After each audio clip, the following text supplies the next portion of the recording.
Chapter 1 Hehan's New Beginning. After arriving in Shenzhen, Hehan accompanied Uncle Weechday, embarking on fishing expedition Satsi Themmerning breeze carried refreshing chill, awakening the promise of a new day.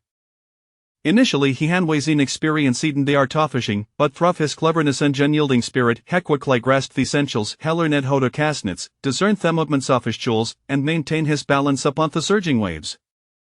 Each day, upon returning from their fishing trips, they would so their catch at Thedak. Hehan was no longer the impeccably dressed elite commanding from the heights of Fanafacito, where instead he had transformed into a humble fisherman vociferously hawking the day's fresh seafood. However, this new life was not without its challenges. At times, they encountered and Clement whether they trendered high-rooting sparrow Lusano ter occasions, their catch wascant, fetching low prices. Yet Hehan ever complained understood that these was the choice had made for a fresh star. During his day selling fish at Thedak, Hehan met a diverse array of individuals. There were reckoned hard-head fishermen, shrewd fishmongers, and ordinary citizens shaggling for a delectable seafood meal for their families. From them, he witnessed the resiliency and authenticity of life. Gradually, Hehan adapted to his lifestyle, finding a newfound tranquil and resolve within himself. He no longer pursued the hollow-wollery of and fortuny. Instead, he learned to cherish the simplicity and joy of the present. Onede, as Hehan and Uncle Uva fish at Thedak, a familiar figure recognize. June. The beautiful woman, and Hehan realized he had mistaken her for some O'Neill's. My apologies, imistukia for some Nino, you bear a striking resemblance to a friend of mine. The woman replied, you didn't seem like Ialical. Hehan responded, in no to local. I originally came from Shanghai after resigning Arego and moved here to venture into the seafood business. Was Shanghai a to your liking? She inquired. Shanghai is wonderful, of course, the most significant people and events of my life occurred there, Hehan said. Then how could you bear to leave? She asked. Of course, it was hard to leave Bhutan by stepping away. Could I begin to appreciate what really mattered, what to hold on to and what to let go, including how to face and dream inisi about hepestayers down he line. And if I were to meet again, she asked. He would greether warm lion perhaps take herauto zidizia, Hehan replied. As the day's fishing came to an end, they returned laden with their catch back at the dock. Hehan and Uncle Bucalled out to sell their fish. The fresh seafood attracted many customers, and Hehan enthusiastically greeted Achon, skillfully weighing and calculating their purchases. On that day, a former business partner of Hehan's approached at the dock, astonished by his transformation. The partner, named Li Ming, was impeccably dressed in a tailored suit, his polished shoe a stand in stark contrast to Thedok's rugged environment. He gazed at Hehan in disbelief. Finally speaking, Hehan is the trialu, how did you interfere, fishing and selling fish? Hehan lifted his gazette to meet Li Ming's, a faint smile gracing his lips. It's a me, Liming, there is nothing strange about it. Li Ming furrowed his brow, perplexed with our ability to send connections. How can you be content with such a life? This is not Hehanino. Hehan paused in his work, standing tall, his gazical mandrelute in the past, he was way to sing after so-called success and fame, yet me heart wasn't virtually satisfied. Now each day spent in the company of Tisia, laboring with me own hands, brings me an unprecedented sense of fulfillment and joy. Li Ming fell silent for a moment, seemingly reflecting in Hehan's words. Just then, a customer approached to bifish, and Hehan Buceler summed his work, expertly weighing and collecting payment, a contented smiley ever present in his face. Watching Hehan, Li Ming felt a tumult of emotions within him. Hesitantly realized that Hehan had discovered a truth about life that he himself had never experienced. Hehan, perhaps you are right, Li Ming sighed, see and ja like Kethas makes me reconsider my own life. Hehan smiled softly, choosing not to elaborate further, and return at the tasks. As Li Ming turned to leave, Hehan's figure left a profound impression in his heart. With numerous vendors selling seafood at Thedak, Hehan and Uncle faced fierce competition. To distinguish themselves among the multitude of stalls, Hehan began to devise new strategies. He realized that merely selling fresh fish was too ordinary, so he decided to create some specialty seafood products, such as shama-made reed fish and delicious seafood sauces. He also paid attention to the arrangement of their stall, adorning it with ocean humid decorations to make it more appealing. Simultaneously, Hehan began promoting their business through social media. He registered several popular social media accounts, unifying Thina Mestoba memorable and related to their seafood stall. Each day before Aiden got to fish, he would film a brief video discussing the day's weather, anticipated catch, and reflection synthesia. During the fishing processes, Hugh Dave Uncle you capture a themaments of casting and retrieving nets, as well as the lively scenes of fishly up in nets. Upon returning to Thetek, he had meticulous lighted at the process of preparing seafood and creating special Thai products. Ashworked, he explained the characteristics, nutritional value, and unique processing methods of each seafood item.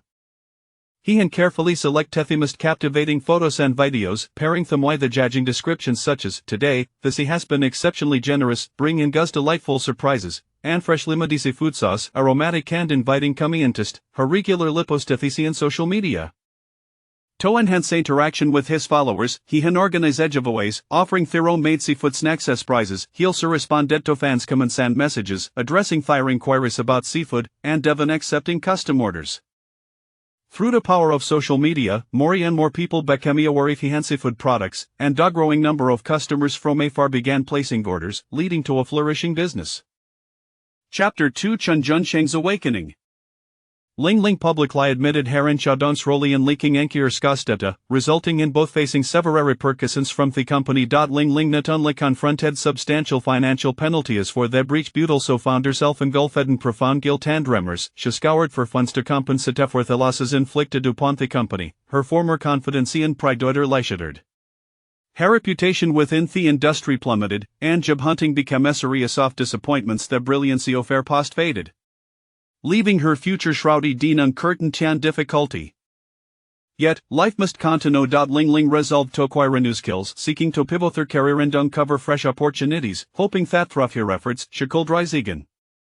Xiaodong also paid a heavy price for his mistakes, demoted, he became a pariah within the company, facing whispers and judgment from colleagues, while former friends gradually distanced themselves. The loss of performance bonus strained his finances, and the termination of his employment left him adrift, losing the very foundation of his existence. He began to reflect on his actions, realizing that a moment of folly had led to an eternity of regret. Chen Junsheng, reminiscing about his relationship with Ling Ling and even sledding to that italic, was overwhelmed by of remorse. He recalled the resolute decision to divorce June, captivated by Ling Ling's facade of gentleness and understanding, mistaken jit for the lift desired. Now, however, Hesse throw Ling Ling's true nature, recognizing that they had fallen into her meticulously crafted trap. Wathians perceived as Karinga attentiveness no revealed itself as mere manipulation. Amy Anstuand, her displays of weakness and grievance should lure them deeper into the abyss of divorce. Chen Junsheng began to scrutinize his own foolishness and blindness, loathing himself for failing to perceive Ling Ling's ulterior motives, and regretting these with which he had abandoned his marriage to Zijun. He remembered the sacrifices Zijun had made for their family. Thorned hand love had overlooked, wick no peer said as she art like thorns. Countless sleepless nights were spent in regret, as Chen Junsheng understood that his mistakes were irreparable. Yet, he resolved to learn from this experience, Tori assess life, and to no longer be deceived by appearances, striving to mend what she had inflicted upon his family. The marriage between Chen Junsheng and Ling Ling teetered on the brink of dissolution. Fearing the loss of Chen Junsheng, Ling Ling endeavored to transform herself. In addition to her work, she dedicated herself to caring for their child, Jiaqing, and Chen Junsheng's parents. Each morning, Ling Ling Rosier light to prepare a nutritious breakfast for the family. After sending Jiaqing off to school, Shiriri to her job. After work, Sharashet to the market to buy groceries, returning home to cook, do laundry, and clean, ensuring the household was well managed. Ling Ling devote herself wholeheartedly to Chen Junsheng's parents, engaging theming conversation, showing concern for their health, and reminding them to take their medication. Chen Junsheng's parents observed her efforts, gradually altering their perception of her. However, Chen Junsheng appeared largely indifferent to Ling Ling's changes, harboring little hope before their marriage. Although Ling Ling felt disheartened, she did not give up. She believed that with perseverance, she could win Chen Junsheng back. After he hands depart, Chen Junsheng emerged as the unbelievable candidate to fill Hehan's position. This revelation surprised many in the company, as Chen Junsheng had not been regarded as the most outstanding among them. Nevertheless, with the opportunity and Chen Junsheng resolved to give his all.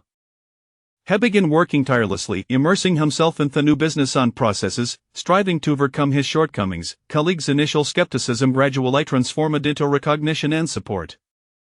However, then Rolla brought not only opportunities but also immense pressure. Chen Junsheng often felt and exhausted, yet the expectations of his family Sparethaman. Athom Ling Ling, witnessing Chen Junsheng's struggles, intensified her efforts to care for him. Chen Junsheng, in turn, began to acknowledge Ling Ling's contributions, and their relationship subtly softened. One evening, Chen Junsheng returned home after a long day of overtime. His buddy worried. Ling Ling hurried to take his briefcase, expressing concern. Junsheng, you're finally back, you must be exhausted from work today. Chen Junsheng sighed, yes, work has been overwhelming lately. Ling Ling gurged him to satante sofanjan limasaja de shoulders, saying, "Ik know you're working hard, just take him amatrist dinner will berede sun." Chen Junsheng tilted his slightly to look at Ling Ling and said, "Thank you, Ling Ling." Ling Ling smiled, "There is no need for formality between us. Ya work hard for this familiats and lirai thetida karaofiu." Before long, Ling Ling brought Tadlisha smil to the table, calling Chen Juanxing, "Komianditi sally our favorites." As Chen Junshen sat down at the table gazing Gathy array off dishes, here marked, "It's been a long time since I've had such a warm family meal." Ling Ling served him some food, saying, "From now on, let's make this a daily routine, a happy family tajer." Chen Junxing nodded, a flicker of emotion in his eyes. Each month, he diligently sent Libanj expenses for Luo Zigensen, Pinger, on Thursday, Hekaled to inquire about Pinger studies and Luo Zigen's work. Chen Juanxing Zijun, how is Pinger doing lately? Luo Zijun Pinger is doing well, has been quite diligent in his studies. Chen Juanxing, that's good to hear. Hasn't encountered any trouble satchel hash? Luo Zijun not so far, the teacher mentioned has performing well. Chen Juanxing, that's leaf, how is your work going? Luo Zijun am adjusting well, I can manage it. Chen Juanxing, you're doing a great job balancing work and caring for Pinger. Luo Zijun, it's my responsibility, Pinger is my priority. Chen Juanxing, if any difficulties, please let me know. Luo Zijun, I will, you don't need to worry about those. Chen Juanxing, alright, if Pinger is there, let him speak with him for a moment. Luo Zijun, sure, Pinger, come here, it's your dad on the phone. Pinger tunai the phone and exclaimed excitedly, "Dad." Chen Juanxing, Pinger, midi arson, have you missed him? Pinger, yes, Dad, when are you coming to see him? Chen Juanxing, have been busy with work lately, but I'll come to see you as soon as I can. Pinger, you promise to keep your okay? Chen Juanxing, I promised. Pinger, have you made a new friend sat show? Pinger, yes, we have a so much fun playing together. Chen Juanxing, that's great, but remember, you must keep up with the hour studies and pay attention in class. Pinger, no, Dad, I've even improved in me exams this time. Chen Juanxing, that's wonderful, keep up the good work, Pinger. Pinger, Dad, you also need to take care of yourself and of her work. Chen Juanxing, Goodson, I appreciate your concern. Listen to your mother while I'm away. Pinger, I will, Dad. Chapter 3, Luo Zijun and Miss Wu. Luo Zijun accompanied Miss Wu to Shenzhen for work. Miss Wu was a decisive yet kind-hearted individual. She not only assisted Pinger in finding an excellent primary school but also helped Luo Zijun secure a residence. Although the house was modest, it was more than sufficient for the two of them. Miss Wu thoughtfully arranged for a nanny, whose primary duty was to escort Pinger to and from school and attend to their daily needs. Overflowing with gratitude, Luo Zijun expressed, "Miss Wu, I truly do not know how to convey my appreciation. You have done so much for us." Tears glimmered in her eyes, and her voice trembled slightly. Miss Wu smiled and waved her hand dismissively. Replying Zijun, "There is no need for such formality. It is only natural for us to support one another in our work." As Luo Zijun surveyed their cozy little home, her heart brimmed with hope and longing. She resolutely declared, "I will dedicate myself wholeheartedly to my work and will not betray your trust in me." Miss Wu patted Luo Zijun on the shoulder, offering her encouragement. "I firmly believe you can succeed. Zijun, let us strive together in this vibrant city." Her words were infused with anticipation and confidence for the future. Miss Wu took Luo Zijun to the company, where she began to outline her forthcoming responsibilities. With a serious demeanor, Miss Wu stated, "Zijun, this job is no walk in the park. It demands considerable time and energy." Luo Zijun nodded firmly, responding, "Miss Wu, I am fully prepared." Miss Wu continued, "Our primary focus will be on market research and analysis, which involves dealing with various data and reports. You must swiftly familiarize yourself with the relevant processes and methods." Luo Zijun listened attentively, nodding in acknowledgement. Miss Wu added, "Furthermore, communication with clients is paramount. You must learn and practice in this area." With unwavering determination in her gaze, Luo Zijun replied, "I will diligently learn and quickly get up to speed." Satisfied, Miss Wu regarded her with confidence. "I believe you possess the capability. As long as we work together, we will surely achieve great results." As the market research manager, Miss Wu operated with remarkable efficiency. She arrived early at the office daily, reviewing the latest data reports and convening team meetings to discuss project progress. In meetings, Miss Wu's gaze was piercing and her words were concise and impactful. "The data support for this proposal is insufficient. conduct further research. I expect to see more precise results by tomorrow. Her subordinates dared not slack off, promptly adhering to her directives. In dealings with clients, Miss Wu exhibited professionalism and confidence, clearly articulating research findings and market trends, offering valuable advice and strategies. A year later, Miss Wu identified an old factory near Fisherman's Wharf and decided to renovate it into their studio, entrusting this significant task to Luo Zijuan. Upon receiving the assignment, Luo Zijuan felt a mix of excitement and nervousness. Acutely aware that this was Miss Wu's vote of confidence in her, as well as a formidable challenge, she immersed herself in the project, frequently communicating with designers about how to create a creative and comfortable workspace while preserving the original structural characteristics. She personally selected construction materials from the market and collaborated with the construction team to devise plans, ensuring that every detail proceeded smoothly. Seeing Luo Zijuan's earnest dedication, Miss Wu felt a deep sense of satisfaction.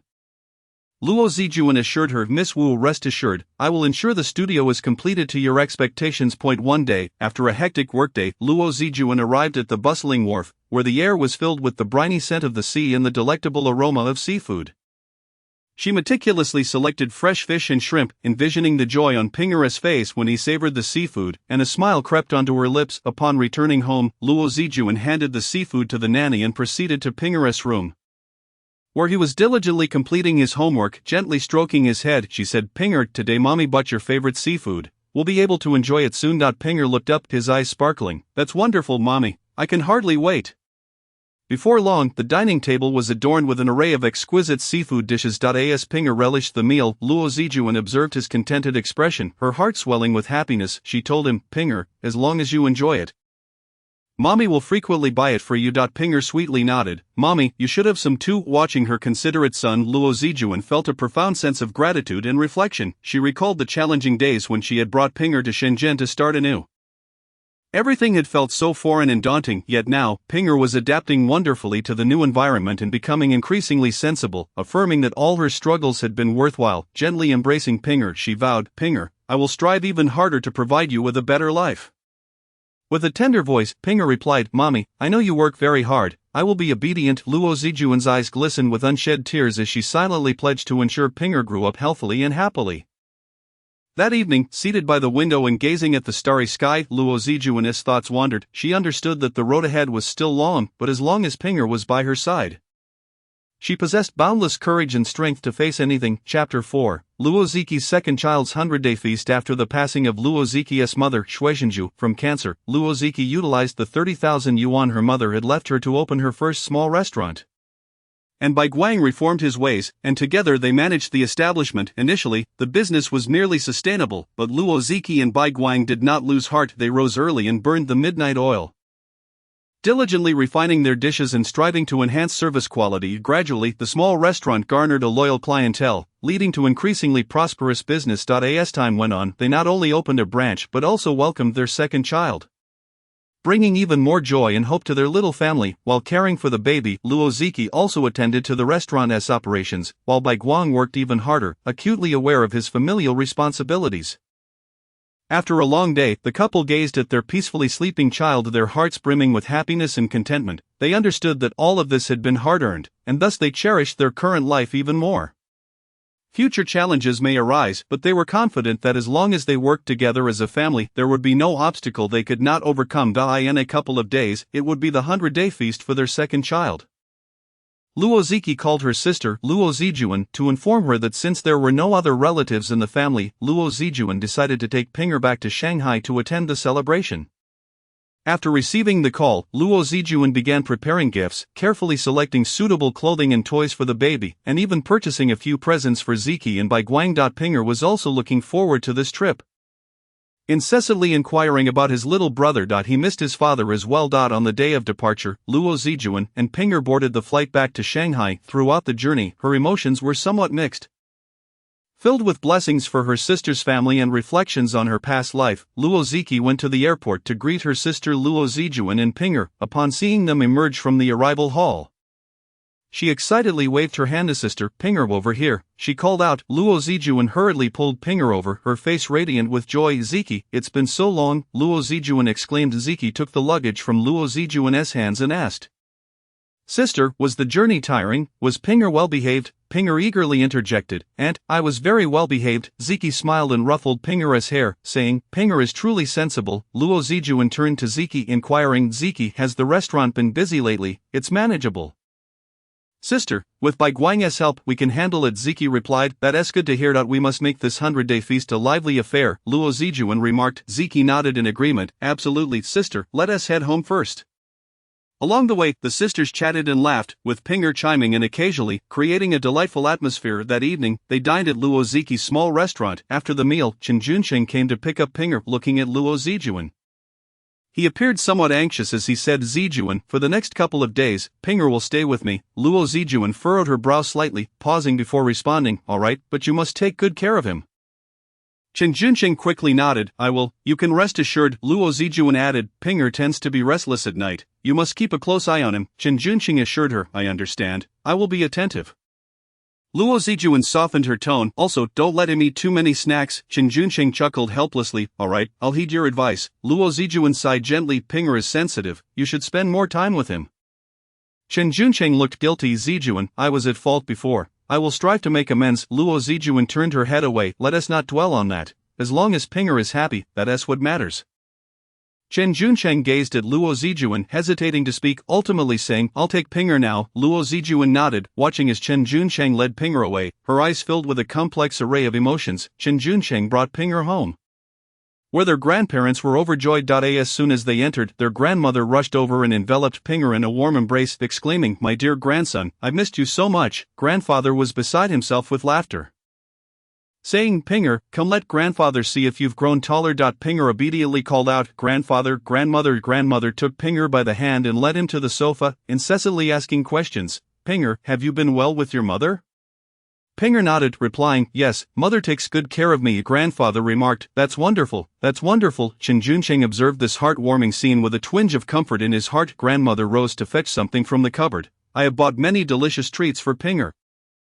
Pinger beamed and said, Thank you, grandmother. In the evening, Lingling returned from work, bringing Jiaqing home, and was pleasantly surprised to find Pinger there as well. Chen Junsheng explained to her that Luo Zijuan had gone to Shanghai on business and that Pinger would be staying with them for a couple of days.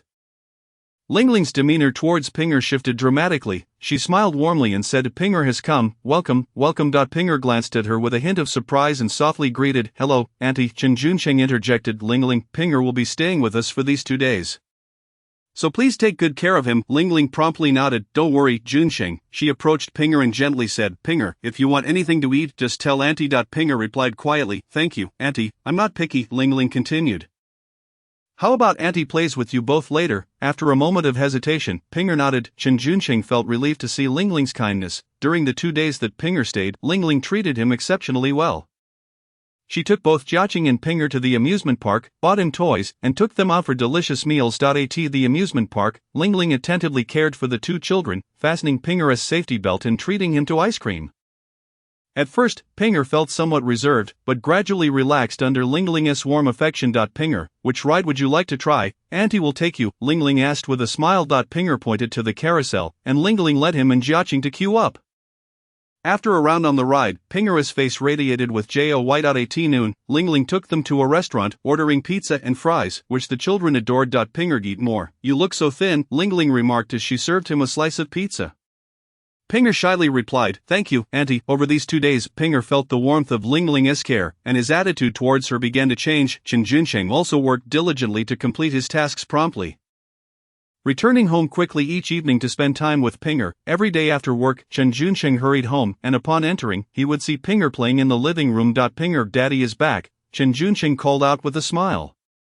Pinger immediately ran over and leaped into Chen Junsheng's embrace. They built blocks together and shared stories, their laughter echoing throughout the room. Before bedtime, Chen Junsheng would make Pinger a cup of warm milk, watching him drink it before gently covering him with a blanket. Sleep well, my dear. Daddy loves you, he would say, planting a kiss on Pinger's forehead. Pinger closed his eyes with a satisfied smile on his face. Over these 2 days, Chen Junsheng experienced a long-lost sense of fatherly love. At the 100-day celebration for Luo Zijuan's second child, Chen Junsheng brought Pinger along. The gathering wasn't overly crowded, comprising Luo Zijuan, Luo and some friends of Luo Zijuan and Baiguang Tang Jing did not attend, but she sent a red envelope and her blessings through her secretary. Upon spotting Chen Juncheng and Pinger, Luo Zijuan greeted them with enthusiasm. Juncheng, Pinger, come sit. Chen Juncheng smiled and nodded, guiding Pinger to their seats. Luo was nearby distributing drinks, cheerfully telling Pinger, you've grown taller again. Pinger politely responded, hello, Sister Luo. Just then, Luo Zijuan approached Chen Juncheng and expressed her gratitude, saying, thank you for coming. Chen Juncheng, a bit bashful, replied, it's my pleasure. As everyone enjoyed their food and engaged in light-hearted conversation, the atmosphere was relaxed and joyful. Baiguang's friends raised their glasses to toast to Luo Zijuan and Baiguang. Holding her second child, Luo Zijuan beamed with happiness as she said, thank you all for being here. I hope my little one grows up healthy and happy. After the meal, Luo Zijuan and Pinger escorted Chen Juncheng out. Luo Zijuan informed him, tomorrow, I will take Pinger back to Shenzhen, as there are urgent matters I need to attend to. A hint of disappointment crossed Chen Juncheng's face. Are you leaving so soon?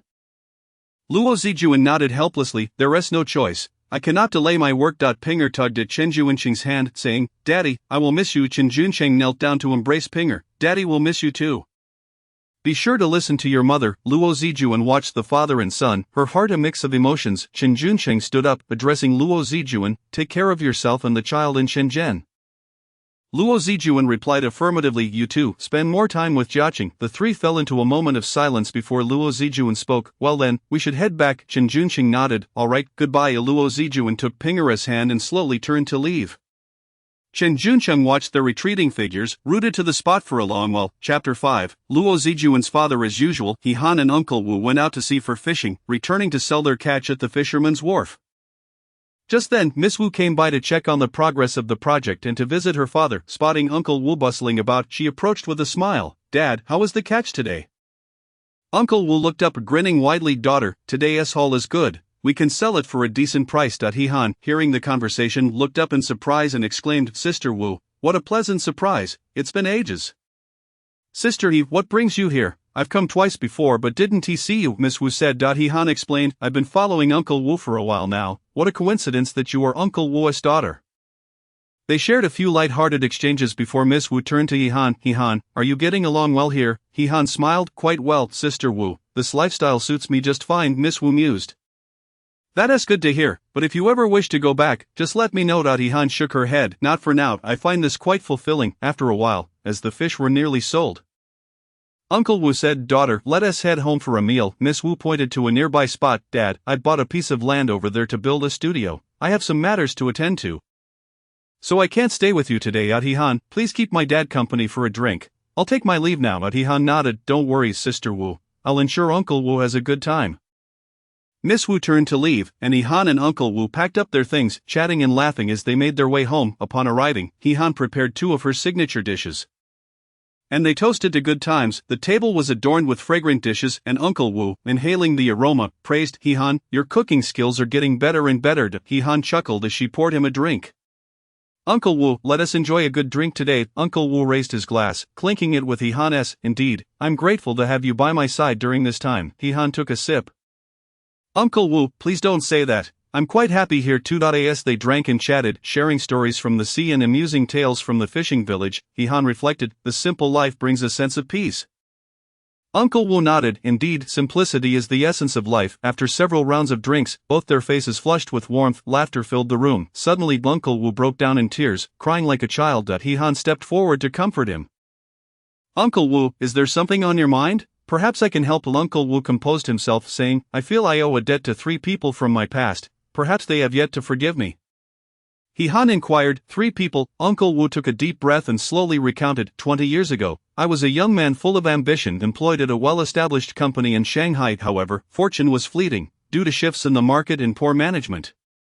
The company's performance declined, ultimately leading to mass layoffs. Regrettably, I was among those let go. After losing my job, I fell into a deep state of confusion and despair, spending my days idle and drowning my sorrows in alcohol, attempting to numb my pain and anxiety. Meanwhile, my wife Shuizhenju had to shoulder the family's burdens, working tirelessly to make ends meet. She grew increasingly disappointed with my declining state, often chastising me for my lack of ambition.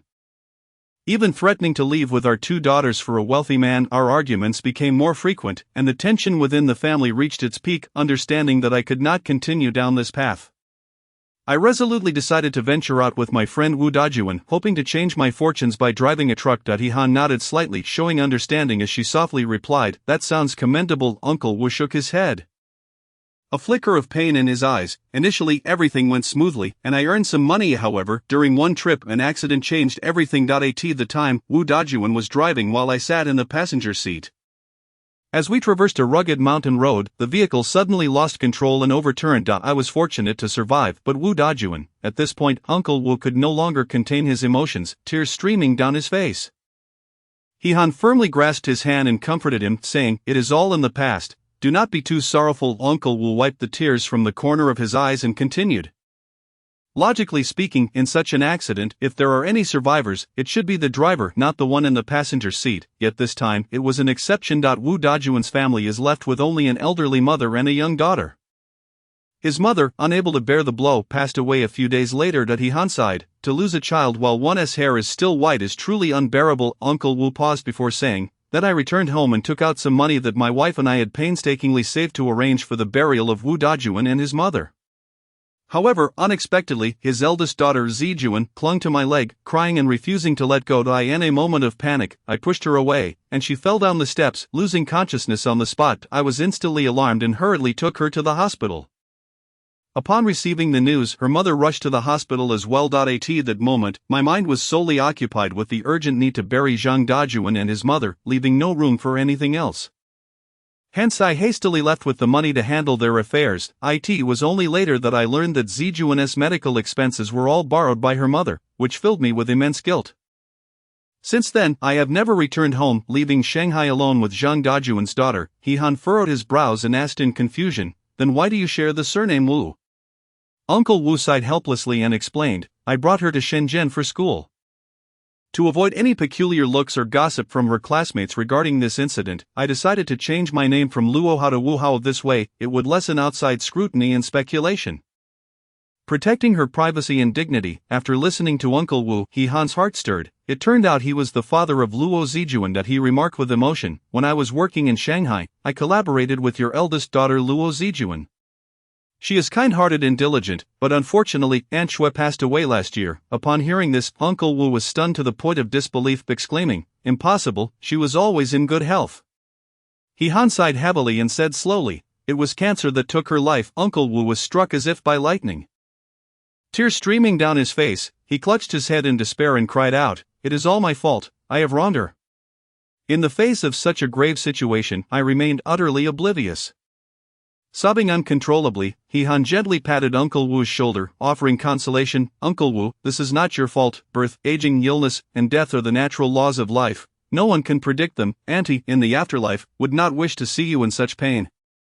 Now Miss Wu has grown up, you should be proud of her." Uncle Wu gradually ceased his weeping, lifting his head with gratitude and relief in his eyes, saying, "Thank you, He Han. Without you telling me this, I might have lived in guilt forever." He Han smiled and replied, "No need for thanks, Uncle Wu. If you ever need assistance, do not hesitate to reach out to me." With that, He Han stood up, preparing to leave. He glanced back at Uncle Wu, silently vowing to take good care of Zijuan's father. Chapter 6. Tang Jing's life in this emotional turmoil. The one most hurt was undoubtedly Tang Jing. Caught between a boyfriend she had invested 10 years of her youth in and her only best friend. For her forgiveness and acceptance were exceedingly difficult. Each day, Tang Jing arrived at the office early. Immersing herself in various projects, her hard work and talent were increasingly recognized, leading to numerous promotions. During an important business meeting, she presented her proposal, garnering admiration and praise from all present. After the meeting, partners congratulated her profusely, her colleagues' respect for her deepened, and she became a role model for many in the company. Yet, only Tang Jing knew the arduous journey and inner struggles she faced. In the quiet of the night, memories of the past would resurface. Before her passing, Shui Zhenju had said to Tang Jing, "You have come at just the right moment. Thank you for visiting me. I envy you, truly. I wish you were my daughter. Are there many men like He Han around you? Are any of them pursuing you?" To comfort her, Tang Jing replied, "Yes, you seem to know everything." Zhenju then whispered, "That one won't do, go find another." Tang Jing understood Zhenju's meaning.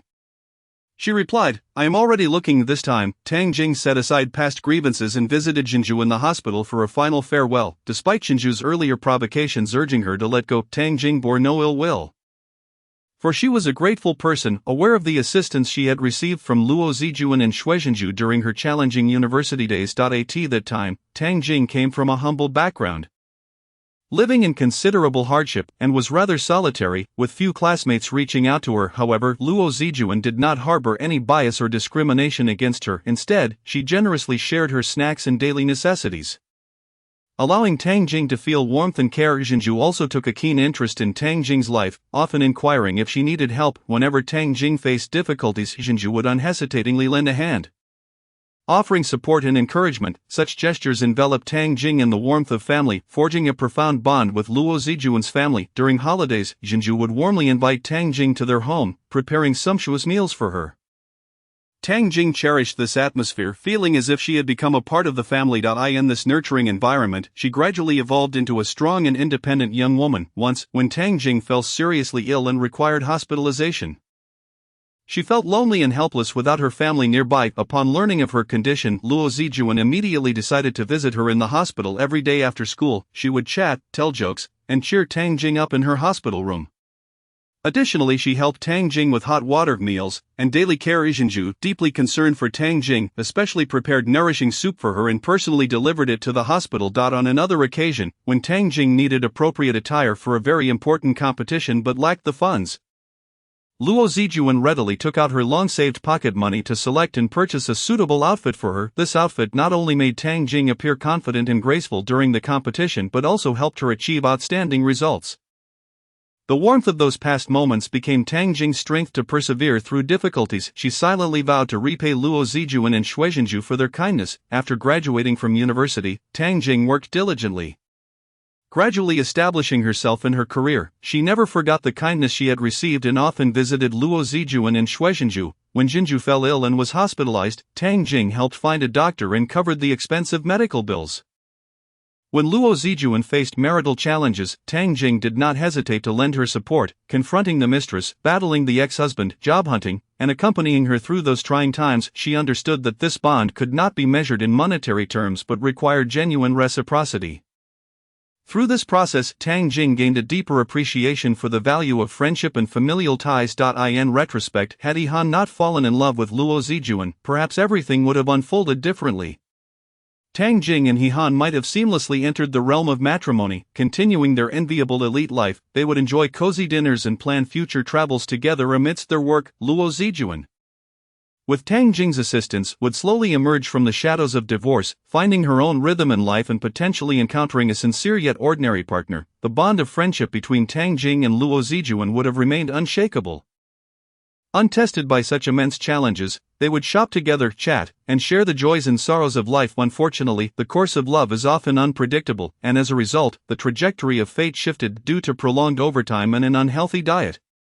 Tang Jing frequently suffered from gastric ailments. In the absence of He Han's care, she could only endure the torment of stomach pain alone. One day, during a severe attack, she was drenched in cold sweat, curled up on the office sofa, clutching her stomach tightly. As her colleagues left for the day, the empty office echoed with her painful groans. She managed to call her assistant, who rushed over and took her to the hospital.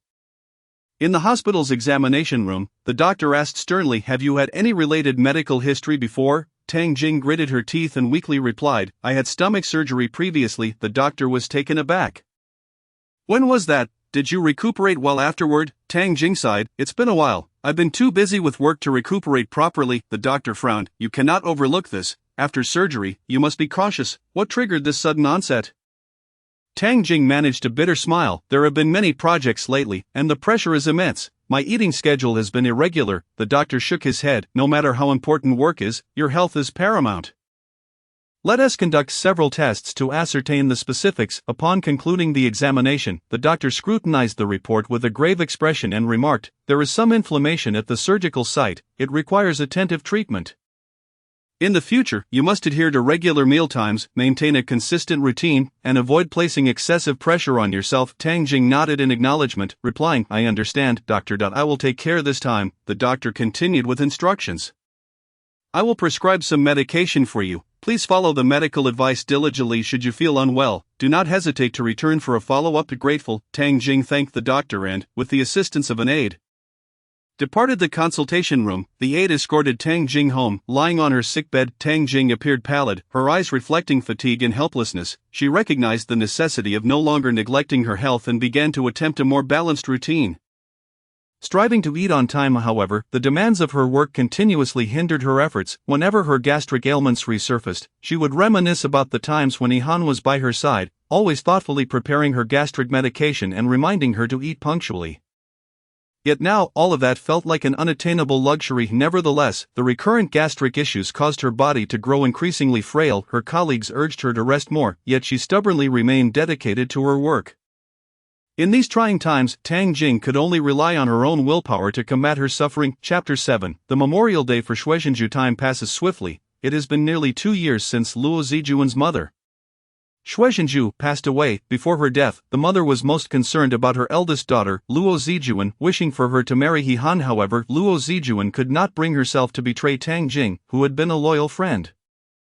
In the quiet of the night, Luo Zijuan often reminisced about her mother, recalling the earnest gaze and hopeful words spoken before her passing. Her heart was heavy with guilt and helplessness. She understood her mother's intentions were for her own good, desiring for her to have someone to rely on. Yet, every time she thought of Tang Jing and their past friendship, she found it impossible to overcome the emotional barrier within her heart. She was unwilling to harm the very friend who had offered countless assistance during her most challenging times. Due to her own feelings, days turned into weeks as Luo Zijuan diligently worked. Confronting life's challenges alone, she buried her longing for her mother deep within her heart, striving to prove to herself that she could lead a fulfilling life. Although devoid of romantic affection, she found a sense of accomplishment in her work. Gradually becoming more independent and self-assured, Luo Zijuan took leave from Miss Wu and boarded a flight to Shanghai a day early. As the airplane soared through the clouds, her heart felt heavy, as if enveloped by the very clouds themselves. The following morning, Luo Zijuan and her sister, Luo Zichuan, approached their mother's gravesite, holding flowers and her favorite foods. They walked in silence, their hearts filled with longing and sorrow for their mother. Upon reaching the grave, they noticed a bouquet of flowers already placed before the tombstone, indicating that someone had come to pay their respects earlier. A warm surge of comfort washed over Luo Zijuan. Knowing her mother was not alone in spirit, the sisters stood quietly before the grave, gazing at their mother's photograph, tears blurring their vision. Luo Zijuan's lips quivered, revealing her profound grief. She reached out with a trembling hand, gently caressing her mother's image, murmuring, "Mama Zichuan and I have come to see you. Are you doing well over there? We miss you so much." Her voice gradually diminished, as if all her yearning coalesced into that singular moment. Luo Zichuan, already in tears, covered her face with her hands, trembling uncontrollably as she choked out, "Mom, I miss you so much. Truly, I miss you dearly." Luo Zichuan took a deep breath, striving to compose herself, her voice hoarse.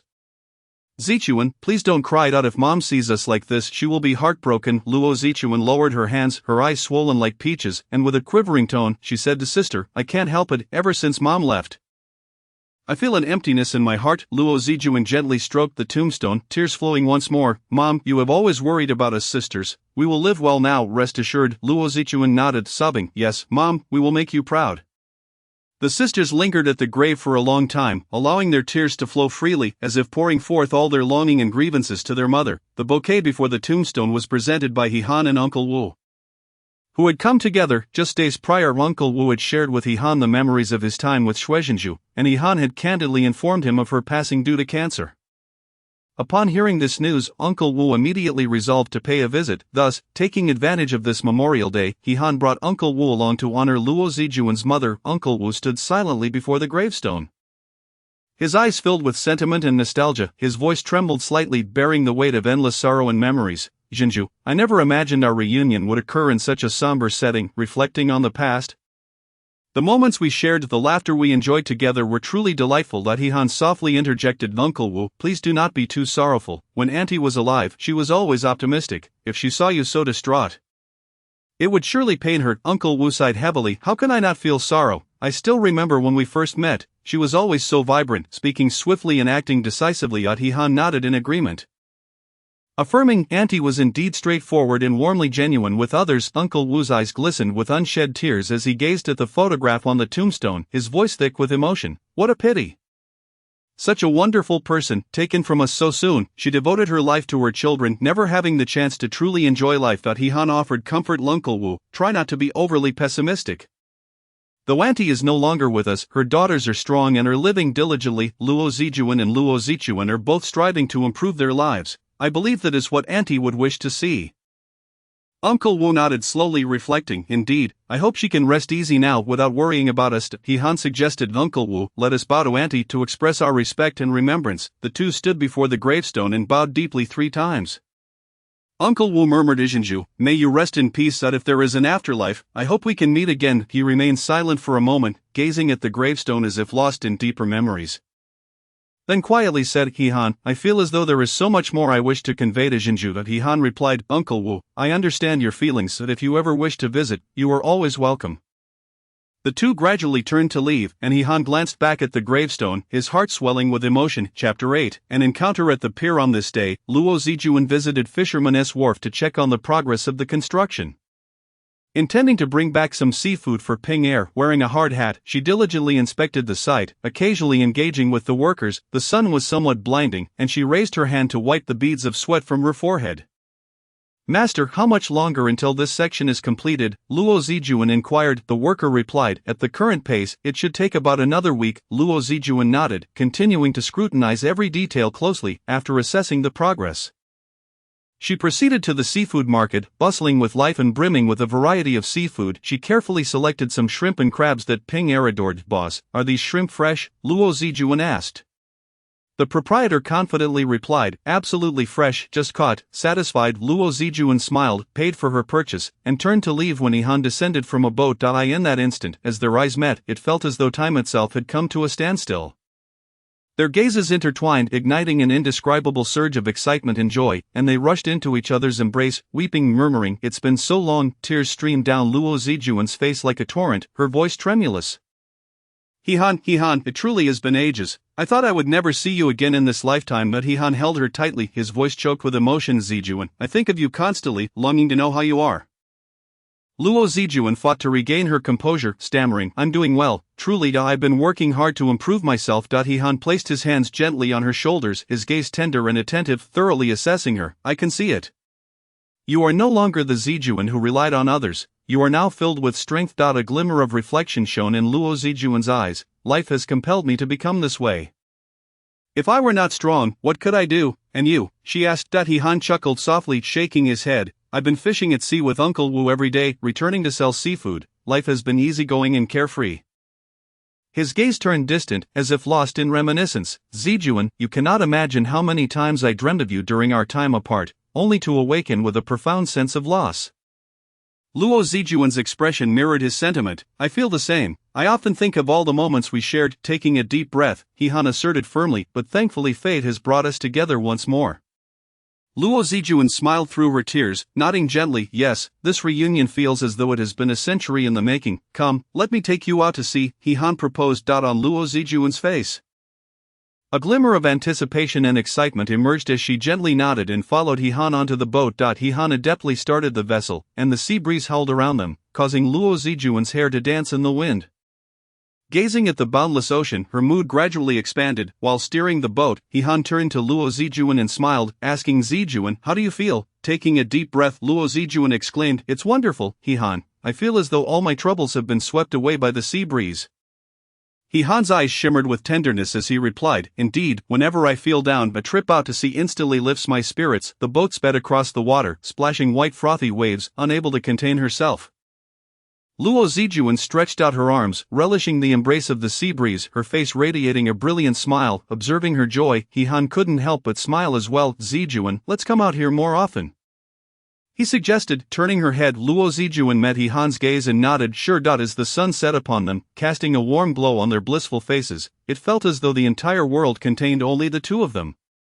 After sailing for a while, the boat gradually approached the shore. A lingering blush of excitement remained on Luo Zijuan's cheeks as she turned to He-han, her eyes reflecting a hint of reluctance.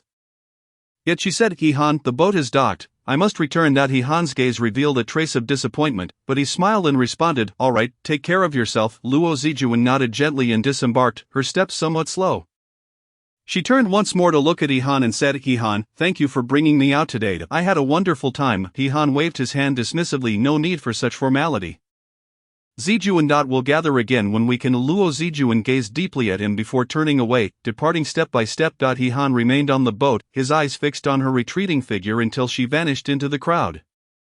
As Luo Zijuan walked along the path, her mind swirled with countless thoughts. The reunion with He-han and their seaside excursion left her emotions in a tumultuous state. After she left, Uncle Wu inquired of He-han.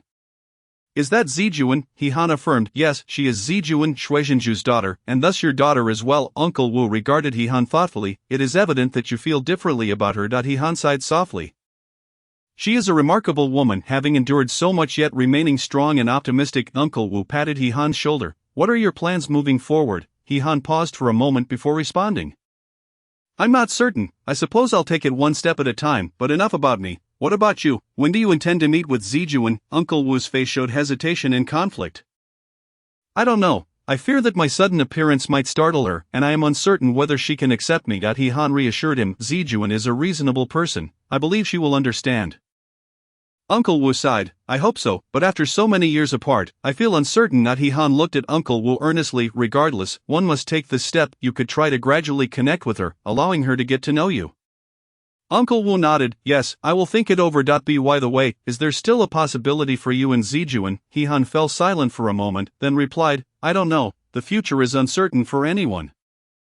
Uncle Wu clapped him on the arm. "In any case, follow your heart." He-han gave a gentle acknowledgement, and the two fell into a brief silence, each lost in their own thoughts. Chapter 9, Zijuan's Honest Confrontation. Luo Zijuan sat at her desk, her eyes vacant, staring blankly at the computer screen as if the documents before her were mere illusions. The focus and diligence she once exhibited in her work were replaced by a profound sense of confusion and disorientation. The image of He-han clad in fisherman's attire by the sea lingered in her mind, and she could not deny the immense impact his transformation had on her. The emotions she had secretly cherished during the quiet of night, daring only to remember him, were shattered during yesterday's seaside encounter. Zijuan was reluctant to admit it, but over the past year, she had not forgotten He-han. Instead, her longing for him had intensified with the passage of time.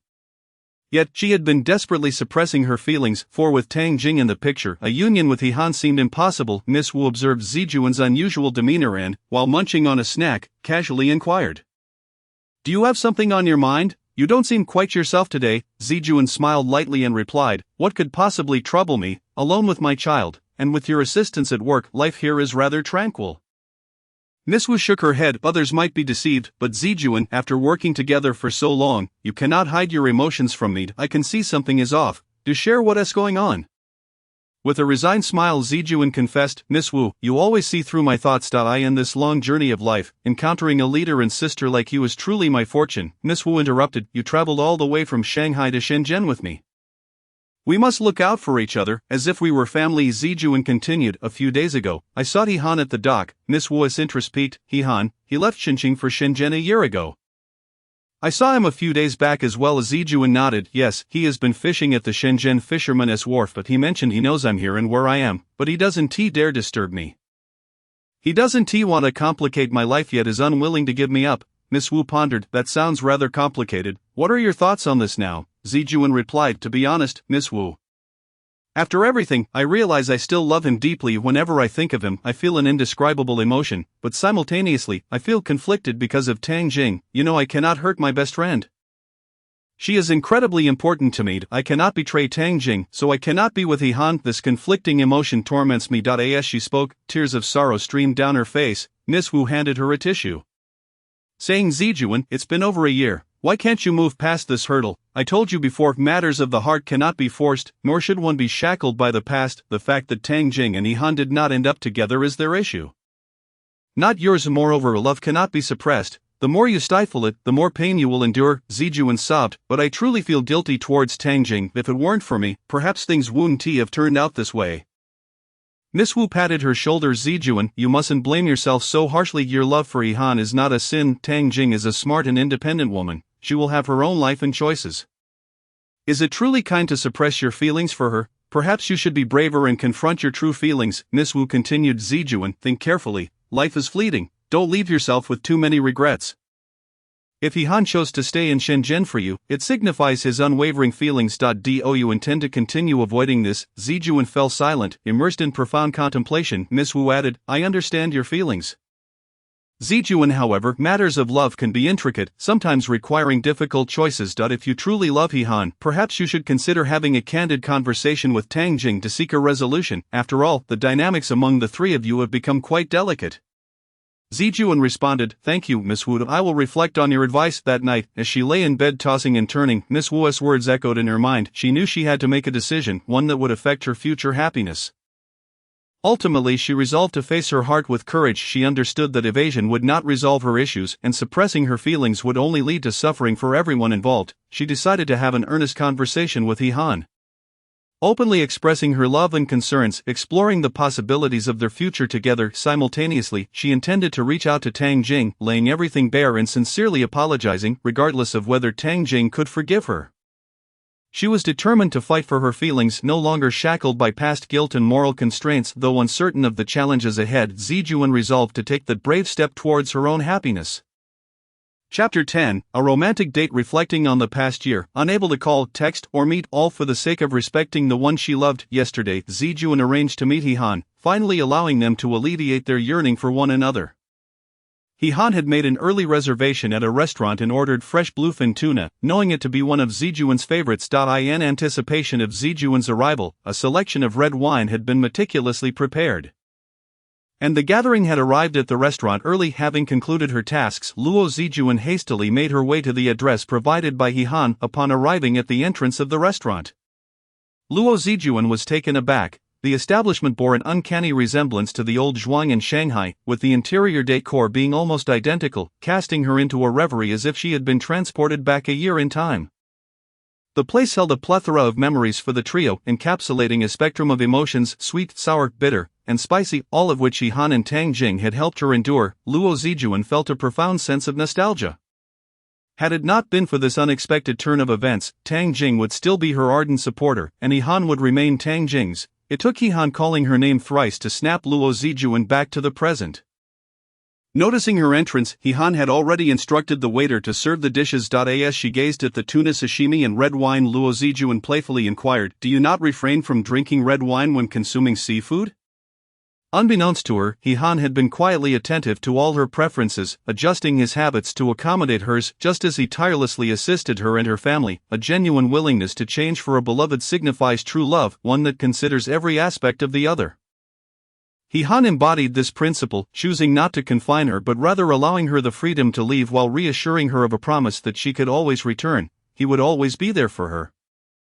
As He Han remained silent, Luo Zijuan remarked, If you do not wish to drink the red wine, you need not. He Han countered, I am willing to alter any habit for you, since the first time we dined on seafood together with red wine.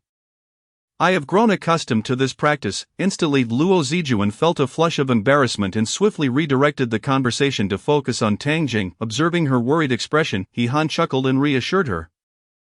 Do not fret excessively. Tang Jing has always been rational, with her own thoughts and objectives. However, Luo Zijuan interjected, but is her engagement to Li Rui truly a rational decision? We all know what kind of person he is. He Han, recognizing that Luo Zijuan was still clinging to her past impressions of Li Rui, patiently served her tuna sashimi while explaining, People can change, we cannot perpetually judge others through the lens of the past. Remember how we once found each other intolerable, believing the other to be utterly lacking, merely two parallel lines destined never to intersect, yet, who could have anticipated the profound transformation in our relationship? Leading to mutual attraction and deep affection, Tang Jing and Li Rui's situation is no different. He then shared the insights he had gathered about Li Rui and his own analyses without reservation. For He Han, that night was a fulfilling one. The love he had yearned for day and night was finally before him, allowing him to alleviate her burdens, answer her questions, exactly what he had longed to do. He had once told Luo Zijuan, As long as you need, and as long as I am able, I will give you everything I possess. His desire was merely to be by her side. For that was the essence of romantic love. Luo Zijuan sat quietly on the sofa, attentively listening to He Han's revelations regarding Tang Jing. Her expressions fluctuated between surprise and concern, a tumult of complex emotions brewing within her. The revelations about Tang Jing's tribulations left her astounded, particularly the news of Tang Jing's recurring stomach ailment due to overwhelming stress. which pierced Luo Zijuan's heart with a twinge of empathy. Initially, she had presumed Tang Jing was deceived by Li Rui or had acted out of spite, but the reality seemed far more nuanced. This realization brought her a modicum of relief, grounding her thoughts. Nevertheless, she harbored lingering doubts regarding He Han's assertions. After all, the information had originated solely from him, and she felt compelled to seek corroboration from another source. Thus, Luo Zijuan resolved to find a reliable person to validate the truth of these claims. Feeling that only then could she truly rest easy, lacking the courage to directly contact Tang Jing, she opted instead to probe an insider for information, taking a deep breath as if steeling herself for a decision. She inquired over the phone, "Is it true that Tang Jing is getting engaged?" Chen Junsheng paused for a moment before responding, "Zijuan, Tang Jing indeed has plans for an engagement." Luo Zijuan's heart clenched painfully. Her voice trembling as she asked, "Is that so? Do you know who the fiancé is?" Chen Junsheng sighed, "He is someone outside of our circle. I am not entirely certain of the details." "Zijuan, you," Luo Zijuan interrupted. "Junsheng, does she seem happy?" After a brief hesitation, he replied, "I have not met her often, but she appears to be giving it serious consideration." "Zijuan, do not dwell too much on this." Luo Zijuan tightened her grip on the phone. "I understand. Thank you." Junsheng. Upon hanging up, she sat motionless on the sofa, her thoughts in disarray. She was at a loss as to whether to rejoice for Tang Jing or to feel uncertain about her own future with He Han. Memories of joyous moments shared with Tang Jing flooded her mind. The laughter and tears now mere echoes of the past now, as Tang Jing prepared to embark on a new chapter in her life. Luo Zijuan found herself stagnating in place. A sense of disillusionment and confusion enveloped her, yet she recognized this was part of life's journey. Each individual would traverse their unique paths, and these choices would inevitably shape their destinies. Deep down, however, Luo Zijuan still harbored hopes for Tang Jing's genuine happiness. Despite the shifts in their relationship, her friendship with Tang Jing remained intact. Silently, she wished for Tang Jing to find her rightful place in the world. Luo Zijuan also realized that she could not remain ensnared in the shadows of the past. She needed to learn to let go of past grievances and pain, re-evaluating her life goals. Ultimately, she resolved to confront reality with courage. To cease evading it, she would strive to enhance herself, pursue her dreams, and cherish those around her. Chapter 11, Family Reunion. That evening, Miss Wu made a special visit to see Uncle Wu. Upon learning that he and He Han had yet to dine, she invited them to join her at a nearby restaurant. Seated around the dining table, the trio engaged in light conversation while enjoying their meal. Suddenly, Miss Wu set down her chopsticks, her expression turning serious as she addressed Uncle Wu and He Han. "Dad, He Han, I have a plan regarding Luo Zijuan." He Han and Uncle Wu exchanged curious glances at her words. Miss Wu continued, "I intend to help Zijuan secure a better job opportunity, allowing her to manage the new company. This will grant her more space to showcase her talents." Uncle Wu nodded in agreement, acknowledging the merit of her proposal, yet he voiced his concern. "That is indeed a positive step. But will Zijuan be able to adapt to a new work environment? I know her character can be somewhat stubborn, and I worry she may encounter difficulties." With a confident smile, Miss Wu reassured him, "I have faith in Zijuan's capabilities. With sufficient trust and support, she will undoubtedly excel in this role." Her profound understanding and belief in Zijuan's potential were evident.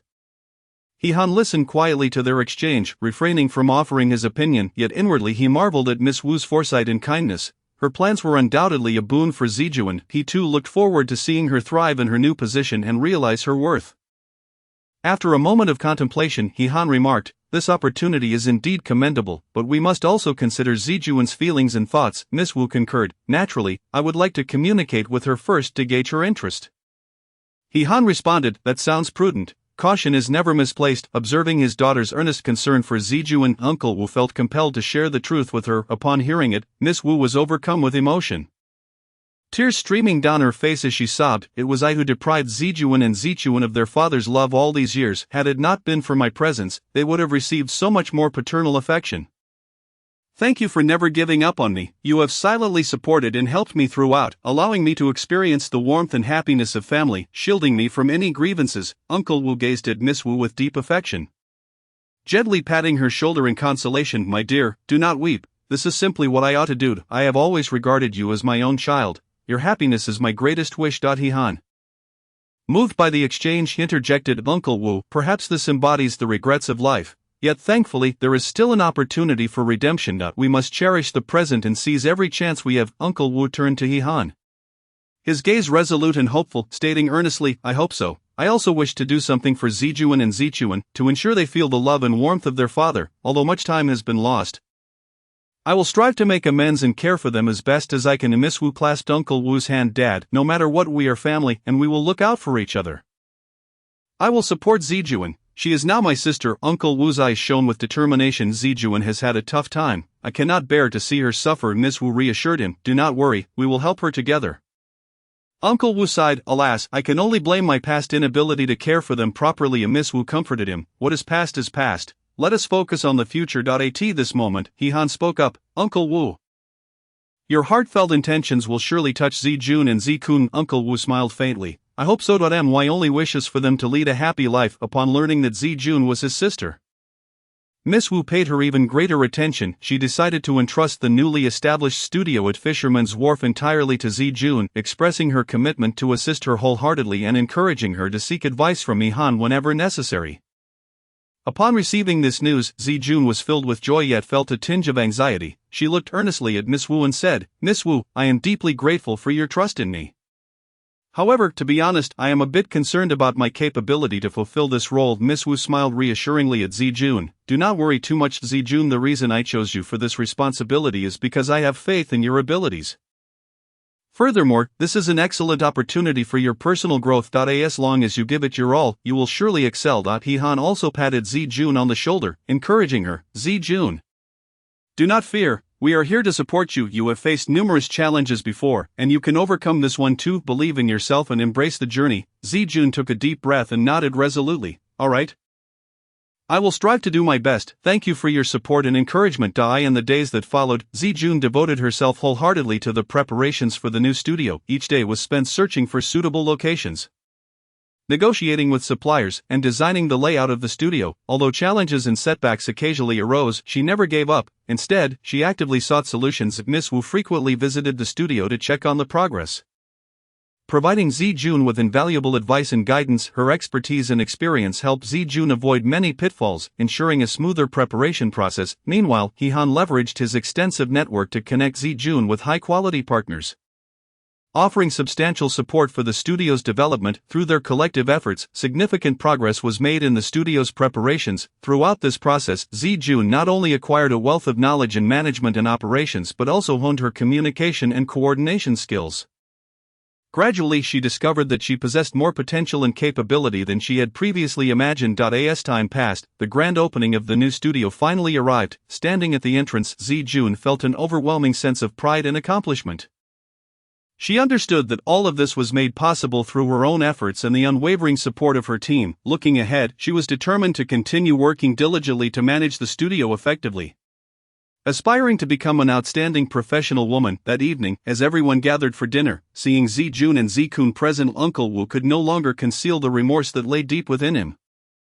Unable to restrain himself, he spoke. Children, there is something I have longed to tell you. All eyes turned to Uncle Wu as he took a deep breath and slowly said, Zijun, Zikun, I am your father. In that moment, the air seemed to freeze, and both Zijun and Zikun were rendered speechless in astonishment. Zijun's eyes widened in disbelief as she stared at Uncle Wu. You. What did you just say? Zikun also looked shocked. How can this be possible? Uncle Wu continued to recount the helplessness of years past and the regret he felt now, hoping for forgiveness and understanding from his daughters. Tears welled in his eyes as his voice trembled. Children, I am deeply sorry for you. I faced too many difficulties back then, and I have lived with this guilt all these years. Zijun's emotions surged. Do you know how much we suffered after you left? Uncle Wu lowered his head in anguish. I know, it was all my fault, but I have returned now, wishing only to make amends. I hope you can give me a chance. Zikun paused for a moment before responding. This is too sudden. We need time to process this. Uncle Wu nodded. I understand. No matter how long it takes, I am willing to wait. The room fell into a prolonged silence, with each person grappling with a whirlwind of complex emotions. Finally, Zijun broke the silence. Uncle Wu, let the past remain in the past. Let us interact as we did before. Zikun agreed. Yes, let us start anew. Hearing his daughter's words, Uncle Wu was overwhelmed with emotion, tears streaming down his face as he embraced Zijun and Zikun tightly, thanking them. Thank you, my dear children. Witnessing this scene, everyone was moved to tears, rejoicing in the family's reunion. From that moment on, Uncle Wu and his daughters worked together, and the studio flourished, leading to a happy and fulfilling life for the family. Chapter 12, The Divorce of Chen Junsheng and Ling Ling. One weekend evening, Chen Junsheng sat on the living room sofa watching television while Ling Ling busily tidied up. As she folded clothes, she casually remarked, "Junsheng, isn't the monthly allowance for Luo Zijuan and Pinger a bit excessive?" Chen Junsheng frowned slightly and replied, "That is for Pinger, it is my obligation to provide." Ling Ling set down the clothes, moved closer to Chen Junsheng, and wrapped her arm around his. "Junsheng, we now have our own household to support, and we must also consider our own child. We cannot continue to be so generous with our money." Chen Junsheng, growing impatient, retorted, "Pinger is also my child, I cannot neglect him." Ling Ling raised her voice slightly, "But we must consider our current circumstances. If you keep giving so much, how will we make ends meet?" Chen Junsheng shot her a cold glance. "We agreed on this when we divorced, I cannot go back on my word." Ling Ling's expression reflected dissatisfaction. "That doesn't mean you can disregard our practical situation. You can't let your previous wife's and child's needs compromise our living standards." Chen Junsheng stood up, his tone resolute. "This matter is non-negotiable, I will take responsibility for it." With that, he turned and walked into the study. Leaving Ling Ling seething in the living room, Chen Junsheng couldn't help but sigh deeply as he recalled how Ling Ling had been when they first met. In the beginning, she was gentle, considerate, and understanding, always quietly supporting him and offering warmth amidst his busy work life. Back then, she spoke softly, her eyes filled with concern and empathy, but now she had become petty and harsh, constantly fixated on money and resentful of the financial support he provided for his ex-wife and child. The tenderness had vanished, replaced by an unending cycle of complaints and arguments. Chen Junsheng felt an overwhelming sense of loss and regret, beginning to question whether his initial choice had been clouded by a momentary sense of comfort, leading to his current predicament. He couldn't help but sigh deeply, which reminded him of Zijun once. Zijun may have been somewhat headstrong and dependent in their marriage, but she wholeheartedly cared for the family, creating a warm haven for him. Although she occasionally displayed a bit of temper, it was only because she cared deeply for their home and for him. In contrast to Ling Ling's current demeanor, Zijun's innocence and straightforwardness seemed immeasurably precious to him now. Zijun would spare no effort for their child's growth, and she would tirelessly handle the household's trivial matters. While she may not have been astute in the workplace, she embodied the most genuine essence of life. Reflecting on these thoughts, Chen Junsheng was overwhelmed by a complex wave of emotions: nostalgia for the past, helplessness regarding the present, and profound regret. Before long, Chen Junsheng was assigned to Xinjiang to explore new markets. After his departure, Ling Ling revealed her true colors. When Pinger returned to Shanghai during the holidays, hoping to experience a semblance of warmth, he was met instead with Ling Ling's hostility. As soon as Pinger entered, Ling Ling sarcastically remarked, "Oh, the little young master is back, he must be about to bankrupt us." Pinger lowered his head in silence and quietly walked into his old room, only to find it completely overtaken by Ling Ling's son, cluttered with various items. At mealtime, Ling Ling deliberately served Pinger a meager portion, taunting him, "Having been away for so long, your appetite must have shrunk, right?" Pinger felt tears welling up in his eyes from the injustice. When Pinger wanted to go out to play, Ling Ling forbade him, raising her voice, "Going out to play doesn't come without expenses. Your father is working hard to earn money, not to support your extravagance."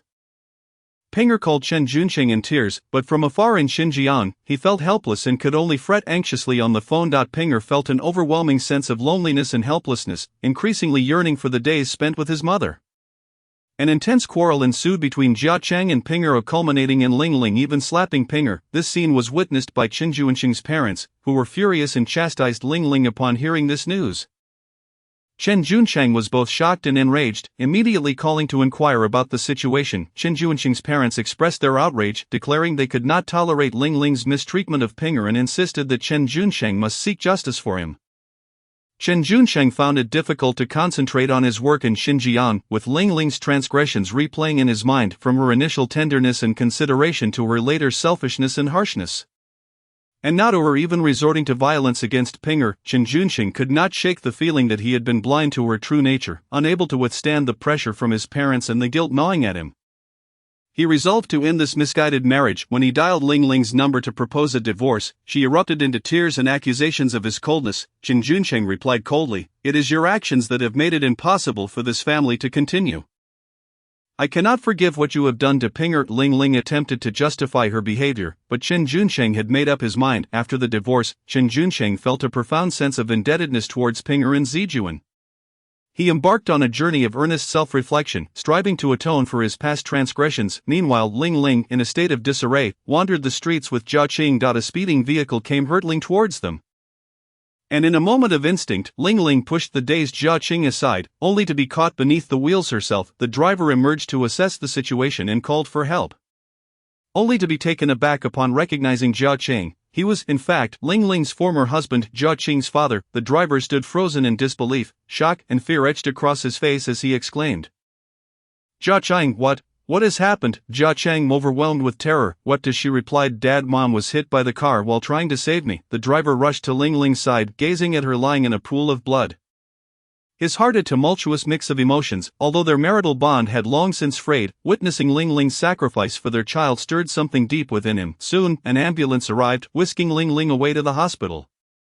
Outside the operating room, the driver and Jia Qing anxiously awaited news. The driver was beset by guilt, lamenting, "It's all my fault. If I had taken more responsibility back then, perhaps we wouldn't be in this situation now."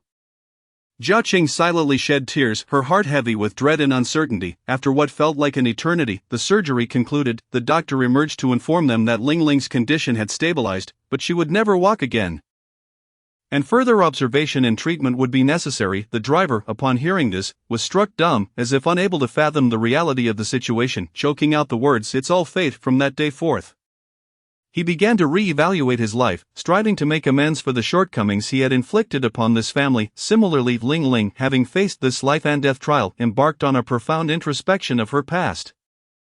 Chapter 13. Tang Jing's engagement. Chen Juanqing's business endeavors in Xinjiang flourished remarkably, culminating in a successful partnership with a company. Filled with anticipation, he arrived in Shenzhen to advance subsequent efforts, only to discover that his project partner was none other than Zijuan.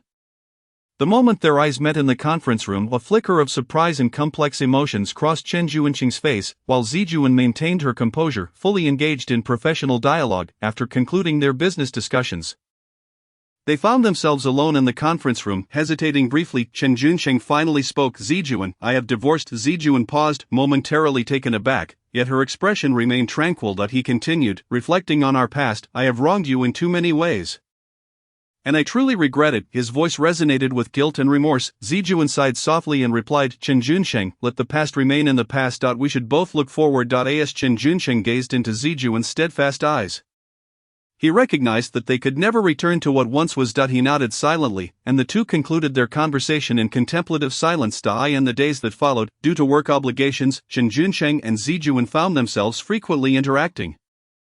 With each exchange, he sought remnants of their past in Zijuan, yet she remained resolutely professional, dedicating herself solely to their work. On a tranquil night, Tang Jing sat alone by the window, the moonlight casting a gentle glow upon her contemplative visage.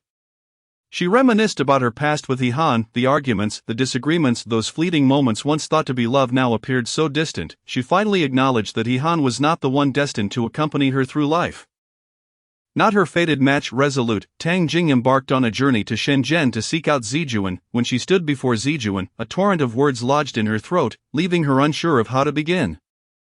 Upon seeing Tang Jing, Zijuan's face lit up with joy as she grasped her hand, inquiring warmly about her well-being. Completely oblivious to the true purpose of Tang Jing's visit, Zijuan eagerly shared tales of her new life in Shenzhen, including her insights on love. She advised Tang Jing, "If you love deeply, hold on to the other's hand and never let go." Tang Jing's eyes glistened with unshed tears as she couldn't help but ask, "Zijuan, then why don't you reach out?" Zijuan lifted her gaze, her expression resolute as she replied, "Because I don't want to lose you, Tang Jing. You are my most cherished friend, and I refuse to let love jeopardize our bond." Tears welled in Tang Jing's eyes as she firmly held Zijuan's hand, saying, "Zijuan, you are too foolish. True friendship cannot be shattered by love. If He Han can truly bring you happiness, I will sincerely bless you both."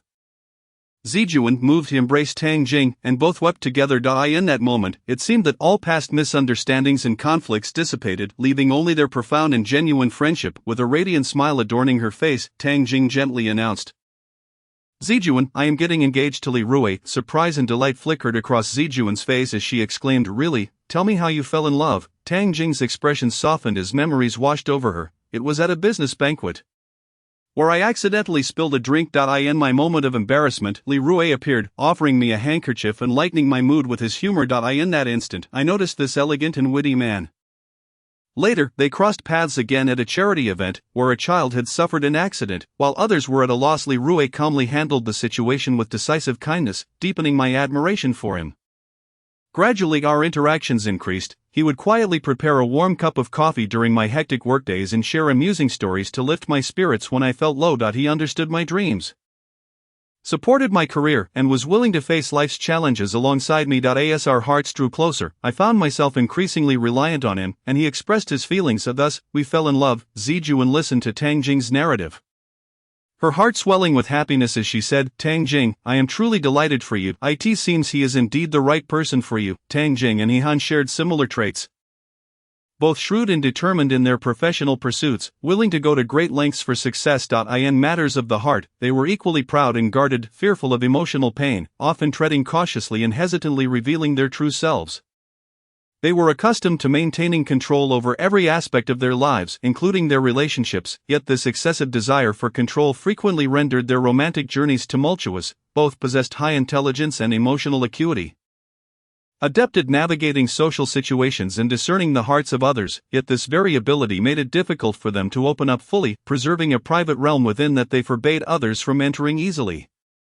Li Rui, however, was different. Compared to Tang Jing and He Han, he lacked their intense ambition and competitive spirit. He valued the simple pleasures of life, relishing the beauty found in everyday moments. He would not sacrifice everything for success.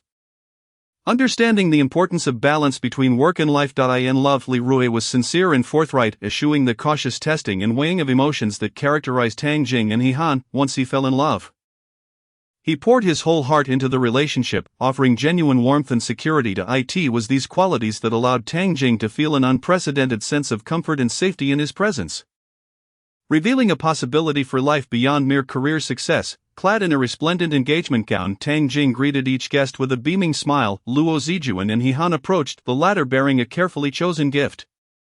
Zijuan spoke first. "Tang Jing, congratulations, you look absolutely stunning today." Tang Jing's eyes sparkled with joy as she clasped Zijuan's hand, saying, "Zijuan, thank you for being here." He Han added with a smile, "Tang Jing, I wish you and Li Rui a lifetime of happiness." Tang Jing glanced at He Han, her expression somewhat complex, but quickly regained her smile, replying, "Thank you, He Han." Zijuan continued, "Tang Jing, you must seize happiness with both hands. Li Rui seems to be the one who can bring you stability and joy." Tang Jing nodded, "I believe so, Zijuan. You and He Han must take care of yourselves as well." He Han gently remarked, "Seeing you so happy brings us joy." Tang Jing took a deep breath. "The past is behind us. May we all embrace a beautiful future." Zijuan and He Han exchanged a knowing glance before uniting in agreement. "We will." Chapter 14. A passionate kiss. Having witnessed Tang Jing's happiness, Zijuan returned home, her heart tumultuous and restless. Sitting by the window, she gazed into the night, her mind swirling with thoughts. Tang Jing's radiant joy replayed in her mind, and she genuinely felt happy for her friend. Relieved that their past entanglements had been resolved, reflecting on the twists of fate, Zijuan contemplated the unpredictability of life. Once she and Tang Jing had been at odds over He Han, a time fraught with pain and struggle. Now all that was behind them. Tang Jing had discovered her own happiness, while Zijuan and He Han were striving toward new beginnings. She silently wished for Tang Jing's happiness to continue, while simultaneously resolving to nurture her own relationships in life, ensuring that those who cared for her would not be let down. In the morning, sunlight streamed through the window, illuminating the room, and Ping Er rubbed his eyes awake, noticing that his mother's mood seemed particularly buoyant today. Zijuan smiled at Ping Er and said, "Darling, after school today, let us go visit Uncle He Han." Upon hearing this, Ping Er instantly became excited, for he had always held a fondness for Uncle He Han. He eagerly jumped out of bed and donned his favorite outfit. As evening approached, the sun gradually dipped in the west, casting a golden glow upon the beach, creating a picturesque scene. He Han stood at the dock, busily directing workers in the transportation of goods. Suddenly, he heard cheerful calls from a distance. "Uncle He Han, Uncle He Han." Turning around, he saw Ping Er joyfully sprinting towards him, with Zijuan quietly following behind, her face adorned with a gentle smile. A wave of warmth surged through He Han's heart. He knew that Zijuan was finally willing to be honest and confront their feelings for one another. Ping Er rushed to He Han and embraced him tightly, his eyes sparkling with delight. He Han enthusiastically returned the embrace and gently stroked his head. Then, Ping Er scrutinized He Han's new look. His curiosity piqued. He tightly hugged He Han and exclaimed, "Uncle He Han, I haven't seen you in ages." He Han replied with a smile, "Ping Er, I've missed you too." Ping Er released his embrace, tilted his head, and curiously asked, "Uncle He-han, you look different today." He-han patted Ping Er's head and said, "Really, what do you think is different about me?" But Ping Er blinked and replied, "Your hairstyle has changed. You seem even handsomer." He-han laughed heartily. "Ping Er, you truly have a sweet tongue." Ping Er then gazed at He-han's attire and inquired, "Uncle He-han, why are you dressed like this?" He-han took off his work jacket, shook out his casual outfit, and said, "Today, I'm not working, so I dressed casually. Do you like it?" Ping Er clapped his hands and exclaimed, "I like it. This version of Uncle He-han feels more approachable." He-han then took Ping Er and Zi-jun on a tour around the dock. In the end, they selected the finest seafood to prepare for a sumptuous dinner. They arrived at He-han's home in Shenzhen, and Zi-jun couldn't help but smile. Though He-han now lived the life of a fisherman, he had once been a business elite, and his quality of life and taste had undoubtedly not diminished. The decor of the house was rich in personality and artistic flair, showcasing the owner's unique aesthetic vision. The living room was designed in a heavy industrial style, appearing casual yet with an underlying sophistication.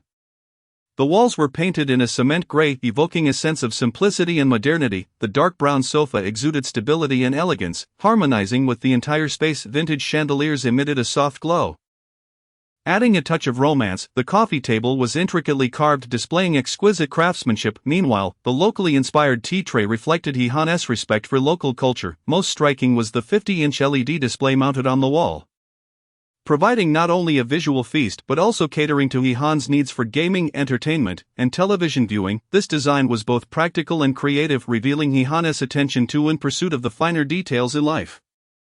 Upon entering, Ping Er gasped, "Uncle He-han, your home is so beautiful." He-han smiled, "I'm glad you like it." As he spoke, he activated the display for Ping Er to play games, while Zi-jun entered without any sense of estrangement, feeling as comfortable as if it were her own home. Heading to the fridge for a drink and wandering around the living room, He-han watched Zi-jun's retreating figure, a smile curling at the corners of his mouth, as if he could sense the fragrance of happiness, and Zi-jun felt a similar sensation. Perhaps sometimes happiness is this simple and unpretentious. Zi-jun set down her drink and offered to help He-han, saying, "You're the chef, or else we'll all be starving tonight." He-han teased her in response. Zi-jun pretended to glare at He-han, "Don't underestimate me. My cooking is now at chef-level standards. You can ask Ping Er if you don't believe me." Outside, hearing his mother's conversation with Uncle He-han, Ping Er immediately pledged his loyalty. "Mom, I want to say your cooking is bad." Hearing this, He-han's face broke into a fond smile, casting a mischievous glance at the simultaneously exasperated and amused Zi-jun. He then gently told her, "Step outside and wait for me. Soon you'll be able to enjoy a delicious meal." Although reluctant, Zi-jun nodded and prepared to wait in the living room. Just then, she noticed that the chef He-han had forgotten to wear an apron. She hurriedly approached him, instinctively taking the apron hanging on the wall, carefully tying it around him and adjusting it. As He-han felt the warmth of Zi-jun's presence and her gentle touch, a wave of warmth surged within him. After she had tied the apron, he paused his work, slowly turned, and embraced her tightly. Zi-jun was startled by his sudden action, a blush creeping onto her cheeks. Just as she attempted to pull away, He-han seized the moment to gently press his lips against hers. Zi-jun's eyes widened in shock, momentarily at a loss. On one hand, He-han had never kissed her like this before, causing her to feel both excited and nervous, uncertain of how to respond appropriately. On the other hand, they were in an open kitchen, and she worried that Ping Er might suddenly walk in and witness the scene. However, He-han's kiss was tender and passionate, capable of melting everything, making it impossible for Zi-jun to resist. Gradually she set aside her concerns, surrendering to the beauty of the moment. Just as she was lost in bliss, He-han suddenly pulled away, gazing at her flushed face, and whispered in her ear, "You should go sit in the living room and wait for the meal." She felt bashful, like an 18-year-old girl, as if she had never experienced love, marriage, or motherhood before. At the dining table, Ping Er continuously praised Uncle He-han's cooking, while Zi-jun feigned anger, asking, "Is Mama's cooking really that bad? Didn't you always say it had improved significantly?" Perhaps sensing He-han's support or realizing that Zi-jun was not genuinely upset, Ping Er earnestly replied, "Mom, if I say your cooking is terrible and you make me cook, wouldn't that be tragic? So I have to encourage you." Observing the scene before him, He-han seemed to grasp the truth but chose not to reveal it. Instead, he smiled at Ping Er and said, "Ping Er, you are truly clever. Now let us toast." With that, He-han raised his glass of white wine, clinking it gently with Ping Er's glass of orange juice, producing a crisp sound. They then drank heartily for the remainder of the evening.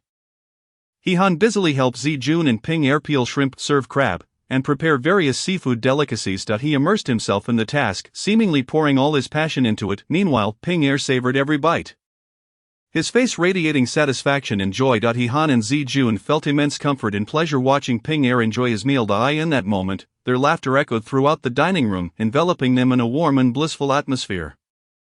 Perhaps, the happiest moments in life are those when the ones you love equally cherish you, and after enduring numerous trials, you steadfastly choose to be together. For He Han and Zijun, the year-long separation and trials had taught them to treasure one another more deeply and to understand the preciousness of their bond.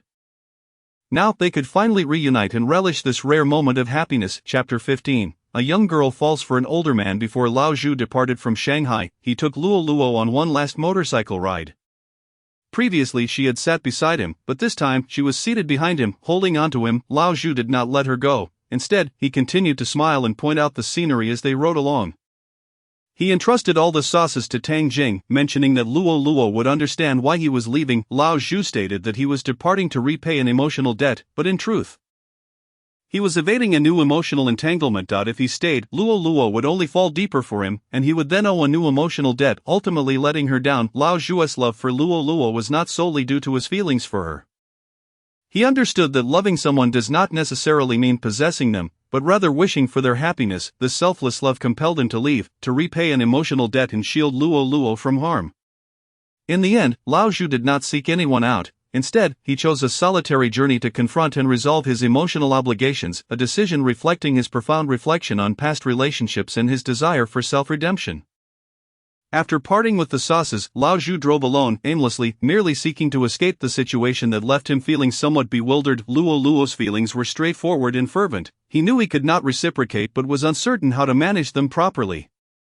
So he opted for temporary evasion. Unbeknownst to him, he arrived at a tranquil seaside town. The town was serene and peaceful, with the sea breeze carrying a faint salty scent that caressed his face. As if attempting to soothe the creases in his heart, Lao Zhu strolled along the beach, watching the waves ebb and flow. In an inadvertent turn, he caught sight of a figure, a woman's silhouette. She sat quietly on the beach gazing at the vast ocean, her eyes reflecting an indescribable depth and tranquility, as if she shared a unique tacit understanding with the sea and the world around her. Lao Zhu felt an irresistible urge to approach her. Settling down not far from her side, the woman turned her head and smiled gently. Her smile was as soft as the sea breeze.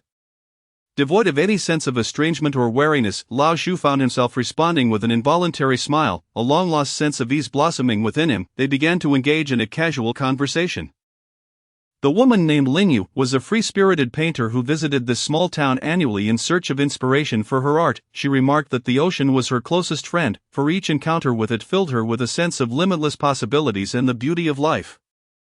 Lao Zhu listened intently, a wave of inexplicable emotion surging within him. He recalled his own dreams and aspirations, those things that had gradually faded into oblivion over the years. Lingyu looked at him, as if seeing through his thoughts, and softly said, "Life is much like this ocean, with its ebbs and flows, yet every wave possesses its own beauty. We must not allow the fear of missing certain moments to hinder us from embracing the entirety of the journey."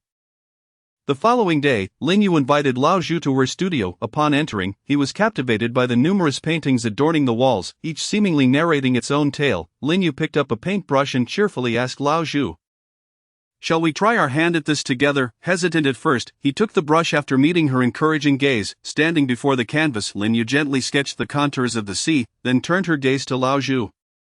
After a moment of contemplation, he added a solitary little cabin by the shore. A glimmer of surprise flashed in Linyu's eyes. She took up the colors and painted the cabin in warm hues, saying, "This little cabin serves as a sanctuary, cradled by the sea. Though it may be lonely, it finds its own serenity." Inspired, Lao Zhu then painted a winding path leading away from the cabin. As they created, they exchanged ideas, laughter echoing throughout the studio. Lao Zhu felt as though he had returned to his youth, rekindling his passion for life and thirst for exploration. Once their collaborative masterpiece was complete, they admired their creation, filled with a sense of accomplishment. Lingyu remarked, "Look, we have crafted a small world together. Life is also like this. It requires our courage to participate and create in order to uncover its beauty."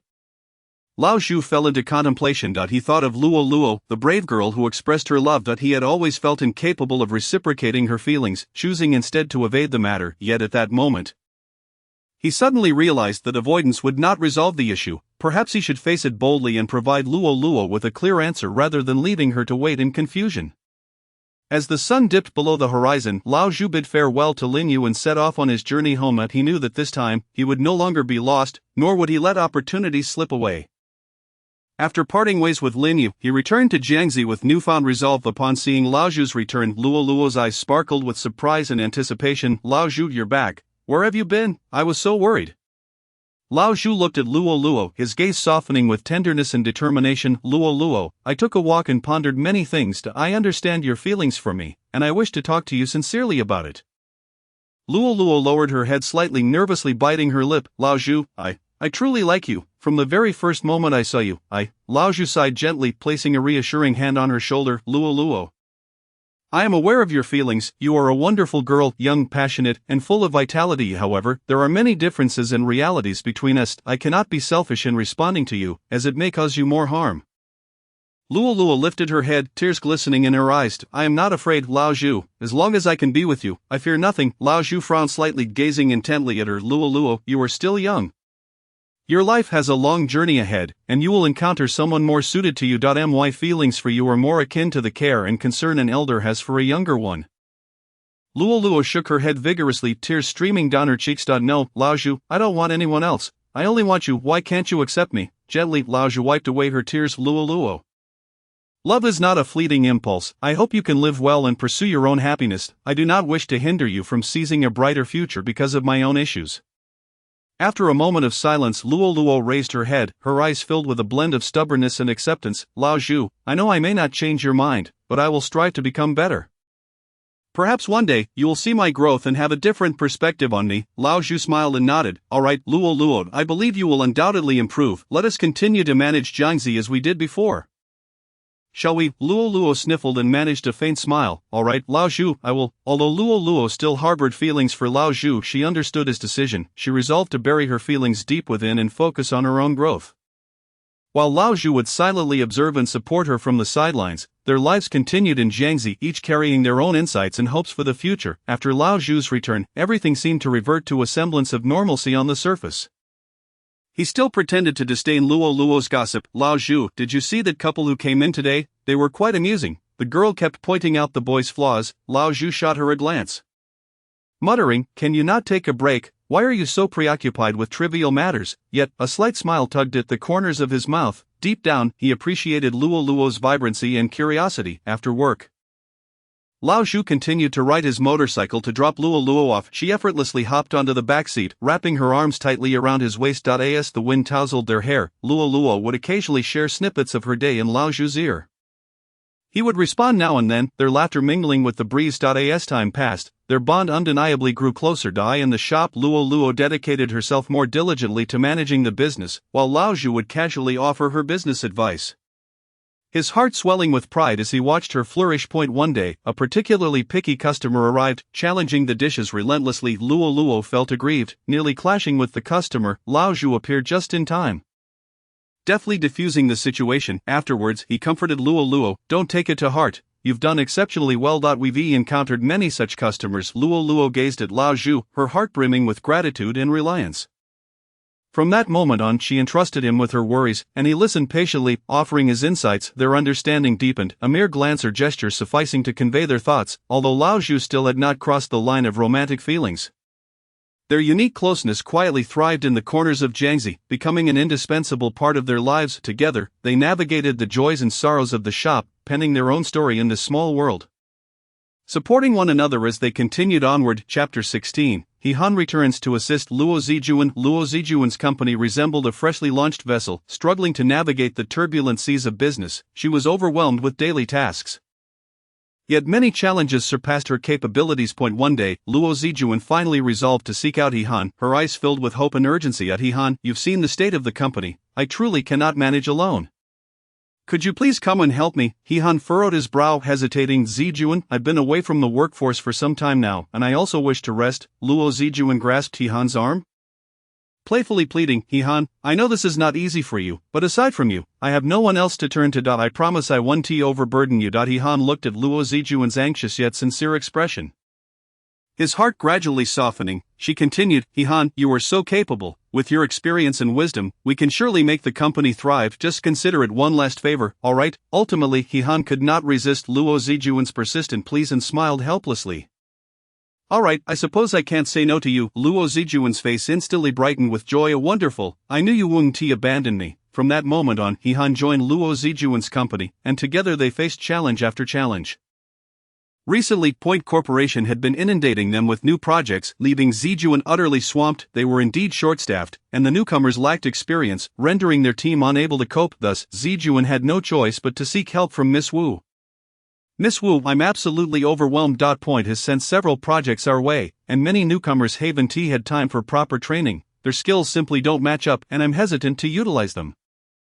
It is driving me insane. I'm considering dropping some projects to ensure the quality of our remaining ones. What do you think? Miss Wu frowned, pondering for a moment before replying. Zijuan, this is a rare opportunity. We can leverage it to establish our company as foothold in the data analysis industry. You are well aware that the opportunities we have received are largely due to He-han. Now that these opportunities lie before us, how can we so easily relinquish them? As for the personnel matters, you need not be overly concerned. I shall return to Shenzhen promptly to address this issue in person. We can discuss the details further upon our meeting. Upon hearing Miss Wu's words, Zijuan felt a slight sense of reassurance, yet a tinge of worry lingered within her. She was acutely aware of Miss Wu's working style and capabilities. Trusting that she would devise an appropriate solution, however, the enormity of the workload still weighed heavily upon her. Please return swiftly, as Tang Jing has arranged to meet me this evening to discuss our current data analysis issues. It would be fortuitous for you to provide her with a more systematic overview of the statistical analysis methods we are currently employing. Perhaps we could even assist Tang Jing. Isn't Tang Jing with Chen Xing? Chen Xing is now our competitor. Are you certain you wish to assist Tang Jing? Very well, consult with He-han first. I shall have Xiao Lu book the earliest flight to Shenzhen for me. After Miss Wu concluded the call, her words prompted Zijuan to consider that, both from a corporate perspective and a personal one, it seemed prudent to confer with He-han without making a phone call. Zijuan headed directly to the office, where He-han was addressing all employees during a meeting. Clad in a white shirt and a deep blue waistcoat, He-han passionately conveyed to the staff, "You must understand the purpose of your presence in this company.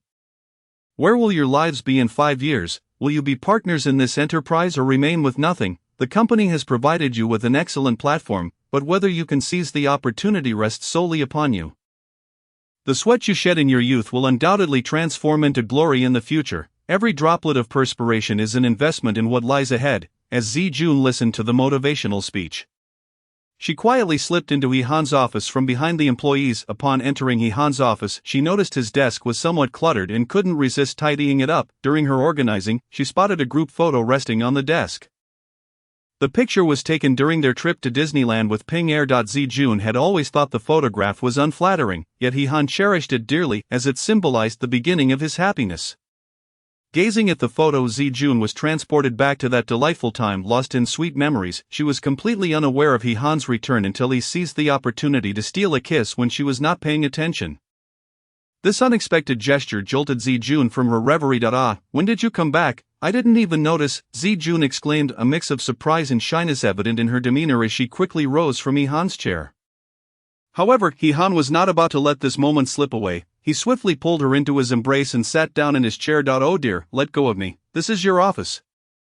He zoned. What if a colleague sees us? It could create an unfavorable impression. Zijuan protested, her cheeks flushed with embarrassment, yet He-han remained unfazed, holding her tightly, unwilling to release her. It matters not. I am the boss.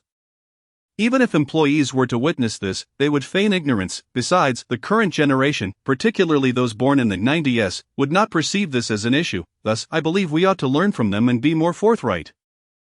Without any sense of shame, he stated, his gaze boldly fixed on the now flushed Zijuan. Zijuan covered He-han's eyes with her hand, playfully chiding, "Oh, stop it, you're making me feel embarrassed." After a few times, "You'll become accustomed to it," He-han replied with a mischievous grin. He gently removed her hand from his eyes and gazed earnestly at her. Zijuan felt her shyness intensify under his penetrating stare. Her face slightly reddening, seizing the moment, He-han swiftly extended his left hand, tugging Zijuan's head downwards as he leaned in to meet her with a passionate kiss from his office chair. They embraced fervently until Zijuan could no longer catch her breath. Tenderly, she picked up a tissue and carefully wiped away the lipstick imprint left on He-han's lips from their heated kiss. Han, however, held her tightly, reluctant to let go. Zijun gently extricated herself from his embrace and stood up. She walked to the mirror, adjusting her attire and hair to ensure everything appeared neat and presentable. Then, she returned to the office's sofa, donning a serious expression. However, Han, I came to see you today primarily regarding work matters. This morning, Tang Jing called me to arrange a meeting this evening. She mentioned wanting to discuss our data statistics. I wanted to inquire whether you think it appropriate for me to discuss the statistical methods we are currently using with Tang Jing. If they express approval of our methods and show interest in collaborating. Would you have any objections? Reporting to you, Luozong. If I were to say I had no objections, that would be untrue. However, despite my reservations, I know you will certainly assist Tang Jing with her matters. Correct. Moreover, it was I who suggested that Tang Jing reach out to you, thus you can feel free to engage in an in-depth discussion with them should they require your expertise in information technology. Collaboration is entirely feasible, therefore, you should proceed with the collaboration with Chen Xing as you see fit. Just trust your mystery. Han reassured her that Han, you are truly remarkable. You always provide me with such a sense of security. Zijun gazed at Han with admiration. Then, with a playful glint in her eyes, she sweetly continued, by the way, why don't you join me tonight? Tang Jing mentioned that Chen Junsheng will also be present. The four of us could reminisce together. Upon hearing this, Han furrowed his brow, responding with a wry smile. Recollect, do you honestly believe Tang Jing would be inclined to reminisce with either me or you?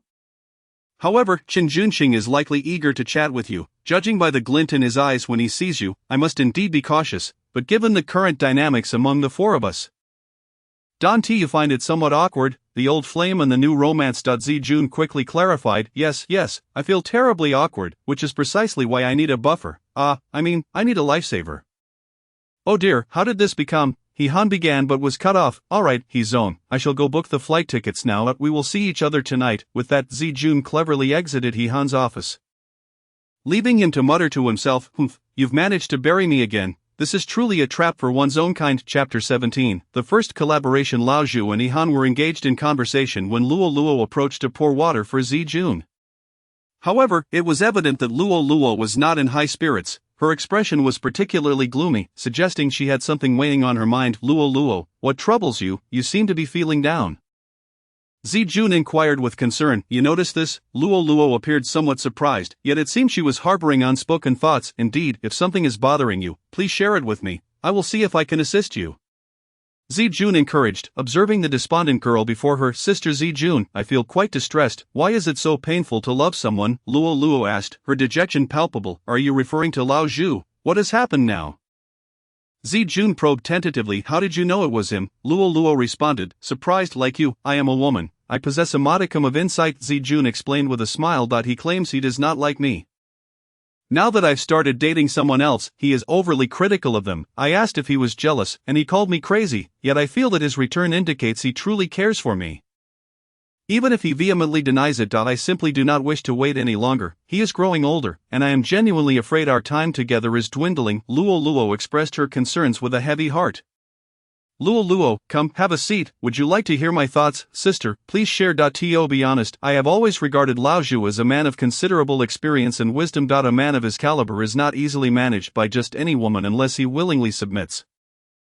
In truth, I believe Lao Zhu loves you, otherwise, he would not tolerate your occasional coldness toward him. Not only does he remain calm, but he also seeks ways to make you happy. He even went so far as to transfer the shop to you. Even though you did not accept it, this signifies your importance in his heart. By keeping the shop, he ensures you will have a good life, and as long as it exists, you will remain in his orbit. However, a man like him often possesses his own stubbornness. After all, he is a brother to your father and could very well be your father by age, which makes it difficult for him to accept you. He fears he cannot justify his actions to your father and worries that, as he ages, he might become a burden to you. Ultimately, he cannot overcome his own mental barriers, which is why he chooses to silently accompany you. But Sister Zijun, I do not care about such things. Age or generational differences mean nothing to me. As long as I can be with him, even for a day, I would feel content. However, he does care. If you truly wish to be with him, you must dispel his doubts or find a way to make him unable to suppress his feelings for you. What should I do? Sister, currently dispelling his doubts may be somewhat challenging, but making him unable to contain his feelings for you still holds promise. Come here, I will teach you. Sister, I think this method could work. Luo's eyes sparkled with excitement as she exclaimed. Sister, what would you like to eat today? It's on me, no need for that, Zijian replied. Tang Jing and Chen Junsheng will be joining us shortly, and we can dine together. Tang Jing has forgiven you? Luo Luo inquired. Her face expressing disbelief. Yes, she has forgiven us, Zijian admitted, lowering her gaze as her voice softened. Yet, I still feel a twinge of guilt towards her. She couldn't help but reminisce about the moments shared with Tang Jing. A wave of remorse washing over her. Observing Zijian's demeanor, Luo Luo comforted her. Sister, please don't be disheartened. I believe Tang Jing has found her true happiness now, so she will likely come to terms with many things. Moreover, I trust she hopes to see you and Yihan live a joyful life together. Zijian nodded, letting out a gentle sigh. Perhaps you are right. I know Tang Jing has always been a strong and independent person. Perhaps this experience has contributed to her growth. Indeed, Luo Luo continued, everyone has their own choices and lifestyles, just like you and Han. To be honest, ever since you two got together, it's evident that Yihan has become much more cheerful and approachable. This must be the power of love. A faint smile appeared on Zijian's lips. Yes, Yihan has truly changed a lot. Sometimes I wonder how different my life would be had I not met him. Exactly, everything will turn out fine. As long as you cherish each other and provide support, you can overcome any obstacle, Luo Luo encouraged. Zijian looked at Luo Luo with gratitude. Thank you, Luo Luo, your words warm my heart. Why thank me? We are family, Luo Luo replied with a smile. What are you all talking about? Chen Junsheng interrupted their conversation. Oh, just some light banter. Please take a seat while I fetch you some water, Luo Luo said, dashing towards the bar. Upon seeing Tang Jing and Chen Junsheng arrive, Yihan took a seat beside Zijian. Long time no see, Tang Jing, how have you been? Zijian greeted. Busy with work, as usual.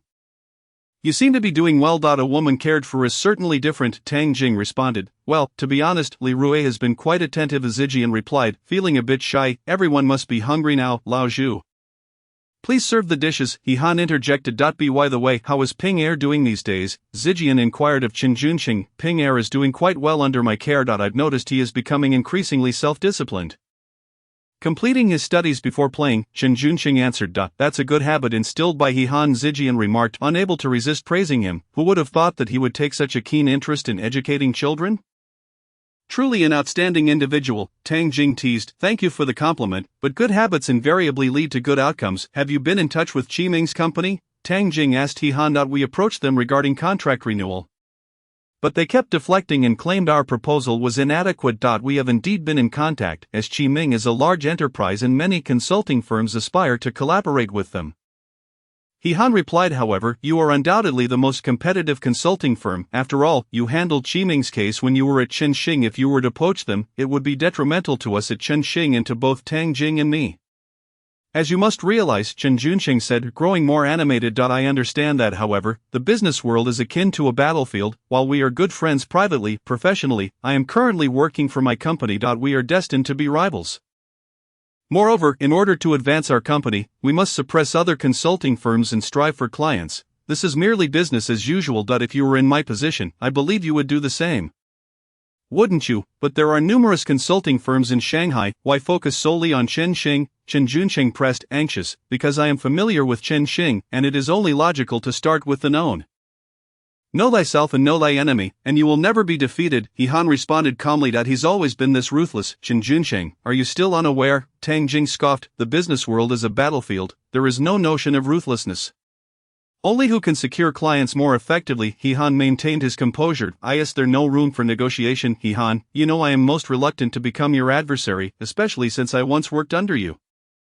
And we have always been such good friends, Chen Junsheng lamented. There is a possibility of collaboration. Clients can be jointly developed, but those who sign with us will yield 60% to us, while Chen Xing receives 40. Additionally, the information analysis work will be assigned to Zijian, Yihan stated, fixing his gaze on Tang Jing. Don't you think this is rather unseemly? Those clients were originally ours at Chen Xing, and you resorted to despicable means to take them. How can you justify claiming 60%? Tang Jing glared at Yihan, enraged. However, they have now become my clients. If I were to choose to collaborate with other consulting firms, I might only give them 30%. If I were to ally with them, bringing down Chenxing would become effortless. Yet now, I am willing to share 40% of the profits with you, allowing us to jointly combat other consulting firms. This way, Chenxing will gain greater recognition in the industry, which is undoubtedly beneficial for you. You may ponder this proposal carefully. However, I must remind you, Chen Xing does not belong to you personally, you are merely employees of Chen Xing, He Han remarked indifferently. Tang Jing fell silent for a moment, fully aware of the pros and cons despite her lingering reluctance.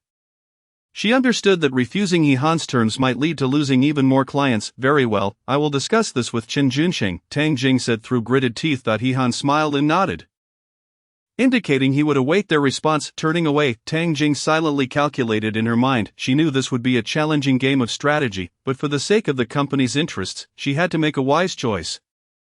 Upon returning to the company, after conferring with Chen Junsheng, Tang Jing ultimately decided to accept He Han's proposal. Although this meant collaborating with an erstwhile rival in the fiercely competitive business world, sometimes setting aside prejudices is the wisest course of action. Thus, Tang Jing re-established contact with He Han, and both parties formally reached a collaboration agreement. This seemingly improbable partnership would usher in new opportunities and challenges for both Chen Xing and Zijian's company. Chapter 18, Joining forces to create a new company. He Han successfully facilitated the partnership between Luo Zijuan's company and Chen Xing, a news that filled Luo Zijuan's organization with joy and anticipation. Gratefully, Luo Zijuan gazed at He Han, her eyes glistening with tears as she exclaimed, He Han, I truly don't know how to thank you. Without you, this collaboration would not have proceeded so smoothly, and it is of paramount importance to us. He Han smiled gently, replying, Zijuan, please refrain from such formalities. Witnessing the growth of the company brings me joy. As long as I can assist you, that is enough for me. As the collaboration progressed, the previously intense pressure on Luo Zijuan's company began to ease significantly. Prior to this, employees often found themselves working overtime, perpetually stressed and fatigued. Now, with the robust support from Chen Xing, work could be distributed more rationally among departments, alleviating individual burdens considerably. During a company meeting, Luo Zijuan confidently addressed all employees, let us put in a little more effort. With this collaboration, we will surely navigate through our current challenges and elevate the company to new heights. The conference room erupted with enthusiastic applause. Each employee radiating confidence and anticipation, they recognized that as long as they remained united and worked diligently, a brighter future awaited them. The employees were invigorated, pledging to give their all. Meanwhile, He Han continued to work quietly behind the scenes, strategizing for Luo Zijuan and monitoring every detail of the collaboration to ensure its seamless execution. Ms. Wu returned to Shenzhen and first conducted a comprehensive and meticulous review of the company's ongoing projects, categorizing them based on urgency, importance, and expected returns. For those that were relatively less urgent and yielded lower profits, Ms. Wu personally communicated with clients, sincerely explaining the current situation of the company while proposing alternative solutions or suggestions for postponement. For projects that could be handled concurrently, Ms. Wu reallocated internal human resources, fully leveraging each employee's strengths and expertise, forming efficient teams for collaborative work. Simultaneously, Ms. Wu enhanced communication and coordination among various departments, ensuring smooth information flow and avoiding redundant labor and misunderstandings, significantly improving work efficiency. Thanks to Ms. Wu's methodical efforts, the handling of the company's projects gradually fell into a rhythm, allowing Luo Zijuan to relax and focus on business expansion. Ms. Wu remarked that the current training market was thriving, with courses from internationally renowned experts in high demand, yet this would limit our profits. Zijuan's face grew solemn, anxiety reflected in her eyes. She paused, casting her gaze upon He Han, seemingly seeking his opinion or support. The training market is an idea I proposed, and I sincerely hope to excel in it, Zijuan asserted with unwavering resolve. Upon hearing this, He Han nodded in acknowledgement, signaling his understanding and agreement. You never cease to amaze me. What surprise do you have in store for me this time? His face radiated anticipation, clearly holding high expectations for Zijuan. Zijuan smiled slightly and elaborated, research-based training and consulting-based training. I am quite familiar with research, while you are the master of consulting. Her eyes sparkled with confidence and determination, as if she had discovered some answers, with He Han being a crucial link in the chain. Upon hearing Zijuan's words, He Han suddenly stood up, his movements betraying a hint of excitement. A glimmer of realization crossed his eyes. Zijuan, I think I understand. Let me take a guess at your concept. Research-based training involves entering the client's organization to collect data and provide targeted training based on identified issues. Consulting-based training entails following through with the client's plan executors throughout the entire process, continuously correcting the implementation through training to ensure flawless execution, integrating training into every facet of the plan. Is that right, Zichuan? His voice brimmed with expectation, while also revealing admiration for this idea. Perhaps that is the case, it remains merely a concept that requires thorough discussion. Zichuan nodded, unable to resist adding softly, Mr. You are incredibly astute. Did you just realize this? He Han resumed his playful act, momentarily adopting a look of feigned indignation. As the workday was nearing its end, he suggested they revisit this matter after returning, stating that he would gather the pertinent information and send it to Miss Wu that evening, asking her to arrange a meeting for everyone to discuss it as soon as possible. With that, he concluded, let us call it a day and prepare to head home. He Han stated earnestly, we must understand that while work is indeed important, it does not encompass the entirety of life. He had transformed from a workaholic into a homebody, unwilling to work overtime unless absolutely necessary. Even if overtime was unavoidable, he would strive to bring work home, continuing to work after dinner for a period before retiring early to maintain a good state for the following day's endeavors. Even during the weekly Monday meetings, He Han encouraged all employees to work efficiently during working hours, improving productivity and striving to leave on time, ensuring everyone has ample time to nurture normal family lives and enjoy leisure moments. For those special and urgent matters, he indicated they could be arranged reasonably according to specific circumstances, but he firmly believed that endless overtime and late nights should never become the culprits that harm employees' health or disrupt marital and parental relationships.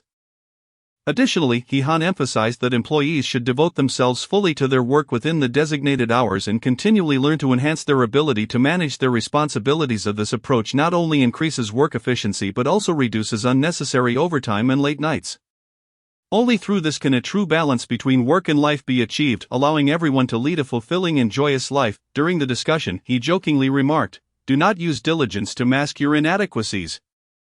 This phrase quickly became a popular saying among the company staff. Upon reaching the garage, the two entered the car, and He Han started the engine, speeding out with a roar. Luo Zichuan was taken aback, instinctively gripping the seatbelt and exclaiming loudly, slow down, driver. As soon as the words left her mouth, He Han couldn't help but burst into laughter. He was amused to realize that after all this time, Zichuan remained so endearing. Whenever his car accelerated, she would nervously call him driver. This amused him greatly. Hearing He Han's laughter, Luo Zichuan quickly turned to him, trying to appease him. Are you not angry then?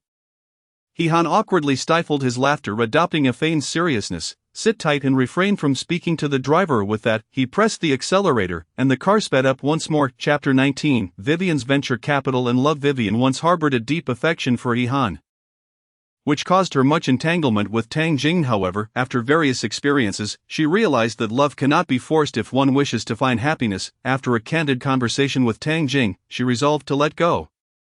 In that moment of relinquishing He Han, although there was a tinge of reluctance in Vivian's heart, what prevailed was a sense of relief. She understood that her past obsession was in vain, and only by letting go could she find liberation. Subsequently, she immersed herself in the venture capital field. Initially feeling lost, she gradually found her footing thanks to her resilient character and astute mind.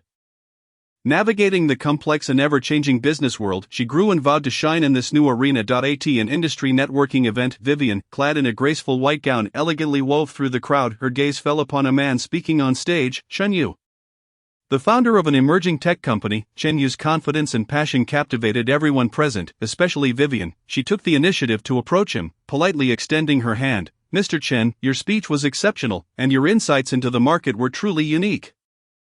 Chen Yu responded with a warm smile, taking Vivian's hand. Thank you, it is an honor to receive your praise. Vivian continued, I am quite interested in your company. Might we have the opportunity for a deeper conversation? Without hesitation, Chen Yu replied, certainly, it would be my pleasure. In the days that followed, they met frequently, engaging in conversations and sharing their dreams and philosophies. Vivian found herself increasingly drawn to Chen Yu's talent and ambition. She relished hearing him discuss his innovative ideas and technology, while Chen Yu admired Vivian's intelligence and decisiveness, as she consistently grasped concepts quickly and offered constructive feedback. After a project evaluation meeting, Chen Yu invited Vivian for coffee at a serene CAF. Appearing somewhat nervous, he stirred his coffee before taking a deep breath and speaking. Vivian, after spending this time together, I've developed a special feeling for you. A glimmer of sincerity and anticipation shone in his eyes. Upon hearing this, Vivian felt a rush of joy within, yet maintained a facade of composure, her lips curving into a subtle smile as she softly inquired, Oh? What kind of feeling is that? Chen Yu set down his spoon, adjusted his glasses, and gazed earnestly into Vivian's eyes, slowly articulating, I admire your independence and wisdom. I am greatly impressed by your decision-making.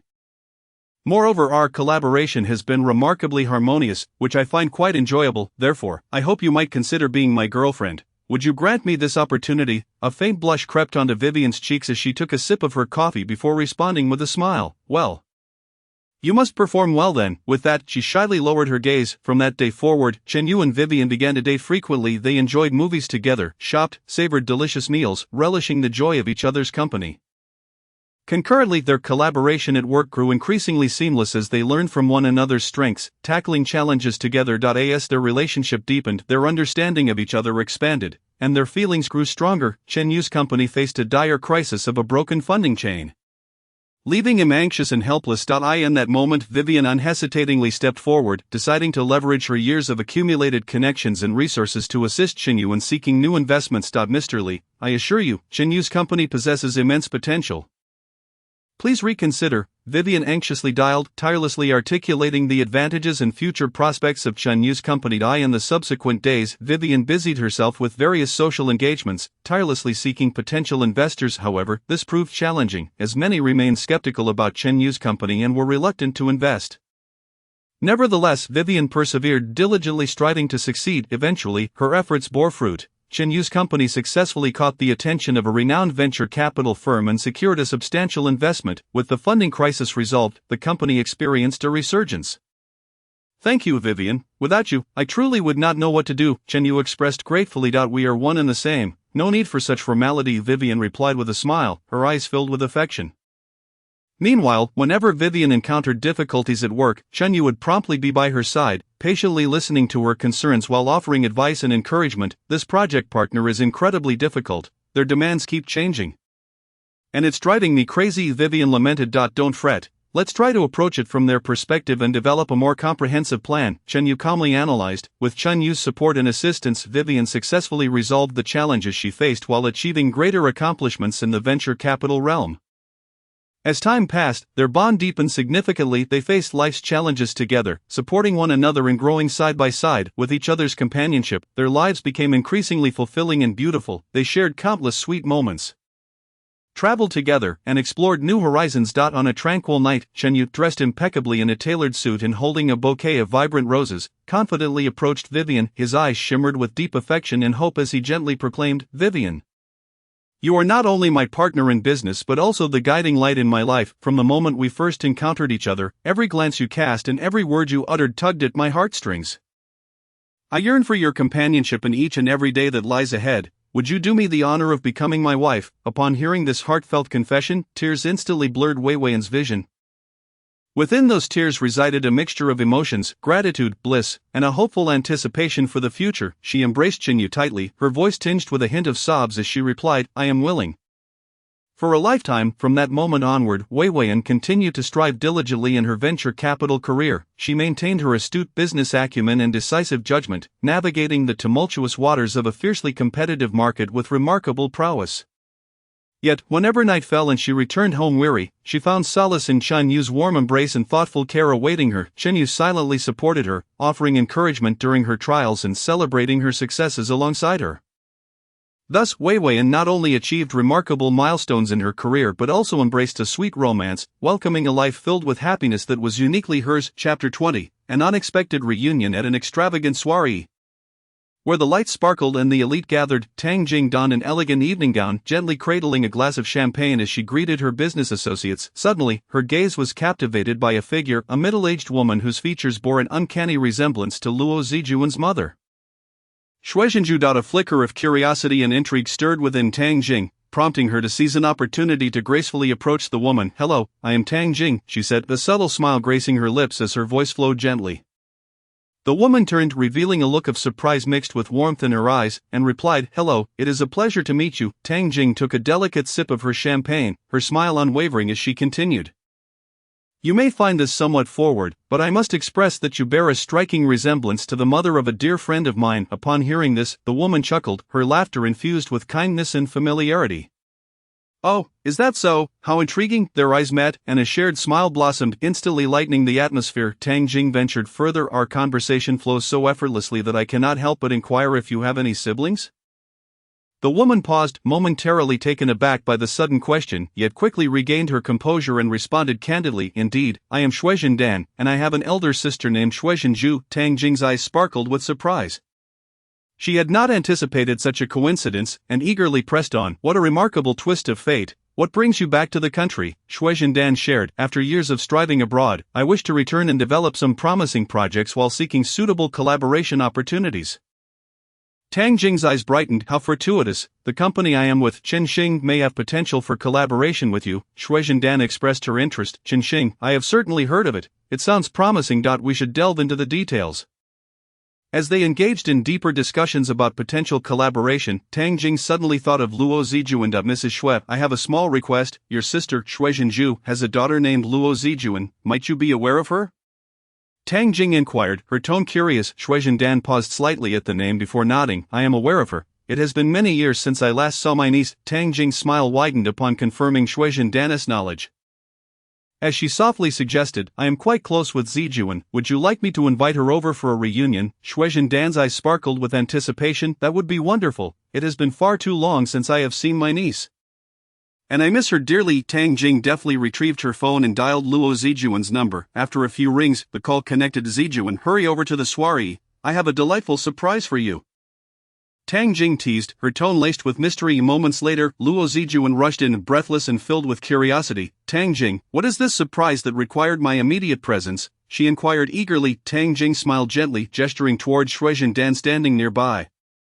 "Zijuan, take a look at who this is." Luo Zijuan followed Tang Jing, her eyes widening in disbelief as she processed the sight before her. "You are..." She hesitated, her voice laced with uncertainty. Shuizhen Dan's eyes glistened with unshed tears as she stepped forward, grasping Luo Zijuan's hands tightly, and exclaimed, "Zijuan, I am your aunt Shuizhen Dan." Luo Zijuan trembled slightly, her voice catching in her throat. "Aunt, is it truly you? I can hardly recognize you." The three of them settled down, sharing stories of the years gone by. Shuizhen Dan reflected with nostalgia. "Zijuan, after all these years, you have blossomed into a remarkable young woman." Luo Zijuan wiped the tears from her eyes. "And I always believed you were abroad. I never imagined I would find you here." Tang Jing observed them with a smile. "What a stroke of fate." Shuizhen Dan continued. "Zijuan, I have heard you have faced numerous hardships over the years. Yet seeing you so radiant and full of life suggests you have emerged from those trials with resilience." Her eyes brimmed with concern and pride. Luo Zijuan replied with a smile, "Indeed, aunt, I have weathered many storms. But thankfully, I have persevered. Those challenging times have matured me and imparted valuable life lessons." Seeing the moment was ripe, Tang Jing interjected, "Now that we have reunited, let us ensure we keep in touch. Moreover, let us not forget the significant collaboration we need to discuss." She winked playfully at both women. Shuizhen Dan laughed heartily. You are absolutely right. Today is indeed a double blessing." She marveled at the unexpected reunion with her long-lost niece and the imminent collaboration ahead. The remainder of the day was spent in joyous conversation, delving into the specifics of their partnership while sharing anecdotes and insights from their lives. Of this sudden reunion not only bridged the gap between them but also illuminated their promising futures, unveiling a new chapter in their lives. United in purpose, Shuizhen Dan, Tang Jing, and Luo Zijuan embarked on a shared journey of professional advancement. Chapter 21, A Double Happiness in Bali. The sky above Bali shimmered with a sapphire hue, while the clouds drifted like fluffy cotton candy. The golden sands sparkled under the sun, and the gentle waves caressed the shore as if heralding a grand wedding with a jubilant prelude.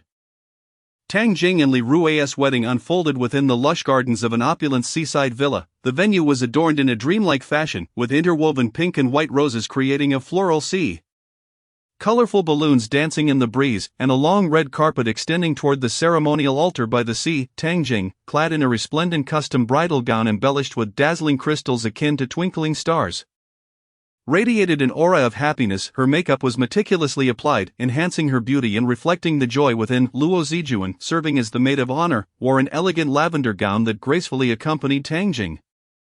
The gown was tailored to perfection, accentuating her figure with flowing lines and adorned with delicate floral patterns that exuded freshness and grace. "Tang Jing, you look absolutely ethereal today, like a celestial being gracing us with your presence," Luo Zijuan exclaimed, her eyes sparkling with delight and emotion. Gazing at her friend on the cusp of matrimony filled her heart with blessings and nostalgia. Tang Jing's face glowed with a radiant smile as she grasped Luo Zijuan's hands tightly. "Zijuan, with you by my side, I feel an overwhelming sense of security and happiness. Thank you for your unwavering support." without you my life would lack so much vibrancy. Feeling the warmth emanating from Tang Jing's grip, Luo Zijuan's eyes glistened with emotion. Tang Jing, there is no need for thanks between us, your happiness brings me immense joy. May you and Li Rui love each other eternally and share beautiful moments together. The two embraced, their emotions finding the perfect release in that moment. They understood that their friendship would accompany them through life, unaltered by the storms they might face. He Han stood among the crowd, impeccably attired in a sharp black suit, his gaze focused and affectionate as he watched Tang Jing, his heart brimming with blessings for her. As the wedding ceremony commenced, accompanied by the enchanting strains of music, Tang Jing linked her arm with her father's, gracefully traversing the crimson carpet towards Li Rui. Clad in a pristine white suit, Li Rui appeared dashing and elegant, his eyes brimming with anticipation and affection. The pastor, with a solemn yet gentle demeanor, intoned, "In this beautiful Bali, in the presence of family and friends, Ms. Tang Jing, do you wish to marry Li Rui, to walk hand in hand with him through life's journey?"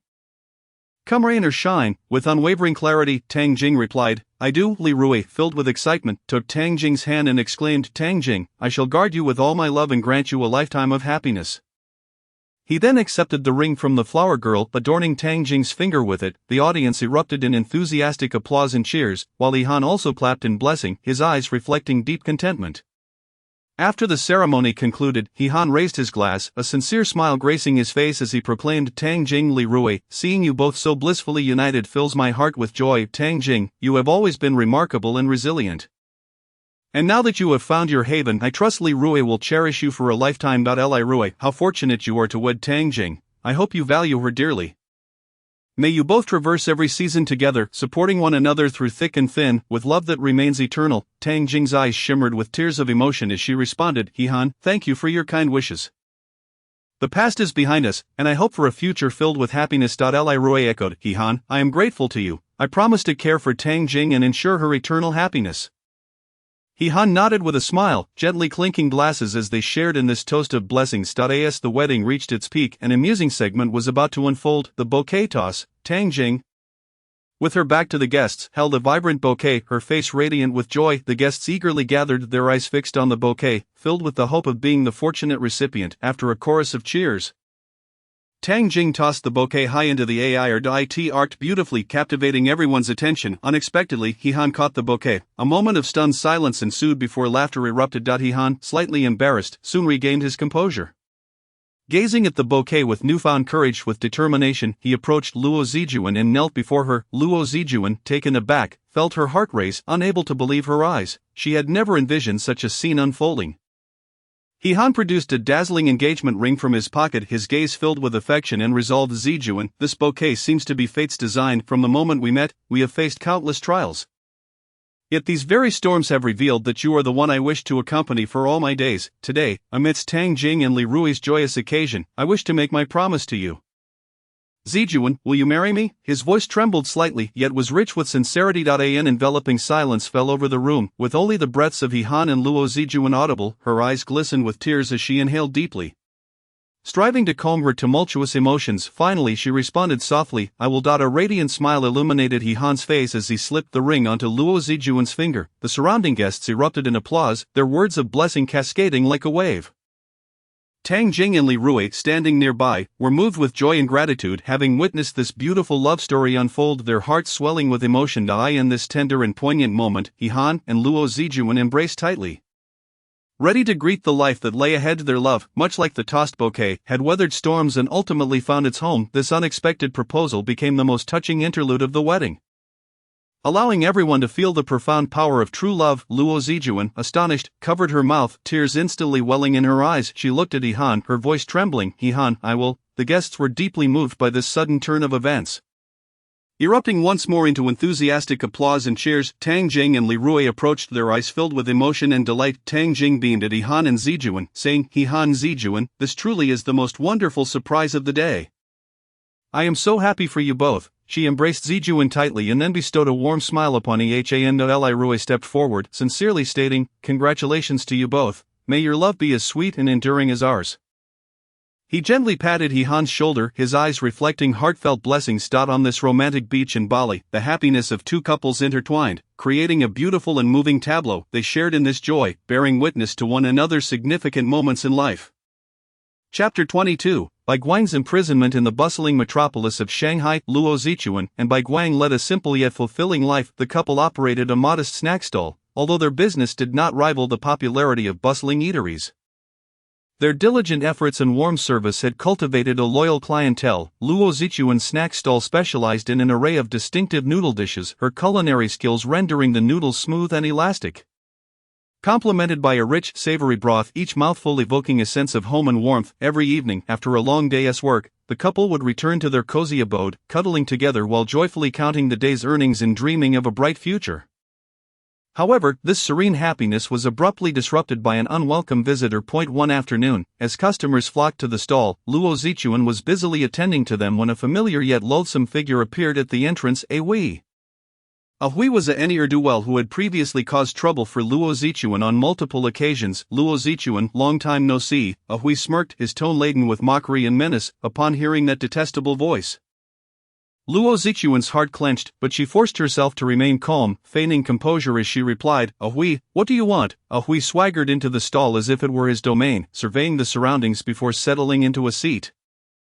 Nonchalantly propping his leg up, "I'm a bit short on cash these days. I was hoping you could lend me some money," he drawled. Luo Zichuan's anger flared at his audacity, and she retorted loudly, "I owe you nothing. We settled our debts long ago. Stop harassing me." Yet, A Hui merely chuckled derisively, a glint of disdain in his eyes. "Oh, you claim to have settled it? I don't recall it being that simple. If you don't give me money today, don't expect your stall to remain open." He then leapt to his feet, wreaking havoc within the stall, toppling dishes onto the floor. At that moment, Bai Guang returned with freshly procured ingredients. And upon witnessing the chaos, his fury ignited, his eyes widened, resembling an enraged lion, as he charged at A Hui, seizing him by the collar and roaring, "You scoundrel, how dare you cause a ruckus in my wife's stall?" A Hui, undeterred, forcefully broke free from Bai Guang's grip, and the two men instantly grappled with one another. In the heat of the struggle, Bai Guang lost his composure and shoved A Hui with all his might, causing A Hui's head to collide violently with the corner of a table, rendering him unconscious. Luo Zichuan, paralyzed by shock at this sudden turn of events, quickly dialed emergency services. A Hui was rushed to the hospital. And although his life was saved after urgent care, the severity of his head injury resulted in paralysis of his lower body, stripping him of mobility. The police swiftly intervened, and Bai Guang was apprehended on charges of intentional assault. The atmosphere in the courtroom was solemn, heavy with gravity. Bai Guang stood despondently in the defendant's seat, his eyes reflecting fear and remorse. Luo Zichuan sat in the spectators' gallery, her eyes swollen from tears. Weeping uncontrollably, the judge solemnly announced the commencement of the proceedings, while the prosecutor methodically outlined the case and evidence, clearly stating that Bai Guang's actions constituted intentional assault, leading to A Hui's severe injuries and paralysis, which had dire consequences. When it was Luo Zichuan's turn to speak, she stood up, her voice trembling with emotion as she implored, "Your Honor, this was truly an accident. A Hui was demanding money from me. When I refused, he began destroying things in the stall, and Bai Guang acted out of impulse to protect me. He is a kind-hearted, upright person who has never intended to harm anyone. Please, I beg you, show him leniency." Luo Zichuan cried as she spoke, nearly breaking down. At that moment, Luo Zichuan and He Han were also present in the gallery. Luo Zichuan's heart ached for her sister, her face etched with worry, as she quietly comforted Luo Zichuan. He Han, however, observed intently, deep in thought. During the defense, Bai Guang's attorney emphasized that his actions were a reaction to an emergency situation and noted his lack of a criminal record. Having always been a law-abiding citizen, He Han leveraged his connections and resources to hire a professional legal team for Bai Guang, presenting stronger evidence for his defense. Meanwhile, Luo Zichuan tirelessly gathered testimonials attesting to Bai Guang's integrity and kindness. However, the law is unforgiving. After a comprehensive consideration of all factors, the judge ultimately pronounced the verdict. Bai Guang, for the crime of intentional assault, was sentenced to 2 years of imprisonment and ordered to compensate the victim with 500,000 yuan. Upon hearing the verdict, Luo Zichuan collapsed in despair onto the chair, weeping uncontrollably. Luo Zichuan hurriedly approached to embrace her sister, offering solace. He Han also came over, gently assuring them that he would devise ways to help them through this difficult time. The court staff maintained order as this heart-wrenching trial gradually drew to a close in a heavy atmosphere. After Bai Guang was incarcerated, Luo Zichuan's world seemed to collapse. She had to manage 2 snack shops alone while caring for 2 children at home. The weight of life pressing down on her, making it hard to breathe, she immediately conferred with He Han on how to assist her sister. Luo Zijuan took leave from her company, arriving at Luo Zijuan's snack shop to help manage the business and imparting some marketing and management expertise she had acquired in Shenzhen. She meticulously crafted a new menu for the snack shop and utilized social media for promotional activities, thereby attracting numerous new customers. Luo Zijuan frequently stayed by Luo Zijuan's side, listening to her worries and anxieties, providing her with warm comfort and encouragement. Zijuan, do not fear, your sister is here, everything will be alright. He Han was also busy, gathering successful snack shop cases from Shenzhen, compiling them into materials to send to Luo Zijuan, offering them more ideas for their business operations. Furthermore, He Han helped to contact quality suppliers for ingredients, thereby reducing the costs of the snack shop. Financially, He Han discreetly transferred a sum of money to Luo Zijuan for her to give to Luo Zijuan to alleviate her immediate financial strain. Understanding her sister's character, Luo Zijuan did not disclose that it was He Han's assistance but simply stated it was her savings for Luo Zijuan to use for now, with the unwavering support of Luo Zijuan and He Han. The business of Luo Zijuan's snack shop gradually improved, and her spirits lifted, rekindling her hope for life. Meanwhile, in prison, Bai Guang deeply regretted his impulsive actions. He actively sought rehabilitation, hoping for an early release to return to his wife and family. He wrote to Luo Zijuan, urging her not to worry and assuring her he would behave well. As days passed, Luo Zijuan steadfastly held on to her love for Bai Guang and her hopes for the future. With Luo Zijuan's remote support and her own efforts, the business of the snack shop began to flourish. Chapter 23, The Resilience and Breakthrough of Love. Not long ago, Lao Zhu had left for a while but returned to the familiar sauce shop. When Luo saw Lao Zhu's return, her eyes sparkled with surprise and anticipation, but Lao Zhu's expression still bore traces of hesitation and weariness. Days went by, and the atmosphere between Lao Zhu and Luo during their daily interactions fluctuated between harmonious and somewhat awkward. Lao Zhu remained troubled by outdated notions regarding their age difference and societal perceptions, while Luo quietly cared for him in her own way, attempting to shatter the shackles of his heart. One day, Lao Zhu decided to ride his beloved motorcycle to clear his mind. However, fate played a cruel joke on him at that moment. On a curve, he accidentally had an accident, severely injuring his leg.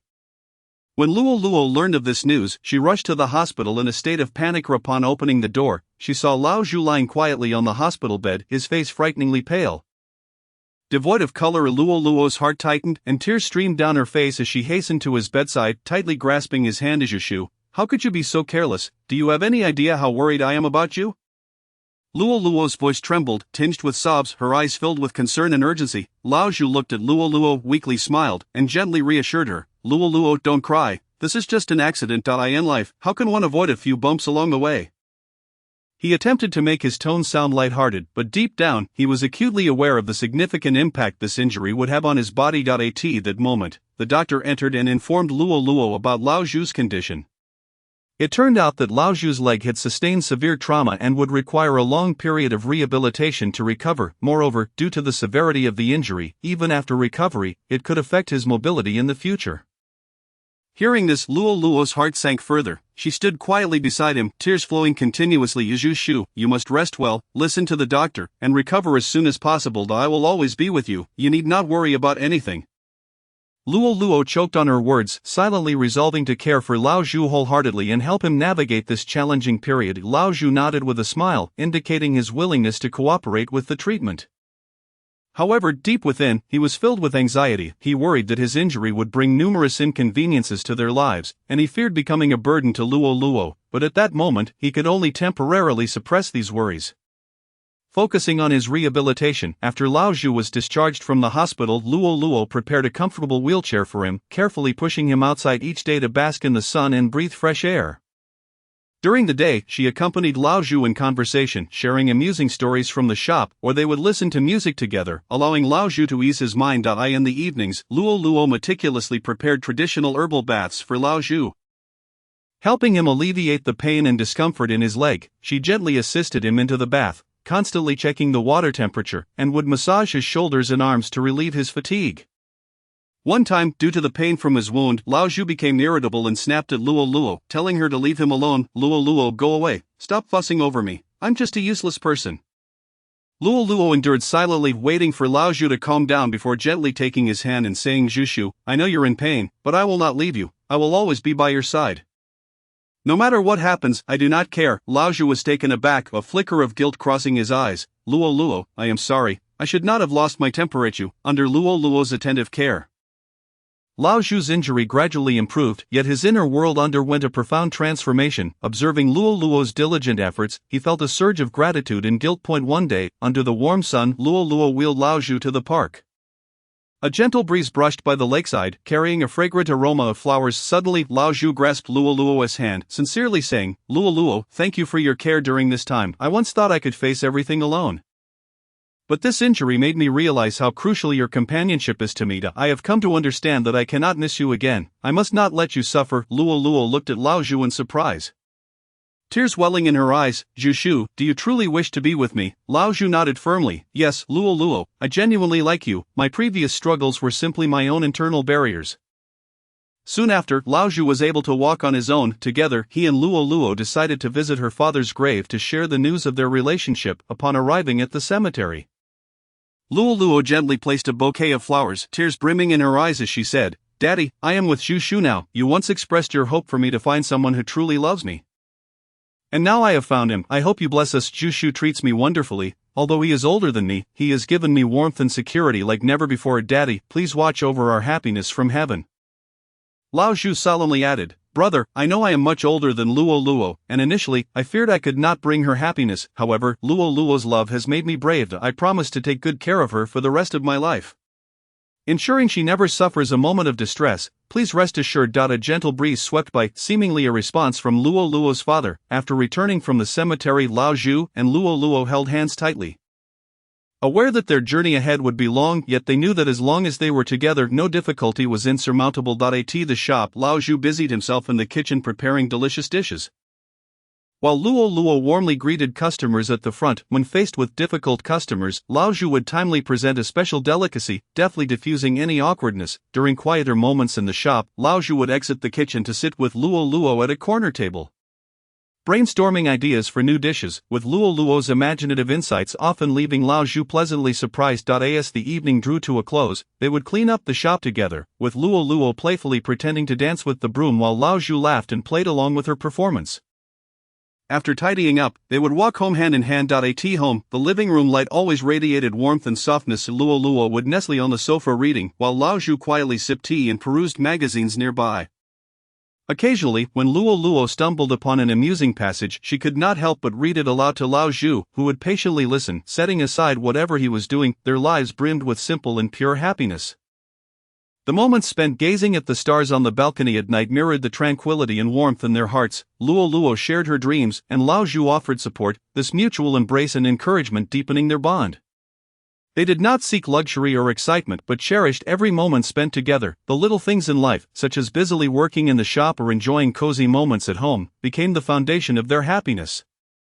This contentment stemmed from their genuine affection for one another, proving that even in simplicity, love renders everything profoundly beautiful. Chapter 24, Love and Companionship. On a busy workday, Luo Zijuan sat at her desk, furrowing her brow, pondering over a document. At that moment, He Han's call came through. Zijuan, how are you? Is work going smoothly today? He Han inquired with concern. Luo Zijuan let out a sigh and said, He Han, I find myself in a bit of a predicament. I have a lingering sense that there are issues with this project proposal, yet I remain uncertain about how to amend it. He Han chuckled softly.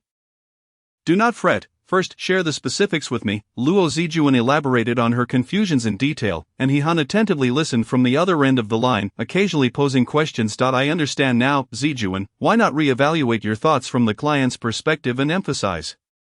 He Han patiently offered his suggestions. As Luo Zijuan absorbed his guidance, her eyes gradually brightened. He Han, you are truly remarkable. I think I might have a clearer idea now. Keep pushing forward, my dear. I have faith that you will resolve it. He Han encouraged. After work, Luo Zijuan eagerly packed her belongings and hurried home. Upon opening the door, her face radiated with a brilliant smile, akin to the warm sun of spring. She then opened her arms and embraced He Han tightly. That fervent hug seemed capable of melting all icy barriers. He Han, I owe my success in this proposal to you, Luo Zijuan exclaimed, her eyes shimmering with tears of excitement. He Han smiled and gently pinched her nose, affectionately saying, I always knew you would excel. His gaze was filled with trust and support for Luo Zijuan. Just then, Pinger, hearing the commotion, joyfully ran over and curiously asked, Mom, what has happened to make you so happy?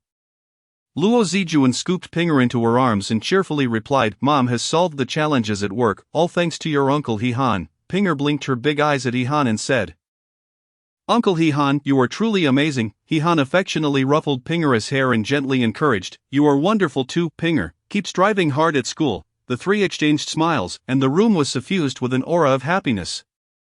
Their bond was so profound that it seemed, regardless of the difficulties they encountered, as long as they stood together, they could overcome anything. On a sunlit weekend, He Han proposed a family picnic in the countryside. Luo Zijuan readily agreed, That sounds delightful. Pinger will surely be overjoyed. The family of three gathered their food and supplies and drove to a park in the outskirts. He Han erected the tent while Luo Zijuan spread out the picnic blanket. And Pinger merrily ran about. Mom, this place is so beautiful, Pinger exclaimed. Indeed, my darling, Luo Zijuan replied with a smile. He Han arranged the food and called them over, Come and try the delicacies I've prepared. The family sat together, relishing the delicious food and cherished moments. Suddenly, Pinger looked up and asked, Uncle He Han, will you always be with us? He Han met Pinger's earnest gaze and replied solemnly, Yes, dear Pinger. I will always be here for you and your mother. Luo Zijuan moved, grasped He Han's hand, saying, He Han, thank you. He Han smiled, It is my duty. As long as you are happy, I am content. After the meal, He Han and Pinger flew a kite together. Uncle He Han, run a bit faster. The kite is about to soar, Pinger shouted excitedly. He Han quickened his pace, and the kite danced gracefully in the sky. Watching them, Luo Zijuan's face glowed with a smile of happiness. In the evening, as the sun dipped below the horizon, the family walked home hand in hand. Pinger said, Today was so much fun, we must do this again. He Han and Luo Zijuan exchanged smiles. Absolutely. On the day of Luo Zijuan's birthday, the sun seemed particularly gentle. After a long day of work, she returned home weary yet unaware of the unparalleled surprise awaiting her. The moment she opened the door, soft music filled the air, the candlelight flickered throughout the room, and the fragrance of roses permeated every corner. The floor was strewn with pink petals, forming a whimsical path leading to the center of the living room. He Han, dressed impeccably in a tailored suit, stood there with a magnificent bouquet of vibrant red roses, his face beaming with love and anticipation. Zijuan, happy birthday, He Han said tenderly, his voice imbued with deep affection. Luo Zijuan gasped, covering her mouth in astonishment, her eyes wide with disbelief, and tears welled up in her eyes. He Han approached her, gently taking her hand and saying, My dear, today is your special day.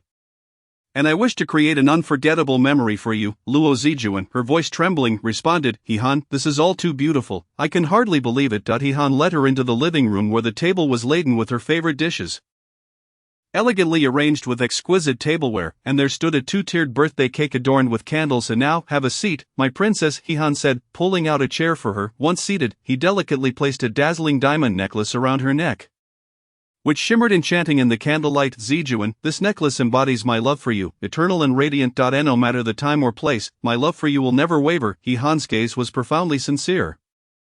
Tears streamed down Luo Zijuan's cheeks as she replied, He Han, thank you. This necklace is simply exquisite. He Han gently wiped away her tears. Do not cry, my dear. Today is meant for celebration. They enjoyed a romantic dinner together, during which He Han continually served Luo Zijuan, his eyes never straying from her. After the meal, He Han took Luo Zijuan to the balcony. Suddenly, he knelt on one knee, retrieved a sparkling diamond ring from his pocket, looked up at Luo Zijuan, and professed, Zijuan, from the moment we met and fell in love, through all the storms we've weathered, you have always been my steadfast choice. You are the most precious gift in my life.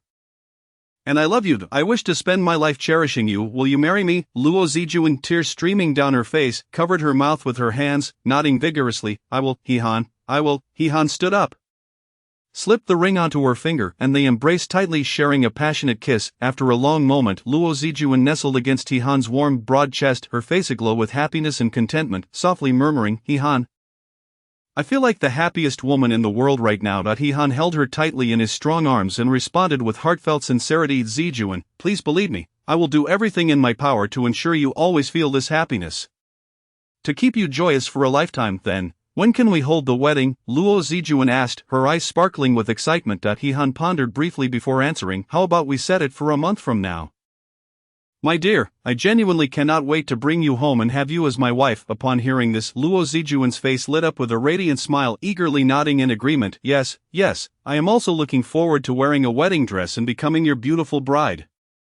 On this splendid night, they immerse themselves in boundless happiness and sweetness, dreaming together of their beautiful married life ahead, filled with infinite anticipation and yearning. Chapter 25. The long-awaited love finally comes to fruition. Luo Zijuan and He-han's wedding was scheduled for a month later, and both were filled with joy as they delved into the preparations. He-han first established the wedding budget in overall style. Utilizing his spare time, he reached out to the city's top wedding planning team, discussing every detail of the upcoming ceremony. From selecting the venue to determining the theme, He-han meticulously oversaw everything, striving to create a dreamlike wedding for Zijuan. Luo Zijuan, on the other hand, focused her energies on the design of her wedding dress. She pored over countless fashion magazines and communicated her ideas with the designers. On weekends, they ventured out together to select the jewelry needed for the wedding. He-han thoughtfully chose a splendid diamond necklace and earrings for Luo Zijuan, while she picked out exquisite cufflinks and a tie clip for him. As they planned the wedding, they carefully crafted the order of events. Luo Zijuan desired a heartwarming video montage at the start of the ceremony, reminiscing about their journey together, while He-han proposed a romantic fireworks display during the ring exchange, allowing the sky to illuminate their love. Together, they penned their wedding vows, each word resonating with heartfelt promises and hopes for the future. To finalize the guest list, they spent every evening reminiscing under the warm glow of lamps, recalling the friends and family who had accompanied them through thick and thin. Luo Zijuan diligently wrote down each name, while He-han contributed any that might have been overlooked. They wished for this wedding to not only be a testament to their love but also a celebration of happiness shared with their loved ones. Throughout the preparations, despite the busyness, their eyes sparkled with anticipation and joy, and every decision was infused with dreams of their future life together. Upon learning of Zijuan's impending marriage, Chen Junqing arrived with mixed emotions to extend his blessings. Facing Zijuan, he forced a smile, yet his eyes betrayed an unmistakable sense of melancholy and regret. Chen Junqing sincerely uttered, "Zijuan, seeing you so happy now fills me with genuine joy. I cannot believe I let such a wonderful person slip away. All due to my momentary lapse in judgment." His voice trembled slightly, betraying a profound sense of guilt and regret. Soon after, as if unable to contain the repressed emotions festering within him any longer, he began to recount the painful memories of the past. Reflecting on his time with Lingling, he realized that from the very beginning, it had been a monumental mistake. At that time, she had approached him with ulterior motives. On one occasion, after a late night at work, he kindly offered to escort her home. She enthusiastically invited him upstairs to sit for a while, and without giving it much thought, he followed her up. However, he could never have anticipated that he would end up staying in her home for a full 2 hours. Even worse, this became the leverage she later used to systematically force him onto the path of divorce. In hindsight, he couldn't help but lament the irreversible nature of his choices. Zijuan listened quietly, her face devoid of the resentment and animosity of your, responding calmly, "It's all in the past, Junsheng. You should look forward now. Lingling is not faring well either. Even though you are divorced, it might be nice for you to visit her occasionally." Chen Junqing nodded heavily, replying, "I will. I wish you everlasting happiness." With that, he turned to leave, his silhouette appearing somewhat forlorn and solitary. Zijuan watched him depart, letting out a soft sigh before turning to embrace her own promising future. The wedding proceeded as planned, the venue exquisitely adorned, suffused with an atmosphere of joy and bliss. Friends and family arrived early, their laughter and cheer creating a lively ambience. Tang Jing grasped her hand, her eyes brimming with emotion. "Zijuan, you look absolutely radiant today. I am truly happy for you."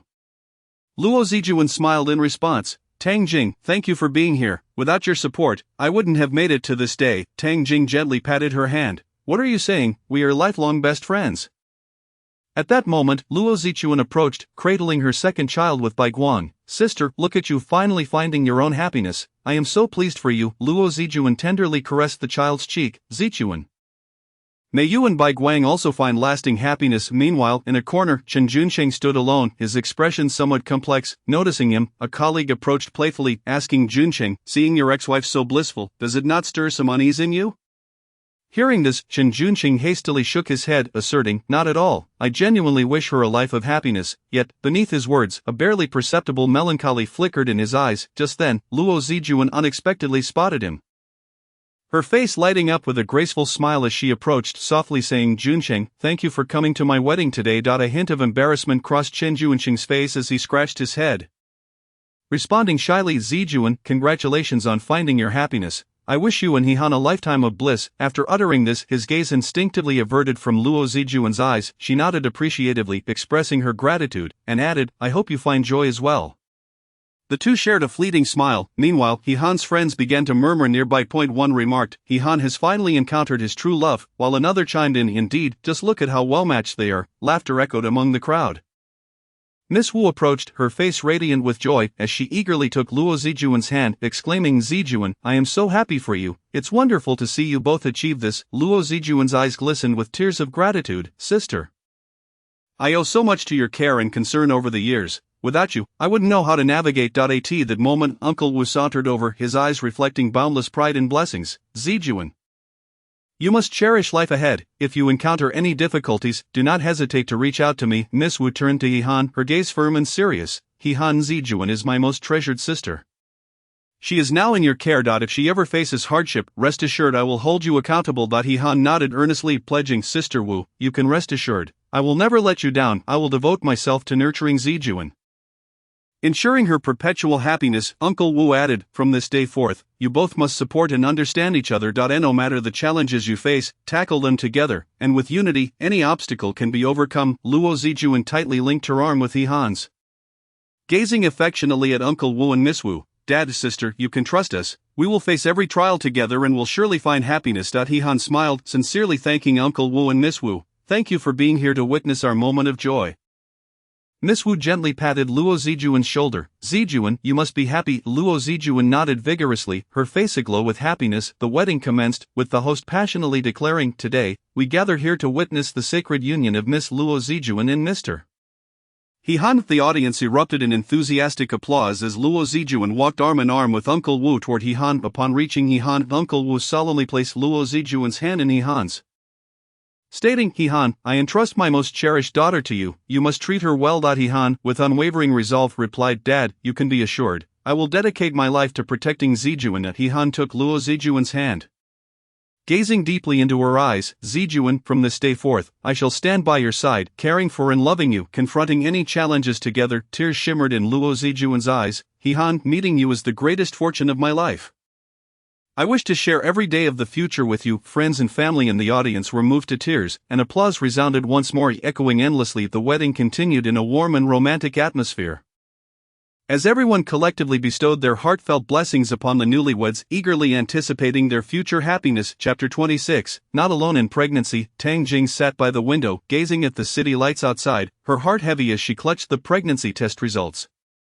She gently caressed her still flat abdomen, her eyes reflecting both the joy of impending motherhood and the weight of deep-seated worries. Her beloved career was akin to a rocket on the ascent, gaining momentum. Recently, she had taken on a significant project that, if pursued wholeheartedly, could elevate her career to new heights, yet, the unexpected arrival of this new life compelled her to re-evaluate her future plans.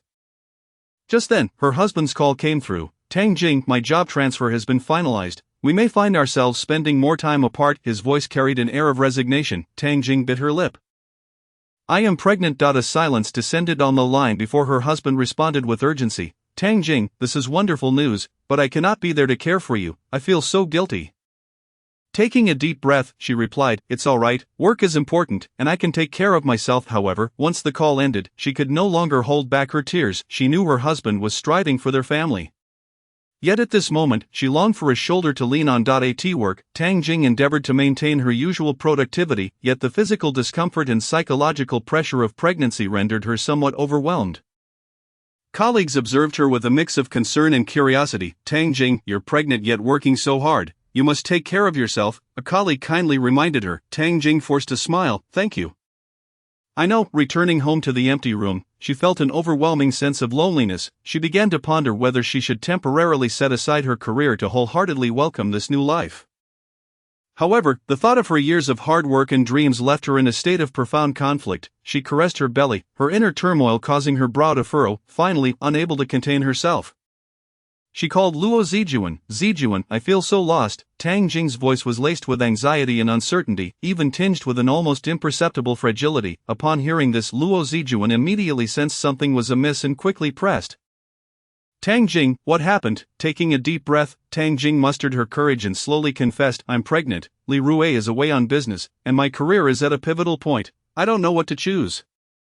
Luo Zijuan paused in surprise before bursting into excited exclamations. Tang Jing, this is wonderful news, congratulations. Yet, as she listened to Tang Jing's subsequent words, her demeanor shifted to one of seriousness and compassion.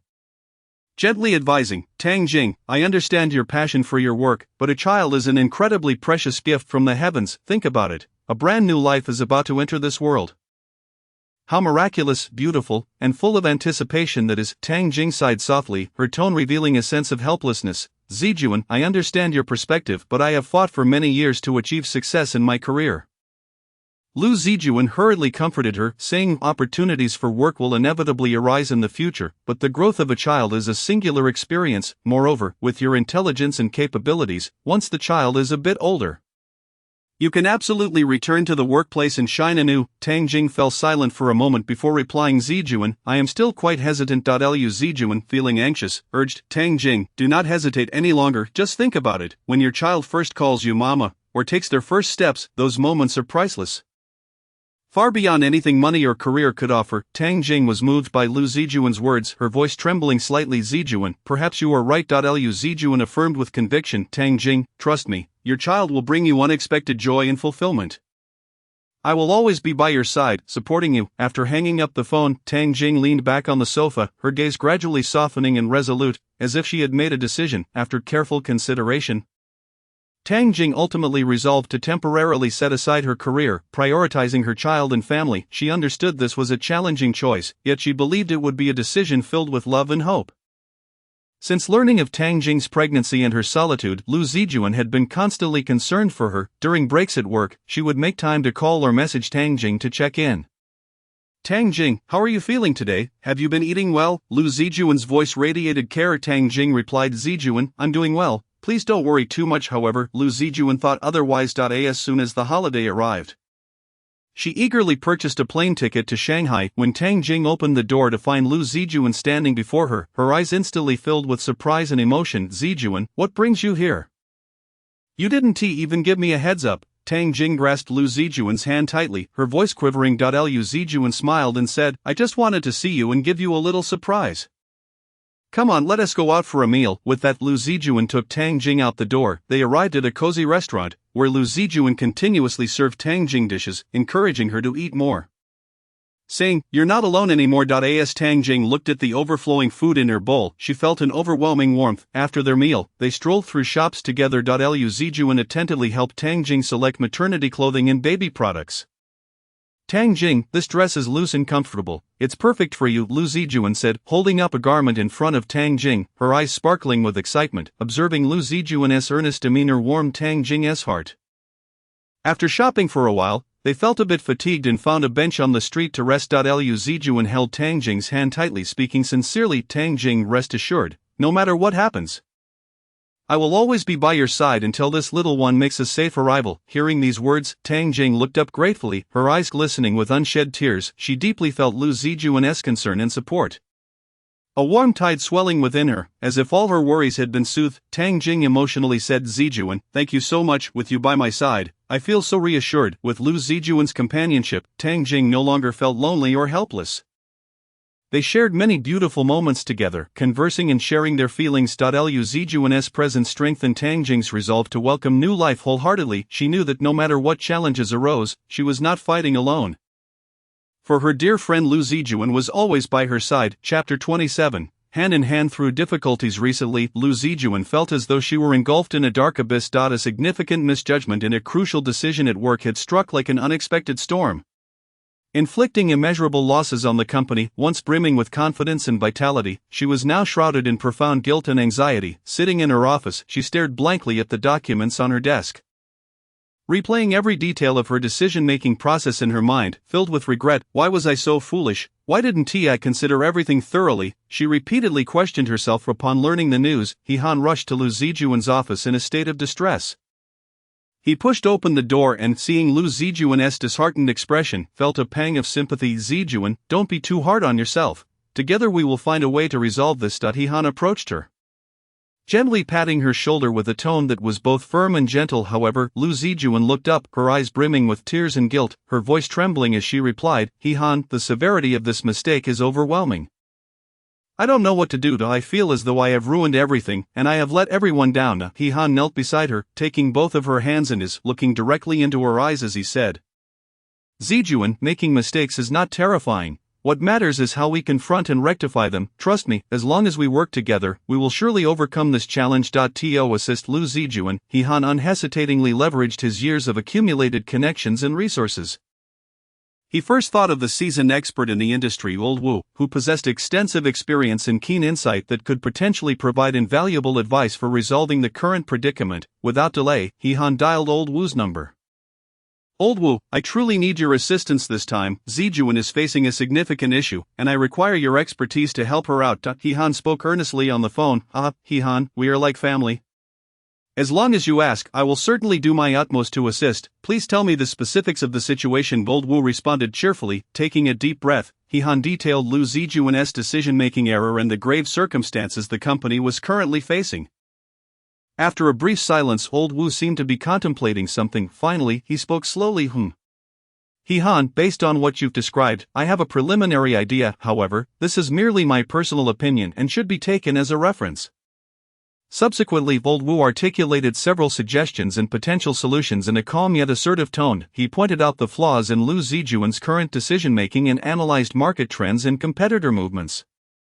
Additionally, he mentioned several measures that could be taken to alleviate the company's predicament and restore its competitiveness. He-han listened intently to Old Wu's suggestions, quickly jotting them down. He understood that these insights stemmed from Old Wu's years of industry experience and sharp perception, which were crucial for addressing the current crisis. Finally, He-han expressed his gratitude, saying, Thank you, Old Wu, your suggestions are invaluable. I will promptly discuss how to implement them with Zijuan. If any other issues arise, I will reach out to you for further guidance. After hanging up, He-han felt a slight alleviation of his worries. Although challenges remained ahead, they had at least taken the first step towards resolving the issue. Next, he needed to meticulously analyze Old Wu's recommendations with Lu Zijuan and formulate a practical action plan. Meanwhile, the image of the capable and experienced Miss Wu from the company emerged in his mind. Without hesitation, he sought her out and thoroughly explained the situation. After listening, Miss Wu readily assured him, He-han, Zijuan's predicament is our collective concern. Rest assured, I will exert my utmost effort to assist you both. With that, she began to strategize. Drawing upon her years of experience and keen insight, Miss Wu conducted a thorough and detailed analysis of the entire incident, proposing several ingenious solutions tailored to the current situation. Under He-han's proactive organization, the company's team members immediately sprang into action. In the spacious and brightly lit conference room, the atmosphere felt particularly tense and oppressive. He-han stood resolutely at the front, solemnly addressing his colleagues. Everyone should be aware that we are currently facing immense challenges. However, have faith that as long as we unite and work together, there will be no insurmountable obstacles this time. They must ensure that Zijuan is supported in resolving this thorny issue, restoring the company to its normal operational trajectory. He-han's words greatly boosted the morale of the team. Everyone nodded in agreement, their eyes reflecting determination and courage. At that moment, all understood that they must closely collaborate and strive together to overcome the daunting difficulties ahead. In the days that followed, they worked overtime to devise a remedial plan. He-han personally participated in every detail of the discussions and decisions, continuously providing guidance and encouragement. This plan needs further optimization. We must consider all possible scenarios, He-han stated, pointing at the proposal displayed on the screen. Miss Wu added, Yes, and we must not overlook potential risks. Throughout this process, Lu Zijuan also endeavored to regain her composure. She diligently absorbed new knowledge and reflected on her mistakes, wholeheartedly committing herself to the remedial efforts. After countless days and nights of hard work, a turning point finally began to emerge. The new plan started to take effect, gradually reducing the company's losses. When the final report indicated that losses had been minimized, the entire team erupted into cheers. Lu Zijuan looked at He-han, Miss Wu, and each member of the team, her eyes filled with gratitude. Thank you all. Without you, I wouldn't know what to do. He-han smiled and said, Zijuan, it is through our collective efforts that we have achieved today's results. Remember this lesson, for the road ahead is still long. Following this setback, Luo Zijuan became increasingly cautious and diligent. She dedicated considerable time and energy each day to acquiring industry knowledge, consistently enhancing her professional capabilities. In her work, she no longer acted impulsively. Each decision was subjected to careful deliberation and repeated validation. Simultaneously, she sought guidance from her senior colleagues, humbly accepting criticism and suggestions to diligently rectify her shortcomings. To avert future mistakes, Luo Zijuan meticulously planned and assessed risks in advance, preparing contingency strategies for potential issues. She also placed a greater emphasis on teamwork, actively communicating and sharing her experiences and ideas with colleagues while attentively listening to their opinions. Meanwhile, He Han quietly supported and encouraged Luo Zijuan from the sidelines. He would occasionally share insights about work with her, imparting some of his own professional wisdom. Whenever Luo Zijuan faced challenges or felt perplexed, He Han patiently guided her thoughts, helping her find solutions. He also reminded Luo Zijuan to maintain a balance between work and rest, advising her not to place undue stress on herself. On weekends, he would take her out to the countryside to unwind or enjoy a movie together. Cherishing their moments as a couple. In their daily lives, He Han showed greater concern for Luo Zijuan's emotions and needs, enveloping her in boundless warmth and affection. Through their joint efforts, their careers flourished steadily, and their bond deepened profoundly. Chapter 28, Confrontation. One day, Luo was assisting in Lao Zhua's shop, which was bustling with activity. At that moment, a woman elegantly dressed and exuding grace entered, her gaze immediately fixated on Lao Zhua. Her eyes brimming with complex emotions, Luo scrutinized the woman with curiosity, a twinge of unease swelling within her. She keenly sensed that this woman shared a peculiar relationship with Lao Zhua. A realization that set her on high alert. She couldn't help but speculate about the woman's identity. Could she be Lao Zhua's former lover, or was there some unresolved entanglement between them? As Luo's mind raced with thoughts, the woman slowly approached Lao Zhua, a faint smile gracing her lips. Lao Zhua, it's been a while, she said. Lao Zhua's expression turned somewhat unnatural, a flicker of surprise and hesitation passing through his eyes. As if unsure how to confront this unexpected visitor, he furrowed his brow, his tone tinged with impatience. What do you want? We no longer have any ties. The woman sighed softly, her voice laced with sentiment. I simply wanted to see you and check if you're doing well. After all, we once shared a bond. At this, Luo could no longer contain herself. She stepped forward, eyeing the woman warily. Who are you? Why are you here? The woman appraised Luo from head to toe, a faint smile curling at her lips. Little sister, and who might you be? Luo squared her shoulders, unyielding. I am an employee here, and also a friend of Lao Zhua. The woman chuckled lightly, though her eyes held a hint of disdain. Friend? I suspect it's more than that. Luo frowned, her voice tinged with discontent. What do you mean by that? The woman glanced at Lao Zhua before addressing Luo. Little sister, you're still too young to understand Lao Zhua. I shared a profound connection with him, and those memories are not something you can easily intrude upon. Luo bit her lip, striving to maintain her composure. So what? That is all in the past. The woman chuckled softly. In the past, some feelings cannot simply be forgotten. Those beautiful moments we shared, the storms we weathered together, are etched in my heart. Tears welled in Luo's eyes, her voice trembling. You're talking nonsense. My feelings for Lao Zhua are sincere. I don't care about the past, I only care about the present and the future.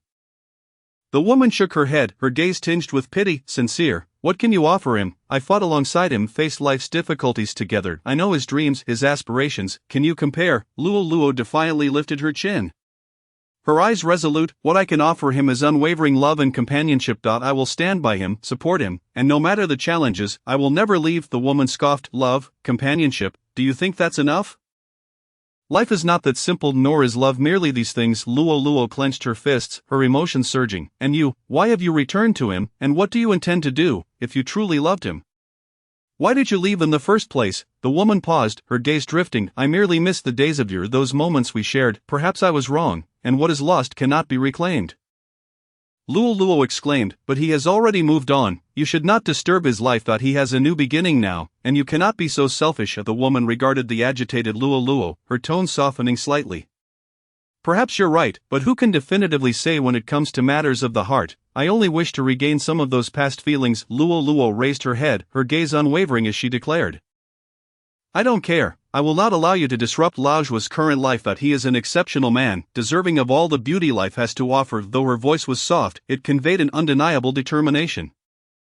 At that moment, Lao Zhua approached, his stride steady and assured. As he reached the two women, he calmly interjected, Enough, stop the bickering. His voice was deep and resonant, compelling an involuntary silence. Luo and the woman turned simultaneously to face Lao Zhua, their eyes filled with anticipation, seemingly awaiting his final decision. Lao Zhua silently gazed at his ex-girlfriend, his eyes shimmering with resolve and determination. He inhaled deeply before solemnly stating, Let the past remain in the past. There is no need to continue this entanglement. We should learn to let go and bravely look forward, living our own lives. Upon finishing, he shifted his gaze to Luo Luo, his eyes brimming with tenderness and conviction. Luo Luo, you are the one I cherish and value most in the present. Hearing Lao Zhuo's words, Luo Luo's eyes instantly welled with tears, cascading down her cheeks like a dam bursting. She rushed into Lao Zhuo's embrace. Tightly clutching his broad shoulders, reveling in the warmth radiating from him. In that moment, she recognized this was the sense of security she had longed for, the steadfast support she held in her heart. At that instant, she felt immeasurable happiness and contentment. The woman observed this scene, her expression reflecting disappointment and helplessness. Slowly, she turned away, her footsteps heavy as she exited the shop, strolling through the bustling streets. The woman's emotions were a tumultuous mix. She reminisced about the moments shared with Lao Zhuo, her heart heavy with regret and sorrow. She understood that she had lost Lao Zhuo, never to return to the past. Yet, she also recognized that Luo Luo's feelings for Lao Zhuo were genuine and fervent. Perhaps he could indeed find happiness with her. Realizing this, tears streamed down her face, knowing it was the price she had to pay for her past mistakes. Chapter 29, Letting Go and Caring. When Chen Junsheng learned of Ling Ling's car accident, leaving her unable to move her lower body, his heart was a tumult of emotions. Despite their divorce, the remnants of their past bond lingered in his heart. After much hesitation, he resolved to visit Ling Ling. Chen Junsheng gently pushed open the door, cautiously entering the hospital room. He immediately spotted Ling Ling. Her face as pale as paper, her features ravaged, her eyes devoid of spirit as she lay in bed. The once vibrant sparkle in her eyes had faded, replaced by an abyss of sorrow and pain. Ling Ling. Chen Junsheng's voice was low and tender, imbued with an indescribable emotion. He approached the bedside slowly, his gaze fixed on her. Upon hearing that familiar voice, Ling Ling trembled slightly, struggling to open her eyes and slowly turn her head. When she saw Chen Junsheng, a flicker of surprise crossed her eyes, quickly overshadowed by profound loneliness. Why are you here? Ling Ling's voice was feeble, tinged with helplessness and bitterness. Chen Junsheng took a deep breath, striving to calm his emotions, then gently pulled up a chair and sat beside her, quietly observing Ling Ling. I heard about your accident and couldn't stop worrying, so I came to see you, he expressed with concern. A faint, bitter smile graced Ling Ling's lips as she replied, I never expected you would actually come. Her words conveyed a complex array of emotions, a mix of nostalgia and a hint of disappointment. Chen Junsheng fell silent for a moment before finally speaking. Regardless, we were once married. Even though we are divorced, that bond has not entirely vanished. Ling Ling gazed out the window. What significance does this hold now?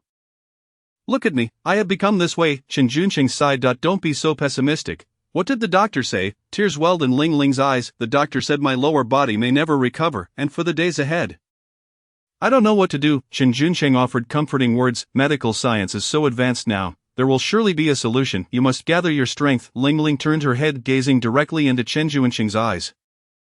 Rejuvenate? What do I have to rejuvenate with? My life is already shattered. Chen Junsheng grasped Ling Ling's hand firmly, saying, do not speak like that. You still have a child. You must be strong for him. The mention of her child. A flicker of tenderness appeared in Ling Ling's eyes. Yes, I have a child, but in my current state, how can I take care of him? Chen Junsheng reassured her. You need not worry about that. I will assist you. Ling Ling looked at him in astonishment. You will help? We are divorced. You have no obligation. Chen Junsheng's expression turned earnest. Though we are divorced, the child is innocent. I cannot turn my back on him. Ling Ling lowered her head, whispering, thank you, Chen Junsheng. He continued, in truth, let the past remain in the past. What matters most now is your health. Ling Ling sighed. I regret it. If I hadn't been so calculating and greedy from the beginning, perhaps we wouldn't have reached this point. Chen Junsheng remained silent for a moment. It is all in the past. Do not dwell on it. Ling Ling managed a bitter smile. Indeed, it is all in the past. Yet only now do I realize that a simple, unremarkable life is the most precious. Chen Junsheng replied. It is never too late to understand that. Focus on living well from now on. Ling Ling's eyes brimmed with helplessness. Live well? How can I live well like this? Chen Junsheng encouraged her. As long as you do not give up, there will always be hope. Ling Ling shook her head. Hope? I see no hope. Chen Junsheng rose to his feet. Ling Ling, you cannot succumb to despair. I believe you are not easily defeated. Ling Ling remained silent, tears cascading down her cheeks like a broken dam. Her gaze was filled with helplessness and pain, as if the entire world had crumbled around her. Chen Junsheng offered her a tissue, softly saying, wipe your tears, do not cry. His voice carried a note of gentleness and concern. Ling Ling accepted the tissue, gently dabbing at her tears, yet they continued to flow.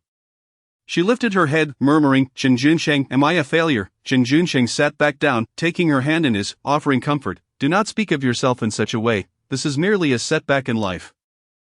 Everyone encounters difficulties. What matters is how we confront them. Lingling's gaze fell upon Chen Junsheng, a complex emotion flickering in her eyes as she asked, "Are you doing well now?" Chen Junsheng hesitated for a moment before smiling and replying, "I am managing. Life is relatively calm." Lingling forced a bitter smile. "That's good. I hope you can remain happy," Chen Junsheng asserted. "You will also be alright. Everything will gradually improve." Lingling sighed, offering a resigned smile. "I hope so."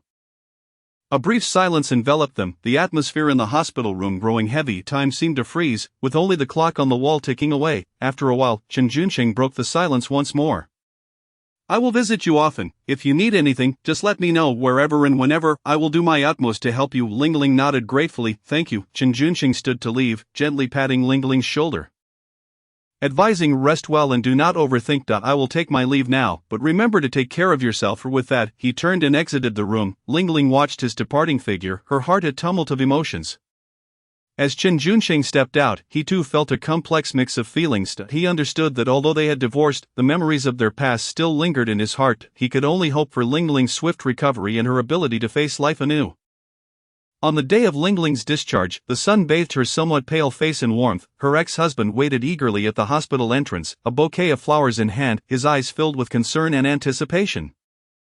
Upon seeing Lingling being wheeled out by a nurse, he hastened to her side. "Lingling, let us go home." Once home, he had already arranged the room to be cozy and comfortable. He carefully assisted Lingling onto the bed, encouraging her to rest well. In the days that followed, he seemed like a different person. Every morning, he prepared nutritious breakfasts for both Lingling and their son. After sending their son off to school, he would accompany Lingling in her rehabilitation exercises. "Lingling, keep pushing. You can do this," he encouraged, patiently guiding her through each movement. Initially, Lingling struggled and felt like giving up, but he would gently and firmly insist, "Just a bit longer. I believe in you." With his support and encouragement, Lingling gradually regained her confidence and cooperated more earnestly with her rehabilitation. As time passed, her condition steadily improved. One day, when their son returned from school and saw Lingling standing in the living room to greet him, he joyfully leaped into her arms. "Mom, you can stand up now." Their son cheered. Watching this scene, tears welled in her ex-husband's eyes. "Lingling, this is all your hard work." Lingling smiled, "And it's thanks to you for being by my side." From that moment on, her ex-husband devoted himself even more diligently to caring for their family. On weekends, they would take their son to the park for leisurely strolls, savoring precious family time together. In this process, Lingling and her ex-husband's relationship began to warm once more. They rediscovered the warmth and trust they had lost, and their family's life blossomed with hope and happiness. Chapter 30: The Joy of New Life. As Tang Jing's due date approached, Li Rui grew increasingly anxious. Finally, he resolved to conclude his work a few days early and hurried back home to accompany his wife. He entered the house, setting down his luggage, and hastened toward the bedroom. Pushing the door open, he immediately saw Tang Jing lying on the bed. Her belly had grown round and high, her face slightly fatigued, yet her eyes sparkling with anticipation and joy. "Darling, I'm back," Li Rui said softly, his gaze filled with tenderness and concern. Tang Jing turned her head slowly upon hearing his voice. Upon seeing her husband, a relieved smile blossomed on her face. "You finally returned." Li Rui hurried to her side, sitting down and tightly grasping her hand. "You've worked hard during this time. Let me take care of you from now on." From that day forth, Li Rui rarely left Tang Jing's side. Every morning, he would rise early to prepare a nutritious and delicious breakfast for her. He meticulously studied various pregnancy recipes, thoughtfully considering the tastes and nutritional needs of expectant mothers. "Come on, dear, eat more fruit. It's good for the baby," he said, presenting her with carefully cut fruit, his eyes brimming with affection. Tang Jing smiled as she accepted it, savoring a bite as sweet juice dribbled down her chin. With a satisfied smile, she remarked, "With you around, I feel utterly spoiled." Li Rui gently stroked her hair, softly replying, "This is just the beginning. Once the baby arrives, we will be even happier." On sunny days, Li Rui would accompany Tang Jing on walks around the community. He carefully supported her, fearing even the slightest misstep along the way. He would share amusing stories, making Tang Jing laugh heartily and brightening her mood immensely. In the evenings, he would tenderly massage her swollen feet, his hands gentle and skilled, as if cradling a precious treasure. Each press brought Tang Jing comfort and relief from her discomfort. "Is this feeling better?" Li Rui inquired with concern, his gaze filled with love and tenderness. Tang Jing nodded slightly, tears of gratitude shimmering in her eyes. "You're so wonderful." Her voice trembled slightly, overflowing with appreciation for Li Rui. However, on this day, Tang Jing suddenly felt a sharp pain in her abdomen. Li Rui immediately grew tense, beads of sweat forming on his forehead. He grasped her hand tightly, anxiously asking, "What is wrong? Is it time?" Tang Jing bit her lip, nodding with difficulty. Li Rui decisively gathered the prepared items and rushed Tang Jing to the hospital. Along the way, he continuously reassured her that everything would be all right. Upon arriving at the hospital, the doctors promptly initiated emergency care, wheeling Tang Jing into the delivery room. Li Rui anxiously awaited outside, silently praying for the safety of both mother and child. He sent a message to Luo Zijuan upon hearing that Tang Jing was about to give birth. Luo Zijuan and He Han purchased the fastest flight from Shenzhen, hurrying to Shanghai in a state of urgency. As soon as they landed, Luo Zijuan eagerly pulled He Han as they rushed to the delivery room entrance. Li Rui, how is Tang Jing now? Luo Zijuan asked breathlessly, her face etched with worry and anxiety. Li Rui replied, his expression tense, she is still in the delivery room. I'm not clear on the specifics. He Han stepped forward to offer comfort. Don't worry too much, Tang Jing is so strong, she will be fine. Time dragged on, each second feeling like a century to those waiting. Finally, the sound of a clear, melodious baby's cry echoed from the delivery room. Shortly thereafter, a smiling nurse emerged, gently cradling a tiny bundle and announcing, "Congratulations, mother and daughter are safe. You have a very lovely, beautiful little girl." Upon hearing the delightful news, Li Rui was overwhelmed with emotion, tears brimming in his eyes. Meanwhile, Luo Zijuan and He Han were equally ecstatic, unable to contain their exuberance as they cheered joyfully. As they entered the hospital room, they were greeted by the sight of Tang Jing, weary yet radiating happiness, which filled their hearts with immense comfort. Luo Zijuan cautiously leaned closer to the bedside, her eyes sparkling with joy and emotion, softly proclaiming, "Tang Jing, you are truly remarkable, the baby is incredibly adorable." Her gaze lingered on the tiny form, as if she beheld infinite hope and a beautiful future. Tang Jing offered a faint smile, her face aglow with bliss, expressing, "Thank you for being here, your presence brings me such peace." Though her voice was somewhat frail, it was imbued with profound gratitude. He Han, standing beside them, smiled warmly and remarked, "Congratulations, Tang Jing, from this moment onward, you will embrace a brand new identity, and life will become quite busy." His words conveyed heartfelt blessings and anticipation for Tang Jing's journey ahead. Cradling their daughter with tender affection, Li Rui approached Tang Jing, gently stating, "My dear, thank you for bestowing upon me such a precious gift." He tenderly kissed her forehead, manifesting the depth of his love. Tang Jing quietly absorbed the scene before her, a surge of indescribable warmth and happiness swelling within her. She understood that her choice had been right, and now she was relishing this hard-won sweetness of life. After visiting Tang Jing and her newborn daughter at the hospital, He Han and Luo Zijuan strolled homeward side by side. He Han, observing Luo Zijuan's radiant expression of happiness, couldn't resist teasing Zijuan, "Look at Tang Jing with her daughter. When will you bless me with a little one?" Luo Zijuan was taken aback for a moment. Then a blush crept onto her cheeks as she playfully replied, "Well, that's not hard to say. We could start right away." He Han's eyes lit up at her words, and he swiftly embraced Luo Zijuan, exclaiming, "Are you serious?" Luo Zijuan playfully pushed him away, saying, "You're so eager, such matters cannot be hurried." Yet He Han grew earnest. "Zijuan, I genuinely look forward to having a child with you, imagining a little one who embodies both of us. How wonderful that would be." Luo Zijuan's heart swelled with sweetness. "Then we must plan carefully, ensuring the best environment for our child's growth." He Han nodded, "Of course, but regardless of the circumstances, our child will undoubtedly be enveloped in love and happiness." Hand in hand, they walked forth, envisioning their future while the setting sun cast a warm glow upon them, illuminating their hopeful silhouettes. In the days that followed, Li Rui became increasingly attentive and caring. He diligently learned the ropes of diaper changing and feeding, and though he fumbled initially, he never lost heart, maintaining unwavering patience. Each attempt honed his skills and deepened his understanding of the joys and responsibilities of fatherhood. Whenever Luo Zijuan found free time, she would often come to assist, and together they shared the joy and delight that new life brought. As time passed, the baby grew day by day, and with the support of family and friends, Tang Jing gradually regained her physical and emotional strength. The small family brimmed with love and warmth, and the days ahead were filled with hope and beauty. Chapter 31, Double Happiness. After Tang Jing welcomed her daughter, Luo Zijuan frequently visited, each time captivated by the delicate beauty of the little babe. One evening, as Luo Zijuan nestled in He Han's embrace on the sofa, she softly confessed, "He Han, every time I see Tang Jing's daughter, I yearn for a child of our own." He Han embraced her tighter, smiling as he replied, "I share that desire, Zijuan. Let us prepare for one." Luo Zijuan nodded, "Yes, but first, we must discuss this with Ping Er." During the weekend the family gathered, and Luo Zijuan cautiously addressed Ping Er. "Ping Er, Mom wants to share something with you." Ping Er looked up. "What is it, Mom?" Luo Zijuan took Ping Er's hand. "Mom and Uncle He Han are planning to have a little baby." What do you think? Ping Er blinked, pondering for a moment before responding, Mom, I think that's wonderful. Then I can have a brother or sister to play with. Luo Zijuan and He Han exchanged relieved glances. And He Han affectionately patted Ping Er's head. You truly are understanding. Soon our family will be even livelier. With the decision made to have a child, Luo Zijuan and He Han began to prepare meticulously. They adjusted their schedules, committing to early nights and mornings to ensure ample rest. He Han curtailed social engagements, opting instead to accompany Luo Zijuan on evening walks in the park to maintain their health.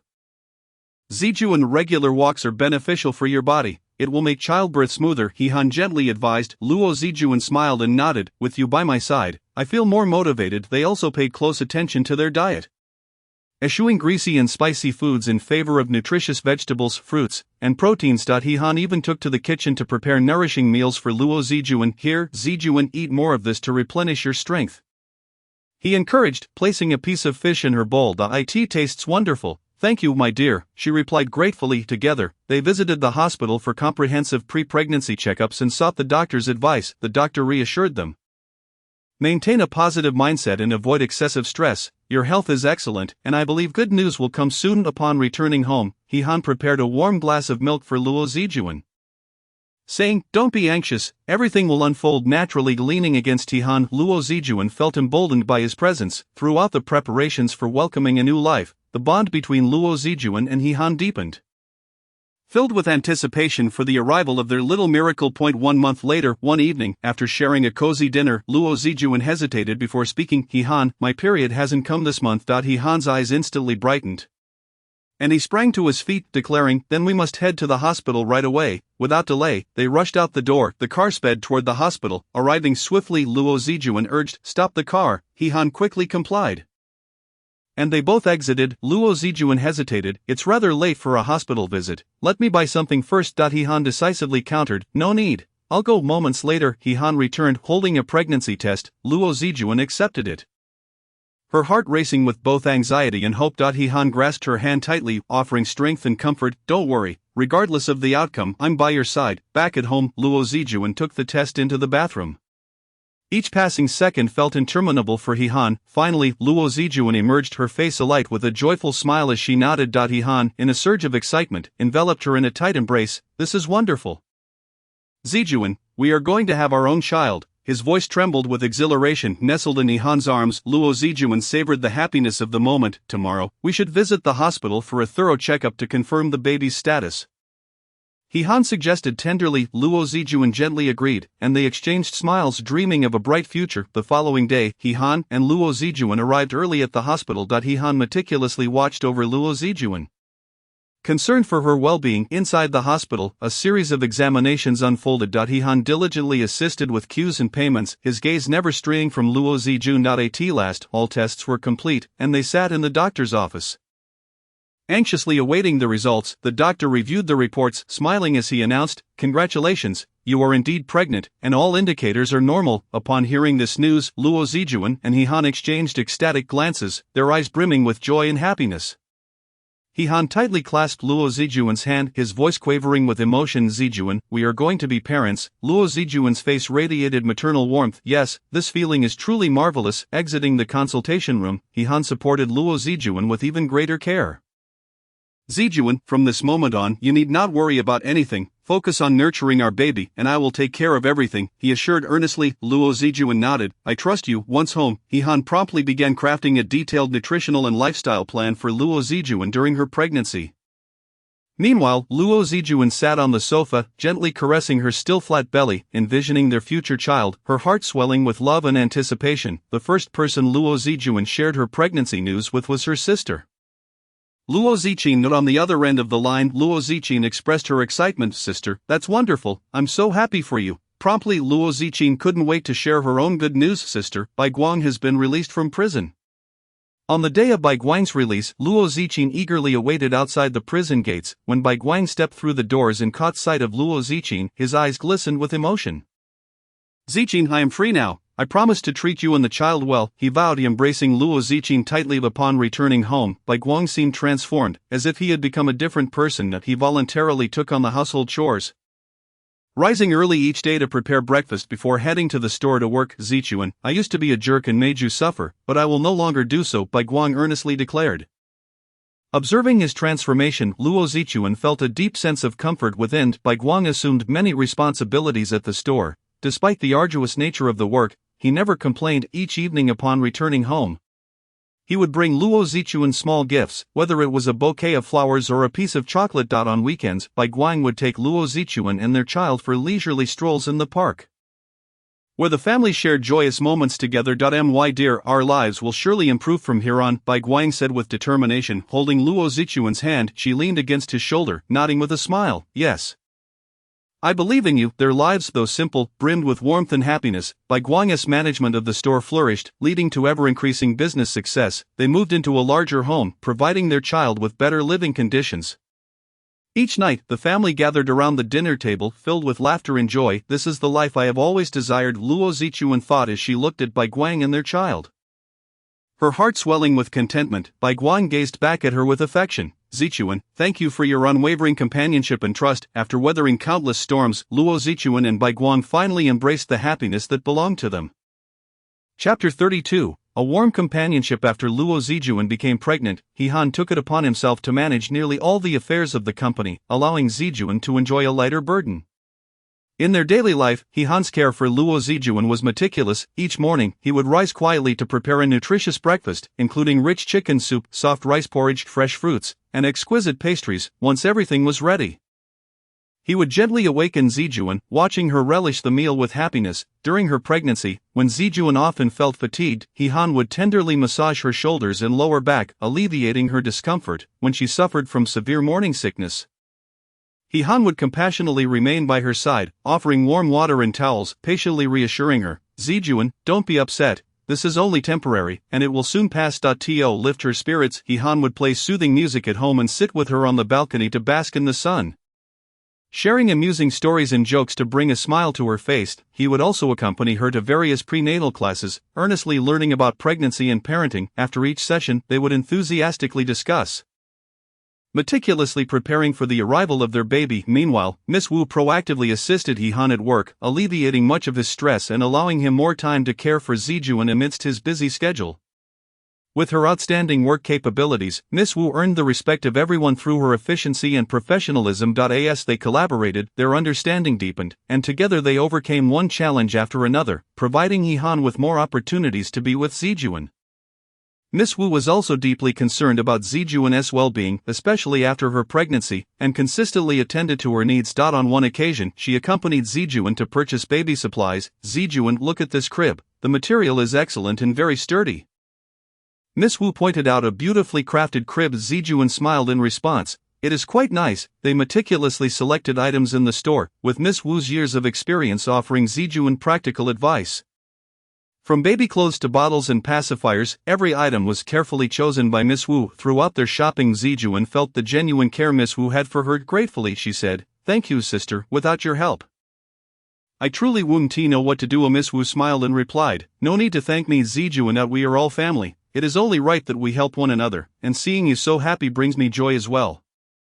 Thus Zichuan and Miss Wu spent a delightful day together, during which Zichuan felt enveloped in warmth and affection. Uncle Wu would often come to visit his daughter, Luo Zichuan. One day, he arrived at their doorstep with some fruits and gently knocked on the door. When the door opened, He Han smiled upon seeing Uncle Wu and quickly invited him in. Zichuan, how have you been feeling lately? Is there anything bothering you? Uncle Wu inquired with concern. Dad, I'm doing well. You don't need to worry, He Han takes excellent care of me, Zichuan replied with a bright smile, radiating happiness. Seeing his daughter so content, Uncle Wu felt a profound sense of relief. He turned to He Han and said, He Han, I trust you with Zichuan, I appreciate your hard work. He Han hurriedly responded, Dad, you are too kind, Zichuan is my wife, of course, I will take good care of her, it is my duty. Hearing this, Uncle Wu nodded with a satisfied smile, knowing his daughter had found a good home, which put his heart at ease. They chatted for a while before Uncle Wu took his leave. After he departed, Luo Zichuan and He Han exchanged smiles, their hearts filled with warmth. They both understood the significance of family support and care, and now, with each other and their family's blessings, life had become even more beautiful. On a tranquil night, as silence enveloped the world, Zijun suddenly felt a sharp cramp in her leg, the intense pain causing her to cry out. He-han was instantly awakened, sitting up with concern for her well-being. Zijun furrowed her brow and softly informed him of her cramps. Without hesitation, He-han extended his hands to massage her leg, attempting to alleviate her suffering. As he massaged, he gently reassured her, "Have you been moving too little lately? You should get more exercise tomorrow and also ensure you're getting enough calcium." Zijun looked at He-han with gratitude, gently leaning into his embrace, whispering, "With you here, I fear nothing." He-han held her tightly, feeling her warmth and reliance, his heart brimming with happiness. As time passed, Zijun's pregnancy progressed, her belly growing larger and her movements becoming increasingly cumbersome. He-han showered her with even more love and care, meticulously massaging her legs and feet, helping her into comfortable socks, and even bending down to tie her shoelaces. These seemingly trivial gestures were imbued with He-han's deep love for Zijun. On a sunny weekend morning, He-han decided to take Zijun for a stroll in a nearby park. The air in the park was fresh and pleasant, with a gentle breeze brushing against their faces, bringing refreshing coolness. Zijun walked among the flowers, her face aglow with happiness. He-han carefully supported her, fearful that she might stumble. Turning to He-han, Zijun softly said, "He-han, thank you for everything you do for me. Without you, I wouldn't know how to navigate this challenging time." He-han gently stroked her hair and replied tenderly, "Zijun, being by your side, caring for you and our baby, is the greatest happiness of my life. No matter the challenges we face, we will confront them together and create a beautiful future." Zijun nodded, firmly grasping He-han's hand, their eyes meeting in a smile that expressed boundless tenderness. They continued their stroll in the park, relishing this warm and beautiful moment, eagerly anticipating the arrival of new life. Under He-han's attentive care and everyone's concern, Luo Zijun smoothly navigated each day of her pregnancy, joyfully awaiting the arrival of their baby. Chapter 33, Chen Junsheng's new fate. Having endured a series of intricate emotional entanglements, Chen Junsheng found himself weighed down by the bittersweet memories of his past with Luo Zijun and the current distance between them, coupled with the vague connections with Ling Ling that seemed to tug at his heartstrings. It felt as though his mind and body were being pulled apart, leaving him listless and dispirited. His initial resolve and expectations regarding marriage had completely dissipated, leaving only a profound sense of confusion and despair. Each day, he immersed himself in work, attempting to numb himself with the busy rhythm. It was during this time that his subordinate, Sang Zhua, unexpectedly entered his world, quietly stepping into his life. Sang Zhua, a relatively new employee in the company, possessed a distinctive aura that set her apart. Though she appeared ordinary on the surface, her inner light shone brightly. She excelled at work, adeptly managing various tedious tasks, earning the admiration of her colleagues. Moreover, her affluent background was evident in her attire and demeanor, exuding an innate elegance and confidence, truly embodying the essence of a privileged young lady. Sang Zhua keenly sensed the deep-seated despondency within Chen Junsheng, and her heart was stirred by a desire to care for and help him. Thus she often sought opportunities to approach him and express her concern. One evening, as Chen Junsheng was burdened with heavy work and had to stay late at the office, the quiet atmosphere was pierced only by the faint glow of computer screens. "Manager Chen, it's so late, don't overexert yourself, your health is paramount." Sang Zhua gently approached him, her voice tender. Chen Junsheng looked up, his gaze somewhat vacant as he regarded Sang Zhua, forcing a bitter smile. "It's nothing. I still have some work to finish." Upon witnessing the scene, Sang Zhua chose silence, quietly approaching to retrieve a steaming cup of coffee from the side, which she placed before him. "Have a cup of coffee to rejuvenate yourself. Do not worry yourself down," she suggested gently. Chen Junsheng slowly accepted the hot beverage, murmuring, "Thank you, Sang Zhua. In this moment of uncertainty, your thoughtful gesture feels as comforting as this warm coffee, providing me with a semblance of solace." Sang Zhua smiled softly, her eyes reflecting concern and understanding as she replied, "Manager Chen, I comprehend that you have encountered numerous setbacks and tribulations. Of those past experiences may weigh heavily upon your heart like a burdensome mountain. However, life is invariably replete with possibilities. We must bravely look forward and embrace the unknown beauty that awaits us." Chen Junsheng let out a deep sigh, one that seemed to carry the burden of his inner turmoil and exhaustion. In a low voice, he confessed, "I have truly lost my previous hopes and courage regarding love and marriage. It feels as though time has rendered my heart devoid of warmth." Sang Zhua shook her head gently, her eyes gleaming with determination as she encouraged, "Do not be so pessimistic, Manager Chen. Life resembles a lengthy journey. Perhaps the person truly suited for you is quietly waiting in some corner of the future. As long as you are willing to open your heart again and embrace the warmth that may arise, happiness might just arrive unexpectedly." From that day forth, Sang Zhua frequently brought Chen Junsheng coffee or small treats, silently standing by his side, offering him support and encouragement. Gradually, under Sangju's care, Chen Junsheng began to emerge from the shadows cast by his marriage, rediscovering his courage and motivation for life. On another occasion, the company undertook a significant project, with Chen Junsheng at the helm, leading the team to completion. Yet, as challenges mounted during the process, he found himself under immense pressure. Sangju proactively took on numerous vital tasks and, at critical moments, proposed innovative ideas that helped the project navigate through difficulties. Once the project concluded, the tense atmosphere of busyness finally eased. Chen Junsheng extended a heartfelt invitation to Sangju to a fine restaurant, intending to treat her to a meal as a token of his gratitude. Sangju, I truly owe you for this. Without your unwavering assistance, this project would have been exceedingly difficult to complete so smoothly, he said, his gaze earnest as he looked across the table at her. Sangju took a delicate sip of her red wine, a faint smile gracing her lips as she replied softly, Manager Chen, please do not be so formal. This is the result of our entire team's collective effort, and everyone has contributed significantly. Chen Junsheng remarked, I have gradually come to realize that you are not only intelligent and capable but also possess a profound sense of responsibility. Such qualities are indeed rare. Upon hearing this, Sangju felt a blush rise on her cheeks, somewhat bashfully replying, To receive your acknowledgement brings me immense joy. It is a tremendous encouragement for me to eye in the subsequent days of their interactions. Chen Junsheng felt as if he were being drawn by an enchanting force, increasingly captivated by Sangju's sun-like kindness, optimistic outlook, and fearless courage. Conversely, Sangju, through her encounters with the mature, composed, and charming Chen Junsheng, unwittingly developed a unique affection for him. One day, under the bright sun and gentle breeze caressing every corner of the city, Sangju arrived early at their agreed meeting place, her heart brimming with anticipation. She awaited Chen Junsheng's arrival, her mind racing with the words she wished to share. At last, he arrived as promised, clad in a simple yet elegant suit, exuding vitality. Manager, I have something to discuss with you, Sangju said, a hint of shyness on her face, her cheeks slightly flushed, her eyes revealed a flicker of unease. As if fearing an unfavorable response, Chen Junsheng turned to her, surprise flickering in his eyes as he curiously asked, What is it? His voice was gentle and deep, soothing to the soul, gathering her courage with a deep breath. Sangju slowly confessed, I think I have developed feelings for you. I am uncertain about your feelings towards me. Chen Junsheng was taken aback. He had not anticipated such a confession from Sangju. After a brief pause, he finally spoke, Sangju, I too have feelings for you, yet I fear that we may all suffer once more. His tone was laden with conflict and helplessness, as if caught in a dilemma. Sangju grasped his hand, her touch warm and reassuring, as if to convey boundless courage. She looked steadfastly into Chen Junsheng's eyes, her gaze shimmering with determination. Manager Chen, let us give each other a chance and face the future with courage together.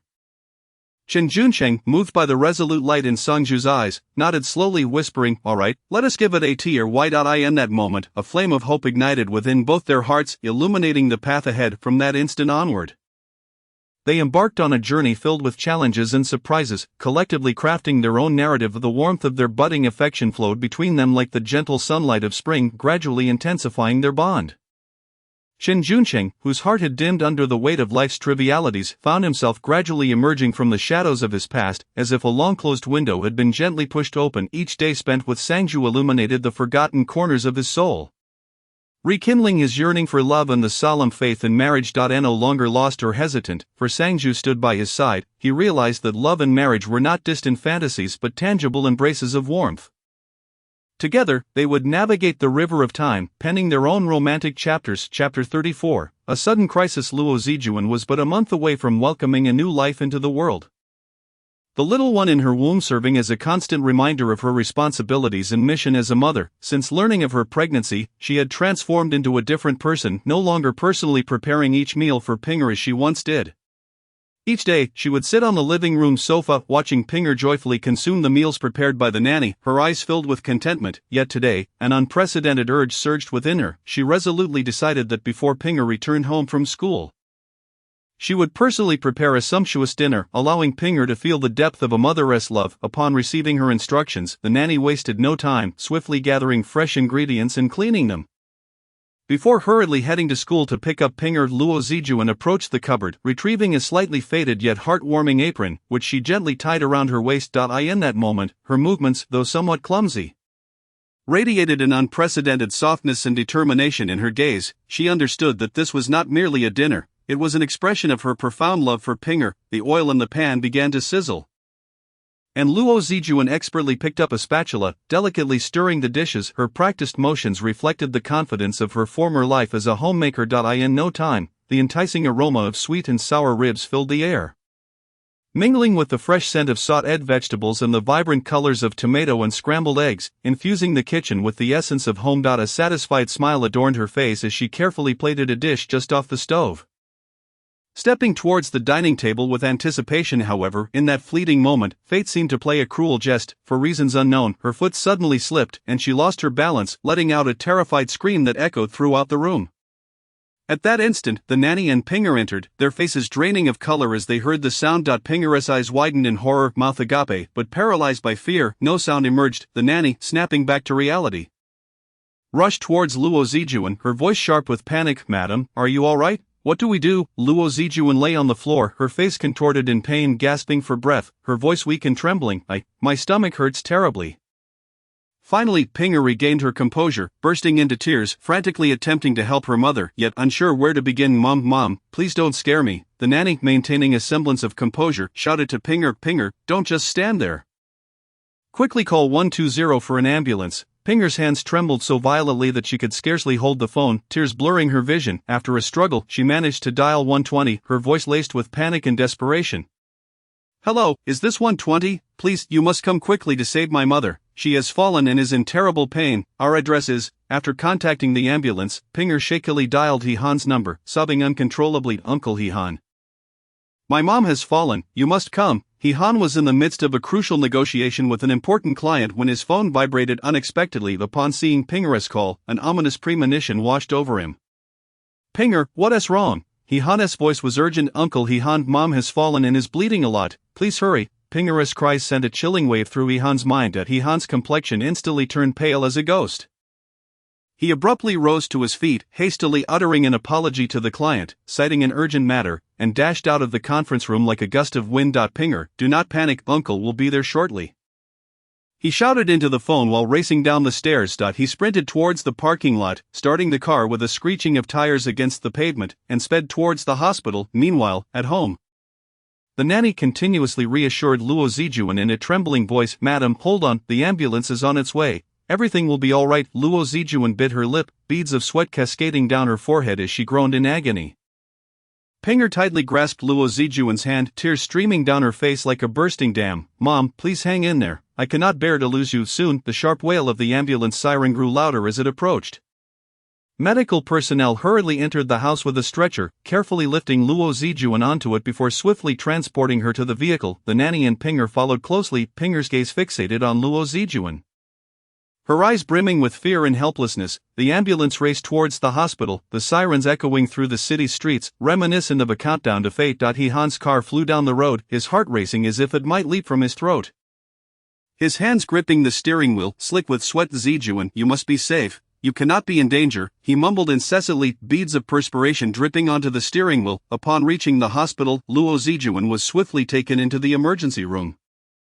The nanny and Pinger anxiously awaited outside, Pinger trembling uncontrollably. He-han soon arrived at the hospital, his hair disheveled, his eyes filled with panic. Spotting the nanny and Pinger, he urgently inquired, "How is Zijuan?" Pinger burst into tears again, exclaiming, "Uncle He-han, mom is still inside. The doctor has not come out yet." He-han paced the corridor, his hands tugging at his hair, his mouth muttering curses at this damned misfortune. At that moment, Miss Wu and Uncle Wu, having received He-han's call, hurriedly arrived at the hospital. What on earth happened? How could this sudden turn of events occur? Uncle Wu's voice, tinged with urgency, became hoarse and sharp, as if it could pierce through the very corridors of the hospital. The nanny, trembling, began recounting the events once again. As Uncle Wu listened, he grew increasingly agitated, his eyes shimmering with despair and helplessness. "What shall we do? What shall we do?" Miss Wu struggled to maintain her composure, attempting to appear calm as she softly reassured everyone, "Do not panic. The doctors will surely find a way, they are professionals and will certainly save Zijuan." Yet, her voice quivered, betraying her profound unease. Time seemed to have been enchanted, each second stretching unbearably long, but torment to endure. He-han's expression darkened ominously. Pinger stared blankly at the closed emergency room door, her vacant eyes devoid of any spark, tears long since dried. Uncle Wu muttered to himself in a low, hoarse voice, "Heaven help us, please ensure Zijuan is safe. Do not let anything happen to her." His hands clasped together, head slightly bowed, as if communicating his wishes to the heavens. Miss Wu feigned composure, stating, "Everyone, do not worry too much. Zijuan is strong. She will pull through." However, no one could truly find solace. Each heart felt as if it were lodged in their throats, as if it might leap from their chests at any moment. Suddenly, the emergency room door creaked open, and the doctor emerged. Everyone surged forward. As if electrified, their gazes fixed on the doctor's lips, fearing they might miss a single word. Chapter 35. A choice on the edge of life and death. The doctor stepped out of the emergency room. His expression grave as lead, his heavy gaze sweeping over the gathered crowd. The patient is experiencing severe hemorrhaging and requires an immediate cesarean section. However, there are inherent risks involved should the mother suffer extensive bleeding during the procedure. It may jeopardize her life. Please consider this carefully. Only after you have made a decision can you sign the consent form for the surgery. The doctor's voice was somber and serious, each word striking like a heavy stone against the hearts of all present. This sudden announcement struck like a thunderclap, rendering everyone present momentarily stunned. He Han was the first to regain his senses, fiercely gripping the doctor's arm, his voice quavering and nearly incoherent. "Doctor, is there truly no other way? Must we take such a risk? Please, reconsider." The doctor shook his head in resignation, sorrow and helplessness etched in his eyes. "The current situation is extremely critical. The uterus continues to bleed, and the fetus is at risk of suffocation. This cesarean section is the quickest measure we can take to preserve both mother and child." Upon hearing this, Pinger trembled violently, bursting into tears, her sobs a torrent. "I want my mother. I cannot bear the thought of her being in danger." The nanny, frantic as an ant on a hot stove, wept uncontrollably. "What shall we do? How could this happen? Madam has always been well." Uncle Wu's face flushed crimson, his eyes bulging, veins standing out on his forehead. "Doctor, you must do everything possible. You must save Zijuan. She is a good person. She cannot be harmed." Miss Wu, striving to maintain composure, asked, her voice trembling uncontrollably, "Doctor, what is the likelihood of a successful surgery? Please give us a clear answer so we may know what to expect." The doctor inhaled deeply, his expression grave. "To be frank, the mother's condition is rapidly changing, making it challenging to provide an accurate success rate. But please trust that our entire medical team will exert every effort." He Han's hands trembled violently as he took the consent form, his eyes fixed intently on every word inscribed upon it. "What shall we do? Can we sign?" Uncle Wu inquired anxiously, his voice laden with helplessness and fear. He Han's heart wrestled with agony, as if 1,000 blades were slicing through him. He understood that this was an excruciating choice, almost suffocating. If they refrained from signing, both Zijuan and the child could be in peril. If they signed, they would be assuming the immense risk of potentially losing Zijuan forever. We cannot hesitate any longer. We must sign. He Han gritted his teeth, as if resigning himself to a fate of despair. He picked up the pen, yet his hand trembled uncontrollably. However, Pinger clutched at He Han's sleeve, her voice laced with fear and insecurity. "Uncle He Han, I am scared. I fear losing Mom." But He Han knelt down, enveloping Pinger in a tight embrace, his voice choked yet resolute. "Pinger, do not fear. Mother will be fine. We must trust the doctors and believe in Mother's strength." With that, he summoned all his strength and inscribed his name upon the consent form, each stroke heavy and laborious. The nurse took the consent form and turned to head into the operating room. "Wait," He Han suddenly called out to the nurse, his voice urgent and hoarse. "Please, you must save her. I beg you." The nurse nodded solemnly. "We will do our utmost. It is our duty." The door to the operating room slowly closed, the red light illuminating the surgical area like a ticking bomb suspended above them, each second's ticking mercilessly tormenting their nerves. He Han paced outside the operating room like a caged lion, muttering incessantly, "Zijuan, you must hold on. You promised Pinger you would be there to see him grow up. You cannot break that promise." Uncle Wu sat on a chair, hands clasped atop his head, his body trembling as he sighed repeatedly. "Heaven help us, please protect Zijuan." Miss Wu endeavored to comfort Pinger. "Pinger, do not worry. Mother will be safe. She loves you dearly and will fight bravely for you." Yet her own eyes were filled with profound worry and unmistakable fear. Minutes turned into an eternity, each second stretching painfully long, as if trapped in an endless nightmare. The atmosphere outside the operating room was stifling, almost suffocating. The air seemingly solidified into ice. Suddenly, the door to the operating room swung open, and a nurse emerged, her expression hurried. Everyone immediately surged forward, their eyes brimming with urgency and hope. "The patient's condition is currently stable, but she has not yet escaped danger. The bleeding has been temporarily controlled, but the situation remains uncertain," the nurse stated rapidly. He Han's heart sank once more, pleading, "Nurse, I implore you, whatever the cost, please ensure she survives." The nurse nodded, not pausing to say more, and re-entered the operating room. Time dragged on endlessly, each minute feeling like a year. Once again, the door to the operating room opened, this time revealing the doctor. A weary yet grateful smile gracing his face. The surgery was successful. Both mother and child are safe. The doctor's words rang like celestial music in that moment. Upon hearing this, everyone exhaled in relief. Han's tears could no longer be contained, streaming down his face as his body succumbed to the extreme tension and subsequent release. Pinger leaped up in excitement, her face still glistening with unshed tears. Uncle Wu clasped his hands in gratitude, his voice filled with joy from having narrowly escaped disaster. Miss Wu finally revealed a smile of relief, her eyes glistening with tears. Soon Luo Zijuan was wheeled out of the operating room.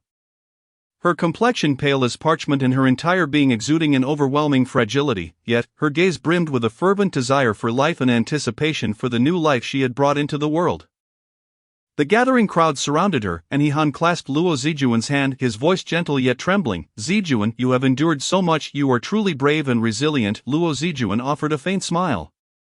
Her voice weak but infused with maternal love. The child is well, a lovely little boy, rest assured, all is well. Han reassured her, the harrowing crisis had finally passed, and a new hope was born within this family. Akin to the dawn's first light, warm and filled with strength, after delivering her child, Luo Zijuan succumbed to profound weakness. Lying on the hospital bed, her complexion as pale as paper, the doctor arranged for her to continue receiving blood transfusions and nutritional fluids to aid her swift recovery. Han remained vigilantly by her side, heart aching at her frail state. Zijuan, you must recover quickly, he urged, gripping her hand tightly as if to impart strength. Meanwhile, the newborn, being a preterm infant, was placed in an oxygen chamber. Though Luo Zijuan's body was weakened, her heart remained tethered to her child. Each time she awakened, she would inquire about the baby's condition. Han, how is the baby? When will he be able to come out of the oxygen chamber? Luo Zijuan's voice was faint and laced with anxiety. Han gently comforted her. Do not worry. The doctor said the baby merely needs to be observed in the oxygen chamber for a while. And he will soon be fine. Your most important task now is to take care of yourself so that you have the energy to care for the baby. Pinger also came to the hospital to visit his mother and younger brother. Standing by the bed with reddened eyes, Mother, please get better soon. I want you to hold me. Luo Zijuan made an effort to muster a smile. Pinger, be good. Mother will recover. Days passed, and Luo Zijuan's health gradually improved. While the baby's condition in the oxygen chamber became increasingly stable. At long last, one day, the doctor informed them that the baby could be taken out of the oxygen chamber. As the nurse carefully cradled the baby and brought him to Luo Zijuan's bedside. Tears welled up in her eyes, an overwhelming mix of joy and emotion that comes with being a first-time mother. My darling, I can finally see you properly, she whispered. Han stood nearby, witnessing this tender moment. His heart brimming with sentiment and hope for the future. From that day forward, this family would embark on a new beginning, filled with love and hope. Chapter 36, The Guardian of New Life in the Face of That Sudden Calamity.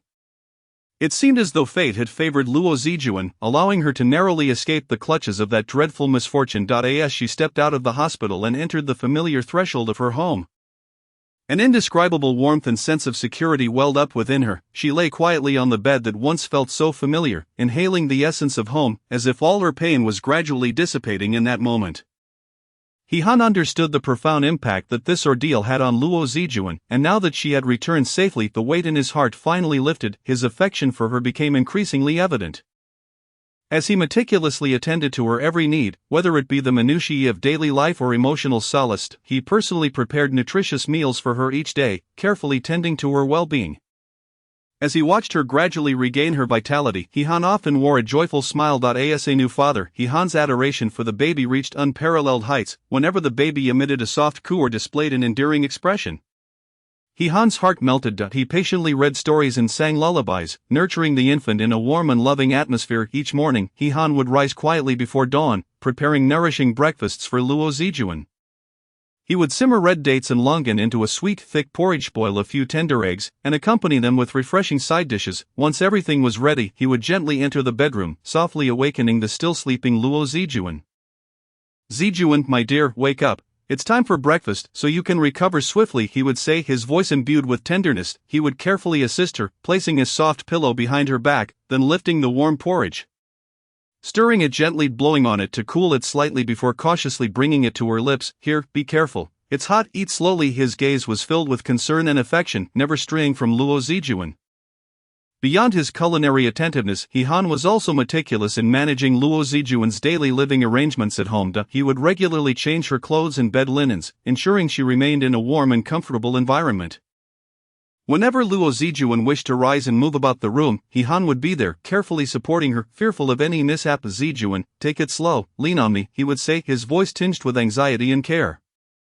Sometimes Luo Zijuan would chuckle and reply, "He-han, I'm not that fragile," yet He-han would respond with utmost seriousness, "No, you haven't fully recovered yet. I cannot allow any mishaps. As for the baby."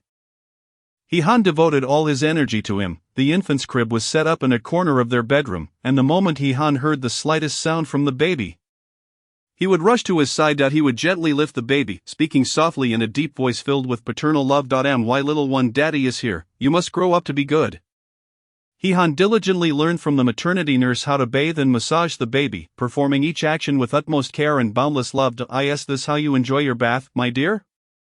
he asked, his gaze attentive and gentle. Upon learning about Luo Zijuan's near brush with death due to severe bleeding and the birth of her son, Tang Jing was engulfed by a complex array of emotions. She felt immense relief for Luo Zijuan yet harbored concerns for her health, thus she dialed a video call to check on her. When the call connected, Luo Zijuan's slightly pale but gentle face appeared on the screen. It was evident she was in the cozy confines of her home, with soft sunlight filtering through the curtains in the background. Tang Jing's eyes filled with concern. "Zijuan, I heard about what happened. I was so worried. How are you feeling at home?" Luo Zijuan forced to smile. "Tang Jing, I'm much better. It feels wonderful to be home." Tang Jing frowned. This was truly a harrowing experience. "You must take good care of your health." Luo Zijuan nodded gently. "I understand. Don't worry. He-han has been taking excellent care of both me and the baby." Tang Jing glanced at the baby beside her. "Where is the baby? I want to see the little guy." He-han, hearing this, brought the baby to the camera, where he lay peacefully asleep, his tiny face rosy and adorable. The room was decorated with childlike charm, featuring a delicate crib and delightful ornaments. Tang Jing's face lit up with a tender smile. "Oh my, how cute. Does he look more like you or He-han?" Luo Zijuan chuckled. "I can't quite tell, perhaps a bit of both." Tang Jing remarked with emotion. "Zijuan, seeing you so happy now fills me with joy. After everything you've been through, you finally welcome new life and happiness." She continued, "By the way, taking care of a newborn is no easy task. I've accumulated some experience over the years. For instance, the baby's sleeping environment must be quiet and at a suitable temperature to ensure restful sleep, and be mindful of the feeding position to avoid choking." Luo Zijuan listened attentively, nodding occasionally. "Tang Jing, your advice is invaluable. I will make sure to remember it." Tang Jing went on. "When the baby gets a bit older and you start introducing solid foods, be particularly careful. Do it gradually, starting with single grains, and watch for any digestive or allergic reactions. Also ensure the baby's clothing is made from soft materials to avoid irritating their delicate skin." Luo Zijuan replied, "Yes. I hadn't considered all these details. I'm grateful for your reminders." Tang Jing smiled. "There is no need to be polite between us. Regardless, I believe you will take excellent care of the baby. Zijuan, remember to rest and don't overexert yourself." Luo Zijuan assured her. "I will, and you take care of yourself too. Don't work too hard." Tang Jing replied. "Got it, don't worry about me. I'll come to visit you and the baby when I have time." Luo Zijuan agreed. "Alright, it's a promise." After ending the video call, Luo Zijuan leaned against the headboard, her face radiating a blissful smile. He-han approached, took her hand, and said, "Don't overthink, rest well, and everything will get better." Days quietly slipped by, with He-han seemingly possessing boundless patience and attentiveness. Each day, he would prepare a variety of nutritious soups for Luo Zijuan. He rotated through recipes, all to ensure she received ample nutrition during this special time, enabling her to swiftly regain her former vitality. "Come Zijuan, today you must try this exquisite fish soup. I guarantee it will leave you craving more."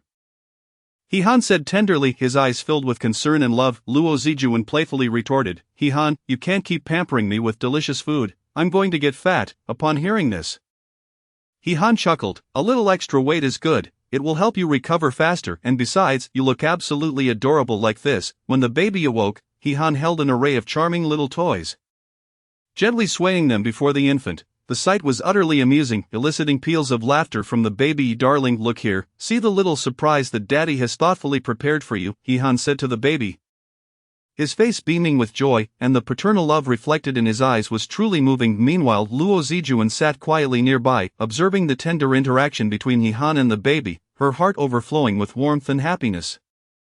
In that moment, she felt like the luckiest woman in the world, blessed with such a wonderful family and love. Under Hehan's attentive care, Luo Zijuan's health gradually improved, her complexion growing increasingly radiant. The baby was also thriving, with a chubby little face that perpetually radiated innocent joy. This family was imbued with hope and love, each moment akin to warm sunlight illuminating their path forward. Chapter 37, The Overlooked Pinger. After Luo Zijuan gave birth, Hehan devoted more care to her and showered more affection on the newborn. Gradually, Pinger began to sense his own neglect, and his demeanor began to change. One day, burdened by his school backpack, Pinger returned home with a downcast expression. Unlike his usual cheerful self, he silently entered his room and slammed the door shut. Luo Zijuan was in the living room tending to the baby when she heard the door slam. And her heart sank. She realized something was amiss with Pinger's mood. Carefully, she laid the sleeping baby in the crib, making sure to tuck the blanket around him without waking him, then stood up and approached Pinger's door. After a brief moment of hesitation, she gently knocked, her heart filled with unease and concern. Pinger, what's wrong? How was school today? Her voice was soft and full of love. Inside the room, Pinger sat at his desk with his head bowed, absent-mindedly twirling a pencil between his fingers, as if the pencil were expressing his inner loneliness. His voice was barely audible, laden with deep sorrow. Just the same, Luo Zijuan slowly pushed the door open and walked over to him. Gently taking his hand, her touch conveying warmth and comfort, with concern in her eyes, she asked, Pinger, talk to mommy. Did something unpleasant happen at school? Mommy is very worried about you. But Pinger abruptly pulled his hand away, a flicker of resentment crossing his face. You all only care about the baby. No one cares about me. Luo Zijuan's heart tightened painfully, as though pierced by a blade. She fought back tears and softly replied, Pinger, it's not like that. Mommy has always loved you. The baby is just recently born, and mommy has been a bit busy, neglecting you. I'm sorry. Her voice trembled, her eyes shimmering with guilt. Pinger continued to lower his head, seemingly torn between believing his mother's words or not. Seeing this, Luo Zijuan felt even more sorrowful. She gently stroked Pinger's hair and softly said, Pinger, no matter what happens, mommy will always be by your side to support and accompany you. You are mommy's most precious treasure, now and forever. Pinger lifted his head, his eyes red like a wounded little rabbit. Then why can't I feel it? Uncle Hehan only likes the baby. Just then, Hehan, having overheard their conversation, set down his work and hurried into the room. Pinger, uncle does not only like the baby, both you and the baby are equally important to me. The baby is still small and requires more care. I may not have balanced this well and neglected your feelings. That is my fault, Hehan sincerely explained. Pinger exclaimed loudly, You're lying. Before, when I came home from school, you both would ask me so many questions, help me with my homework, and listen to my stories about school, and now, I feel like I'm just in the wait out at T-school. Pinger had also become withdrawn, no longer participating actively as he once did. During class, he often stared out the window, lost in thought, while the teacher passionately lectured at the podium, his mind having drifted far away. When the teacher called on him, Pinger, can you answer this question? Pinger stood up, bewildered, having no idea what the teacher was asking. His deskmate, Xiao Ming, expressed concern. Pinger, what's wrong with you lately? You seem so distracted. Pinger coldly replied, It's nothing, just pay attention to your lesson and don't mind me.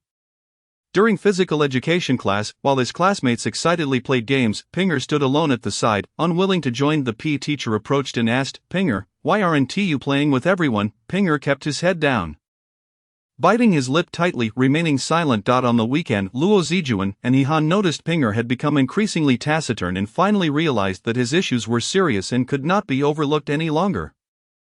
They decided to have a serious conversation with him. Hehan pulled Pinger onto the sofa and earnestly said, Pinger, uncle knows he has neglected you during this time, and that is my fault. But my love for you has never changed. In my heart, you will always be that brave, smart child. Pinger remained silent, stubbornly biting his lip to keep the tears at bay. Luo Zijuan approached and embraced Pinger, unable to hold back her tears. Pinger, it's mommy's fault for not considering your feelings. Mommy knows you feel wronged, and it won't be like this in the future. Mommy will spend more time with you. At last, Pinger broke down in tears, his voice tinged with anguish. I thought you no longer loved me. I was so scared. I see you both always surrounding the baby, and I feel unwanted.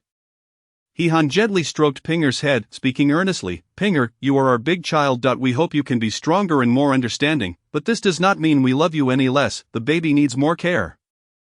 But that does not diminish our love for you in the slightest. From that day on, Hehan and Luo Zijuan began to pay more attention to Pinger. They set aside time every day to help him with his homework and listen to his school stories. Pinger, did anything fun happen at school today? He-han asked while checking Pinger's homework. A smile gradually returned to Pinger's face, his eyes sparkling with excitement. I did well on the math test today. And the teacher praised me. Luo Zijuan smiled and said, very good, Pinger, keep it up. At school, the once reserved Pinger began to regain his lively and cheerful demeanor. In class, he eagerly raised his hand to answer questions. Whenever he provided an impressive answer, the teacher would cast approving glances and praise Pinger. That was excellent, keep it up. The teacher's words flowed like a refreshing spring, instilling Pinger with unprecedented encouragement and recognition. As soon as the class bell rang, Pinger bounded towards his classmates like a joyful little deer, ready to play together. Pinger, come play ball with us. Upon hearing this, Pinger's face broke into a radiant smile. And he happily ran over, calling out, coming. Seeing Pinger's transformation, Luo Zijuan and He-han finally breathed a sigh of relief. They understood that in a family, love for a child must never wane. Every child needs attention and affection to grow up healthy and happy. Chapter 38. The Diverging Paths of Tang Jing and Li Rui. 6 months after Tang Jing gave birth to her daughter, the surge of maternal love enveloped her heart, yet her deep-seated yearning for a career grew ever more fervent. Ultimately, she made the resolute decision to return to work, although each departure filled her with reluctance. She recognized that her career represented not merely a job, but a vital avenue for realizing her self-worth. Every morning, while her daughter remained lost in sweet slumber, Tang Jing would gently rise from bed. Then, she would carefully make her way to the bathroom, taking great care in her appearance. She sought to present her best self to the new day ahead. At that moment, Li Rui's parents would arrive punctually, their hearts brimming with joy as they gazed upon their granddaughter, their eyes gleaming with affection. They tirelessly attended to the child, meticulously handling everything from feeding to diaper changes and playtime. The household had also hired a full-time nanny, a remarkably experienced individual who approached her work with meticulous care, from tidying the rooms to preparing meals, from managing the child's daily needs to handling various chores. She managed everything with remarkable efficiency, allowing Tang Jing to immerse herself in her work without worry, bringing her a sense of peace. Tang Jing maintained her characteristic style at work, her approach decisive and efficient. She quickly adapted to the fast-paced environment, collaborating seamlessly with her colleagues. One complex project after another advanced smoothly under her guidance, yielding impressive results. Tang Jing, this plan is simply splendid, beyond imagination. It truly reflects your talent, her colleagues praised, gathering around her. Tang Jing merely smiled, softly replying, this is the result of everyone's hard work. The strength of our team is what truly matters. With that, she immersed herself fully back into her work, her steadfast silhouette conveying her dedication and passion for her career. Meanwhile, Li Rui's job often required him to travel extensively. Each business trip was accompanied by attractive female colleagues, among whom one named Su Qing shared a particularly close rapport with him. Su Qing was young and beautiful, with commendable work abilities, always ready to lend a hand when Li Rui needed assistance. During a business trip, Li Rui encountered a challenging dilemma when a client unexpectedly imposed stringent demands. Su Qing voluntarily stayed behind to work late with him, collaboratively devising a solution. Li Rui, don't worry, we will surely come up with a way, Su Qing reassured him. Li Rui looked at her gratefully, saying, thank you, Su Qing. Through their continuous collaboration, the exchanges between Li Rui and Su Qing increased, and their relationship grew ever closer. Upon returning home, Li Rui mentioned Su Qing to Tang Jing, inadvertently revealing his admiration for her. Tang Jing furrowed her brow slightly, remarking, isn't it inappropriate for you to be so close to her? Li Rui hurriedly clarified, she's just a work partner. Don't overthink it. However, as time went on, Li Rui's business trips became more frequent, and he spent even more time with Su Qing than with Tang Jing. One day, when Li Rui's mother fell ill and could not care for the child, Tang Jing found herself unable to leave work due to an important company meeting. Recently, Tang Jing had been thriving at work, preparing to seize this critical opportunity, but the timing coincided with a crucial meeting where every decision could significantly influence the company's future trajectory, leaving her unable to extricate herself. Meanwhile, the nanny, already overwhelmed with the dual responsibilities of caring for the child and managing household chores, was further stressed by the mother's illness and the absence of anyone to help. Tang Jing, the child seems unwell and won't stop crying. Could you possibly come back to tend to him? I'm truly overwhelmed. The nanny's anxious voice came through the phone, laced with helplessness and hope. Tang Jing leaned back in her office chair, her hands massaging her temples, a flicker of turmoil and difficulty crossing her face. She understood how urgent the situation was at work, where every minute could determine success or failure, yet the circumstances at home left her torn. Ultimately, she gritted her teeth and said, I can't leave right now. You need to find a solution. After hanging up, Li Rui was completely absorbed in a crucial project with Su Qing, oblivious to the turmoil at home. At the office, Tang Jing struggled to suppress her anxiety while concentrating on the various matters at the meeting. Yet, the more she tried, the more vivid the image of her crying child became in her mind, severely diminishing her work efficiency and leading to frequent mistakes. Tang Jing, what's wrong with you today?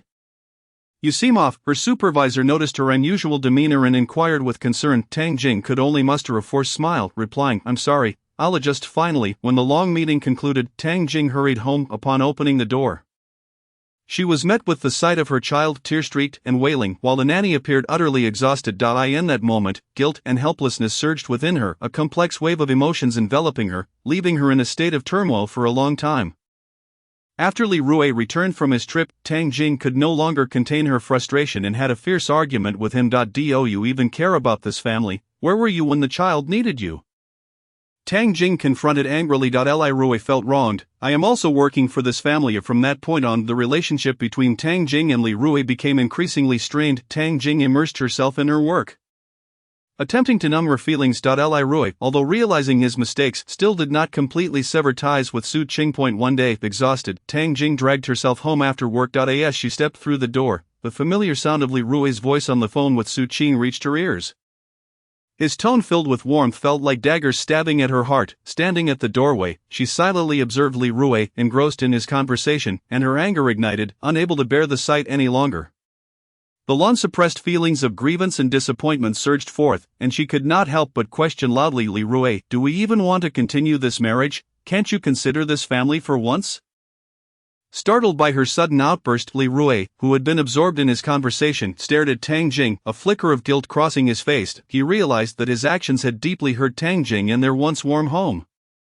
Tang Jing, I was wrong. I truly understand my mistake. Li Rui quickly placed the phone down, moving closer to her, attempting to grasp her hand. I will maintain distance from Su Qing and devote more time and energy to our family, taking good care of you and our child. However, Tang Jing abruptly pulled her hand away, her eyes filled with pain. Do you think a few words of apology can mend everything? Your actions have shattered my trust in you. I don't know if I can believe you again. From that moment on, their marriage plunged into unprecedented turmoil, the atmosphere at home becoming oppressive and heavy. Each day, they faced one another, yet it felt as if an invisible wall separated them, with the future shrouded in confusion and uncertainty, obscuring their path and leaving them unsure of how to take the next step. Chapter 39, The Cracks in Marriage. One evening, Tang Jing returned home, her weary body dragging behind her. The dim light in the room illuminated Li Rui, who sat on the sofa, engrossed in a phone call with Su Qing, a smile unconsciously gracing his face. Tang Jing's expression darkened instantly. She threw her bag onto the sofa with a loud thud and angrily exclaimed, Li Rui, could you refrain from talking to her every day? Have you even considered my feelings? Li Rui, startled by the sudden noise, hastily ended the call, his expression slightly flustered as he explained, Tang Jing, it was just some work matters. Please don't be so sensitive. Tang Jing scoffed, her eyes filled with disappointment and anger. Work? Is there really that much to discuss every day? I don't believe it's just work. Li Rui furrowed his brow, raising his voice slightly. Why can't you be reasonable? There's nothing between Su Qing and me. It's merely normal communication between colleagues. Why must you always overthink? Tang Jing's tears brimmed in her eyes as she spoke, her voice trembling. Normal communication? Then why do you spend more time talking to her than to me and the child? Li Rui sighed helplessly, fatigue evident in his tone. It's necessary for work. I have no other choice. I'm busting my gut out there to provide a better life for you, Tang Jing shouted in anger. Necessary for work? What about our family? Don't you care about the child? Where were you when he was sick? Li Rui's temper flared as he stood up, declaring loudly, aren't I working hard for this family? Why can't you understand? Tang Jing, tears streaming down her face, choked out, I understand you, but who understands me? I juggle work and childcare daily, spinning like a top, while you, on the other hand, are cozying up to another woman. Li Rui sat in silence for a moment before joining her on the sofa, attempting to take her hand. Tang Jing, I'm truly exhausted. I don't want to argue about this every time. Can we talk calmly? Tang Jing jerked her hand away and shouted, exhausted? I'm even more exhausted. I've had enough of this life. One day, when Li Rui returned home from work, he found Tang Jing sitting at the dining table. Her expression serious, the light shone on her face, revealing her pallor and weariness. Li Rui, we need to talk, she stated directly. Li Rui sighed, slowly taking a seat, his expression grave. Alright, let's talk. Tang Jing fixed her gaze on him, her eyes devoid of the warmth they once held. What do you intend to do about Su Qing? if this continues our marriage cannot survive. Li Rui anxiously replied, I've said countless times she is just a colleague. Why can't you let it go? Why can't you trust me? Tang Jing coldly laughed, her voice laced with bitterness. Let it go. Do you think I'm being unreasonable? Li Rui, think about it, since you've grown close to her.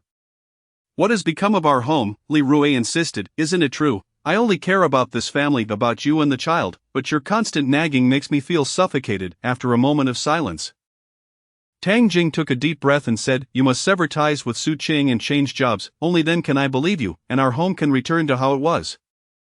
Li Rui's eyes widened in disbelief as he gazed at Tang Jing. How is that possible? That's too extreme. I can't give up my job because of your suspicions. I've worked hard for years in this company to achieve what I have. Tang Jing, filled with despair, replied, Then it seems we have nothing left to discuss. You clearly do not care about this family or my feelings. As time passed, such arguments became increasingly frequent, the atmosphere at home growing ever more oppressive. The warmth and laughter of yesteryears fading into oblivion. One time Li Rui attempted to mend their relationship, bringing home a bouquet of flowers and a carefully prepared gift. Upon opening the door, he found Tang Jing sitting on the sofa. Lost in thought, Li Rui gently spoke, Tang Jing, please do not be angry anymore. Here are some flowers and gifts for you. Open them and take a look. Tang Jing did not even glance at them, coldly replying, What good are gifts now? Can they solve our problems? Can they compensate for your neglect of this family? Li Rui set down the items and knelt before Tang Jing, saying, I truly do not know what I can do to satisfy you. I thought these might bring you a bit of joy. Tang Jing turned her head away, unwilling to let Li Rui see her tear-streaked face. All I want is for you to maintain distance from Su Qing. Yet you cannot manage even that. You do not understand me at all. Li Rui stood up helplessly. I have been trying so hard to find a balance, yet why can't you see my efforts? Why must you always push me towards a dead end? Tang Jing cried out, You are the one forcing me to make the decision to divorce. Li Rui shouted back, Then go ahead and leave. What is the point of continuing this argument? Tang Jing was momentarily stunned, tears streaming down her face. Fine, this is what you said. In the days that followed, their relationship grew increasingly strained. Each encounter was filled with silence and coldness. Two individuals who once loved each other now resembled strangers. After yet another fierce argument, Tang Jing resolutely declared, Li Rui, let us get a divorce. We can no longer continue like this. Li Rui was taken aback. And after a long pause, he responded, Tang Jing, don't be impulsive. Divorce is not a trivial matter. Let us think it through again, shall we? Tang Jing's gaze was resolute. I have thought it through very clearly. There is no trust or love left between us. Divorce would be better for both of us. Li Rui remained silent for a long time before finally saying, Since you were so determined, then let it be. Perhaps separation will bring us both relief. From that moment on, they fell into a cold war, the warmth of their marriage plummeting to freezing temperatures. The home was devoid of warmth, replaced only by indifference and alienation. Ultimately they arrived at the conclusion of divorce. At the entrance of the Civil Affairs Bureau, Li Rui attempted one last plea, his voice hoarse. He said, Tang Jing, must we truly reach this point?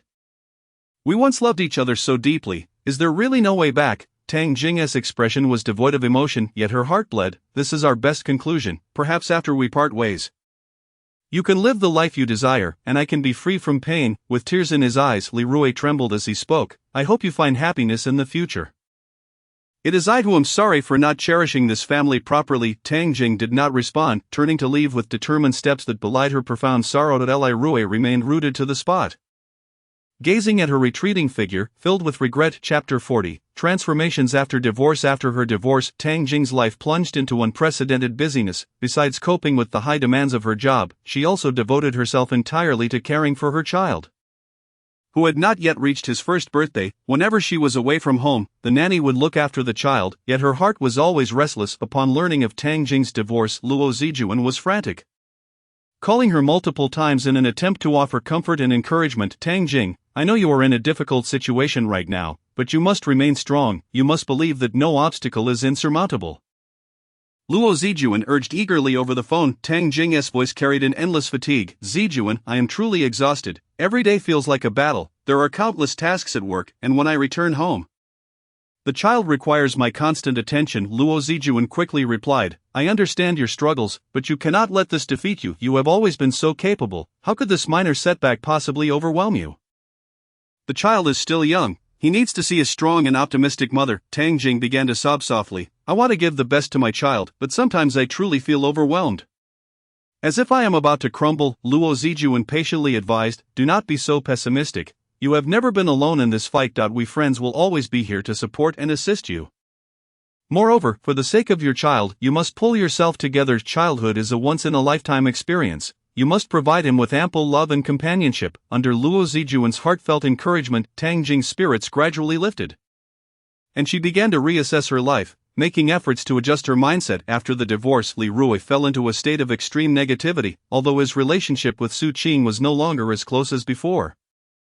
The image of his child lingered in his heart, making it impossible for him to find peace. Whenever he had free time each month, he eagerly returned to see the child. One Saturday morning, with a heart full of trepidation, Li Rui rang the doorbell. When Tang Jing opened the door and saw him, her expression was cold, yet her tone remained polite. Come in. Li Rui cautiously stepped into the living room, his eyes anxiously searching for the child. Upon spotting the child playing in the crib, his gaze instantly filled with affection and guilt. How has the baby been lately? Tang Jing replied curtly. Quite well, he eats and sleeps fine. Li Rui softly said. That's good to hear. I have missed him so much. Tang Jing did not respond, and an awkward silence enveloped the room. After a long hesitation, Li Rui finally spoke. You've worked hard. Caring for the child alone is not easy. Tang Jing raised her head slightly to glance at him, coldly retorting, That is my responsibility. It has nothing to do with you. Li Rui sighed deeply. I know I have wronged you both. It is too late for words now. I only hope for a chance to make amends. After a moment of silence, Tang Jing said, Let us not revisit the past, just look at the baby. Li Rui quickly walked to the crib and gently picked up the child. The child paused for a moment upon seeing him, then broke into a smile. Li Rui's eyes brimmed with tears, his voice choked. Baby, I'm sorry, I will spend more time with you in the future. A month later, Li Rui visited Tang Jing's home again. When Tang Jing opened the door, her expression was calm as she said, You're here, have a seat. Li Rui nodded, sitting down with a hint of restraint, and asked Tang Jing, Is work going smoothly lately? Tang Jing replied briefly, It's fine, I can manage. Li Rui continued, That's good to hear. I've been worried that you might be too exhausted. Tang Jing furrowed her brow slightly. Thank you for your concern. The child can crawl now. Li Rui's face lit up with surprise. Really, I have missed so many of his moments of growth. Just thinking about it makes me feel regretful. Tang Jing's tone softened a bit. It can't be helped. After all, she stopped mid-sentence. As time passed, with each of Li Rui's visits to see the child, their conversations became less charged with tension and gradually more peaceful. One day, Li Rui arrived at Tang Jing's home bearing a large assortment of toys and supplies for the child. Upon seeing this, Tang Jing remarked, There is really no need to go to so much trouble. We already have everything at home. Li Rui quickly explained, This is just a small gesture from me. I want to give the child more love to compensate for my previous shortcomings. Tang Jing smiled helplessly. Alright then, thank you. Li Rui looked at Tang Jing sincerely. I've noticed you've become stronger than before. I admire you even more. Tang Jing reflected, It's all a result of life's pressures. If one is not strong, then what can be done? After a moment of silence, Li Rui suddenly said, I deeply regret my past actions. If I could start over, I would cherish our family and not repeat the same mistakes. Tang Jing sighed. What good does it do to speak of the past now? The damage has already been done. Li Rui hurriedly replied, I know I was wrong. I truly hope for an opportunity to make amends and to re-enter your lives. Tang Jing fell into deep thought. Not responding immediately, in the days that followed, Li Rui's visits to see the child became more frequent, and their exchanges grew increasingly natural and profound. It seems the baby has gained some weight, Li Rui remarked with a smile, reaching out to hold the child. Tang Jing smiled in return. Yes, his appetite is getting better. I can hardly carry him anymore. Li Rui took the child and teased, Sweetheart, grow up quickly. Li Rui tentatively asked Tang Jing, How about we take the child out for some fun, let him experience the joy of being a family of three. Tang Jing hesitated before saying, It depends, the child is still small, and going out might be inconvenient. Although Tang Jing had not fully forgiven Li Rui, their relationship was undeniably improving, no longer marked by the initial coldness and hostility. Luo Zijuan, witnessing this change, felt a quiet joy for them. Tang Jing, I believe Li Rui is genuinely changing. Perhaps you could give him another chance to provide the child with a complete family. Luo Zijuan urged once more. Tang Jing frowned, filled with concern. I don't know. I'm still afraid of repeating the same mistakes and being hurt again. Luo Zijuan took her hand, speaking earnestly, but for the child's sake, and for your own happiness, perhaps it's worth considering. After all, everyone makes mistakes. Giving him a chance to rectify them might yield a different outcome. Tang Jing was lost in deep contemplation, feeling confused and disheartened about how to choose her path forward. Yet, gazing at her child as he grew day by day, with his innocent smile, she knew she had to make the best decision for him. Chapter 41. a ray of hope in adversity after the horrific car accident. Ling Ling lost feeling in her lower body and her life was plunged into a dark abyss. The accident occurred because Ling Ling was struck by her ex-husband Zhang Shang while trying to protect her son Jia Qing. Overcome with guilt, Zhang Shang remained steadfastly by her side, offering her endless support and encouragement. Ling Ling, do not fear, for I am here, and together we shall conquer all challenges, Zhang Shang declared, gripping Ling Ling's hand with unwavering determination in his eyes.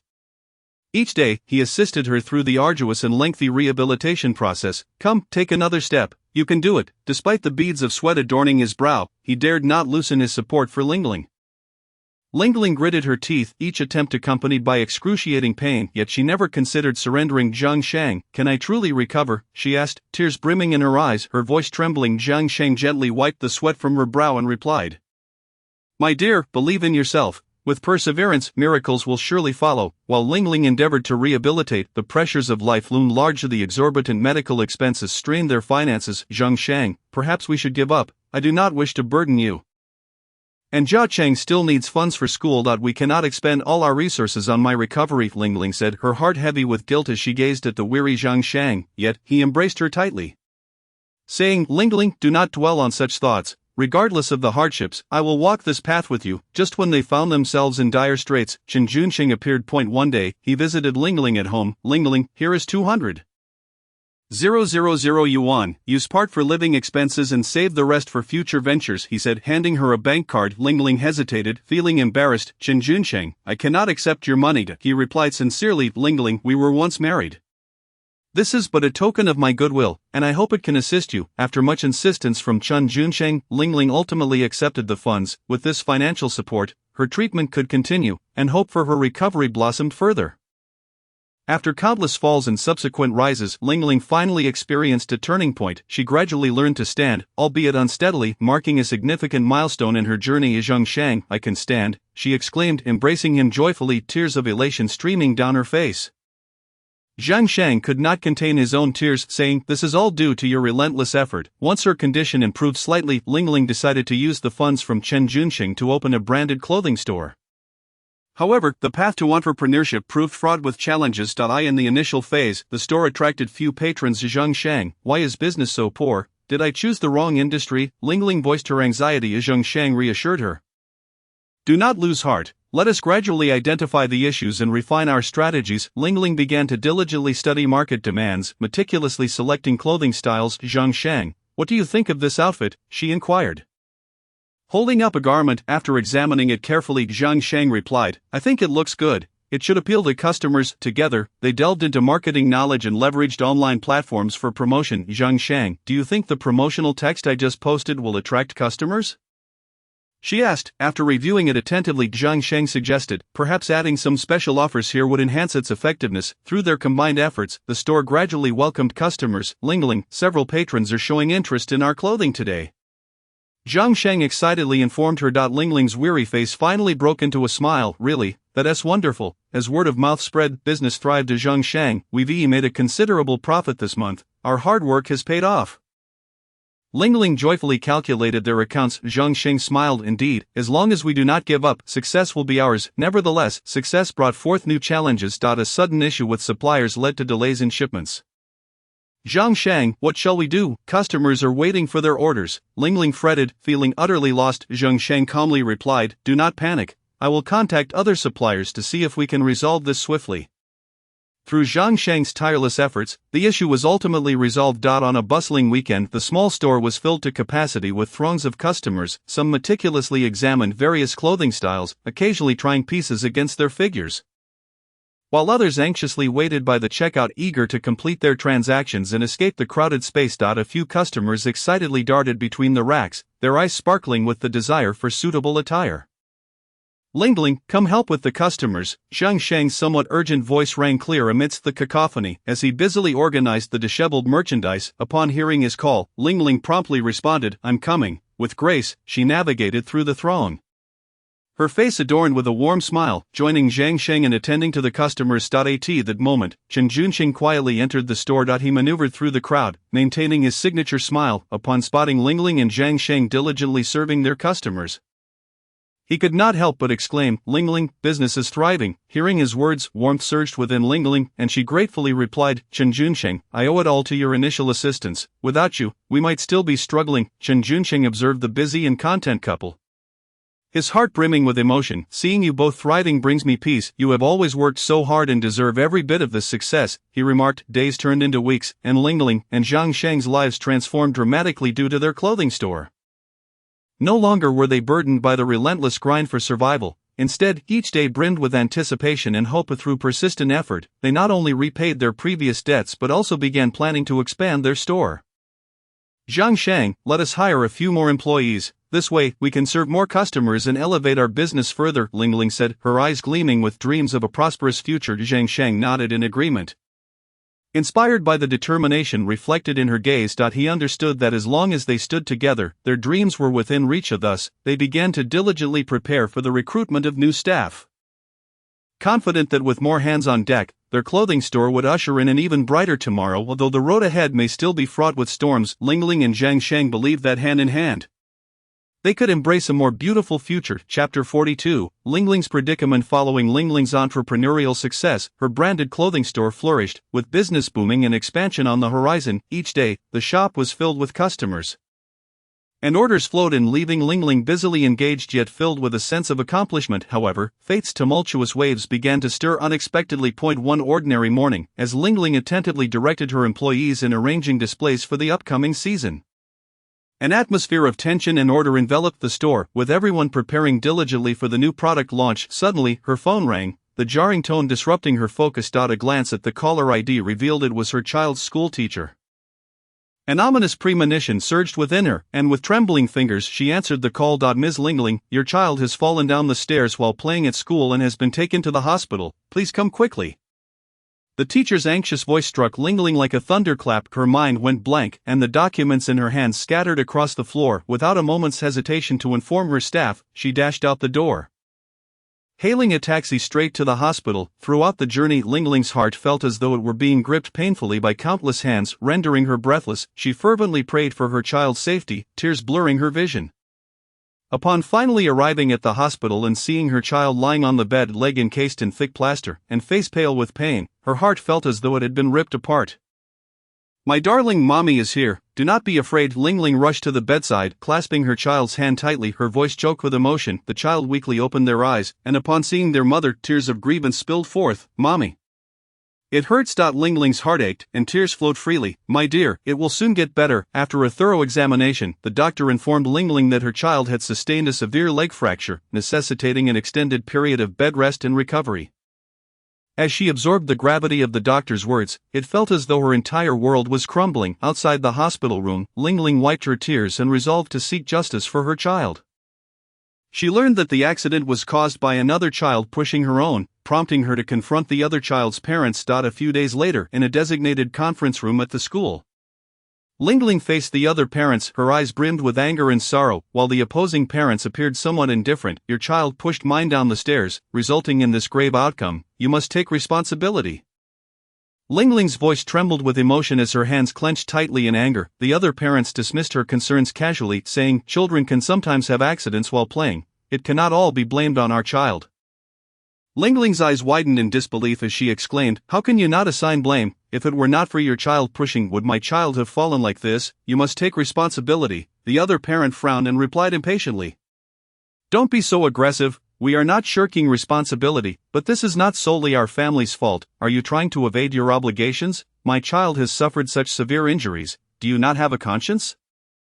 Lingling stood up, glaring at the other party. After a heated debate and mediation by the school, the other parent eventually agreed to provide some compensation, yet their indifferent and evasive attitude left Lingling with profound emotional scars. Upon returning to the hospital, Lingling collapsed onto the bed, utterly exhausted, her gaze vacant as silent tears streamed down her cheeks. Zhang Sheng, upon witnessing her distress, tenderly embraced her. "Do not be too sorrowful, the child will recover," he softly reassured her. Lingling choked back her tears, saying, "What use is my career success if I cannot even care for my child? I am a failure as a mother." Zhang Sheng gently patted her back. "This is merely an accident. It is not your fault. We shall face it together." In the days that followed, Lingling's life descended into chaos. She had to manage the shop while frequently commuting to the hospital to care for her child. Every morning, she would rise early to prepare a nutritious breakfast for her child before hurriedly heading to the store to handle various affairs. At noon, she would rush back to the hospital to deliver meals, engage in conversation, and encourage her child to bravely confront the pain. In the afternoon, she would return to the shop to negotiate with suppliers, inspect product quality, and train employees. Mom, when can I get better and go to school? The child's innocent eyes brimmed with longing for school. Ling Ling fought back her tears and smiled. Very soon, darling. As long as you cooperate with the treatment, you'll be able to play with your friends again. Due to her preoccupation with her child's well-being, the shop inevitably began to face some issues. Employee management became lax, some staff displayed a careless work attitude, a new batch of goods failed to meet quality standards, necessitating negotiations with suppliers for returns. Customer complaints gradually increased, adversely affecting the shop's reputation. Boss, what should we do? Complaints from customers have been rising lately, the store manager reported anxiously to Ling Ling, summoning her strength. Ling Ling replied, first, address the customer complaints, sincerely apologize to them, and provide solutions. I will figure out the issues with the products. However, problems continued to arise one after another, leaving Ling Ling feeling overwhelmed. She often found herself sitting alone in the office late at night, staring blankly at piles of documents and reports, unsure of what to do next. Zhang Shang, I truly feel I cannot hold on any longer. Ling Ling sobbed in his arms, the store is a mess. The child is still unwell, and I feel I am on the brink of collapse. Zhang Shang held her tightly, encouraging, do not give up. We will get through this tough time together, the child will slowly recover, and the issues with the shop will be resolved. On a friend's suggestion, Ling Ling decided to hire a professional manager to help run the store. After some effort, they finally found an experienced and capable manager. With the manager's assistance, the store's management gradually returned to normal, employee efficiency improved, product quality was strictly monitored, and customer complaints began to diminish. Meanwhile, Ling Ling also prioritized communication and companionship with her child every evening. She would tell her child engaging stories and accompany him in rehabilitation exercises. The child's condition steadily improved, and he was finally able to be discharged from the hospital to recuperate at home. Although regular checkups were still required, returning home brought immense joy to both Ling Ling and her child. Once home, Ling Ling began to readjust the store's business strategy. She personally engaged in market research to understand the latest fashion trends, introducing more styles favored by customers. She enhanced online marketing, expanding the store's influence through social media and e-commerce platforms, and she organized a series of promotional events to attract more new customers. Everyone, let us work hard. We will surely overcome this low tide. Ling Ling inspired her team during a staff meeting. As long as we unite as one, there is no difficulty we cannot surmount. After a period of effort, the store's business gradually returned to normal, with sales beginning to rise steadily. The child's leg was also gradually recovering, allowing him to slowly walk again. One day, he limped towards Ling Ling, smiling, Mom, I will be careful in the future. Please do not tire yourself out too much. Ling Ling moved, embraced her child, tears streaming down her face. Darling, as long as you are healthy and happy, all my efforts are worthwhile. Through this ordeal, Ling Ling realized that while career success is important, the happiness of family and the health of her child are the most precious treasures. In the days to come, she would strive even harder to balance her career and family, making life more beautiful. Chapter 43, Lao Zhuo and Luo Luo's journey to Yunnan. Recently, the business of Jiangxi has been flourishing, and Lao Zhuo, observing the increasingly prosperous state of his shop, felt a deep sense of satisfaction and pride. Amid the busy days, he increasingly believed it was time to give himself and Luo Luo a chance to relax and embark on a free-spirited journey. On a sunny afternoon, Lao Zhuo and Luo Luo sat in a quiet corner of the Jiangxi shop, spread out a notebook and map before them, meticulously planning their travel itinerary. Luo Luo, I think our first stop should be Yunnan. I've heard it's stunningly beautiful, Lao Zhuo said with a smile, his eyes brimming with anticipation. Luo Luo nodded excitedly, her eyes sparkling. Sure, Uncle Zhuo, I've always wanted to go to Yunnan. I've heard there are so many delicious foods and fun activities, thus filled with eager anticipation. They began preparing for their trip, booking flights and hotels, researching scenic spots, and packing their bags. All proceeded in an orderly fashion. Finally, the day of departure arrived. They grabbed their luggage and set off on their journey to Yunnan. On the plane, Luo Luo gazed out at the clouds, excitedly discussing her imaginations of Yunnan with Lao Zhuo. Upon arriving in Yunnan, they were immediately captivated by the fresh, pleasant air and the azure sky that sparkled like gemstones. Stepping out of the airport, the warm sun enveloped them, as though offering a heartfelt embrace. Following their planned itinerary, they headed straight to the reserved guesthouse. It was a building replete with ethnic characteristics. The wooden structure exuding a faint aroma of timber and exquisite carvings showcasing the superb craftsmanship of artisans. Red lanterns hanging under the eaves added a festive atmosphere to the abode. Luo Luo. "Look at this house, it's so charming," Lao Zhuo exclaimed, his eyes filled with appreciation for the architecture. Luo Luo curiously glanced around, touching this and that. "Uncle Zhuo, this is so different from where we are. It feels like stepping into a mysterious world." After dropping off their luggage and taking a brief rest, they eagerly ventured out to experience the local customs and culture of Yunnan, strolling along the ancient streets. The cobblestone path beneath their feet seemed to narrate the history of the city. Surrounding them was a bustling market filled with various unique handicrafts and snacks. Luo Luo was drawn to a stall selling silver jewelry, where the vendor enthusiastically introduced the exquisite items. "Little girl, these earrings would suit you perfectly. Wearing them would make you look like a fairy," the vendor said with a broad smile. Luo Luo donned the earrings, gazing at her reflection in the mirror, her heart brimming with joy. "Uncle Zhuo, do they look good?" she asked, her big eyes sparkling with excitement. Lao Zhuo smiled and nodded, unhesitatingly paying for them. "They look great. They re yours now. By noon, their stomachs began to grumble following the enticing aromas. They entered a local restaurant. The restaurant's decor was simple yet distinctive, with ethnic-style paintings adorning the walls, vibrant in color and filled with artistic flair. "Boss, do you have any signature dishes to recommend?" Lao Zhuo inquired politely. The owner enthusiastically introduced, "Our crossing the bridge rice noodles are a must-try, and the steamed chicken is incredibly delicious. This braised pork rib dish is also one of our specialties." Before long, the dishes were served. The crossing the bridge rice noodles, adorned with a variety of toppings, dazzled the eyes, and the rich broth wafted steam. Luo Luo carefully placed the toppings into the soup, watching them swirl in the boiling liquid. The aroma of the steamed chicken was utterly mouth-watering, the meat tender and juicy, with a rich, hearty broth. "This flavor is simply exquisite." Luo Luo relished her meal, her mouth stuffed to the brim. Lao Zhuo chuckled and reminded her, "Eat slowly, don't choke." Next, they toured many of Yunnan's famous attractions. To Ayan Dali Ancient City, the ancient city walls stood solemnly, and the cobblestone paths were polished smooth by the passage of time. Lao Zhuo and Luo Luo wandered through the streets and alleys, absorbing the weight of history. "Luo Luo, look at these ancient buildings. After so many years, they still possess such charm," Lao Zhuo remarked, lightly touching the aged walls. Luo Luo replied, "Indeed, Uncle Zhuo, it feels like every stone has its own story. Perhaps they have witnessed many romantic loves and heroic battles." They also visited Irai Lake, renting bicycles to ride along the lake's edge. A gentle breeze caressed their faces, bringing with it the refreshing scent of the lake. The water sparkled like countless diamonds under the sun. In the distance, the Tsangshan mountain peaked through the mist, resembling a beautiful inkwash painting. "Uncle Zhuo, this place is so beautiful, I don't want to leave." Luo Luo laughed joyfully, pedaling swiftly. Lao Zhuo called out from behind, "Be careful, don't ride too fast." In Lijiang, they explored the traditional residences of the Naxi people. The layout of the houses was intricate, and the four-courtyard structure amazed them. The doors and windows were adorned with exquisite carvings, showcasing the culture and artistry of the Naxi people. The architectural design is truly ingenious, making full use of space. Lao Zhu carefully observed and was deeply impressed by the wisdom of the Naxi people. Luo Luo, on the other hand, developed a keen interest in the traditional attire of the Naxi, purchasing a set to wear. She twirled in front of the mirror, resembling a lively Naxi maiden. As night fell, the bar street in Lijiang buzzed with excitement, colorful lights flickered, and the sound of music rose and fell like a wave.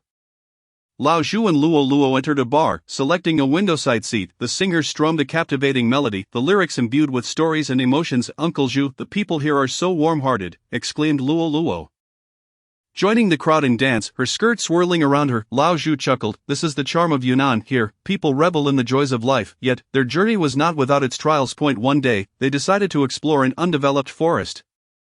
As they ventured deeper, the towering trees and intertwining vines surrounded them. Initially, everything was filled with novelty and wonder. "Uncle Zhu, look at this tree, it's so thick," Luo Luo exclaimed excitedly as she ran closer. However, as they delved further into the woods, they gradually lost their way, and their phones lost signal. "What do we do now?" Luo Luo asked anxiously, her voice trembling slightly. Lao Zhu reassured her, "Don't worry, Luo Luo. Let's follow the stream. It should lead us out." They trudged laboriously through the forest, the uneven ground beneath their feet, thorns occasionally snagging their clothes and skin. "Oh no, my foot hurts," Luo Luo couldn't help but cry out. Lao Zhu paused to assess her injury. "Hang in there, Luo Luo. We will soon find our way out." After several long hours of arduous trekking, they finally emerged from the forest, spotting a familiar path. Ah, we finally made it, Luo Luo sighed in relief, plopping down on the ground. Lao Zhu, equally exhausted, gasped for breath. Indeed, this serves as a lesson. We mustn't be so reckless in the future. However, this minor mishap did not dampen their spirits. Rather, it added a unique memory to their travels. On their final day in Yunnan, Lao Zhu and Luo Luo sat on the balcony of their guesthouse, watching the sun slowly set. The evening glow painted the sky in vibrant hues, transforming it into a canvas of orange and red. Luo Luo, did you enjoy this trip? Lao Zhu inquired, his gaze filled with tenderness. Luo Luo smiled and replied, Uncle Zhu, this has been my happiest journey yet. Thank you, everything here is unforgettable. Lao Zhu gently patted her shoulder. As long as you are happy, it is worth it. This trip to Yunnan caused both Lao Zhu and Luo Luo to fall deeply in love with this enchanting land. With their hearts full of beautiful memories, they set off towards their next destination. Chapter 44, An Appointment in Tibet. Encountering the sacred. After concluding their delightful journey in Yunnan, Lao Zhu and Luo Luo, filled with anticipation and longing, hurried to their next stop, Tibet. As the plane smoothly descended at Lhasa Gongar Airport, they were immediately captivated by the unique atmosphere that enveloped them. The sunlight of the plateau poured down relentlessly, strikingly intense and fervent, while the sky was as blue as a pristine sapphire, seemingly capable of dripping water. The thin air made their breaths slightly hurried, each inhalation tinged with a sense of unfamiliarity and challenge. Yet none of this could diminish the surge of excitement and expectation swelling within them. They boarded their pre-arranged vehicle and slowly made their way toward the city of Lhasa. Along the route, magnificent landscapes unfolded before their eyes like grand canvases. The snow-capped mountains shimmered with a mysterious glow under the sunlight, while the vast grasslands resembled a green ocean, waves of grass rolling with the gentle breeze, and herds of yaks dotted the scenery like black pearls. Uncle Zhu, this place is simply breathtaking, like a painting, Luo Luo exclaimed, eagerly pressing her face against the car window, her eyes wide open, reluctant to blink for fear of missing a moment. Lao Zhu smiled at her, his gaze filled with affection and shared wonder. Indeed, Luo Luo, this is the allure of Tibet. It has a way of touching your soul unexpectedly. Upon arriving in the city of Lhasa, they checked into a guesthouse rich with Tibetan character. The proprietor, a warm-hearted Tibetan man named Tashi, greeted them with a sincere smile that spoke of his life's experiences. With his weathered hands, he presented them with a pure white hatha, a warm and sacred welcome that instantly made Lao Zhu and Luo Luo feel the kindness and hospitality of the Tibetan people. After stowing their luggage, they eagerly ventured out to experience the unique charm of the holy city of Lhasa. Strolling through Barker Street, the throngs of pilgrims appeared like a flowing river of life, spinning their prayer wheels and chanting mantras, the fragrant smoke of incense rising gracefully, carrying their devout wishes to the sky. Luo Luo watched the people with prayer wheels, her eyes filled with curiosity and reverence, while Lao Zhu quietly explained the related religious culture and its profound significance. Luo Luo, these prayer wheels are a way for the Tibetan people to seek blessings. They believe that each rotation accumulates merit, bringing peace and happiness to themselves and their families. Lao Zhu's voice was gentle and steady. Luo Luo nodded, half understanding, her gaze still captivated by the mysterious scene. It feels so mystical, Uncle Zhu. The shops lining the streets were filled with an array of unique handicrafts, vibrantly colored thenkas, exquisite Tibetan carpets, and finely crafted silverware, all dazzling to behold. One particular thenka caught Luo Luo's eye, and she stood in front of the shop, entranced, unwilling to leave. Little girl, if you like it, come in and take a look. The shopkeeper warmly beckoned, his smile as bright as the sun over Lhasa. Lao Zhu and Luo Luo entered the shop, where the shopkeeper patiently elaborated on the painting techniques of thenkas and the deep religious meanings behind them. Luo Luo listened intently, as if transported into a fantastical realm of arti. In the end, Lao Zhu purchased a thenka as a precious memento of their journey. The next day, sunlight bathed the streets of Lhasa as Lao Zhu and Luo Luo rose early, approaching the Padala Palace with a sense of reverence. This majestic palace stood atop Red Mountain, solemn and grand like an eternal monument. They ascended the layered steps slowly, each step seeming to bridge the expanse of history. Uncle Zhu, this palace is magnificent, Luo Luo exclaimed, unable to contain her awe, her voice filled with wonder. Inside the palace, countless precious artifacts and murals showcased Tibet's rich history and vibrant culture. They paused before each mural, immersing themselves in the ancient and mysterious tales it told. After descending from the Padala Palace, they proceeded to Jokhang Temple. Before the temple, prostrate devotees measured the distance of their faith with their bodies, their dedication and sincerity profoundly touching. Their faith is truly unwavering, Luo Luo murmured, her tone imbued with admiration. Lao Zhu nodded thoughtfully. This is their spiritual refuge, an indispensable part of their lives. After several days in Lhasa, Lao Zhu and Luo Luo decided to venture into the surrounding villages to experience a more authentic Tibetan lifestyle. they arrived at a small village named Nimmu. In this village, the scattered Tibetan houses appeared particularly tranquil against the backdrop of the blue sky and white clouds. Upon entering the village, the friendly and curious gazes of the villagers greeted them. A hospitable Tibetan woman warmly invited them into her home. "Welcome, distant guests, to our home," she said with a genuine smile. Her eyes radiating warmth. Stepping inside, they were greeted by the rich aroma of butter tea. The woman swiftly served them steaming butter tea and barley cakes, kindly urging them to enjoy. Lao Zhu and Luo Luo savored the local delicacies, praising them profusely. "Auntie, this butter tea is delicious," Luo Luo beamed, her face glowing with satisfaction. The woman's smile widened. "If you like it, drink more, my child." Here, they actively participated in the daily labor of the villagers. Together, they herded sheep across the pastures, watching the joyful animals frolic, feeling the vibrancy of nature. They helped the villagers harvest barley in the golden fields, their clothes soaked with sweat, yet their hearts brimmed with joy and fulfillment. In the evening, a blazing bonfire lit up the village square. Everyone gathered around the fire, singing and dancing merrily. Luo Luo, swept up in the joyous atmosphere, joined the dancers, her lively figure glowing beautifully in the firelight.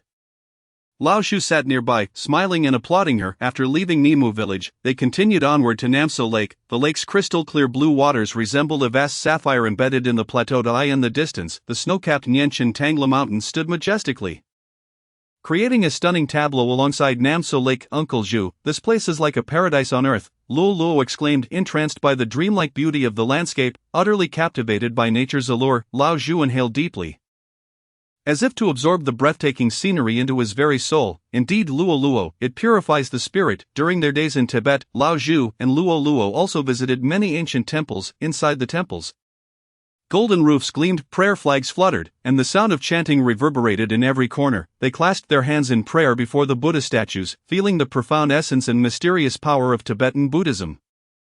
They traversed the magnificent mountains, crossing deep canyons and scaling lofty peaks, reveling in the exquisite craftsmanship of nature. Within the Yarlung Tsangpa Grand Canyon, the surging waters roared like 1,000 galloping horses, leaving an indelible impression. At the foot of Mount Everest, they gazed up at the pinnacle of the world, feeling the insignificance of humanity juxtaposed with the grandeur of nature. Yet, the journey was not without its challenges.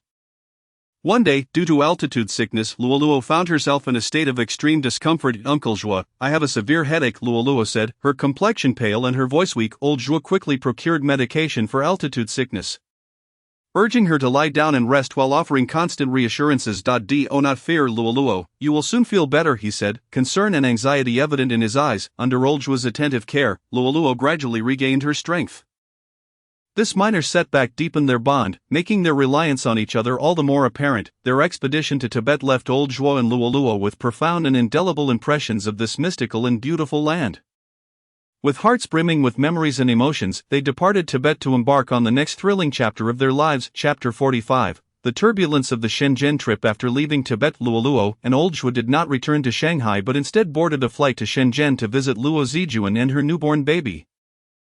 The airplane glided smoothly through the azure sky dotted with clouds, and Luo Luo gazed out at the sea of clouds, her heart filled with anticipation for the reunion. Old Zhuo leaned back in his seat, lost in thought. At last, the plane touched down at Shenzhen Airport, and with carefully chosen gifts from Tibet in hand, they hailed a taxi to Luo Zijuan's residence. Upon ringing the doorbell, it was not long before the door swung open, revealing Luo Zijuan, whose face instantly lit up with a joyful smile upon seeing them. "Old Zhuo, Luo Luo, you finally made it," she exclaimed, warmly ushering them inside. As soon as Luo Luo stepped in, she eagerly inquired, "Sister Zijuan, where's the baby?" Luo Zijuan smiled and pointed toward the bedroom, whispering, "He just fell asleep, so let us keep our voices down." The group tiptoed into the living room, where they sat down to share updates about their lives in hushed tones. "Sister Zijuan, how do you find Shenzhen?" Old Zhuo asked with genuine concern. Luo Zijuan replied, her face radiating happiness, "It's quite good, Old Zhuo. The environment is pleasant, life is convenient, and work is going smoothly." Just then, the sound of the baby crying echoed from the bedroom, prompting Luo Zijuan to quickly rise and attend to him. Unable to contain her curiosity, Luo Luo followed her. Luo Zijuan skillfully cradled the baby, gently soothing him while humming a soft lullaby. Luo Luo watched intently, her eyes brimming with affection. "Sister Zijuan, may I hold him?" Luo Luo asked, extending her hands cautiously. Luo Zijuan gently placed the baby in Luo Luo's arms, guiding her. "Luo Luo, support the baby's head and neck like this," with a mix of nervousness and excitement. Luoluo held the baby, her face aglow with a tender smile. That he is so adorable, so tiny and soft, she exclaimed. Old Joie watching from the side, couldn't he help but smile, his eyes filled with affection. They returned to the living room to continue their conversation. Luoluo occasionally played with the baby, eliciting peals of laughter from him, and the atmosphere was filled with joy and laughter. At that moment, Luoluo suddenly turned to Old Joie, her eyes sparkling with hope. "Uncle Joie, let us have a baby too, one as lovely as this." Old Joie's smile instantly faltered, and after a moment of silence, he replied slowly, "Luoluo, do not be impulsive. I am getting older, and having a child is not a simple matter." Luoluo's smile faded, urgency creeping into her voice as she insisted, "Uncle Joie, I am serious. I truly want a child of our own." Old Joie sighed, speaking earnestly, "Luoluo, at my age, my health is not like that of the young. The risks of having a child are significant for me, and I may not be able to provide sufficient care and companionship for the child." Tears welled in Luoluo's eyes. "Why, I don't care. We can face it together." Luo Zijuan, feeling the awkwardness of the situation, attempted to mediate. "Luoluo, Old Joie is also considering your future. Having a child is not a decision to be made in haste.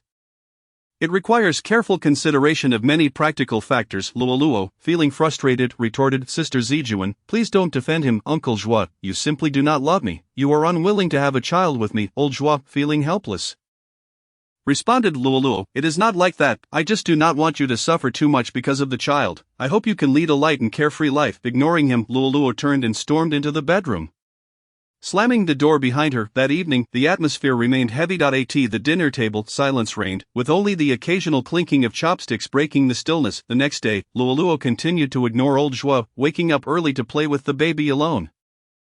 Old Joie attempted to communicate with her, but Luoluo would always divert the conversation or respond tersely, no longer her usual lively self. "Luoluo, let us have a proper talk," Old Joie said, grasping her hand.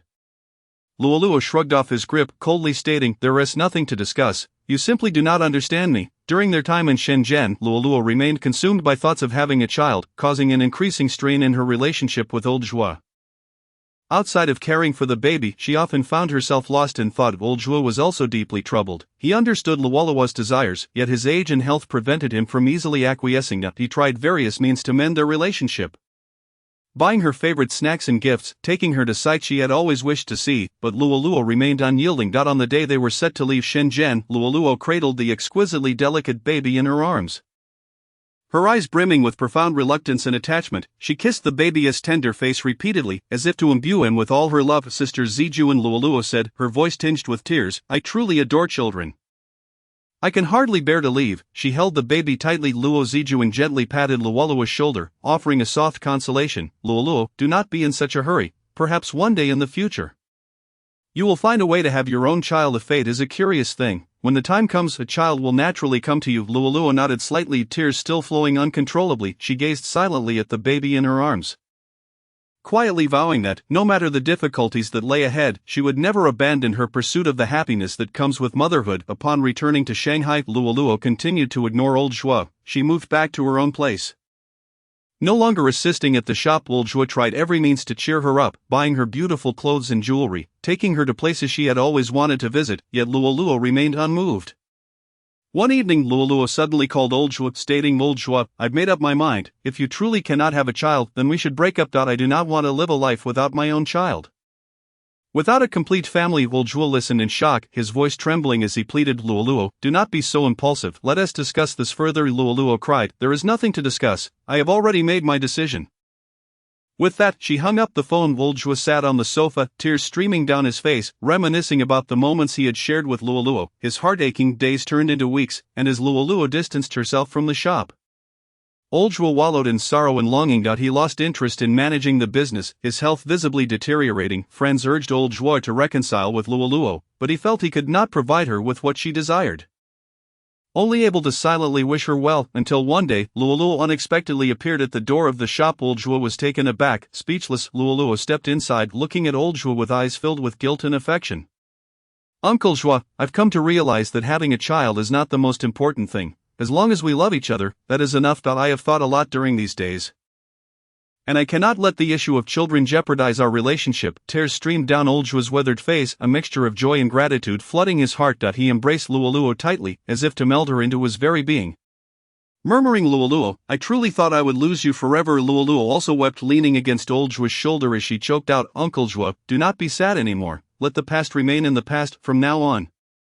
Let us focus on how to live well and refrain from mentioning those painful memories. From that moment on, their bond grew ever deeper and more resolute each morning as the first rays of sunlight graced their faces. They would hold hands and embark on a new day's journey, whether strolling along ancient streets, savoring the passage of time, or climbing high peaks to behold breathtaking vistas. They remained inseparable, their hearts filled with love for one another. When night fell, they would venture into the kitchen together, meticulously preparing delicious meals. Old Zhua skillfully wielded the spatula while Luoluo lent a helping hand, their synergy enveloping the room in laughter during quieter moments.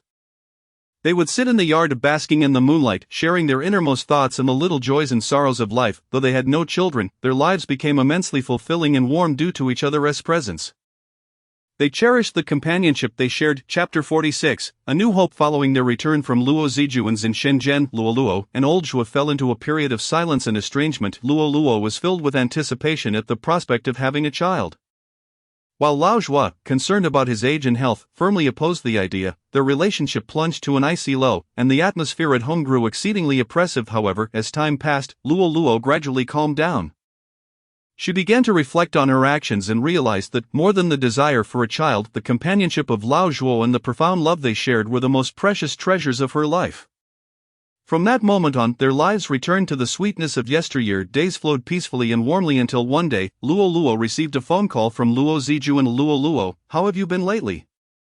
Are you and Lao Zhua getting along well? Luo Zijuan asked with genuine concern. A radiant smile graced Luoluo's face as she softly replied, Sister Zijuan, we are doing well, and regarding the matter of having a child, I've come to terms with it and will no longer be as troubled as before. Upon hearing Luoluo's words, Luo Zijuan was momentarily taken aback. Then, as if a thought struck her, she said, Luoluo, with today's advanced technology, have you considered trying for in vitro fertilization? This way, not only could you have your own baby, but it would also greatly ensure the child's health. It would indeed leave a precious legacy of love for your relationship.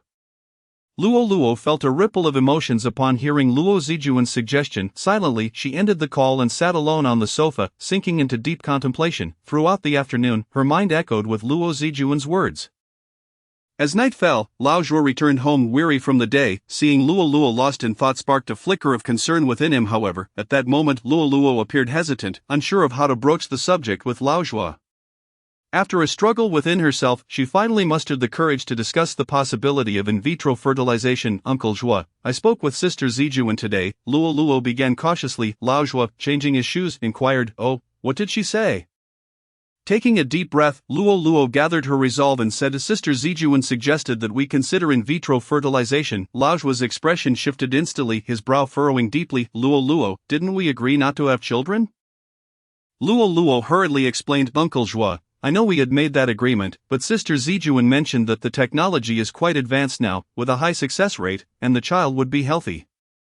I couldn't help but feel tempted again. I still wish for a child of our own. Lao Zhua sat on the sofa rubbing his temples in silence. His heart was torn. On one hand, he could sense Luoluo's yearning for a child and did not want to disappoint her again. On the other hand, he was filled with apprehension about his age and health, fearing he might not be able to provide a nurturing environment for a child. Luoluo approached Lao Zhua, knelt beside him, and took his hand, her eyes brimming with hope. Uncle Zhua, I understand your concerns, but we could consult a doctor to learn about all the risks and conditions involved. If it truly isn't feasible, we can abandon the idea. All right. Lao Zhua looked into Luoluo's expectant gaze, feeling his resolve waver, yet he still hesitated to give a definitive answer. Luoluo, I fear what might happen. Luoluo interjected, Uncle Zhua, there is no what if. Even if we face difficulties, we will confront them together. Don't you want to see our child running around, calling us mom and dad? Lao Zhua sighed, his eyes filled with helplessness and doubt. Luoluo, it's not that I don't want to, but I fear I won't be able to provide a good future for the child. Luoluo settled beside him, leaning on his shoulder, her tone resolute. Uncle Zhua, as long as we have love, our child will surely be happy. Besides, our lives are stable now, and we can provide a warm home for the child. Lao Zhua remained uncertain, falling into a long silence before finally saying, Luoluo, let me think this over. In the days that followed, Lao Zhua pondered the matter continually. He could see Luoluo's expectant gaze upon him every day, stirring a sense of unease within him. Uncle Joie, what are your thoughts? Luo Luo finally inquired, unable to contain herself any longer. Lao Joie met her eager eyes and resolved. Luo Luo, very well, we will consult a doctor, but if the doctor indicates that the risks are too great, we shall abandon the plan. Luo Luo joyfully embraced Lao Joie, exclaiming, yes, thank you, Uncle Joie. They began to inquire about the best hospitals and doctors for consultations regarding in vitro fertilization each time they stepped into the hospital. Lao Joie's heart was filled with trepidation and anxiety. Luo Luo, if it ultimately doesn't succeed, will you be very disappointed? Lao Joie asked during one consultation. Luo Luo firmly grasped his hand, her gaze unwavering. Uncle Joie, regardless of the outcome, at least we will have made an effort. Finally, they arrived at a reputable hospital and met with a specialist. The doctor carefully explained the entire process and the potential risks they might encounter. Your situation does present certain challenges, but it is not devoid of hope. However, you must be mentally prepared that this journey may not be smooth, the doctor stated. Lao Joie and Luo Luo exchanged glances, their eyes reflecting both tension and hope. After leaving the hospital, Lao Joie's mood remained heavy. Luo Luo, I am still very worried. Luo Luo tightened her grip on his hand, offering him strength. Uncle Joie, let's give it a try. Shall we? Lao Joie regarded Luo Luo and nodded. All right, for your sake, we shall give it a try. They then began preparing for the in vitro fertilization process. Luo Luo actively worked on improving her health. Going to bed early and rising early, avoiding late nights, she was meticulous about her diet, consuming more fruits and vegetables while steering clear of greasy and spicy foods. She also committed to daily exercise. Lao Joie cooperated with all necessary examinations, abstaining from smoking and drinking, avoiding unnecessary social engagements, and returning home on time to accompany Luo Luo. The journey was fraught with difficulties and pressures, yet they supported each other and never once contemplated giving up. Uncle Joie, no matter what happens, with you by my side, I fear nothing, Luo Luo said before one checkup. Lao Joie gently stroked her hair and replied, Luo Luo, I feel the same. At last, the crucial moment arrived. Luo Luo lay on the operating table, her emotions a mix of tension and anticipation. Lao Joie waited anxiously outside, pacing back and forth, his palms slick with sweat. After the procedure, the doctor informed them, currently everything looks good. Now we await the embryo's development. Luo Luo and Lao Joie waited anxiously for the results. Each day felt like a trial, as Luo Luo couldn't resist testing for pregnancy, each time filled with hope yet fearful of disappointment. Uncle Joie, I'm so scared it will fail, Luo Luo confided while nestled against him. Lao Joie reassured her, don't worry Luo Luo, no matter the outcome, we will face it together. During the waiting period, Luo Luo became increasingly sensitive and anxious. While Lao Joie patiently stayed by her side, telling jokes and taking her out to ease her mind, finally, the results were in. The embryo had successfully implanted, and Luo Luo was pregnant. Uncle Joie, we did it, Luo Luo cried with joy. Lao Joie was equally overwhelmed, tightly embracing her. That's wonderful, Luo Luo. However, the joy of pregnancy soon turned into challenges. Luo Luo's pregnancy symptoms were intense. She struggled to keep food down. Losing significant weight, Luo Luo, eat a little more, even just a bite. You must persist for the baby, Lao Joie said, concern etched on his face as he coaxed her to eat. Luo Luo managed a few bites but ultimately succumbed to nausea, tears streaming down her face. Uncle Joie, I truly can't eat, Lao Joie comforted her while gently patting her back. It's alright if you throw up, we'll try again. As the pregnancy progressed, Luo Luo's physical burdens grew heavier. Her legs swollen and her movements hindered. Lao Joie took extra care in looking after her, massaging her swollen legs daily, helping her bathe and dress, fearful of any misstep. Uncle Joie, you've worked so hard, Luo Luo said, her heart full of gratitude as she observed his diligent care. Lao Joie smiled and replied, it's no trouble. As long as you and the baby are well, I am willing to do anything. Just as they eagerly anticipated the arrival of new life, their future remained shrouded in uncertainty and suspense. Chapter 47, The Joys and Challenges of New Life. Since becoming pregnant, Luo Luo's days had been filled with hardships. Because the child was conceived through in vitro fertilization, she needed to exercise extra caution. Every few days, Lao Joie would accompany her to the hospital for various checks and monitoring. Each visit filled Luo Luo with anxiety as she worried about the baby's development. Lao Joie held her hand tightly, attempting to convey strength and comfort. Doctor, is the baby doing well? Luo Luo inquired anxiously. After reviewing the examination report, the doctor smiled and replied, as of now, the fetus is developing normally. But you must continue to rest and maintain a positive mood. Upon hearing the doctor's words, Luo Luo and Lao Joie breathed a sigh of relief. However, once home, Luo Luo's pregnancy symptoms intensified. A whiff of any odor would trigger vomiting. and her appetite plummeted. Laojua, witnessing her struggles, felt a deep ache in his heart and endeavored to prepare palatable meals for her. Luo Luo, come eat a little more, even if just for the baby, Laojua urged, holding a bowl of meticulously prepared soup, his patience unwavering. Luo Luo managed a few sips but soon found herself retching again. Uncle Zhua, I've truly done my best, she said weakly, leaning against the sofa. As the months of pregnancy advanced, Luo Luo's body grew increasingly cumbersome, and her movements became more and more cumbersome. At night, she often struggled to find sleep due to persistent back pain, prompting old Zhua to gently massage her until she felt a modicum of relief.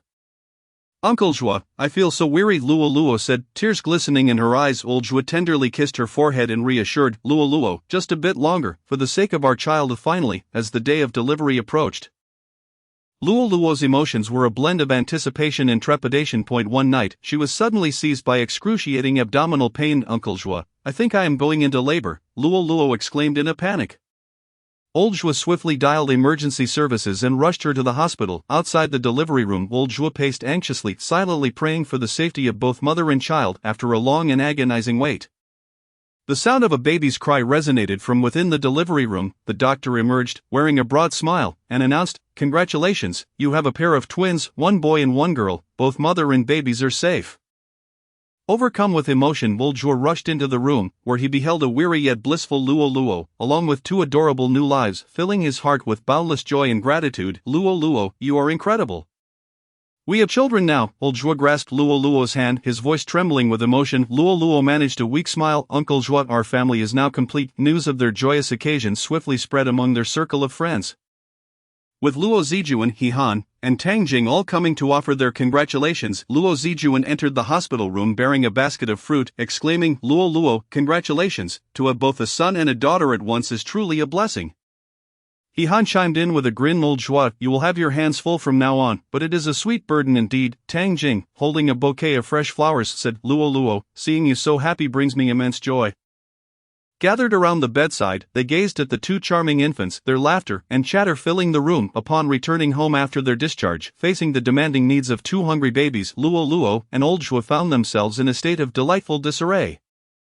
Despite their extensive preparations, the practicalities of caring for the infants proved to be overwhelmingly challenging. Uncle Zhua, which one should I feed first? Luo Luo, cradling their daughter while eyeing their wailing son, was at a loss. Old Zhua appeared equally perplexed, suggesting, perhaps we should start with our son. As they found themselves in a flurry of confusion, they decided to enlist the help of a professional nanny. Aunt Zhang arrived promptly. Exhibiting her expertise, she adeptly changed the baby's diapers and fed them with gentle, swift movements. Luo Luo, do not fret. Caring for children requires some skill and experience, Aunt Zhang patiently instructed. With Aunt Zhang's guidance, Luo Luo and old Zhua gradually learned the intricacies of childcare. They mastered the art of burping the babies, bathing them, and providing gentle touch. Uncle Zhua, look, the baby is smiling at us. Luo Luo beamed at her daughter in her arms. Old Zhua leaned in to kiss their daughter's tiny face, affirming, indeed, they can surely feel our love. As time passed, the babies began to grow. However, caring for them remained an arduous task. One ordinary yet tumultuous night, Luo Luo and old Zhua were abruptly awakened by the unusual cries of their two infants. They hurried to the crib, only to find their foreheads warm to the touch. Both babies were running fevers. In a state of panic, Luo Luo flitted about like an ant on a hot pan, gripping old Zhua's arm tightly, her voice trembling as she implored, Uncle Zhua, what should we do? We have never encountered this before. Aunt Zhang, however, remained remarkably composed. She quickly patted Luo Luo's hand, reassuring her, do not panic. Fevers are quite common in children. Let us begin with some physical cooling. She deftly retrieved fever patches and damp towels from the drawer. Following Aunt Zhang's instructions, Luo Luo and old Zhua scrambled into action. One gently placing a fever patch on the baby's forehead while the other wiped the baby's body with a wet towel. As the minutes ticked by, each of their hearts hung in suspense. Eyes never straying from the infants, throughout that long intense night, the three of them took turns vigilantly monitoring the babies, closely observing any changes in their temperatures. With each temperature check, Luo Luo and old Zhua would hold their breath, fervently hoping for a decrease. However, the infants' temperatures fluctuated unpredictably, leaving them bewildered. Each rise in temperature would send a jolt of fear through Luo Luo, while even the slightest sign of improvement would ignite a flicker of hope within her. Thus, they endured a night fraught with anxiety and unrest. As the first rays of dawn illuminated the room, Luo Luo wearily lifted her head, noticing that the baby's complexion seemed somewhat improved since the previous night. She quickly reached out to feel the baby's foreheads once more, and to her delight, she discovered that their temperatures had indeed dropped. Wonderful, the baby's fevers have subsided, Luo Luo exclaimed, her eyes shimmering with tears of joy. Upon hearing the news, old Zhua and Aunt Zhang both sighed with relief, the atmosphere in the room transforming into one of ease and comfort. As the days rolled on, the babies learned to roll over, sit up, and crawl. The household was filled with their cheerful giggles. Uncle Zhua, look how fast our son is crawling, Luo Luo exclaimed with delight. Old Zhua, holding toys to entertain the children, cheered, come on little ones. Luo Luo and old Zhua hardly had a moment of respite from dawn till dusk. Yet, the sight of their children's innocent, joyful faces would instantly dissipate all weariness. In this warm family, Aunt Zhang proved to be an invaluable helper. Her presence was like a timely rain, gradually restoring order to their once chaotic lives. Each milestone in the children's growth, even if it was merely learning a single word or taking a tiny step, became the most cherished moment in their home. During such times, the room would resonate with laughter, filling every corner with warmth and harmony. And so the days went by as Luo Luo and old Zhua nurtured their little world with love and toil. Witnessing their children flourish, they understood that the happiness embedded in this arduous journey was beyond words. For as long as their children could grow up healthy and joyful, every sacrifice would be worthwhile. Chapter 48, Love and Limbo. Chen Junqing and Sang Zhua decided to give their relationship a try. And the initial days were filled with sweetness and warmth. They strolled together in the park, Sang Zhua's laughter ringing clear like silver bells, while Chen Junqing looked at her with tender affection in his eyes. They dined together in a restaurant, where the soft lighting enveloped them, and their gazes were filled with warmth. Chen Junqing would meticulously cut Sang Zhua's steak, and she would hand him a napkin, each small gesture expressing their care for one another. However, this beautiful romance soon faced a formidable challenge. Upon learning of his daughter's relationship with Chen Junqing, Sang Zhua's father became instantly incensed. Seated in his study, he drummed his fingers on the wooden desk, his anger palpable. The expensive mahogany table resounded with dull thuds, echoing his dissatisfaction. Sang Zhua, how could you be with Chen Junqing? He has been married twice before and comes from a humble background. How does he deserve you? Sang Zhua's father spoke with a severe tone, his gaze unwavering and resolute. His voice reverberated in the spacious study, cold and unforgiving. Sang Zhua stood before her father, her hands clasped tightly together, attempting to defend her love. Dad, I love him, but he treats me well, and we cannot blame his past marriages entirely on him. Her voice trembled slightly, her eyes filled with determination and defiance. Her father abruptly stood, his voice booming. What do you know? What is our family's standing? What can he offer you? Merely a burden. His towering figure seemed even more imposing in his fury, causing Sang Zhua to instinctively take a step back. Tears welled in Sang Zhua's eyes. Dad, you cannot judge him so hastily. Love cannot be measured by external conditions. Her tears finally fell, soaking into the carpet, disappearing without a trace. Love, can love fill your stomach? You've lived a privileged life. Can you endure hardship with him? Her father retorted mercilessly, his eyes showing no sign of yielding, as if he had already mapped out Sang Zhua's future. Sang Zhua bit her lip, resolutely stating, I am not afraid of hardship.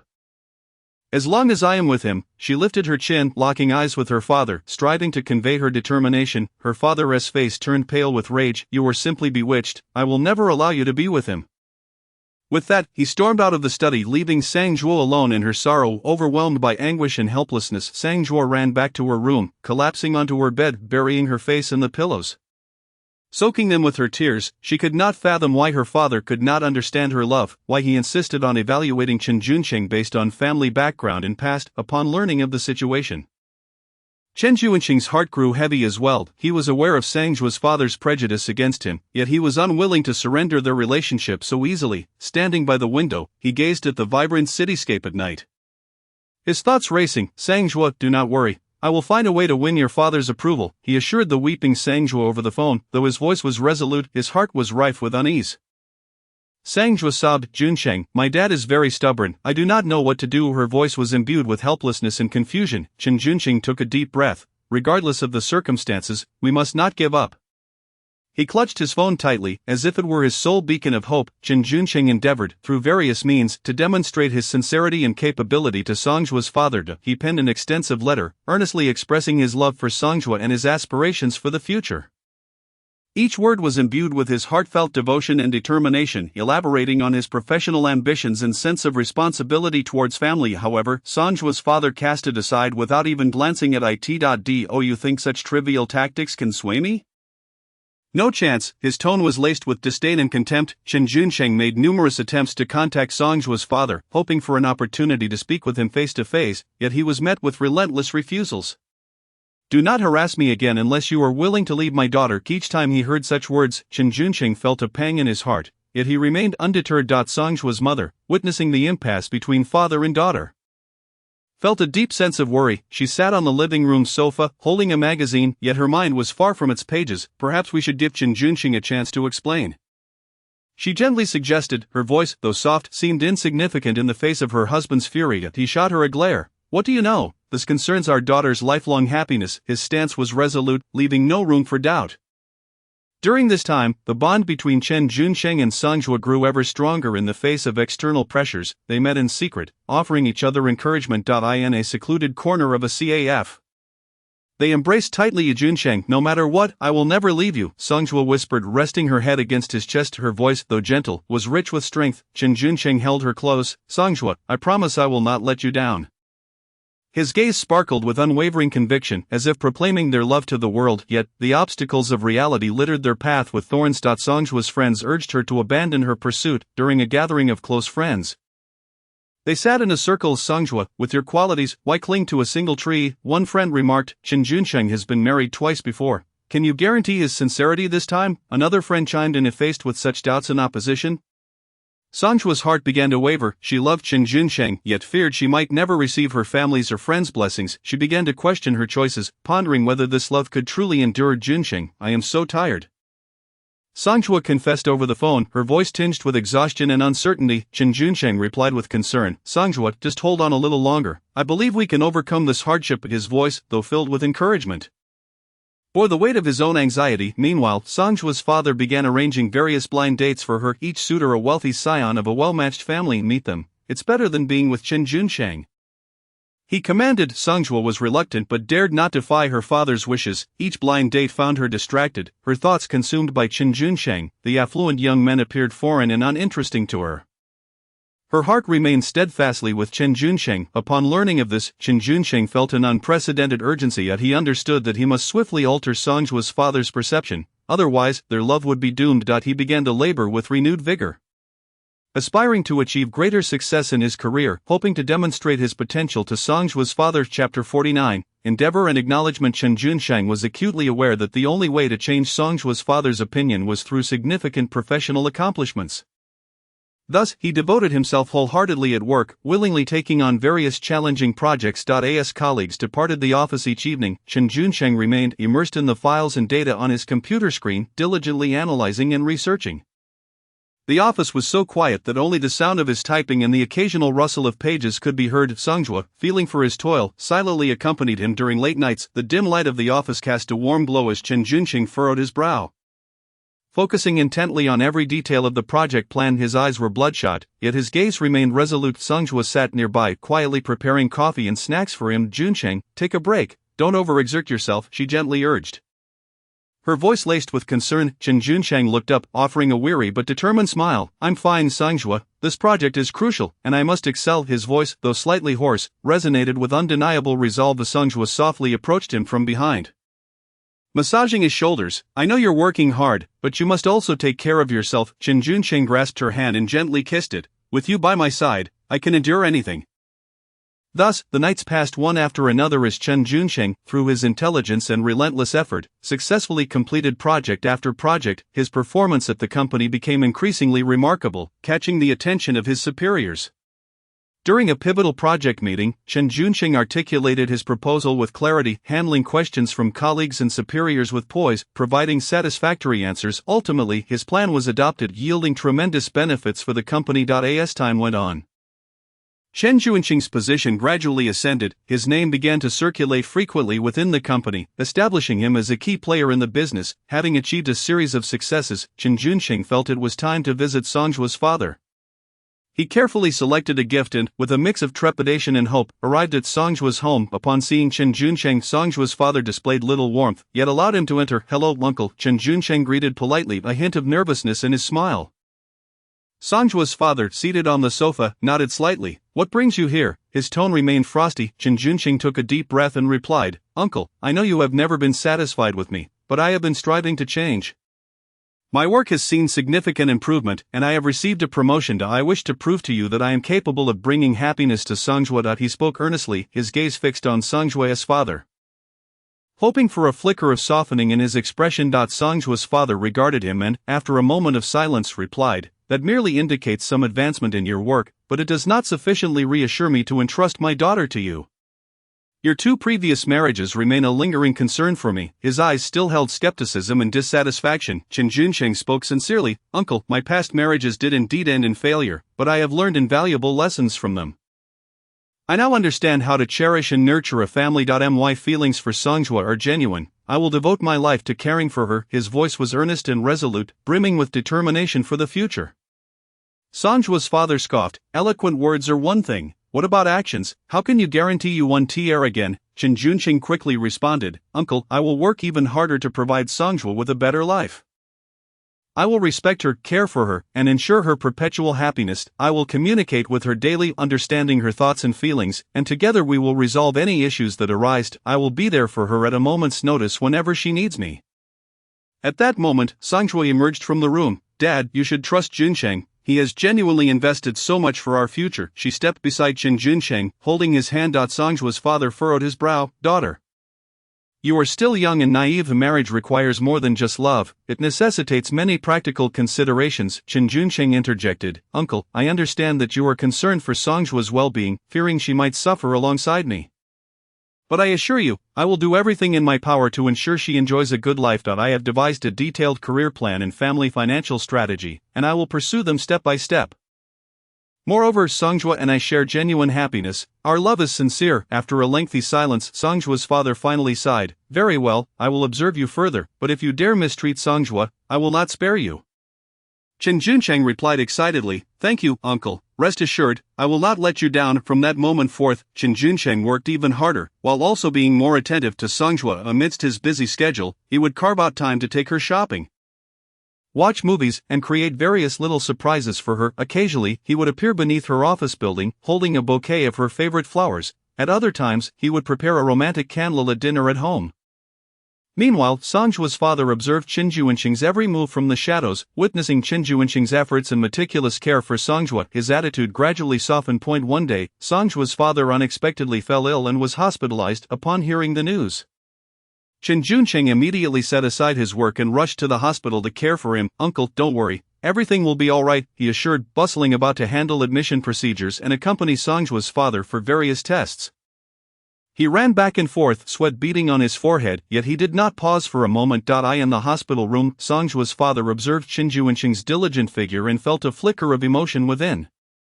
"Junsheng, I appreciate your efforts during this time." Chen Junsheng smiled and said, "Uncle, this is what I ought to do. You should focus on your recovery and not worry about anything else." During the days spent caring for Songjua's father, Chen Junsheng would arrive at the hospital early each day, preparing nutritious meals for him and engaging him in conversation to alleviate his boredom. He patiently listened as Songjua's father recounted tales from the past, while also sharing amusing anecdotes from the company to uplift his spirits. Through this experience, Songjua's father finally came to fully acknowledge Chen Junsheng. "Junsheng, I realize now that I have been too harsh on you in the past. From now on, I entrust Songjua to you. You must treat her well." Chen Junsheng firmly grasped Songjua's father's hand, assuring him, "Uncle, rest assured, I will certainly do so." From that day forth, the tumultuous love story between Chen Junsheng and Songjua welcomed a delightful turning point. They successfully gained the heartfelt blessings of both families. This hard-won recognition and support felt like a warm and brilliant ray of sunshine, illuminating the path ahead for the couple. In that moment filled with joy and emotion, Chen Junsheng held Songjua's hand tightly, both of them brimming with hopes and expectations for a beautiful future together. Chapter 50. The Crossroads of Love. After witnessing Chen Junsheng's various trials and his genuine efforts, Songjua's father finally developed a fondness for him and agreed to let them explore their relationship. Chen Junsheng and Songjua were immensely delighted, believing that a life of happiness was about to commence. However, at this critical juncture, Songjua's first love, Li Xian, returned from studying abroad and now successful and charismatic. Li Xian was eager to find Songjua upon his return. When he learned of her new relationship, his inner turmoil ignited. "Songjua is mine. I must bring her back to my side," Li Xian vowed secretly. He meticulously orchestrated a chance encounter at a CAF frequently visited by Songjua. Songjua, it's been a long time. Li Xian's voice trembled with excitement. Songjua looked up to see that familiar yet unfamiliar face, her heart racing with confusion. Memories of past sweetness and innocence flooded her mind. Leaving her momentarily dazed. Li Xian, you're back, Songjua stuttered. Li Xian gazed deeply into her eyes, saying, all these years abroad, I have thought of you constantly. I have not dated anyone because I wanted to return to marry you. Songjua's heart raced, leaving her uncertain how to respond. At the same time, Songjua's close friends learned of Li Xian's return to Songjua. You must think carefully, Chen Junsheng has been divorced twice. How can he compare to Li Xian? Li Xian is now a golden bachelor, still yearning for you. He is your best option, her friend urged earnestly. Others chimed in. Indeed, Songjua, don't miss out on Li Xian. Chen Junsheng seems unreliable. Songjua found herself engulfed in deep turmoil. On one hand, she had traversed countless storms with Chen Junsheng, who had worked tirelessly to earn her father's approval and had shown her immense care. Those warm moments and sincere promises made it hard for her to let go. Junsheng has sacrificed so much for me. His love is profound. As Songjua recalled the many thoughtful gestures from Chen Junsheng, her heart swelling with emotion. And on the other hand, Li Xian was her first love. A pure affection that remained deeply buried within her heart. The solemn vows of the past and the exuberance of youth made it difficult to forget. Li Xian has always cherished me. And now he is so successful. Songjua's heart was filled with conflict. What should I do? Who is my true love? She agonized internally. Chen Junsheng, keenly aware of Songjua's distress, noticed her frequent daydreaming, her eyes betraying confusion and uncertainty. Songjua, what is troubling you? Is there something on your mind? He inquired with genuine concern. Songjua couldn't meet Chen Junsheng's gaze, fearful that her thoughts would be laid bare. And nothing, she stammered, guilt gnawing at her heart. Chen Junsheng sensed that Songjua was concealing something but chose to trust her, refraining from pressing further. He assumed that she was simply overwhelmed by work or familial matters. However, Li Xian did not relent. He sent her flowers daily, lavished her with expensive gifts, and invited her to dine at upscale restaurants. Each time Songjua considered refusing, her inner hesitation prevented her from doing so. One day, while strolling through the park with Chen Junsheng, enjoying a rare moment of leisure, Li Xian suddenly appeared, shattering the tranquility. Songjua, I know you are here. I just want to speak with you for a moment. Li Xian's gaze was resolute and unwavering. Chen Junsheng frowned, looking at Songjua, who wore a troubled expression. Junsheng, please wait for me, Songjua said. Chen Junsheng watched Songjua and Li Xian walk away, his heart heavy with unease and disappointment. In a secluded corner, Li Xian implored Songjua, I truly cannot live without you. Come back to me. I can give you everything you desire. His eyes brimmed with hope. Songjua hesitated. Li Xian, I am with Chen Junsheng now, but we cannot return to the past. Li Xian urged, everything he can offer you, I can provide as well, and even more. Staying with him will only bring you pain. Songjua fell into deep contemplation, her heart torn in fierce conflict, returning to Chen Junsheng. Songjua felt an immense weight on her heart. She feared facing his loving gaze, unable to hold back. Chen Junsheng asked Songjua, who was that person? Biting her lip, she finally spoke the truth, he is my first love. Li Xian, he has returned from abroad and confessed that he still loves me. Chen Junsheng's heart sank, as if plunged into an icy abyss, yet, he maintained his composure, asking, and what are your thoughts? Songjua cried. Junsheng, I don't know. I am truly confused. I still have feelings for Li Xian, but I cannot let go of you either. Chen Junsheng embraced Songjua, his voice hoarse. Songjua, no matter what you choose, I will respect your decision. But I hope you listen to your heart. In the days that followed, Songjua was engulfed in turmoil. At times, she felt that Chen Junsheng's love was sincere and profound. At other times, she reminisced about her youthful days with Li Xian. Her work suffered as mistakes became frequent, and sleepless nights plagued her. To allow Songjua the space to think, Chen Junsheng chose to give her some distance, refraining from intruding too much, yet, he too was mired in anguish. Uncertain whether their love could endure, meanwhile, Li Xian intensified his pursuit, frequently appearing before Songjua and even approaching her parents to showcase his accomplishments and sincerity, hoping to win their support. On a quiet night, Songjua walked alone down the street, reflecting on the storms she had weathered with Chen Junsheng, those ordinary yet warm moments, as well as her youthful exuberance with Li Xian, filled with passionate vows. Tears streamed down her cheeks uncontrollably. Songjua's parents found themselves in a difficult position, unsure which choice to support their daughter in making. Watching her grow increasingly gaunt, they decided to have a heartfelt discussion with her to help clarify her thoughts. Her mother held Songjua's hand gently, saying, My dear, I know you are in a difficult position, however life is long, and you must make a choice. Chen Junsheng is steady and reliable, providing you with a sense of security. While Li Xian is passionate and may offer you a different life experience, you need to consider what you truly desire. Her father added, regardless of whom you ultimately choose, we will support you. But remember, do not go against your own heart, otherwise, you may regret it in the future. Listening to her parents' words, Songjua felt her inner turmoil slightly ease. She realized she could no longer avoid the situation. She must bravely confront reality and make a decision. Chapter 51. The Beauty and Regrets of College Life. Songjua sat by the window, gazing at the night outside, her thoughts drifting back to her university days, the beautiful moments spent with Li Xian.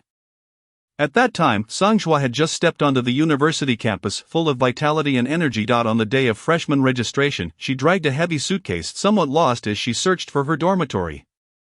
Just as she felt helpless, Li Xian appeared, dressed simply in a white shirt and jeans. Sunlight bathed him, casting a warm glow around him. He approached Songjua with a smile, offering to help with her suitcase. "Classmate, let me take you there," he said, his voice clear and melodious. Songjua looked at him, a wave of gratitude washing over her, and her face broke into a radiant smile. "Thank you so much." Thus began their acquaintance. In the days that followed, they encountered each other in class, shared chance meetings in the library, and gradually grew closer. Li Xian was a diligent student, always arriving early to class and sitting in the front row. Attentively listening, Songjua found herself drawn to his focus and dedication, often discussing problems with him after class. They researched materials together in the library, passionately debating academic viewpoints. They basked in the sun on the campus lawn, sharing dreams and secrets. As time passed, their bond deepened. On a starlit night, Li Xian finally mustered the courage to confess his feelings to Songjua. "Songjua, I like you. I have liked you since the first moment I saw you. Will you be my girlfriend?" His eyes sparkled with anticipation and nervousness. A blush crept across Songjua's face as she gently nodded, expressing her willingness. From that moment forth, they became the envy of their campus as a couple. They attended classes together, dined side by side, and strolled through shopping districts hand in hand. On weekends, they would indulge in cinematic escapades, relishing their sweet moments as they walked along the streets. In spring, the campus gardens burst into a riot of colors, a tapestry of blossoms. Clad in a flowing white dress, Songjua danced gracefully among the flowers, resembling a fairy amidst the blooms. Li Xian, camera in hand, captured her every enchanting moment with unrelenting enthusiasm. "Songjua, you are more beautiful than these flowers," he marveled sincerely. As summer arrived, the scorching sun beat down upon the earth. They frequented the swimming pool, where the refreshing water caressed their skin, and they frolicked playfully in the depths. Li Xian would deliberately splash water, soaking Songjua's hair, and then burst into laughter at her mock annoyance. Exhausted from their aquatic adventures, they would recline on poolside loungers, sipping chilled beverages and discussing their aspirations for the future. In autumn, the campus paths were carpeted with golden leaves, resembling a shimmering golden tapestry. They wandered through the rustling foliage, the sound of crunching leaves underfoot echoing their presence. Songjua picked up a fallen leaf and gently placed it in Li Xian's hand, proclaiming, "This leaf symbolizes our love. Though it may endure the changes of seasons, it remains beautiful." Li Xian clasped the leaf tightly, nodding in agreement. "Indeed, our love will always be this splendid." Winter descended, and snowflakes fluttered down like ethereal whispers, transforming the campus into a realm of silver. They built snowmen and engaged in playful snowball fights, their laughter resonating in every corner of the campus. Later, they would retreat to a cozy cafe, sipping hot coffee while gazing out at the snowy landscape, basking in each other's warmth. On one occasion, Songjua participated in a school speech competition. Overwhelmed with anxiety in the days leading up to the contest, she diligently prepared yet still felt a lack of confidence. Li Xian stood by her side, encouraging her, refining her speech, and practicing with her. On the day of the competition, he sat in the audience, his encouraging gaze firmly fixed upon her, bolstering her spirit. Upon concluding her speech and witnessing Li Xian's proud smile, she felt an empowering surge within her. Ultimately, Songjua secured first place, and her first words of gratitude were directed toward Li Xian. In another instance, when Li Xian fell ill and was hospitalized, Songjua visited him daily. Tending to his needs, she would rise early to prepare congee for him, bringing it to the hospital. There, she would engage him in conversation, sharing jokes to infuse warmth into his days of suffering. At night, she would remain by his bedside until he fell asleep. They celebrated each other's birthdays, each occasion brimming with surprises and heartfelt emotions. Li Xian would meticulously prepare gifts for Songjua, sometimes a book she had long desired, other times a beautiful necklace. In return, Songjua would bake a cake for Li Xian, adorned with her heartfelt wishes. However, as time passed, Li Xian's heart began to shift. Observing Songjua's privileged background, he felt a growing sense of inferiority regarding his own humble beginnings. "Songjua, you are so exceptional, your family is so esteemed, and One day, he could no longer contain his feelings and confided in her. Songjua grasped his hand tightly, saying, "Li Xian, I love you not for these external factors, but for who you are, your diligence, kindness, and talent are what I cherish. Yet, despite the passage of time, Li Xian struggled to escape the deep-seated shadows that haunted his heart in the stillness of night. Those thoughts would surge like a tide, robbing him of sleep. Deep within, a voice whispered that he was not nearly good enough to be worthy of someone as remarkable as Song Zhuo. Gazing at her innocent and captivating face, Li Xian silently vowed to strive earnestly to create a carefree and blissful life for her. After much contemplation, Li Xian made a significant decision: he would study abroad. This choice was not made lightly. It meant leaving behind familiar surroundings and the one he loved, yet, in pursuit of his dreams, he resolutely embarked on this path filled with uncertainty and challenges. On the day of their farewell, the sky seemed to echo their reluctance, shrouded in somber clouds. Li Xian dragged his heavy suitcase into the terminal, his heart laden with sorrow and longing. He held Song Zhuo's hand tightly, gazing into her tear-soaked eyes, and declared with unwavering determination, "Song Zhuo, please believe in me, wait for my return. I shall achieve greatness and provide you with a future that everyone envies." Upon hearing these words, Song Zhuo was overcome with emotion, nodding fervently as she choked out, "I will wait for you, no matter how long it takes." With that, they embraced, tears streaming down their faces. During his time abroad, Li Xian dedicated himself to his studies. He often remained at the library until the early hours, consumed by his research. He participated in various academic competitions, continuously honing his skills. Whenever fatigue threatened to overwhelm him, he recalled Song Zhuo's smile and the beautiful moments they had shared, which fueled his determination to persevere. He worked during holidays, gaining invaluable experience through internships and part-time jobs. He learned to live independently, confronting challenges and setbacks head-on. He continually reminded himself that he must succeed and provide Song Zhuo with a life filled with happiness. On one occasion, he engaged in a crucial academic project that required weeks of sleepless nights. During this time, he managed only a few hours of sleep each night, yet he never complained. Ultimately, the project achieved tremendous success, earning him high praise from his mentor. In another instance, while interning, he encountered a particularly demanding supervisor who often assigned him arduous tasks and scrutinized his work. Nevertheless, Li Xian did not shy away. He humbly accepted criticism, continuously refining his methods until he earned his supervisor's respect. After years of hard work, Li Xian achieved remarkable accomplishments in both his studies and career. He felt it was time to return home, to fulfill the promise he had made to Song Zhuo. As she reflected on everything, tears blurred her vision. Those cherished memories felt as though they had occurred yesterday, yet they seemed so distant. She was uncertain how to face the now returned Li Xian and how to navigate her own future.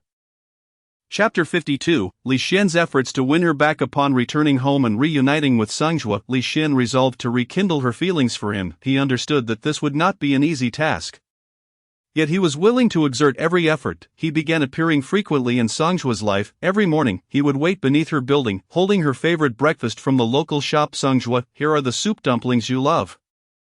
Enjoy them while they're hot," he smiled, his eyes brimming with anticipation. Song Zhuo felt somewhat helpless, furrowing her brow as she said to Li Xian, "Please don't do this. It's overwhelming to have this every day." Yet, Li Xian remained undeterred, eagerly responding, "Song Zhuo, I mean no harm. I simply wish to bring you joy and help you start your day on a positive note." After work, he would always be waiting at the entrance of her office.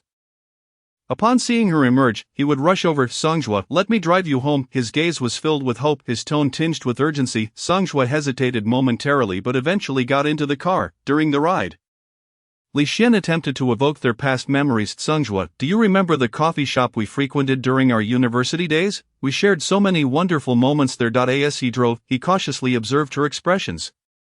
Song Zhuo remained silent, her gaze fixed outside the window, her heart a tumultuous mix of emotions. Li Xian continued, "I recall you adored their lattes, always requesting extra foam. You would sit by the window, sunlight streaming through your hair, making you look stunning." Unable to contain herself, Song Zhuo interjected, "Stop it, those days are behind us. What significance do they hold now?" Li Xian quickly countered, "No, Song Zhuo, those memories are eternal for me. They are what I yearn for while abroad, and they inspire my efforts." On weekends, Li Xian meticulously planned various activities. Sometimes it was a romantic concert, other times a picnic in the countryside. At the concert, he softly said, "Song Zhuo, this piece reminds me of our dreams.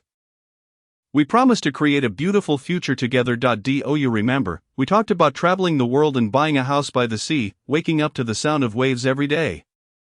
Song Zhuo's heart stirred slightly, a glimmer of nostalgia flickering in her eyes, yet she replied, "Li Xian, we can't go back, those were merely youthful fantasies. We have grown up and reality is not so simple." Li Xian replied with determination, "Song Zhuo, as long as you are willing, we can start anew. I am now capable of making our dreams come true." all I need is a chance from you. During the picnic, he had thoughtfully prepared Songjua's favorite foods and flowers.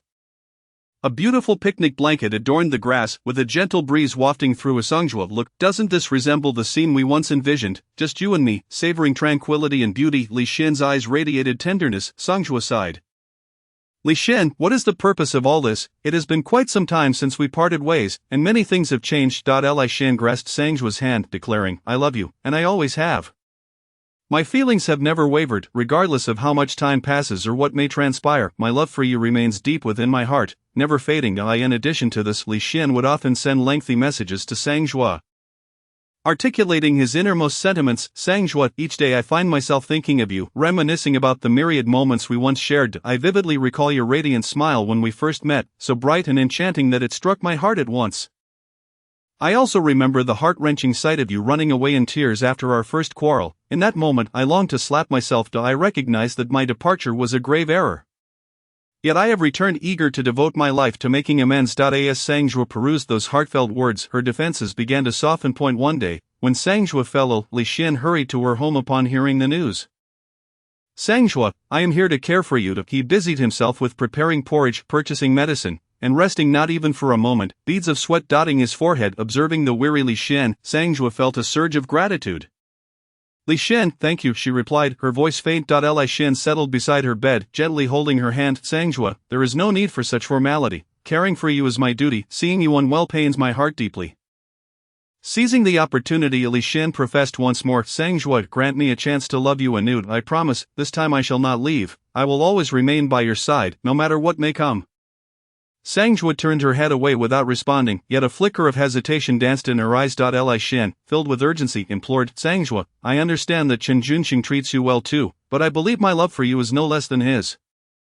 I will strive harder to bring you greater happiness. I know it is difficult for you to make a decision now, yet I hope you can see my sincerity. As days passed, Li Xian's efforts never waned.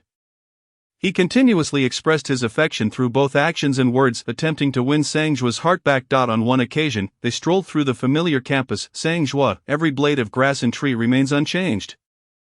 Just as my feelings for you have. Sangjua halted, saying, Li Xian, I find myself truly perplexed. I do not know whether to choose the memories of the past or the stability of the present. Li Xian gazed intently at her. Sangjua, I only wish for you to follow your heart. If you still harbor even a trace of affection for me, I shall not give up. He continued. Sangjua, I have pondered extensively. If in the end, you still choose Chen Junxing, I will bless you, but before that, please allow me to strive for our love once more. Sangjua remained silent for a long time before finally lifting her head. Determination glimmering in her eyes. Li Xian, I have witnessed your efforts during this time, and I too have reflected on our past. I admit, I still hold feelings for you, yet I cannot let go of Chen Junxing.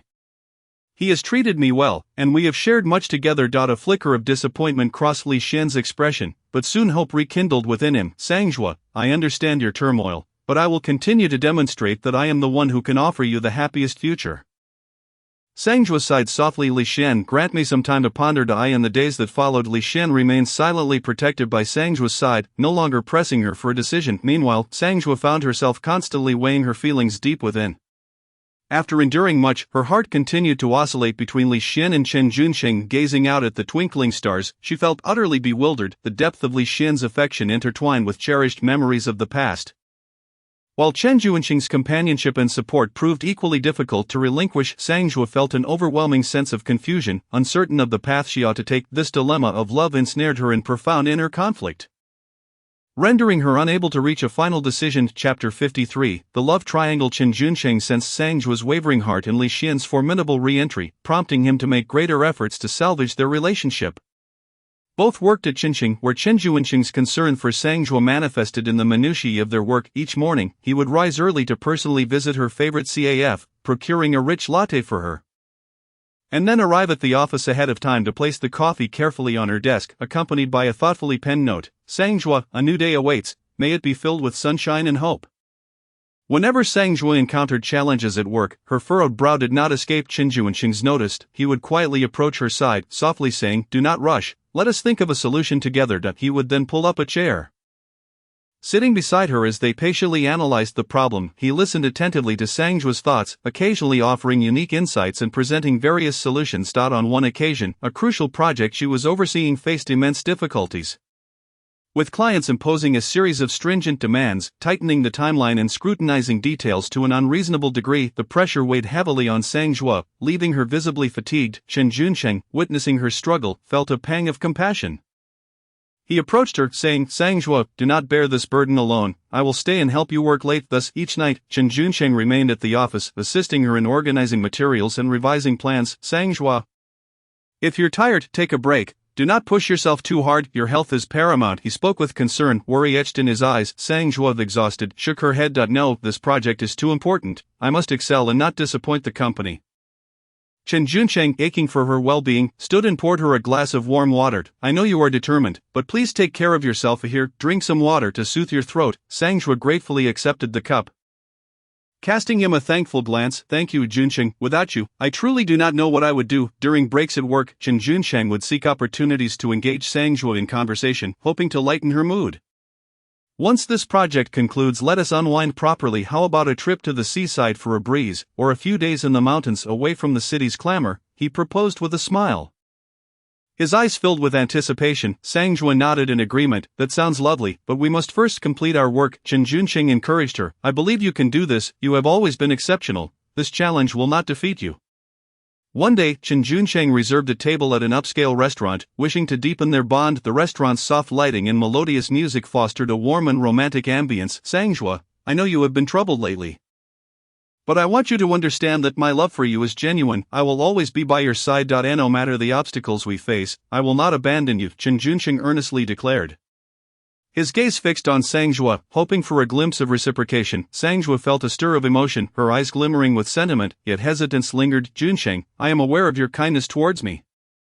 But before she could finish, Li Xian entered the restaurant, clad in a sharp suit, exuding an air of elegance. "Sang Zhuo, I had also made arrangements to meet you. It seems we are thinking along the same lines," Li Xian remarked, his voice laced with confidence and poise. Chen Junsheng's expression darkened upon seeing Li Xian, a surge of discontent rising within him. "Li Xian, what are you doing here? This is a date between Sang Zhuo and me."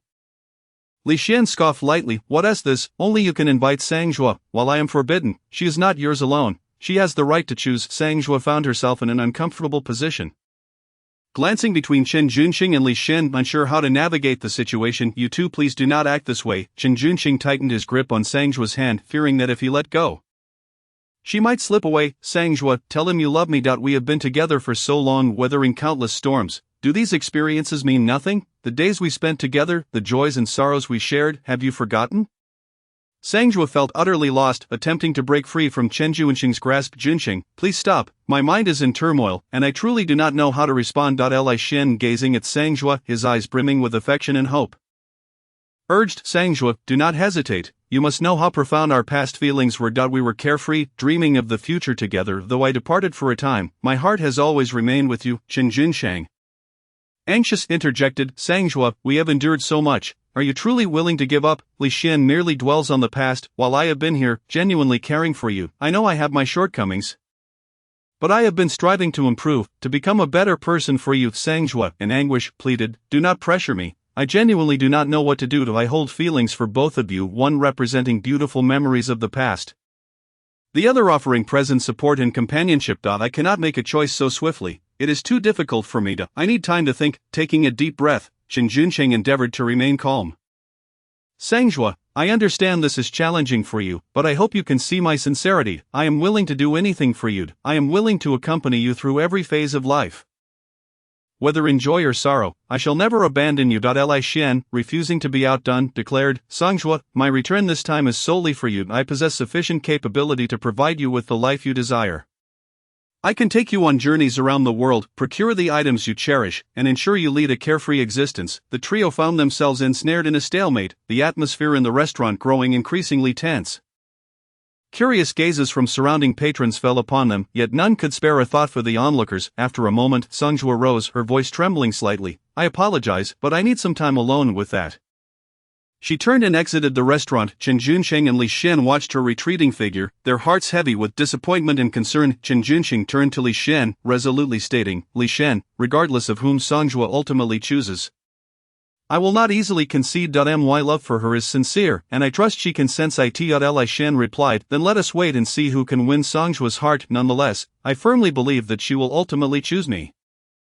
For our past feelings were profoundly deep caught between the two. Songjua felt torn, uncertain of her future path. At times, she reminisced about the days spent striving alongside Chen Junsheng, those ordinary yet warm moments bringing her comfort. Yet Li Xian's presence stirred memories of youthful exuberance, evoking a sense of innocence and passion that was hard to forget. Days turned into weeks, and Songjua's heart remained in flux. The rivalry between Chen Junsheng and Li Xian intensified. Both awaiting Songjua's final decision. Chapter 54. A heartfelt choice. Songjua's recent life seemed shrouded in a thick fog, the entanglements of her emotions leaving her utterly drained. Chen Junsheng's meticulous care and Li Xian's heartfelt return caused her heart to waver indecisively. However, just as she lingered between these two affections, an unexpected crisis emerged. The company where Songjua worked had secured a critically important project, entrusting her with a pivotal role. This project not only influenced the company's future trajectory but also embodied Songjua's professional aspirations. At the outset, the project encountered a barrage of unforeseen difficulties. The collaborating parties suddenly imposed stringent conditions, demanding the completion of nearly impossible tasks within an unreasonably short timeframe, threatening to terminate the partnership otherwise. Internal strife arose within the company, leading to discord and conflicts among team members, severely hindering progress. Overwhelmed by pressure, Songjua toiled late into the night at the office, desperately seeking solutions, yet everything seemed to spiral further out of control. Anxiety and helplessness clouded her gaze, her once bright eyes now bloodshot from sleepless nights. At this critical juncture, Li Xian appeared by her side. He offered no excessive words, merely providing silent companionship, assisting her in analyzing problems and seeking resolutions. Songjua, do not fret too much. Together, we will find a way to overcome this challenge. Li Xian's voice resonated with strength and assurance. Songjua looked up at him, her eyes filled with gratitude and fatigue. Li Xian, this project means everything to me. If I fail, I simply do not know what I shall do. Li Xian gently patted her shoulder. Rest assured, I am here for you during those exhausting and anxious nights. Songjua's thoughts often drifted back to her innocent school days with Li Xian. One particular memory stood out: the day the school hosted an athletic meet and Songjua signed up for the long-distance race. The sun blazed overhead, turning the entire field into a sweltering furnace. Standing at the starting line, she felt a mix of nerves and excitement. As the race commenced, Songjua pushed herself to the limit. But as the distance grew, her stamina began to wane, breathing became labored, and her steps grew heavier, each stride seemingly draining her of all energy. Just as despair threatened to take hold and she contemplated giving up, a familiar voice rang out from the crowd. Songjua, keep going, you can do it. She struggled to lift her head, spotting Li Xian running alongside her, cheering her on with fervor. His forehead glistened with sweat, yet his eyes sparkled with unwavering determination and encouragement. In that moment, it felt as though she drew strength from his gaze, reigniting her fighting spirit. Gritting her teeth, she regulated her breathing and strove to quicken her pace. Li Xian remained by her side, continuously rallying her with words of motivation. When she finally crossed the finish line, nearly collapsing to the ground, Li Xian rushed forward, concern etched on his face. Songjua, you were incredible. Gazing at him, her heart swelled with emotion and warmth. When Li Xian first returned, their interactions had been limited to a few shared meals, with little depth in their communications over WeChat. However, the current project crisis unveiled a different side of Li Xian. He leveraged his connections amassed abroad to aid Songjua in overcoming the challenges of the project. He tirelessly made calls, sent emails, and coordinated with various parties. At times, due to time zone differences, he found himself awake in the dead of night negotiating with overseas partners. He also stayed up late alongside Songjua, working diligently to eye in her dimly lit space. Songjua focused intently on her computer screen, her fingers flying across the keyboard. Li Xian, meanwhile, meticulously organized documents, highlighting useful information to pass along to her. Songjua, take a break, don't overexert yourself, he urged with genuine concern. Songjua shook her head. I cannot, time is of the essence, and I must finish this promptly. Li Xian sighed, rising to prepare her a cup of coffee. Drink this to perk yourself up. During a crucial negotiation with the collaborating party, Songjua faltered due to nerves, her voice trembling and her expressions losing clarity. The representative from the collaborating party furrowed his brow, and the atmosphere grew tense. At that moment, Li Xian unhesitatingly took the floor. With a smile and an air of composure, he articulated the advantages and feasibility of the proposal in fluent language and clear logic. His gaze, resolute and sincere, was impossible to dismiss. Gradually, the representative's stance softened under Li Xian's persuasive words, leading to a more amicable atmosphere. Ultimately, Li Xian successfully secured additional time and resources for the project. Exiting the conference room, Songjua felt a whirlwind of emotions. Li Xian, thank you. Without you, I would have been lost. Li Xian gently grasped her hand. Songjua, I am willing to do anything for you.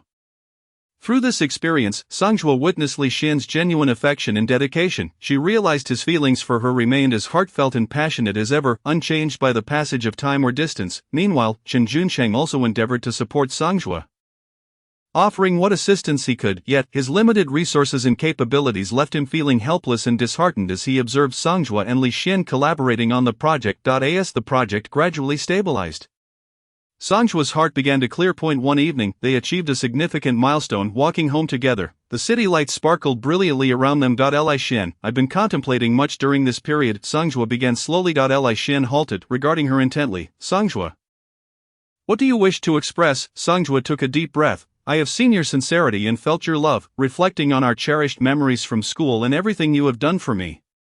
I finally understand that you have always been in my heart, never truly departed. Your feelings have remained unwavering, and I have decided to be with you. A look of joyous surprise lit up Li Xian's face as he embraced Songjua tightly. Songjua, I will cherish you for a lifetime. From that moment onward, Songjua and Li Xian ventured forth hand in hand, confronting the future together. They reveled in one another's company, indulging in movies, shopping, and travel. Though Chen Junsheng lost Songjua, he learned to grow and let go through this experience. He came to understand that love cannot be forced and wished for Songjua's happiness. Together, Songjua and Li Xian shared countless sweet moments. As if to make up for the time they had missed, occasionally they would return to their alma mater, sitting on familiar benches, reminiscing about the past and dreaming of the future. Chapter 55. A new journey. Li Xian's return to the country was initially arranged by the headquarters of Chen Xing for him to collaborate with Tang Jing in strategizing for the company's further development. However, upon reuniting with Songjua, new plans began to form in his heart. One day, Li Xian invited Songjua to meet him at a quiet cafe. The rich aroma of coffee enveloped the air, while soft melodies flowed gently around them. Songjua, I have an idea I wish to discuss with you, Li Xian said, looking at her with eager anticipation. His gaze exuded determination, as if this notion had long been brewing in his mind. Songjua smiled in response. What idea do you have? Her eyes sparkled with curiosity as she stirred her coffee gently. Leaning slightly forward, Li Xian earnestly proposed, I believe we should consider going to the United Kingdom.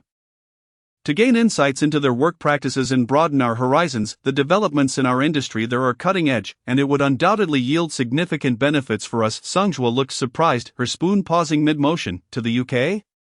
This is quite sudden. She furrowed her brow, lost in brief contemplation. Li Xian quickly elaborated. I have studied there and am familiar with the environment. Moreover, they possess numerous advanced concepts and technologies that would greatly aid our career development. His tone was urgent, as he endeavored to make Songjua understand the significance of this decision. Songjua lifted her gaze, locking eyes with Li Xian. However, this is not a trivial decision. I need to contemplate it thoroughly. Her expression was laden with hesitation and uncertainty. In the following days, Li Xian and Songjua engaged in continuous discussions, exploring the possibility of moving to the United Kingdom and mapping out their future plans. They would converse either on a park bench or in a restaurant after work. Songjua was still somewhat conflicted. Li Xian, I worry that I won't be able to adapt to life over there. The language, culture, cuisine, everything is so different from here. Her face was a canvas of concern. Li Xian grasped Songjua's hand, offering her warmth and strength. Songjua, do not fret. I will be there with you. Together, we shall surmount any difficulties. I too faced many challenges when I first arrived, but gradually things improved. Moreover, we can support and encourage one another. Songjua sighed softly. I am aware this is a rare opportunity, but the thought of leaving everything familiar fills me with trepidation. Li Xian reassured her, this is a necessary path for growth. We cannot remain ensconced in our comfort zones. We must bravely step outside to witness a broader world. Songjua bit her lip. But what will we do once we arrive? How will we find work? Where will we live? Li Xian had already prepared meticulously. He produced a detailed plan. I have it all mapped out. We can apply for several internship programs to gain experience.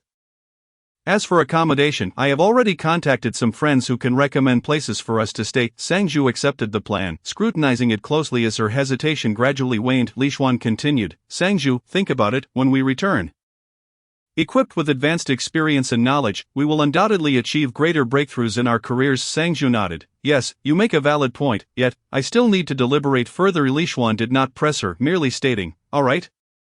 Take your time, I will patiently await your decision. Several days later, Li Xuan invited Sangju to watch a documentary about the United Kingdom. The breathtaking scenery, rich culture, and vibrant cities depicted on screen stirred Sangju's heart.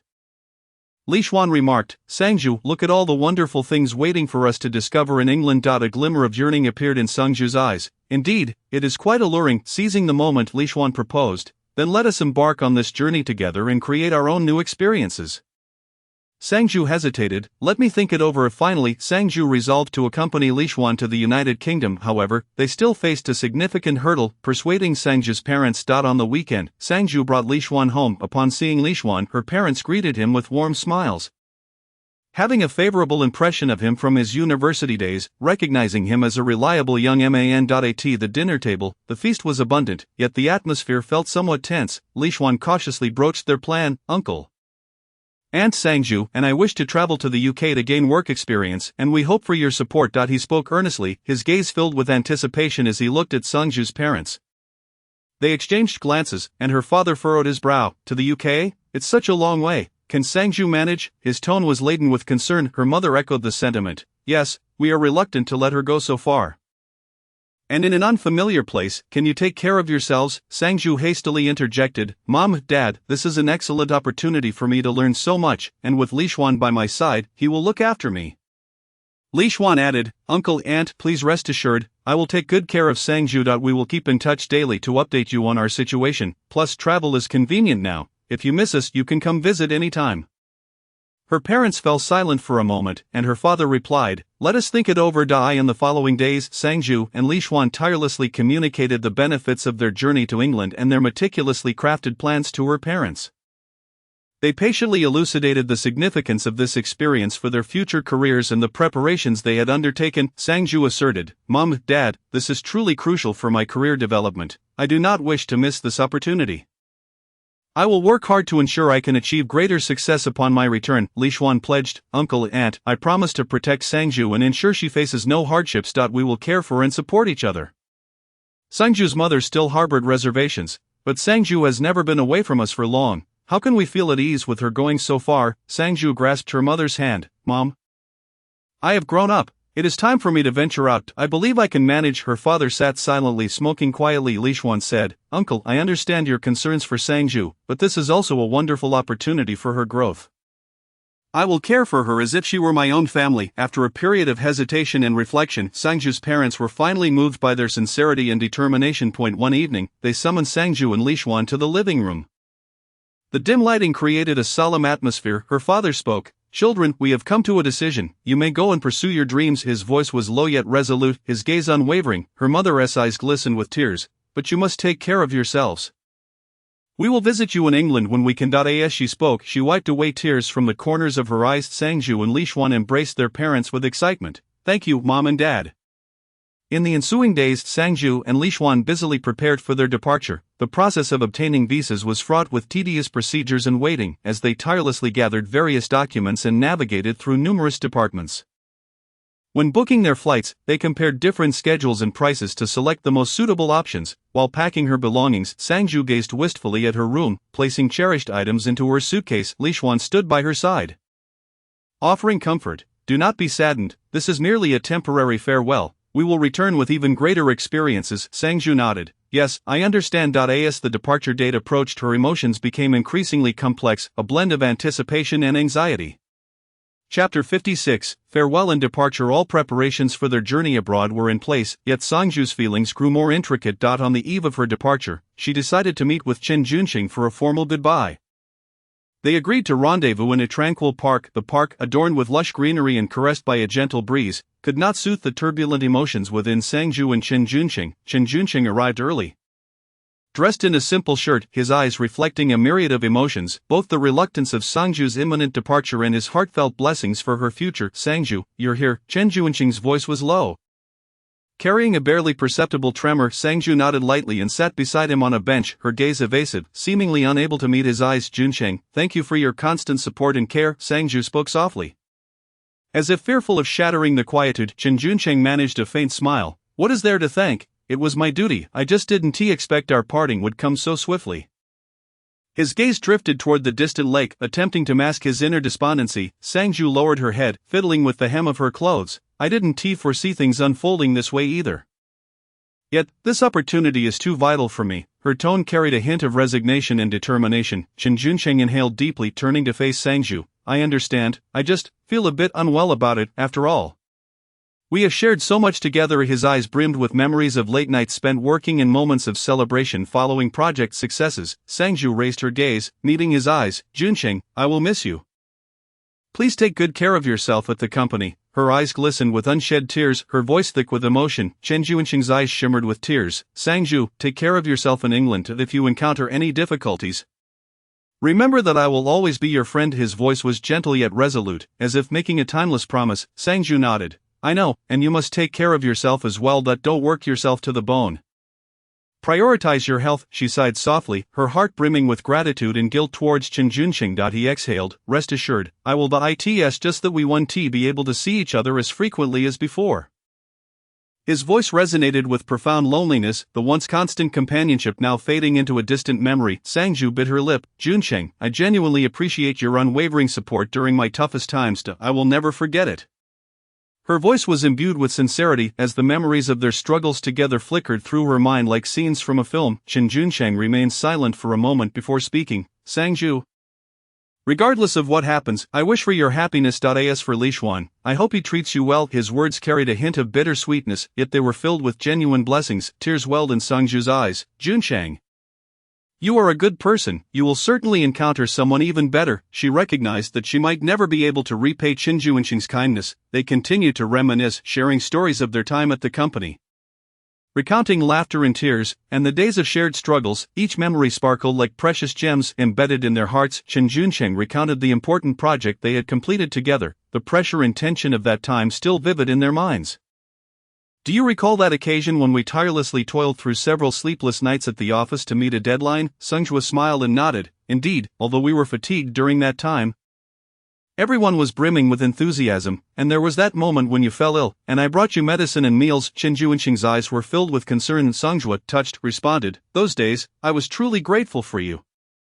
Chen Junsheng smiled wryly. Alas, I can no longer care for you in that way. Sungja lowered her head. Junsheng, I am sorry. At last, the moment of parting arrived. Sungja rose, her legs feeling as heavy as lead.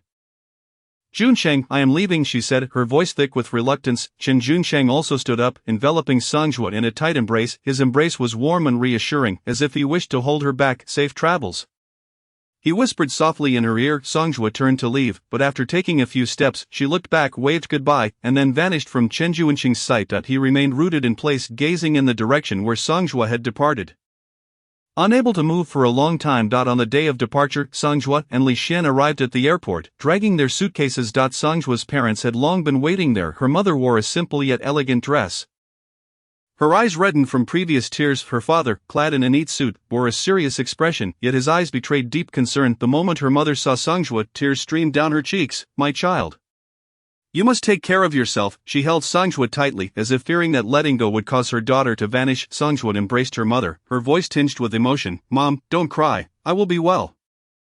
She felt her mother's body tremble, her heart heavy with sorrow. Her father's eyes were also moist, yet he tried to appear strong. Remember to call home once you arrive. His voice was somewhat hoarse. As he struggled to control his emotions, Sungja nodded. Dad, I understand. She noticed a few more strands of gray in her father's hair. Her mother grasped Sungja's hand, incessantly reminding her, make sure to eat on time. Avoid staying up late, and pay attention to the weather. Her grip was firm, as if trying to convey all her care. Sungja responded earnestly, Mom, I will remember everything. Tears welled in her eyes, but she fought to keep them at bay. Li Xian stepped forward. Uncle, Auntie, please rest assured, I will take good care of Sungja. His expression was sincere and resolute. Her father patted Li Xian's shoulder. Then we entrust her to you. His gaze was filled with trust and expectation.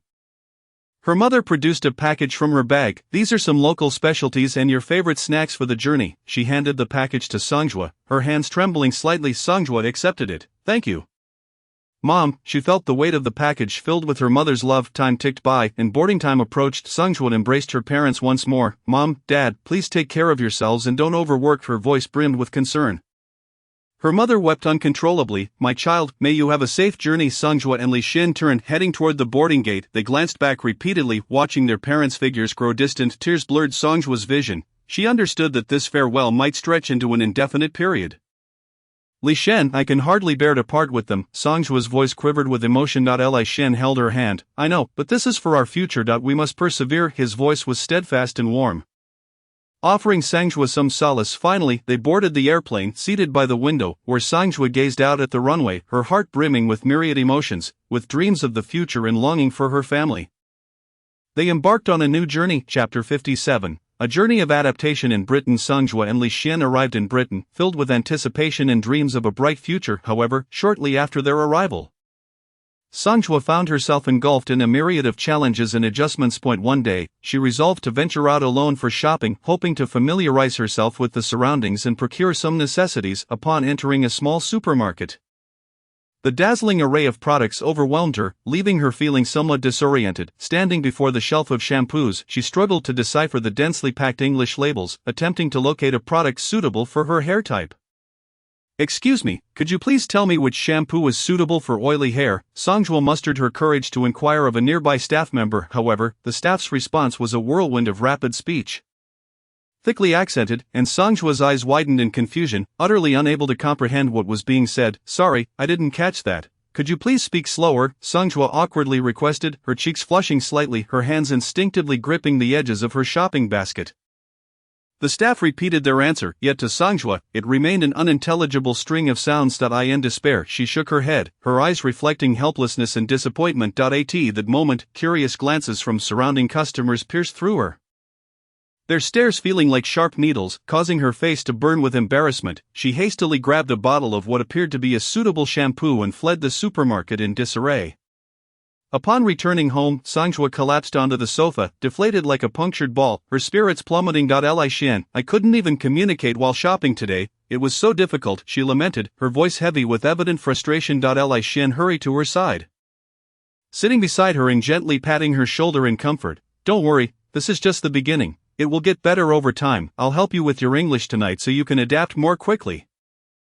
From that day forward, every evening Li Xin diligently and patiently tutored Songjua in English. They would sit beneath the warm glow of the lamp, where Li Xin carefully prepared various materials and notes. "Songjua, today we'll start with some commonly used shopping phrases," he said in a gentle and encouraging tone. Songjua nodded, her eyes reflecting determination and resolve as she listened intently to Li Xin's explanations.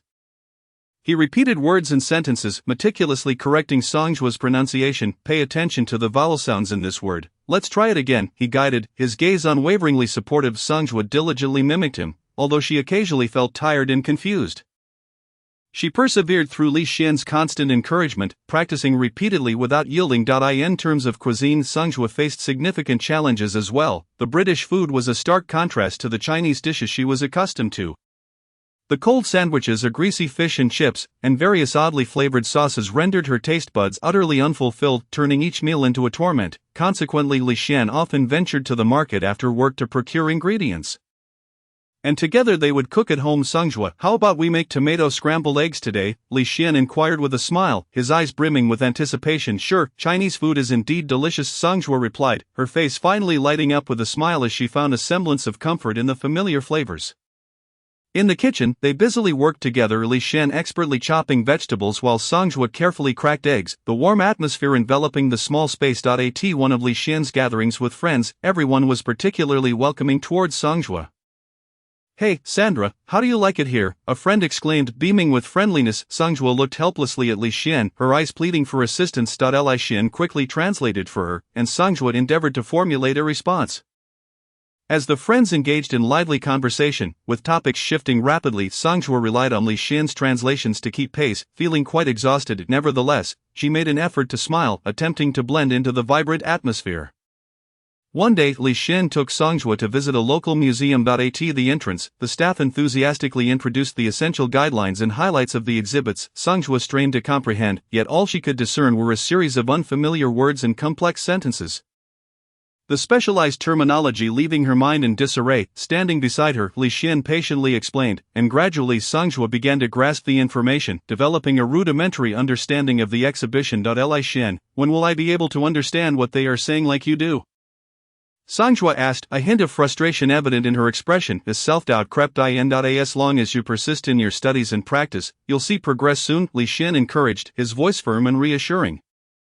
Instilling confidence in Songjua. As time passed, with Li Xian's assistance, Songjua's English proficiency steadily improved. She could engage more comfortably with staff in supermarkets, articulating her needs clearly. I'm looking for some fresh fruits. Can you show me where they are?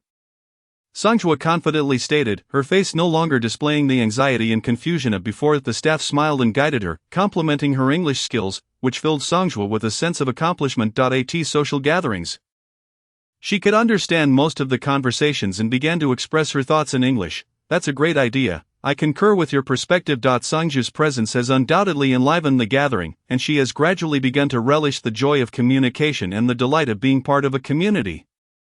In order to facilitate Songjua's integration into local life, Li Xian has taken her to partake in various community activities. During one charity sale, Songju took the initiative to converse with an elderly lady.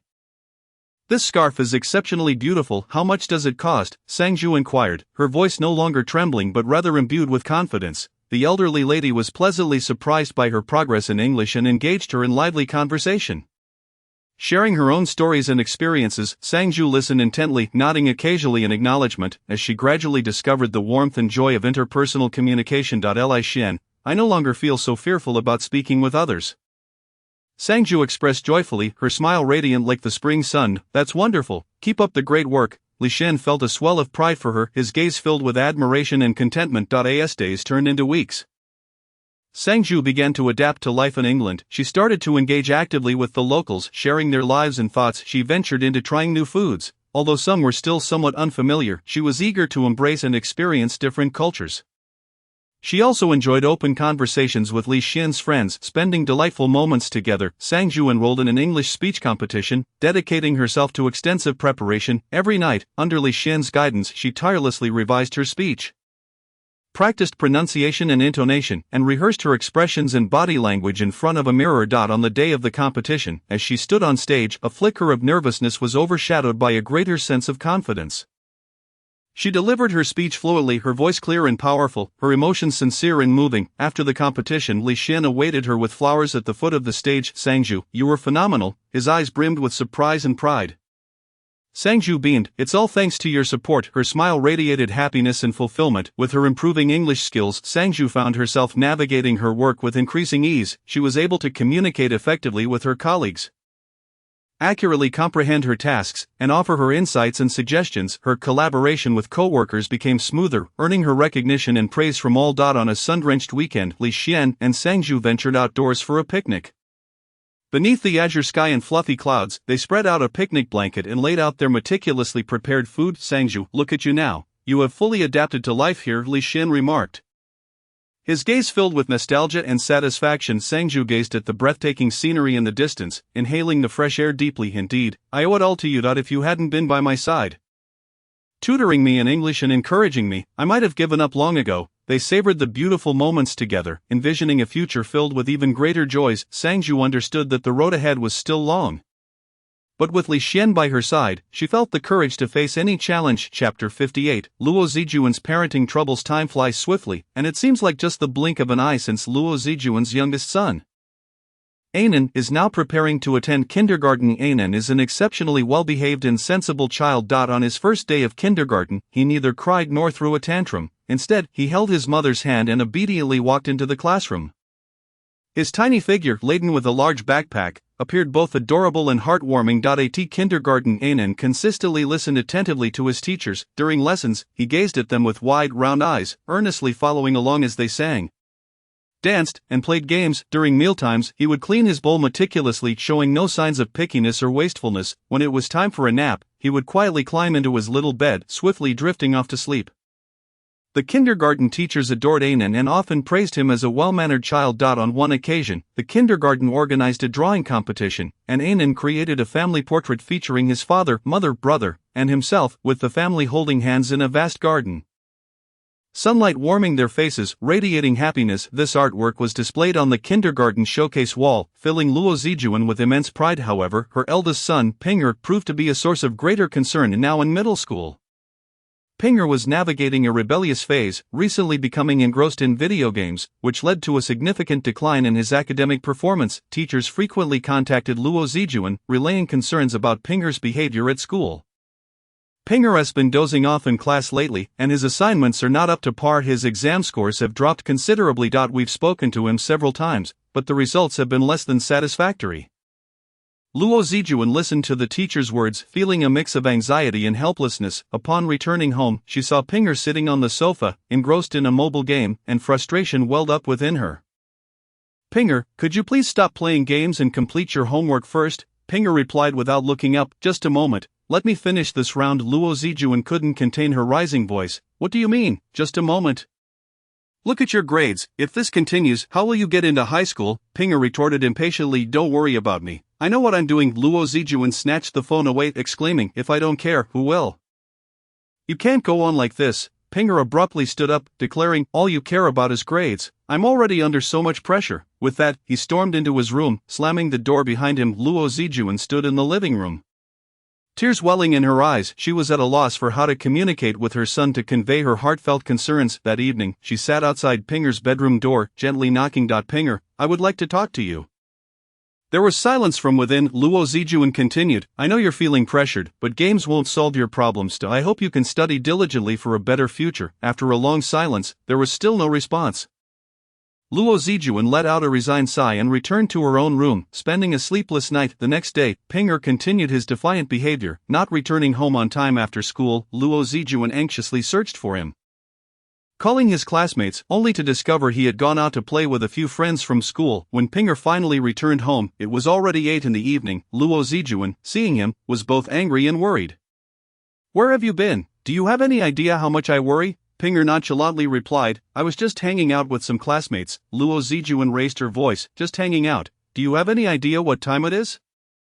Have you finished your homework?" Pinger mumbled, "No, I'll do it tomorrow." Luo Zijuan felt utterly exhausted. "Pinger, how have you changed so much? I've sacrificed so much for you. Can't you be a little more understanding?" Pinger remained silent, walking straight into his room and shutting the door. In the days that followed, Pinger became increasingly unruly. He frequently associated with some troublesome peers at school. Luo Zijuan received multiple warning calls from the school and repeatedly visited to discuss the situation with teachers, assuring them she would discipline Pinger properly. One day, Luo Zijuan received a call from an unknown number, revealing it was the police. It turned out that Pinger had gotten into a fight with a group of children and had been taken to the police station. When Luo Zijuan arrived at the police station, she saw Pinger's defiant face, and her heart filled with despair and anguish. "Pinger, what do you want? Why would you do this?" Luo Zijuan's voice trembled with emotion. Pinger turned his head away, refusing to look at her. "I just hate this world, and I hate all of you." Luo Zijuan was taken aback. She could not comprehend why her son had transformed in such a manner.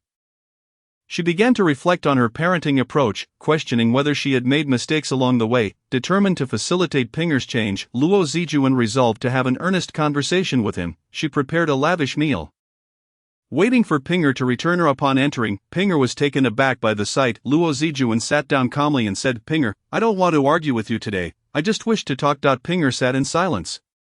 Luo Zijuan continued, "I understand you are growing up and have your own thoughts. However, I want you to know that everything I do is for your benefit. I realize you feel stifled right now, but playing games, skipping class, and fighting won't resolve anything." Finally, Pinger spoke, "Mom, I feel like no one understands me. At school, teachers only care about grades, and at home, you only focus on my studies. I feel worthless." Luo Zijuan took Pinger's hand, saying, "Son, that's not true. You have many strengths. You just haven't recognized them yet. I may have been too anxious in the past, not giving you enough space, but from now on, I am willing to change.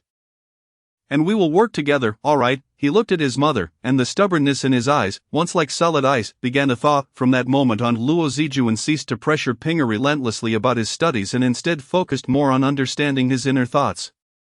She began to accompany Pinger in activities he enjoyed, such as playing basketball and watching movies. Gradually, Pinger began to change as well, reducing his gaming time and redirecting his focus towards his studies.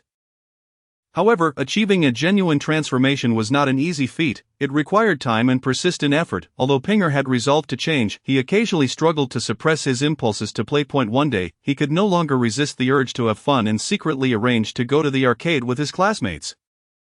Unfortunately, this time, his little secret did not escape Luo Zijuan's notice, and he was caught red-handed. In the past, faced with such a situation, Luo Zijuan would have erupted in anger, yet this time, she exhibited an extraordinary calmness and composure.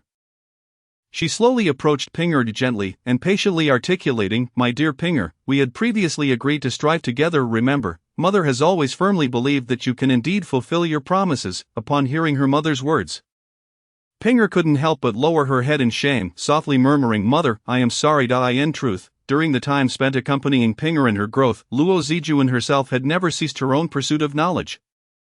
In order to better navigate the rebellious phase of Ping Er, she eagerly enrolled in various parenting training courses and delved into a plethora of literature on child education. Through these enlightening experiences, she gradually grasped an essential truth: bestowing ample respect and trust upon children is of paramount importance. Only by permitting them to make mistakes at appropriate times and learn from those errors can they genuinely thrive and flourish.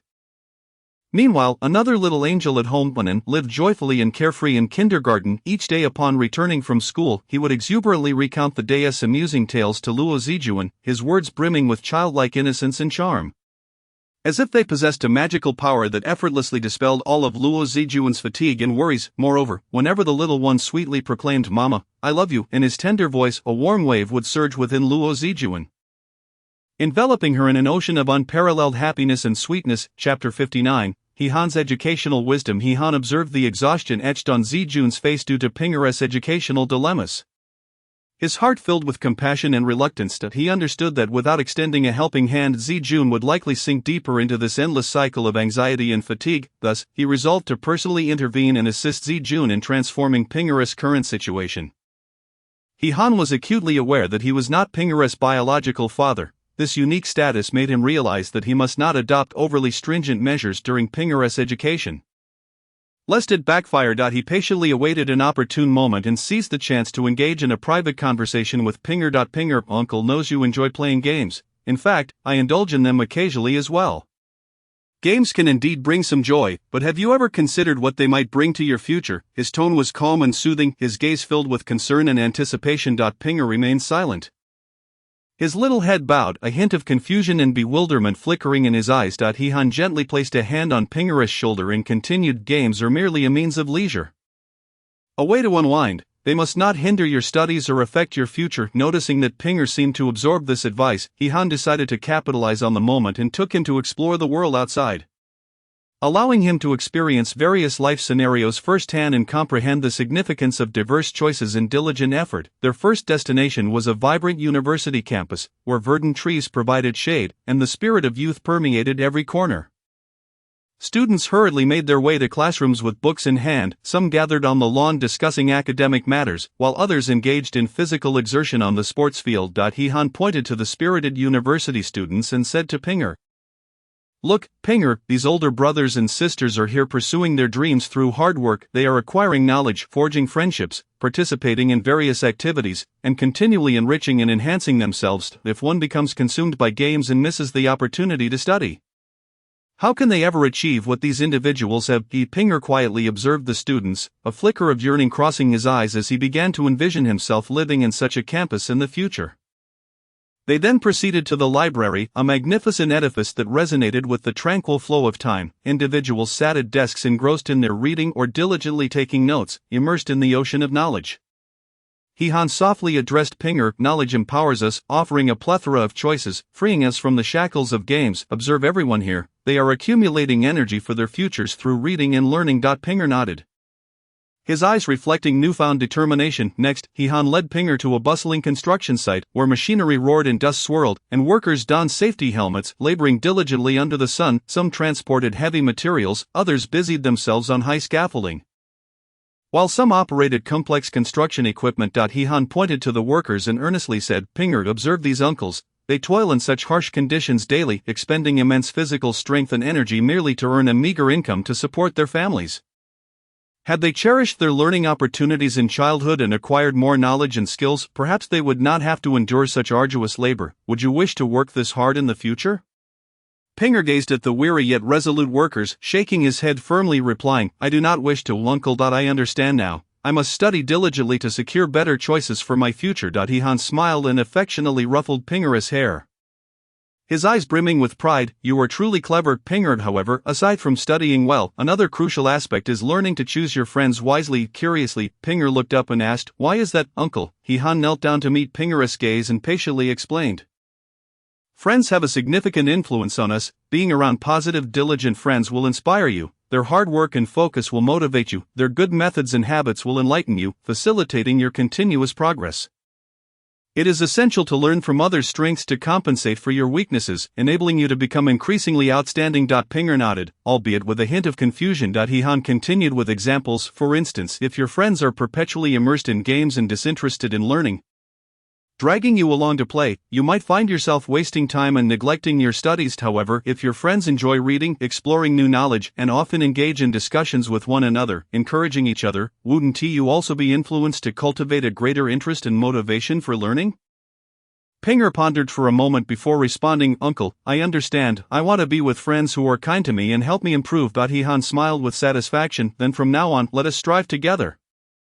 Shall we?" Pinger nodded vigorously. Yes. In the days that followed, He-han frequently engaged with Pinger, inquiring about his studies and daily life. He would ask Pinger about his experiences at school, whether he encountered any difficulties or made new friends. Gradually, Pinger became accustomed to sharing his joys and sorrows with He-han. Whenever he faced a problem, he would think of consulting He-han first. One day, Pinger's classmate, Xiao Ming, invited him to play games after school.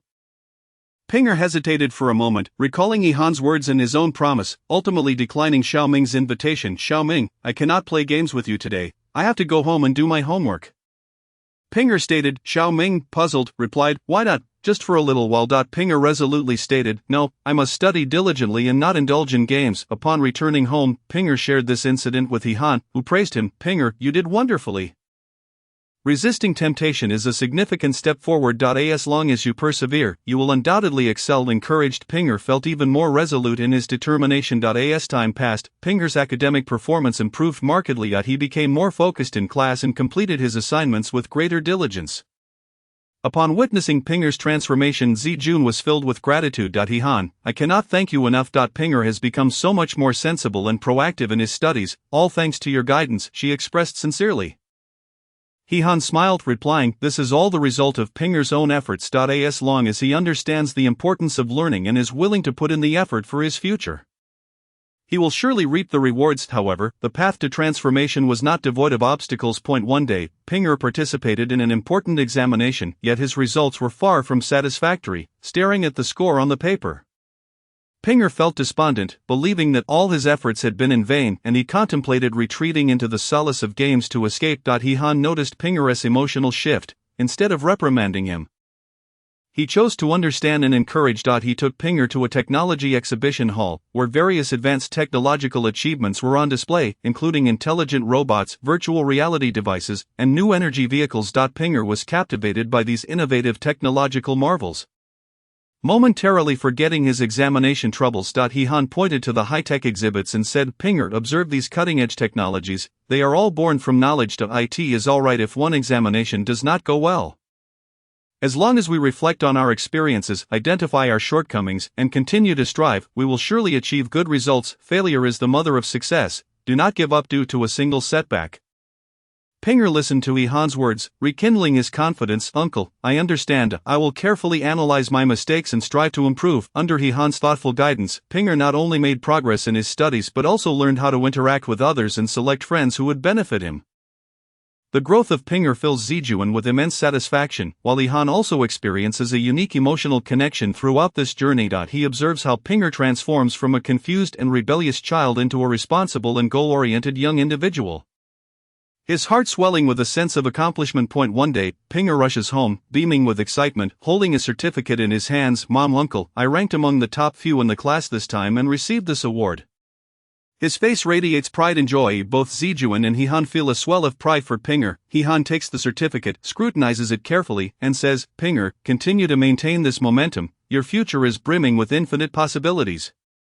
As long as you persevere in your efforts, you will undoubtedly realize your dreams." Pinger resolutely replies, "Uncle, I will strive even harder and not let you down." From that moment on, Pinger walks steadily on his path of growth, and He-han's educational wisdom becomes the most treasured asset in the hearts of Zijun and Pinger. The bond among the three deepens as they face each challenge and joy in the future together.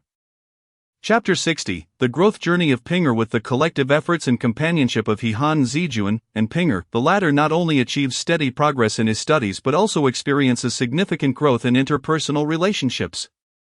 Previously, Pinger had distanced himself from his classmates due to his obsession with video games. However, under He-Han's guidance, he begins to comprehend the importance of choosing beneficial friends and gradually takes the initiative to befriend those who are positive and passionate about learning. One such classmate, Xiaofeng, excels academically and possesses a particularly warm-hearted nature. Pinger actively seeks Xiaofeng's advice on academic matters, and Xiaofeng always responds with patience. Over time, they become good friends, discussing mathematical problems and reciting language texts together. Even agreeing to participate in the school's reading activities. Influenced by Xiaofeng, Pinger develops the commendable habit of reading extracurricular books daily, broadening his horizons. Each time he finishes a good book, he eagerly shares his thoughts and insights with Xiaofeng, who consistently provides him with fresh perspectives and inspiration. On another occasion, the school organized a volunteer activity to visit an elderly care home. Pinger enthusiastically signed up, where he met a cheerful girl named Hui. Hui, with her bright personality and strong organizational skills, led the group in performing for the elderly, cleaning their rooms, and conversing with them. Pinger's heart was warmed by Hui's enthusiasm and kindness, prompting him to actively engage in the activities. Together, they sang cheerful songs, bringing laughter to the elderly. After the event, they exchanged contact information, frequently sharing their experiences and reflections on volunteer work. Through his interactions with Hui, Pinger learns how to care for others and how to bring warmth and joy to others through his actions. Within the classroom, Pinger is no longer the solitary child he once was. He has learned to care for his classmates and proactively assist those in need. Gradually, his reputation among his peers improves, and they all wish to play and study with him. In terms of academics, Pinger maintains a diligent and hard-working attitude. Every day after school, he diligently follows the study plan devised by He-Han and Zijuan, completing his assignments, reviewing the day's lessons, and previewing the material for the next day. He-Han has provided Pinger with a wealth of high-quality study materials and frequently engages in discussions about study methods with him. Previously, Pinger struggled with English, often forgetting vocabulary and confusing grammar. He-Han advised him to rise early each day to memorize words and texts, as well as to enhance his listening and language sense through English films and songs. Pinger committed to this method, waking up before dawn to study vocabulary and watching an English movie each evening after completing his homework. Gradually, he found himself less intimidated by English, his vocabulary retention improved, and his grammatical understanding became clearer, resulting in a notable improvement in his English grades. In mathematics, Pinger's logical thinking skills required enhancement. He-Han provided him with some challenging math problems to develop his thinking skills.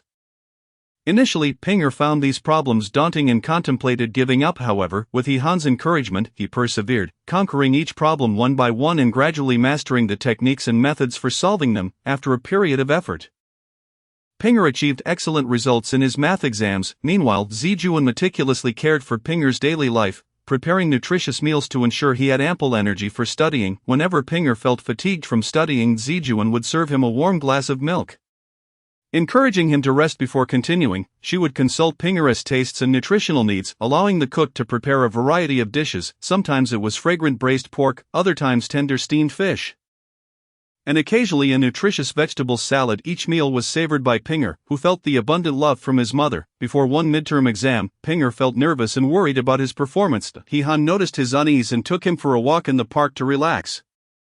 In the park, the sun shone brightly and birds sang cheerfully. As they walked, He-Han said, "Pinger, exams are merely a means to assess your learning outcomes. Do not place too much weight on them. As long as you have put in the effort, rewards will follow. Believe in yourself. You can do it." Listening to He-Han's words, Pinger gradually calmed down, observing the blooming flowers in the park and inhaling the fresh air. "Uncle He-Han, I understand. I will do my best," he replied. In that exam, Pinger performed exceptionally well, making significant progress. He rushed home with his report card, exclaiming, "Mom, Uncle He-Han, I made great strides in this exam." Zijuan and He-Han shared in his joy.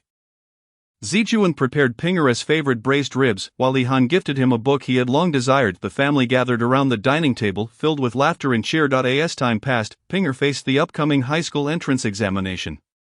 Although the atmosphere at home was somewhat tense, it was filled with hope. Zijuan meticulously prepared meals each day, while He-Han assisted Pinger in the final review, helping him consolidate key knowledge and clarify difficult concepts. In the evenings, under the warm glow of the lamp, He-han and Pinger sat at the desk together. He-han held a review material, earnestly explaining, "Pinger, this knowledge point is crucial, be sure to remember it." Pinger listened intently, nodding occasionally. Zijuan would quietly enter the room, bringing them fruit and snacks, then quietly retreat, ensuring they were not disturbed. On the day of the exam, Pinger walked into the examination hall brimming with confidence. He attentively answered questions, at times reflecting deeply and at others writing furiously. He carefully contemplated each question, striving to apply all he had learned. During the wait for results, Pinger felt a mix of anxiety and anticipation. He often imagined himself being accepted into his ideal high school, but also worried about potential mistakes. Finally, the day of the results arrived, and with a tense heart, Pinger checked his scores when he saw that his results far exceeded the admission threshold for his desired high school. He jumped for joy. "Uncle He-han, I got into my dream high school," Pinger exclaimed, filled with elation. Upon hearing the news, Zijuan and He-han were overwhelmed with emotion, tears of joy brimming in their eyes. They embraced Pinger tightly, bursting with pride for his accomplishment. This child, once a source of worry for Zijuan and consumed by games, has now reached a pivotal turning point in his life, thanks to He-han's wise guidance and Zijuan's devoted companionship. Pinger fully appreciates the significance of this journey. He gazes gratefully at He-han and Zijuan, silently vowing to work even harder in high school, living up to their expectations. At Pinger's graduation banquet, friends and family gathered to offer their congratulations. Standing on the stage, Pinger spoke earnestly. "Thank you, Mom, for your constant care, and thank you, Uncle He-han, for your guidance. I will continue to work hard and make you proud." In that moment, Zijuan and He-han beamed with happiness, knowing that Pinger's future is filled with limitless possibilities. As a new journey is about to begin, Pinger is filled with confidence and courage. Eagerly anticipating the opportunity to continue writing his remarkable story in high school. Chapter 61. Tang Jing's suffering. After Tang Jing and Li Rui's divorce, life seemed to fast forward, becoming hurried and chaotic. In the days following the divorce, Li Rui was engulfed by profound guilt. Whenever he recalled his daughter's yearning gaze, it felt as though his heart had been struck by a heavy hammer. And guilt shadowed him incessantly. He clearly realized how unforgivable his mistakes were in losing himself within the marriage and neglecting his family. Thus Li Rui resolved to make a change. Work was no longer his sole focus in life. After work, he abstained from participating in meaningless social engagements and instead headed straight to his daughter's school. When his daughter saw him waiting at the school gate, she would invariably rush towards him like a joyful little bird. Embracing him tightly, Li Rui would take her to her favorite restaurant, watching her relish the meal with delight, filling his heart with warmth in that moment. However, each time they parted, the unmistakable reluctance in his daughter's eyes pierced Li Rui's heart like a sharp blade. With respect to Tang Jing, Li Rui's feelings were conflicted and hesitant. The quarrels and hurt during the divorce had left deep scars in his mind, yet his guilt towards his daughter and lingering affection for their past relationship gave him the courage to confront Tang Jing. He would quietly wait outside her office building when she finished work. At times, he could only gaze at Tang Jing's silhouette from a distance, ensuring her well-being. On other occasions, he summoned the courage to send her a message of greeting. Although most of the time she appeared indifferent to his inquiries, Li Rui did not relinquish hope. In the wake of her divorce, Tang Jing seemed to have transformed herself into an unflagging work machine. In her quest to validate her worth in the workplace and to escape the anguish stemming from her fractured marriage, she disregarded her physical limits, toiling day and night. Frequently, she was the last to leave the office, often missing regular mealtimes, subsisting on mere biscuits or a cup of coffee to stave off hunger. Days passed in this relentless manner, and her pre-existing gastric ailment began to silently resurface. Initially, it was merely an occasional dull ache, which she brushed aside, hastily swallowing a few antacids from her drawer before diving back into her work. However, as time wore on, the frequency and intensity of the pain escalated. Yet, Tang Jing chose to ignore it, believing she could endure as long as she completed her tasks, until one fateful day, while she was fully engrossed in an urgent project, the cumulative exhaustion from several sleepless nights overwhelmed her. Just as she was about to finalize her proposal, a sudden, sharp pain surged through her abdomen, sweeping over her entire being. She attempted to rise and pour herself a cup of hot water for relief. But darkness enveloped her, and she lost consciousness, collapsing heavily onto her desk. Upon discovering her, her colleagues were thrown into disarray. Some hastily dialed emergency services, while others tried to rouse the unconscious Tang Jing. Soon, the wail of an ambulance echoed from below, and she was rushed to the hospital. Following a series of examinations and diagnoses, the doctor, with a grave expression, informed her colleagues that Tang Jing's gastric condition had deteriorated severely and required immediate hospitalization. When the news reached Li Rui, he was in the midst of an important meeting. The moment he heard, his complexion drained of color, and without hesitation he requested leave from his superiors, hastily making his way to the hospital. Upon his arrival, Tang Jing remained unconscious. He gazed at her pallid and haggard face on the hospital bed, his heart aching profoundly, tears welled in his eyes, yet he fought to contain them. From that day forth, Li Rui began a daily routine of commuting between the office and the hospital. Before dawn, while the world still slumbered, he would rise early to meticulously select fresh ingredients, preparing a nutritious breakfast for Tang Jing. He would cook a fragrant millet porridge accompanied by a selection of delicacies he had crafted himself, and carefully pack them into a thermal container before heading to the hospital. As he entered the ward, Tang Jing was often still lost in slumber. Li Rui would gently set down the breakfast, sit by her bedside, and quietly watch over her, waiting for her to awaken. Upon awakening and seeing the breakfast Li Rui had prepared, a complex emotion flickered in her eyes. Initially she would turn her head away, reluctant to accept his kindness, yet Li Rui remained patient, encouraging her to eat a little for the sake of her recovery. Gradually, Tang Jing ceased to resist. During the day, Li Rui would keep her company, sharing amusing anecdotes from work or humorous stories he had encountered online, hoping to distract her from the torment of her illness and elicit a smile from her. At times, when the pain overwhelmed her, Tang Jing would become irritable and lash out at Li Rui. He never took offense, silently enduring her outbursts, waiting for her emotions to settle before gently comforting her. At noon, he would venture to a nearby restaurant, selecting dishes he thought she might enjoy. He would meticulously inquire about her dietary restrictions from the doctor, ensuring that each meal was both delectable and beneficial for her condition. One day, Tang Jing's condition suddenly worsened. Agonizing pain gripped her stomach, causing her to writhe in distress on the bed. Li Rui, frantic with worry, grasped her hand tightly, offering constant encouragement and comfort. Doctor, hurry," he shouted, his voice laced with fear and anxiety. Doctors and nurses rushed in, initiating urgent treatment. Outside the ward, Li Rui paced anxiously, rubbing his hands together, his eyes fixed on the door as he prayed for Tang Jing's safety. After a tense period of resuscitation, her condition was finally stabilized. When the doctor emerged from the ward and informed Li Rui that Tang Jing was out of danger, he collapsed into a chair. Exhaling a long breath of relief, entering the room, he beheld Tang Jing's weak but serene face, and tears streamed down his cheeks uncontrollably. "I'm so sorry, it's all my fault. If only I had cared for you sooner. If I hadn't." Li Rui choked on his words, unable to articulate further. Tang Jing slowly opened her eyes, gazing at him, and gently shook her head, saying nothing. Yet, from that moment on, her attitude towards him seemed to subtly shift. On that day, Li Rui entered the ward as he always did, treading lightly. In his grasp was a book, the very one Tang Jing had longed to read. As he approached her bedside, he softly said, "I brought you a book." Though his voice was quiet, it resonated with concern. Lying in bed, Tang Jing extended her slender hand, cautiously accepting the book, and murmured a soft thank you. Subsequently, they engaged in a lively discussion about the book, enthusiastically dissecting its plot, characters, and the authoress' unique writing style, creating an atmosphere more harmonious than ever before. Li Rui gazed at Tang Jing with sincerity and earnestness, summoning his courage to speak. During this time, I've reflected deeply on many things, and I feel genuine remorse and regret for my past actions and decisions." After speaking, he lowered his head slightly, as if unable to meet her gaze. Tang Jing, taken aback by his words, fell into a brief silence. After a while, she slowly lifted her head, looking into Li Rui's eyes, and calmly replied, "What has passed is past. What matters is the future." Upon hearing this, a glimmer of hope flickered in Li Rui's eyes. Eagerly, he pressed, "Then, would you be willing to give me another chance, to let me rectify my past mistakes and start anew?"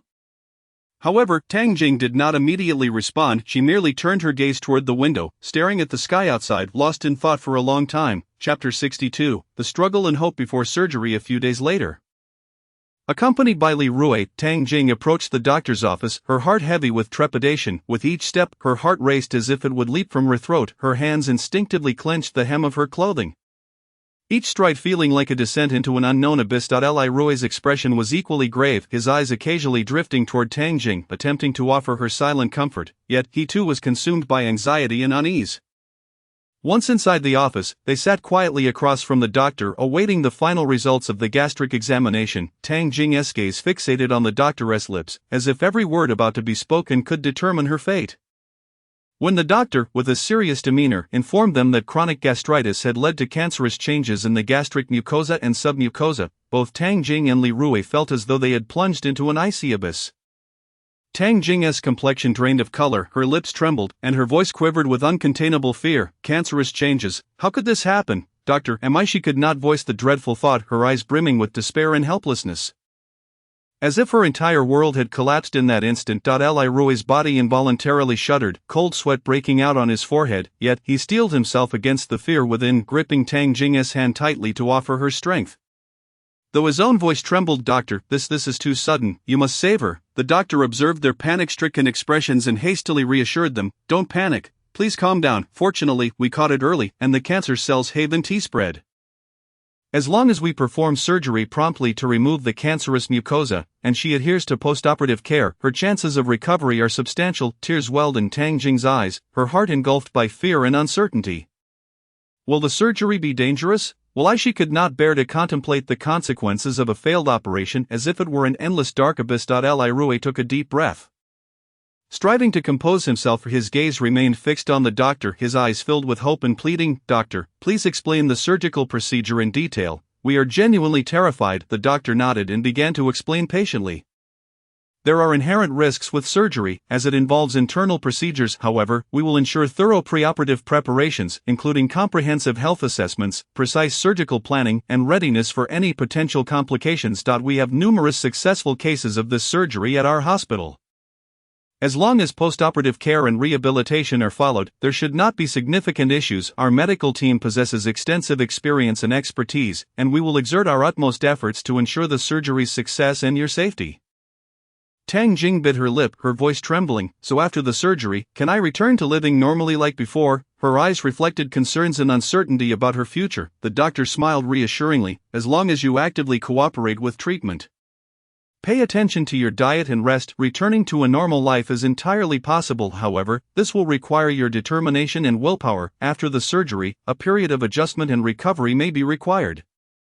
But as long as you maintain an optimistic mindset and adhere to the doctor's advice, you will undoubtedly find your way back to the normal course of life. Li Rui firmly grasped Tang Jing's hand and assured her. Tang Jing, do not be afraid, we will certainly overcome this difficult time together. His gaze conveyed a resolute determination, as if he sought to create a protective sky for Tang Jing with his own strength. Exiting the doctor's office, Tang Jing's steps grew heavy, as though each one bore the weight of 1,000 burdens. With her head bowed and her eyes vacant, she seemed to have lost all her strength.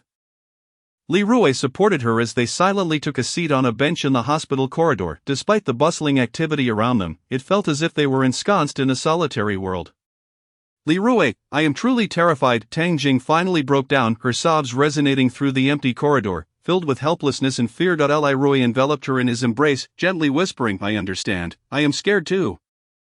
But we cannot allow ourselves to be defeated. We must trust the doctors and believe that you will recover. His voice was soft yet steadfast, striving to offer Tang Jing a glimmer of warmth and hope.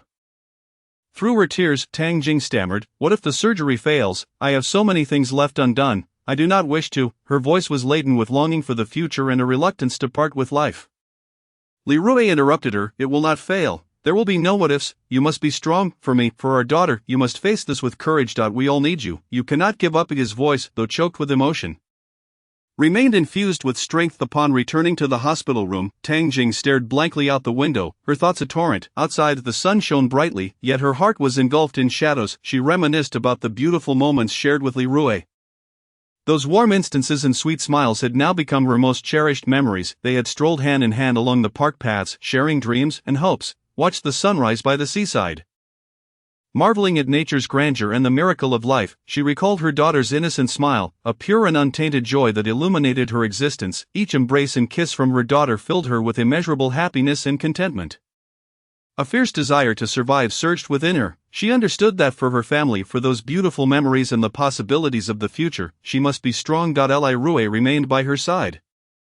Attempting to lighten her mood with casual conversation, he recounted amusing news stories and shared humorous anecdotes, yet Tang Jing remained preoccupied, her mind entirely consumed by the impending surgery. That evening, when only the two of them occupied the hospital room, Tang Jing turned to Li Rui, her eyes brimmed with a complex array of emotions, fear, anticipation, and reluctance. Li Rui, if I truly recover, shall we start anew? Tang Jing's voice was barely above a whisper, as if it emerged from a distant place. A flicker of surprise crossed Li Rui's eyes as he grasped Tang Jing's hand tightly, affirming, "Yes, as long as you recover, we shall certainly begin anew and live life to the fullest." His voice was resolute and powerful, as if pledging an eternal vow. In the ensuing days, Tang Jing prepared for the surgery, her emotions oscillating between fear and determination. At times, she would be engulfed by deep trepidation, imagining the myriad of potential mishaps during the operation, causing her to tremble uncontrollably. Yet, whenever she caught sight of Li Rui's encouraging gaze or thought of their daughter's expectations, she would summon her courage and remind herself to remain strong. Li Rui continuously supported her, sharing jokes in an effort to ease her anxious demeanor. Tang Jing managed a faint smile, but it was fleeting, quickly giving way to contemplation. Together, they strolled through the hospital garden, each step laden with weight and unease. Yet Li Rui held Tang Jing's hand tightly, as though it was the most unbreakable bond between them. The night before the surgery, Tang Jing lay in bed, tossing and turning, unable to find rest. Her mind was plagued by vivid images of the operating table, of the doctor's serious expression, of her family's hopeful gazes. Li Rui sat beside her, gently holding her hand. He could feel her palm growing clammy, her heart racing. Li Rui, I am still very frightened. Tang Jing's voice trembled, reminiscent of a child lost in darkness. Do not fear. I will wait for you outside the operating room, no matter how long it takes. Li Rui reassured her. Tang Jing nodded slightly. You must wait for me. Her eyes reflected her reliance and trust in him. That night felt interminably long for both Tang Jing and Li Rui. Yet they understood that dawn would eventually arrive, and hope lay just ahead. Chapter 63. The tense atmosphere of surgery. Upon learning of Tang Jing's impending surgery, Luo Zijuan and He Han were filled with anxiety, hastily booking the nearest flight back to Shanghai. On the airplane, Luo Zijuan was restless, her hands tightly clasped together. I am truly worried about Tang Jing. My heart has been in turmoil throughout this journey. He Han's expression was grave as he gently patted Luo Zijuan's shoulder. Zijuan, do not be too anxious. Tang Jing will be fine. We must have faith in her. Luo Zijuan bit her lip, her eyes brimming with concern. But there are always risks associated with surgery. I cannot help but think of the worst-case scenario. He Han grasped her hand, offering her strength. There will be no worst-case scenario. Tang Jing is incredibly resilient and will pull through. Upon landing, they rushed to the hospital. When they arrived, Tang Jing's surgery was on the verge of commencing. Li Rui was in the ward, keeping Tang Jing company, whose complexion was pale and whose eyes revealed her fear and unease. Luo Zijuan burst into the room, enveloping Tang Jing in a tight embrace. Tang Jing, we are here. Do not be afraid. Tang Jing's tears flowed freely upon seeing them. Zijuan, He Han, I did not expect you to return so quickly. He Han approached the bed, looking at Tang Jing reassuringly. Tang Jing, do not worry. The doctors are professionals, and the surgery will be successful. Li Rui, standing nearby, spoke with a quiver in his voice. Yes, Tang Jing, we are all here with you. Tang Jing took a deep breath, striding to calm herself. I know, but I am still fearful. Luo Zijuan grasped Tang Jing's hand with determination. Tang Jing, you have always been the bravest. You will succeed this time as well. Tang Jing nodded slightly, her gaze lingering on each of their faces. If something were to happen to me, you must all take care of yourselves. Do not speak like that, Li Rui interjected urgently. Nothing will happen, do not think such thoughts. He Han added. Tang Jing, now is not the time for such pessimistic words. Concentrate on preparing for the surgery. At that moment, a nurse entered to announce that the surgery was about to begin. Tang Jing trembled slightly, and Luo Zijuan embraced her tightly. Tang Jing, give it your all. We will be waiting for you. Li Rui held Tang Jing's other hand, his eyes glistening with emotion. My dear, I believe in you.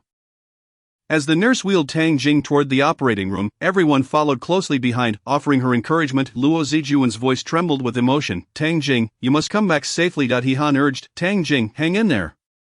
Just before entering the operating room, Tang Jing glanced back at them, her eyes a mixture of fear and a yearning for life. The doors to the operating room closed, and the red light illuminated, indicating that the surgery was in progress. Luo Zijuan, He Han, and Li Rui sat on a bench outside the operating room, the atmosphere heavy and tense. Li Rui cradled his head in his hands, murmuring to himself, it is all my fault. I did not take good care of her. Luo Zijuan comforted him. Li Rui, this is not your fault. We can only hope for a successful surgery now.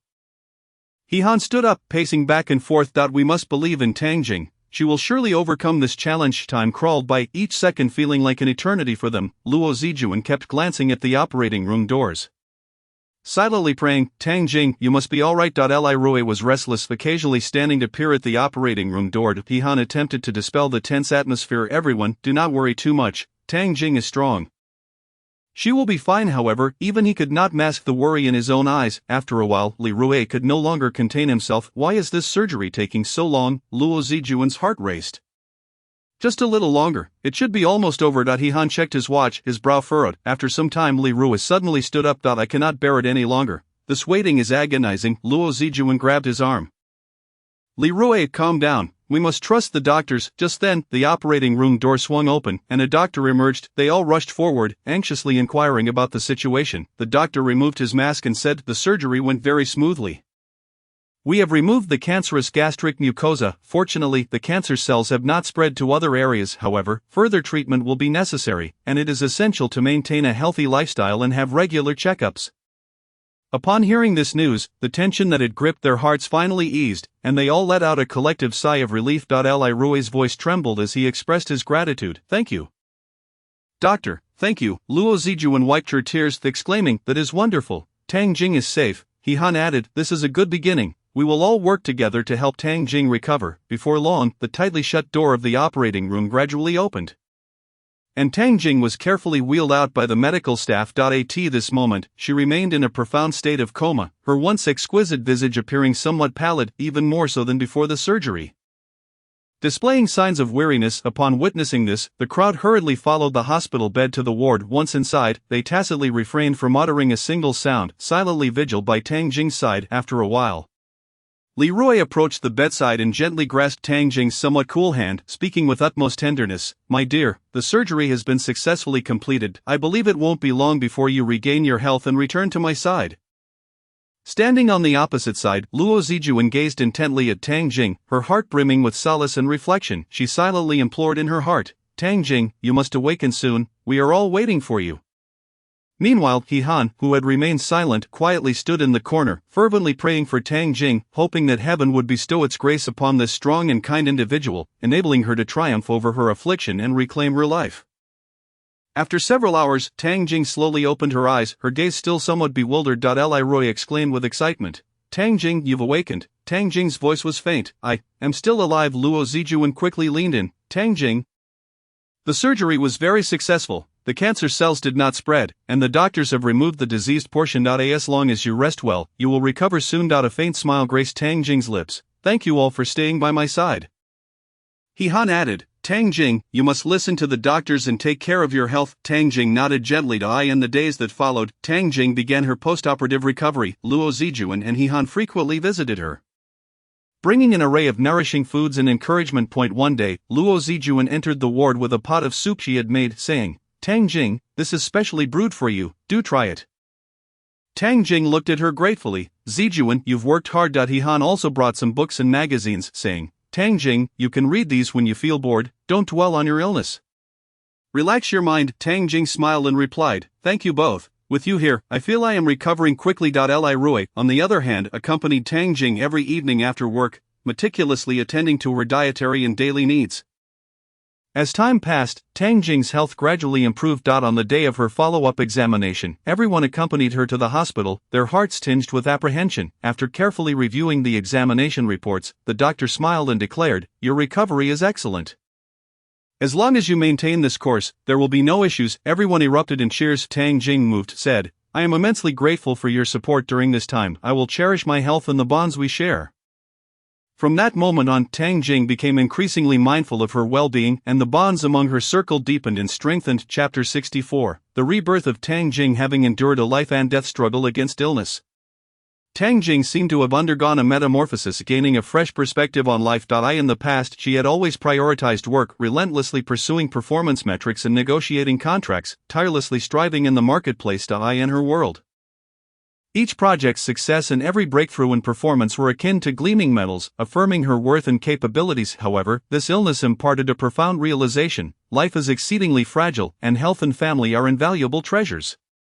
After her recovery, Tang Jing returned to the company, which, considering her health condition and experiences, appointed her as a lecturer. This transition was initially a bit challenging for Tang Jing, as she had long been accustomed to a fast-paced, high-pressure work environment, yet, as time progressed, she gradually unearthed the significance of her new role. No longer needing to travel frequently or work late into the night, her work rhythm became relatively relaxed and orderly.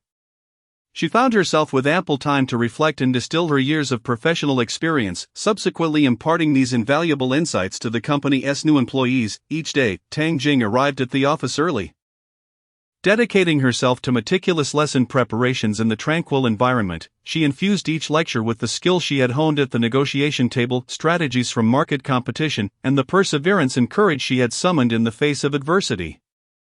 The new employees were captivated by her vivid and profound explanations, drawing wisdom and strength from her. Outside of work, Tang Jing devoted more time to her family. On weekends, she no longer isolated herself in her study managing work but took her daughter to the park for play. In the park, sunlight filtered through the leaves, casting dappled shadows on the ground. Her daughter, like a jubilant little bird, frolicked across the grass, laughter resonating in the air. Tang Jing would sit on the lawn with her daughter. Narrating fascinating stories, she recounted the wondrous adventures found in fairy tales, her daughter listening intently, her eyes sparkling with curiosity and delight. At times, they would fly kites together. Tang Jing would help her daughter launch the kite into the sky. Watching it soar under the blue expanse, while her daughter's innocent smile and trusting gaze filled Tang Jing with an unprecedented warmth. Regarding Li Rui, Tang Jing also extended more care and companionship. After returning home from work in the evenings, she no longer collapsed onto the sofa in exhaustion but would prepare a sumptuous dinner alongside Li Rui. In the kitchen, steam wafted through the air as Tang Jing skillfully chopped vegetables and stir-fried dishes. While Li Rui assisted by washing the vegetables and passing the seasonings, they busied themselves in the kitchen, sharing laughter and warmth that enveloped the entire room. After dinner, they would stroll hand in hand. Under the moonlight, their figures intertwined, discussing the minutiae of life and sharing their joys and sorrows. Tang Jing would listen to Li Rui's work-related frustrations, offering encouragement and support, while Li, in turn, would inquire about her day. Enveloping her in warm embraces, occasionally, they would sit together on a bench by the roadside, quietly gazing at the stars above, savoring the tranquility of the moment. During holidays, Tang Jing and Li Rui would take their daughter to visit both sets of grandparents. The family would gather around enjoying a bountiful meal filled with laughter and joy. Tang Jing would personally cook a few of her signature dishes for her parents, and witnessing their contented smiles made her realize these were the most precious moments in life. She would chat with her mother about family matters, listening to her recount tales from the past, and would play chess with her father, relishing the tranquility and familial bond through her interactions with family. Tang Jing's heart softened considerably. She learned to understand and embrace, to cherish the happiness present before her. On one occasion, her daughter participated in an art competition at school, and Tang Jing took a day off to cheer her on. At the competition venue, the children's creations brimmed with imagination and creativity. Tang Jing anxiously awaited the results, and when she saw her daughter's work awarded, tears of joy welled in her eyes. Surpassing any personal achievement, she rushed forward to embrace her daughter tightly, praising her effort and talent. On another occasion, Li Rui faced setbacks at work, leaving him dejected. Tang Jing silently stood by his side, helping him analyze the issues and offering suggestions. Drawing from her own experiences, she encouraged him, reminding him that failure is but a stepping stone to success. With her support, Li Rui regained his composure and successfully resolved the challenges at work. When he joyfully shared his triumph with Tang Jing, their bond deepened further. Tang Jing's transformation also influenced those around her. Colleagues observed that she was no longer the relentless workaholic but had become a vibrant, warm individual, leading them to see her in a new light. In the company's break room, they would gather together, listening to Tang Jing share amusing anecdotes and reflections from her life. Friends, too, rejoiced in her transformation. During gatherings, Tang Jing was always seen with a smile, actively participating and sharing snippets of joy from her life. As time passed, Tang Jing's health continued to improve, and her spirit rejuvenated. She realized that life is not solely about work and accomplishments but encompasses the beautiful moments spent with family. Inner tranquility and fulfillment. One day, the school organized a family event, and Tang Jing attended with Li Rui and their daughter. The atmosphere at the event was filled with joy and warmth, featuring parent-child games, crafts, and more. They participated in a parent-child relay race, with Tang Jing and Li Rui holding their daughter's hand, racing towards a common goal. In the crafting segment, they created a beautiful family photo frame together, encapsulating their happy moments. Observing her daughter and Li Rui's joyful smiles, Tang Jing reflected, "In the past, I always pursued success in my career, neglecting the most important people around me, and now I understand that true happiness lies in these ordinary yet warm moments." Li Rui grasped her hand, affirming, "Indeed, this life is the most beautiful." Tang Jing smiled in agreement, knowing she had discovered the essence of life. On a sunlit afternoon, Tang Jing sat on the balcony, Savoring a cup of rich coffee while perusing a beloved book. A gentle breeze caressed her face, allowing her to relish this moment of serenity and contentment. Her daughter enveloped her in a tight embrace, sweetly proclaiming, "Mommy, I love you." Those simple words carried boundless warmth and affection, instantly melting Tang Jing's heart. With a face full of tenderness, she knelt down and softly kissed her daughter's smooth forehead. Responding gently, "Mommy loves you too, my little treasure." Tang Jing gazed at her innocent daughter, her heart swelling with unparalleled happiness. She felt as though she were the luckiest and happiest person in the world. This happiness did not stem from material wealth or external glory, but rather from the pure and unblemished affection of family, which illuminated every corner of Tang Jing's life like a radiant beam of sunlight. One day, as Tang Jing routinely opened her email, she unexpectedly discovered a message from a former colleague. Filled with curiosity and anticipation, she clicked on the email. In the letter, her colleague unabashedly expressed admiration for Tang Jing's current state of life. The colleague praised Tang Jing for achieving a perfect balance between work and family, and for leading such a blissful and fulfilling existence. After reading the email, Tang Jing smiled gently, pondered for a moment, and then thoughtfully typed her response. "Dear friend, the truth is that everyone's life experiences its ups and downs. I too have faced immense difficulties and challenges, even teetering on the brink of life and death at times. Yet, it is precisely those arduous experiences that have allowed me to profoundly understand what is truly precious in the journey of life. So please do not envy me too much. Believe that as long as you maintain a positive and optimistic attitude towards life, one day, you too will undoubtedly discover your own unique happiness." Chapter 65. Tang Jing's new life. Ever since Tang Jing decided to shift the focus of her life, it was as if she had stepped into an entirely new world. Brimming with unknown surprises and challenges, photography became her first wholehearted passion. She meticulously selected a camera of exceptional performance and, driven by her pursuit of beauty, eagerly enrolled in various photography courses and workshops. Every weekend, at the break of dawn, she would don her camera bag and venture forth like a daring explorer, traversing the nooks of the city and the vast expanses of nature. In the early morning, the gentle sunlight would caress the ancient buildings, casting enchanting shadows and outlines. Tang Jing would stand before such breathtaking scenes for a long time, her gaze fixed on the camera's viewfinder, her fingers deftly adjusting the aperture, shutter speed, and ISO, all in pursuit of capturing the most perfect light and angle of that fleeting moment. She immersed herself completely, as if the entire world had dwindled down to just her and the scene before her. In the park, flowers blossomed, dewdrops glistened like pearls adorning the petals. Tang Jing would carefully crouch down, bringing the camera lens close to the flowers, using macro mode to reveal the delicate textures of the petals and their vibrant hues. During a photography outing, Tang Jing met a group of like-minded friends. Lao Zhang, a seasoned photographer with a wealth of experience, always wore a wide-brimmed hat, and his eyes sparkled with a profound love for photography. Noticing Tang Jing's perplexity while capturing a landscape, he approached her, saying, "Young lady, when photographing landscapes, one must not only consider the details but also the overall composition and layers. Look, the blue sky in the distance serves as the backdrop, while this tree in the foreground acts as the subject, complemented by the stream in the middle as a leading line. This way, the image gains depth and narrative," Lao Zhang patiently explained, gesturing in the air. Tang Jing's eyes lit up as she adjusted her camera according to his guidance and pressed the shutter. When she saw the results of her photography, her heart swelled with gratitude and admiration. Xiaomin, a vibrant and creative young girl with a high ponytail and a radiant smile, pulled Tang Jing's hand excitedly, exclaiming, "Sister Tang Jing, I've discovered a fantastic shooting angle, follow me." They ventured into a serene alley where sunlight streamed through the gaps of the eaves, forming golden beams of light. Tang Jing was awestruck by the scene before her. Inspired by Xiaomin, she experimented with different shooting techniques and captured a series of photos imbued with narrative depth. Through her interactions and collaborations with these friends, Tang Jing's photography skills flourished. Her works began to shine in small photography exhibitions, and each time she saw her photographs displayed on the gallery walls, admired by passers-by, her heart brimmed with a sense of accomplishment. Yoga, on the other hand, became Tang Jing's sanctuary of tranquility. Although she had occasionally practiced some basic poses at home, stepping into a yoga studio offered her a refreshing experience filled with professionalism and collective energy.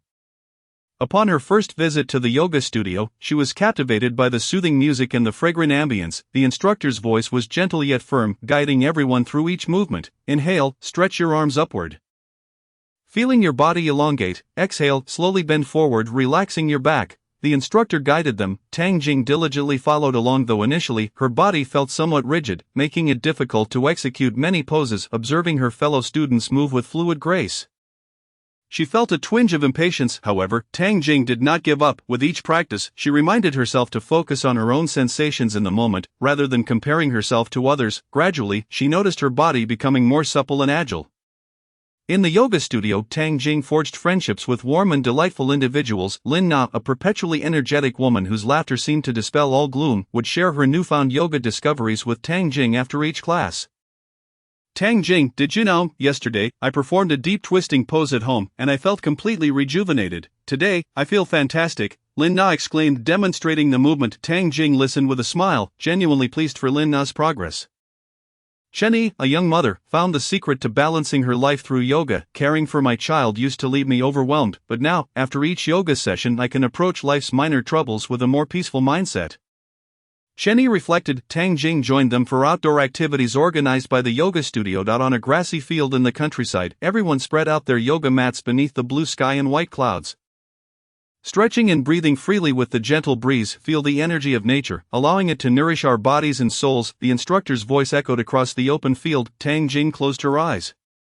Basking in the warmth of the sunlight on her face, the breeze caressing her body, feeling as though she were one with nature. As time passed, Tang Jing's progress in yoga became increasingly evident. She could effortlessly execute challenging poses, her inner self growing more resilient and serene. In the realm of yoga, Tang Jing embarked on a continual journey of exploration. She participated in a week-long yoga retreat. Escaping the hustle and bustle of the city, fully immersing herself in the practice, each day during the retreat revolved around yoga and meditation, waking to the sound of birds, engaging in morning yoga sessions, enjoying light, nutritious meals at noon, and meditating by candlelight in the evening. Reflecting on the day's experiences, this week of retreat has deepened my understanding of yoga. It is not merely a physical exercise but a spiritual practice, Tang Jing expressed at the conclusion of the retreat. As Tang Jing delved deeper into the realm of yoga, her life became richer and more meaningful. She was no longer burdened by the pressures and worries of work. Instead, she learned to cherish every beautiful moment in life. In photography, Tang Jing continuously challenged herself. She began experimenting with night photography, and to capture the city illuminated by lights, she would ascend to the rooftop of tall buildings after dusk, awaiting the perfect moment to shoot. Sometimes, she would tell herself that the wait was worth it for a satisfying photograph. She also enrolled in a masterclass on photography, where she absorbed profound insights and creative perspectives on the art. Photography was not merely about documentation, it was about expression, telling stories through the lens. The master's words resonated deeply within Tang Jing. Upon returning home, Tang Jing began to reassess her works, contemplating how to infuse them with greater emotional resonance and depth. While organizing her photography at home, she laid each photo out on the table, reminiscing about the moments captured during the shoots. Just then, Li Rui returned home from work, seeing the table strewn with photographs. He exclaimed in astonishment, "Tang Jing, your works are becoming increasingly outstanding. Each one seems to tell a captivating story." Tang Jing's face radiated with a joyful smile. "These are the moments I have captured with heart. I hope to convey the beauty of life through them." Not long after, Tang Jing received an invitation from a renowned art gallery wishing to showcase her photography. She was overjoyed and carefully selected a series of her most representative works. On the day of the exhibition, the gallery was bustling with visitors. People paused in front of Tang Jing's works, occasionally expressing their admiration. "These photographs reveal the beauty often overlooked in life," one viewer wrote in the guestbook. Tang Jing stood in a corner, watching the appreciation for her works, her heart brimming with emotion and pride. In the yoga studio, Tang Jing also became a role model for other students. She would actively assist new students in correcting their poses and share her experiences and insights. "I have received so much help from others, now I wish to pass on that love," Tang Jing often remarked. As time flew by, Tang Jing journeyed further along the paths of photography and yoga. She documented the beauty of life through her camera and nourished her soul through yoga. She understood that this was merely the beginning, with countless wonders awaiting her discovery and creation. Chapter 66. Tang Jing's cultural journey. Tang Jing had always harbored a fervent desire to explore the vast world, yearning to uncover those unknown corners and personally experience the unique customs and cultures of different countries and regions. When the moment of time and opportunity finally arrived, she resolutely enrolled in various cultural exchange activities, embarking on a journey brimming with surprises and emotions. Her first destination was the romantic capital of France. Standing beneath the majestic Eiffel Tower in Paris, she gazed upward at this grand structure, Her heart swelling with awe and admiration, the sunset's golden hues draped the tower in a radiant glow, resembling a delicate veil of light. Tang Jing excitedly adjusted the settings on her camera. Her eyes fixed on the viewfinder, continuously shifting angles in an attempt to capture this unforgettable moment. Within the Louvre, Tang Jing felt as though she had entered a sanctuary of art, from the enigmatic smile of the Mona Lisa to the graceful form of Venus. Each masterpiece captivated her. She paused before numerous works, her eyes sparkling with wonder and reverence. Tang Jing immortalized these treasures of human civilization through her lens, as if carefully preserving the memories of history in each photograph. She focused intently on capturing the subtle transitions of color in the paintings and the exquisite textures of the sculptures, striving to convey the profound emotions and unique allure encapsulated within these artworks. On the bustling Champs-Élysées, street artists passionately performed, drawing the attention of many tourists. A violinist stood at the corner, playing a stirring and moving melody, his body swaying gently with the rhythm. As if he were one with the music, deeply moved by this enchanting tune, Tang Jing paused, closed her eyes, and listened intently. Upon reopening her eyes, she unhesitatingly captured this moment of artistic inspiration with her camera. Fashion enthusiasts confidently strutted by, showcasing the latest trends, their vibrant presence becoming a striking feature within Tang Jing's frame. Next, Tang Jing arrived in Japan, the moment her feet touched this land, where tradition and modernity intertwine. She was instantly captivated by the ancient architecture. The historic buildings exuded a charm steeped in time, harmoniously coexisting with towering modern structures. In a traditional tea house, Tang Jing sat upon tatami mats, a meticulously brewed matcha before her. She gently lifted the tea bowl, savoring its delicate flavor and unique aroma. Outside, cherry blossoms danced down like snowflakes, their pink petals twirling gracefully in the air. Overwhelmed by this dreamlike beauty, Tang Jing swiftly took up her camera. Adjusting the focus and aperture to capture this fleeting moment of splendor. It was a freeze frame of time, an eternal beauty, she murmured softly to herself, her eyes filled with the enchantment of the scene.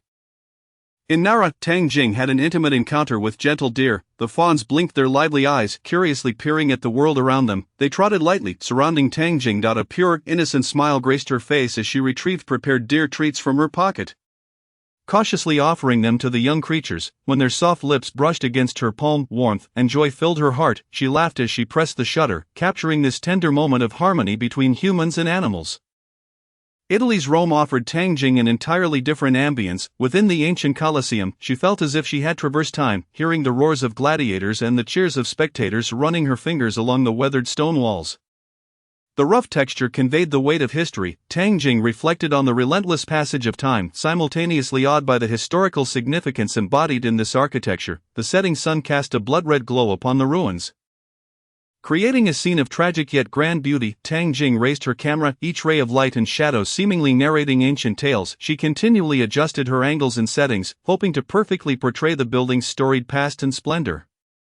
In Florence, Tang Jing was enraptured by the rich artistic atmosphere of the Renaissance. The Uffizi Gallery, she stood silently before masterpieces by great masters, time appearing to stand still, the delicate lines and soft colors of Da Vinci's Annunciation, along with the graceful figures and mysterious ambience of Botticelli's Spring and the Birth of Venus, left her spellbound. Tang Jing captured the intricate brushstrokes and profound emotions from various angles, striving to encapsulate them within her images.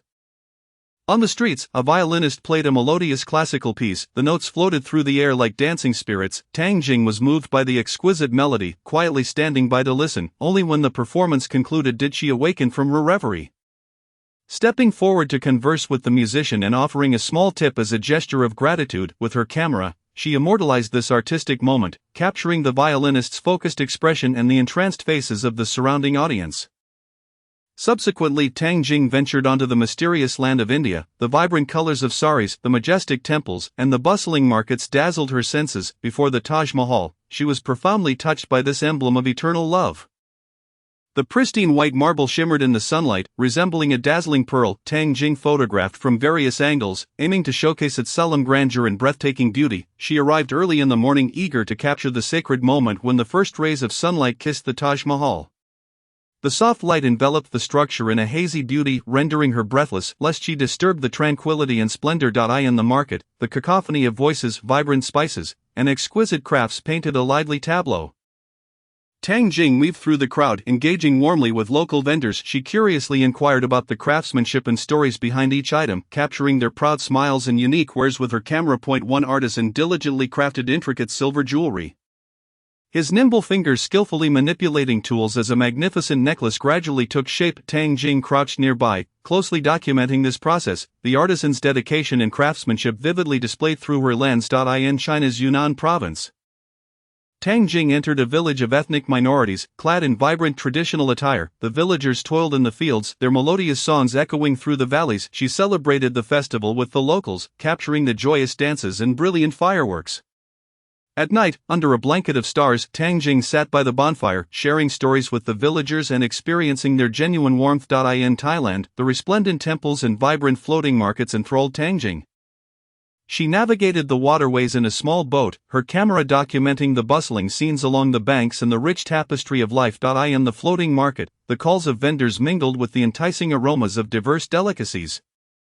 Tang Jing savored local dishes, freezing these moments filled with the essence of life in her photographs. With each journey, Tang Jing immersed herself wholeheartedly, keenly absorbing the cultural richness and unique charm of each locale. Her camera became a vessel for preserving those moments that resonated with her soul, each photograph a narrative, a cherished memory. Upon returning home, she meticulously organized these images, reminiscing about the myriad experiences of her travels. Once, while sorting through photographs from her trip to India, she came across a picture of herself with an elderly Indian man. The deep wrinkles etched on his face told tales of time. Yet his warm smile radiated kindness and strength. This photograph rekindled her appreciation for the beauty and emotion of her journey in India. These pictures were not merely landscapes, they were stories, dialogues with the world. Tang Jing murmured to the images, her eyes shimmering with reflection and satisfaction. She also shared her travel photos on social media, garnering attention and admiration from many. Your photos reveal the diversity and beauty of the world, commented one netizen. Tang Jing replied, "This is precisely what I wish to convey. I hope everyone can bravely step out and discover the extraordinary world through countless cultural exchange activities." Tang Jing not only enriched her perspective and knowledge but also captured innumerable beautiful moments with her camera. These moments became her most treasured wealth in life, inspiring her to continue exploring, discovering, and embracing a broader world and a more vibrant life. Chapter 67, The Dawn of Philanthropy. As Tang Jing smiled and recounted to Luo Zijuan the myriad changes she had recently experienced and the invaluable insights she had gained, her vibrant and passionate words seemed to possess a magical power that invigorated the spirit. Particularly, Tang Jing's unwavering optimism and resolute attitude in facing life's challenges shone like a beacon in the darkness, illuminating the most hidden corners of Luo Zijuan's heart. After a fierce internal struggle, she ultimately resolved to bravely step out of her comfort zone, embracing the unknown and seeking more genuinely valuable and meaningful pursuits in life. With this newfound courage and determination, Luo Zijuan unhesitatingly plunged into the grand wave of charitable activities. She fully dedicated herself, using her love and compassion to assist those in distress, striving to bring warmth and solace to them. Throughout this process, Luo Zijuan not only received sincere gratitude and smiles from others but also rediscovered her long-lost self, experiencing an unprecedented sense of fulfillment and satisfaction. On a sunny weekend, a grand charity sale was held in the city center square. Beneath colorful sunshades, a plethora of items were on display, including exquisite handicrafts, precious artworks, and various donated everyday necessities. Luo Zijuan arrived early at the event venue, adorned in simple volunteer attire, her face radiating a warm and enthusiastic smile.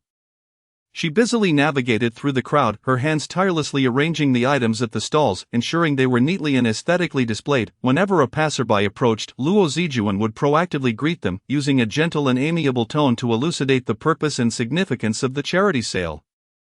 "Hello, all proceeds from this sale will be dedicated to assisting children in impoverished regions to improve their living and learning conditions. Please take a look and see if anything catches your fancy.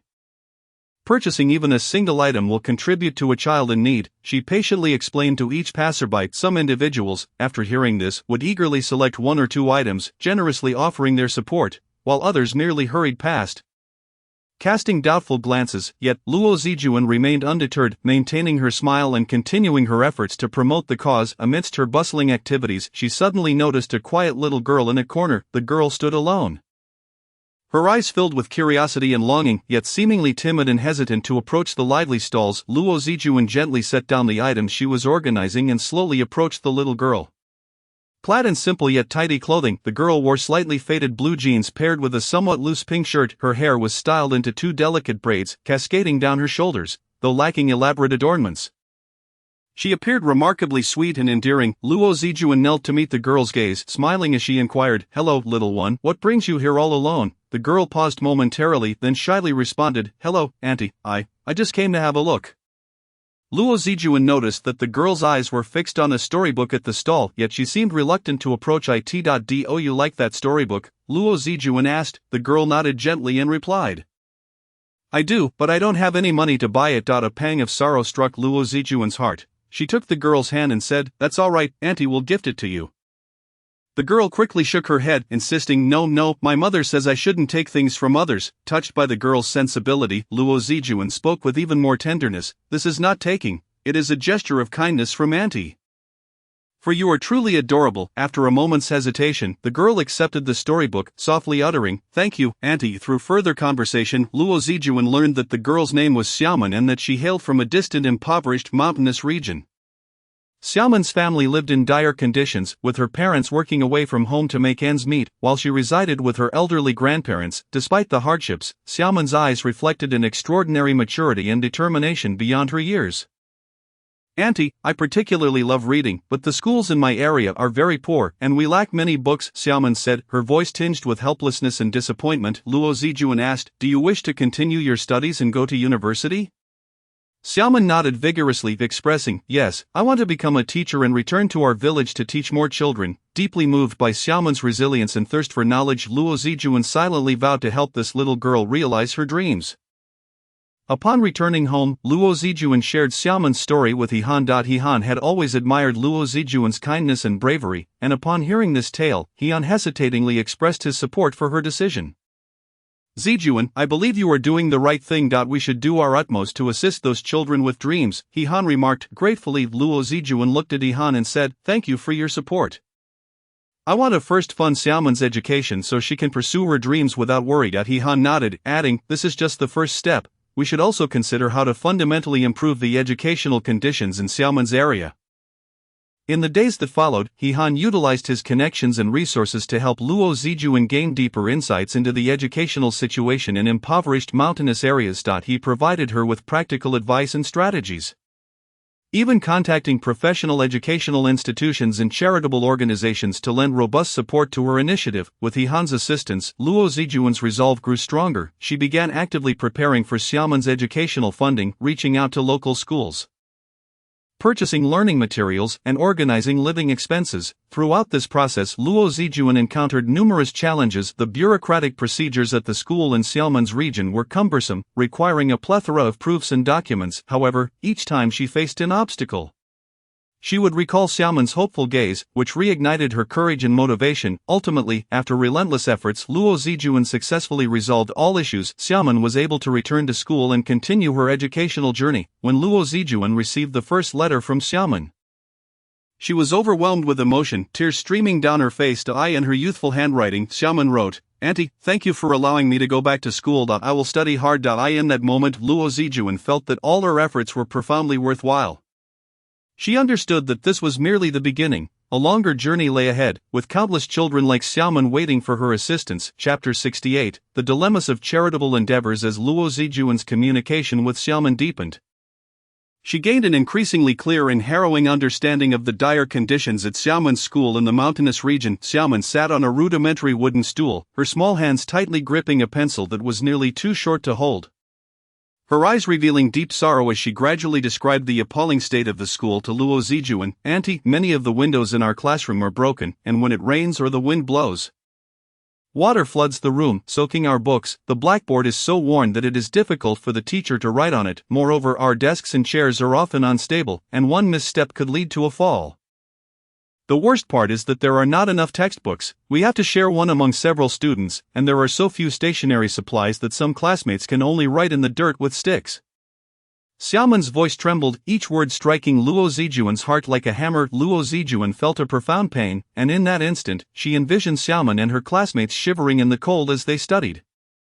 Their eyes filled with a yearning for knowledge yet marked by helplessness. She recognized that merely funding Xiaomen's education would only provide a drop in the bucket concerning the broader challenges faced by the entire school. A fierce sense of mission surged within her, and she silently vowed to undertake more substantial and effective actions for the school in Xiaomen's mountainous area, bringing genuine change to the lives of those children. After several sleepless nights of contemplation, Luo Zijuan resolutely decided to initiate a large-scale charitable event aimed at raising sufficient educational funds and resources for the children in the mountainous regions. She aspired to construct new classrooms, procure comprehensive teaching equipment, and provide ample textbooks and stationery, enabling the children to learn in a warm, bright, and well-equipped environment, pursuing their dreams with peace of mind, with fervor.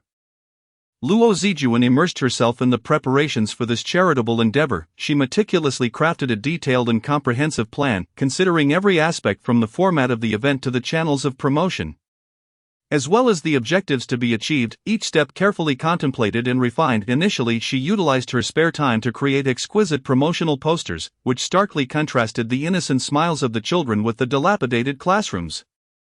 Evoking deep emotion, she then proactively reached out to friends and family, inviting them to participate in her organized small gathering. At the gathering, Luo Zijuan stood before the crowd, her eyes shimmering with determination. Her voice trembling slightly with excitement as she proclaimed, "Dear friends, I wish to raise funds and resources for the children in the mountainous regions to build them a cozy library where they can freely explore the ocean of knowledge." However, before she could finish, she was met with a barrage of skepticism and misunderstanding. A fashionably dressed friend scoffed, "Zijuan, this is just a fleeting whim, isn't it? Such things aren't easy to sustain, don't let it fall apart halfway and become a laughingstock." Luo Zijuan eagerly explained, "I am truly resolute in my commitment to this endeavor. It is not a passing fancy. I am prepared for long-term efforts." Another friend chimed in sarcastically, "Humph, I see you just want to gain notoriety. To attract attention and embellish your own image." Luo Zijuan's face paled instantly, feeling her sincerity trampled upon mercilessly, her voice quavering as she replied, "I assure you, my intentions are not as complicated as you think. I simply want to do something meaningful for the children." After the gathering concluded, Luo Zijuan returned home with heavy steps, her spirits plummeting. She had initially believed her friends would understand and support her altruistic efforts, only to be met with such cold reception. Curling up in a corner of the sofa, she wept silently, her heart filled with grievance and confusion. At work, Luo Zijuan also faced her colleagues' disapproval. One day, during lunch break, she presented her charity plan to her co-workers, hoping to gain their support and assistance. A colleague, with an air of indifference, remarked, "Zijuan, if I had the time and energy like you, I would contemplate how to secure a promotion and a raise. To earn some substantial money engaging in these trivial pursuits is utterly pointless." Another colleague chimed in, "Indeed, don't overexert yourself only to end up with nothing." Luo Zijuan attempted to elucidate, "This is not mere triviality, it pertains to the future of the children," yet her colleagues paid her no heed, shaking their heads and dispersing, faced with the adverse sentiments from friends and co-workers. Luo Zijuan felt a profound sense of injustice and confusion. Often, in the stillness of the night, she would lie alone in bed, staring at the ceiling, consumed by thoughts, perpetually questioning the validity of her choices. She began to doubt her ability to fulfill this arduous task and whether she could withstand the misunderstandings and pressures from so many. However, every time she recalled Xiaomen's hopeful gaze or envisioned the children in the mountains persevering in their studies amidst harsh conditions, the strength and resolve deep within her would reignite. She reminded herself that she could not simply give up, she could not let the children down. Luo Zijuan understood that she must not be defeated by these misunderstandings and doubts. She had to work even harder to promote her charitable initiatives, to enlighten more people about the genuine predicaments faced by the children in the mountains, thereby garnering their support and assistance. She devoted considerable time and energy to create exquisite promotional posters and poignant videos, disseminating them widely across various social media platforms. The posters depicted the heart-wrenching yearning in the children's eyes. The videos captured the moving scenes of them diligently studying in rudimentary classrooms. She personally visited communities, schools, and businesses to deliver speeches, passionately narrating the true circumstances of the children in the mountains and her original intentions for initiating this charitable endeavor. However, progress was not as she had hoped. Many people disregarded her promotions, hastily skimming over her meticulously crafted posters and videos, as if they had no bearing on their lives. Some even left vitriolic comments on her social media posts. "Stop pretending. You're just in it for the money, cloaked in the guise of charity to satisfy your own desires. Such things are abundant. What can you possibly change? Don't waste everyone's time. These negative remarks struck Luo Zijuan like sharp daggers, piercing her heart time and again. Each malicious comment inflicted immense pain and frustration, yet she resolutely chose to face them with strength, undeterred by the negativity. Throughout the preparation of the event, Luo Zijuan encountered a myriad of tangible challenges. The first hurdle was securing a venue. A shopping mall that had initially promised to provide space for free suddenly reneged. Citing they had received a more lucrative commercial opportunity, Luo Zijuan was compelled to scurry about in search of a new location. She traversed the entire city, making countless phone calls, eventually locating a temporary space in a remote corner. Albeit with very rudimentary conditions that required substantial time and financial investment for setup and renovation, transporting supplies became another formidable obstacle. The shipping company hesitated to dispatch goods due to payment issues. Despite Luo Zijuan's repeated negotiations, they insisted on receiving full payment upfront. Left with no options, Luo Zijuan reluctantly paid the shipping costs. Additionally, she faced difficulties in recruiting volunteers and navigating through the labyrinth of event approval procedures. Each challenge felt like an insurmountable mountain, suffocating her. One day, utterly exhausted, she trudged homeward, the evening sun casting a long shadow of her figure. Her steps were heavy, her eyes filled with confusion and helplessness. At that moment, her phone rang. It was Xiaoman calling. With excitement, Xiaoman announced, "Auntie, I ranked first in the class on this exam. I can't wait to see the new library. All my classmates are looking forward to it too." Xiaoman's voice, brimming with anticipation and joy, pierced through the gloom in Luo Zijuan's heart like a warm ray of sunlight. Tears welled up in her eyes as she fought to hold them back. Responding resolutely over the phone, "Xiaoman, I will certainly make it happen." After hanging up, Luo Zijuan took a deep breath, lifted her gaze to the sky, and felt the last rays of the setting sun warm her face. She silently vowed that no matter how many difficulties lay ahead, no matter the cost, she would not give up. She would fight with all her might for Xiaoman and the children in the mountains. Chapter 69, The Dawn of Hope. Amidst the encirclement of misunderstandings and setbacks, Luo Zijuan's heart burned with an unquenchable flame, despite enduring countless barbed words and the relentless blows of reality. She never entertained a thought of surrender. On the contrary, she transformed these negative elements into motivation to press forward, ardently promoting her charitable endeavors. Luo Zijuan resembled a tireless bird, flitting about every corner of the city. She seized every possible opportunity to recount the true conditions of the children in the mountains through various channels, passionately articulating their plight. During community events, she stood amidst the crowd, tears glistening in her eyes.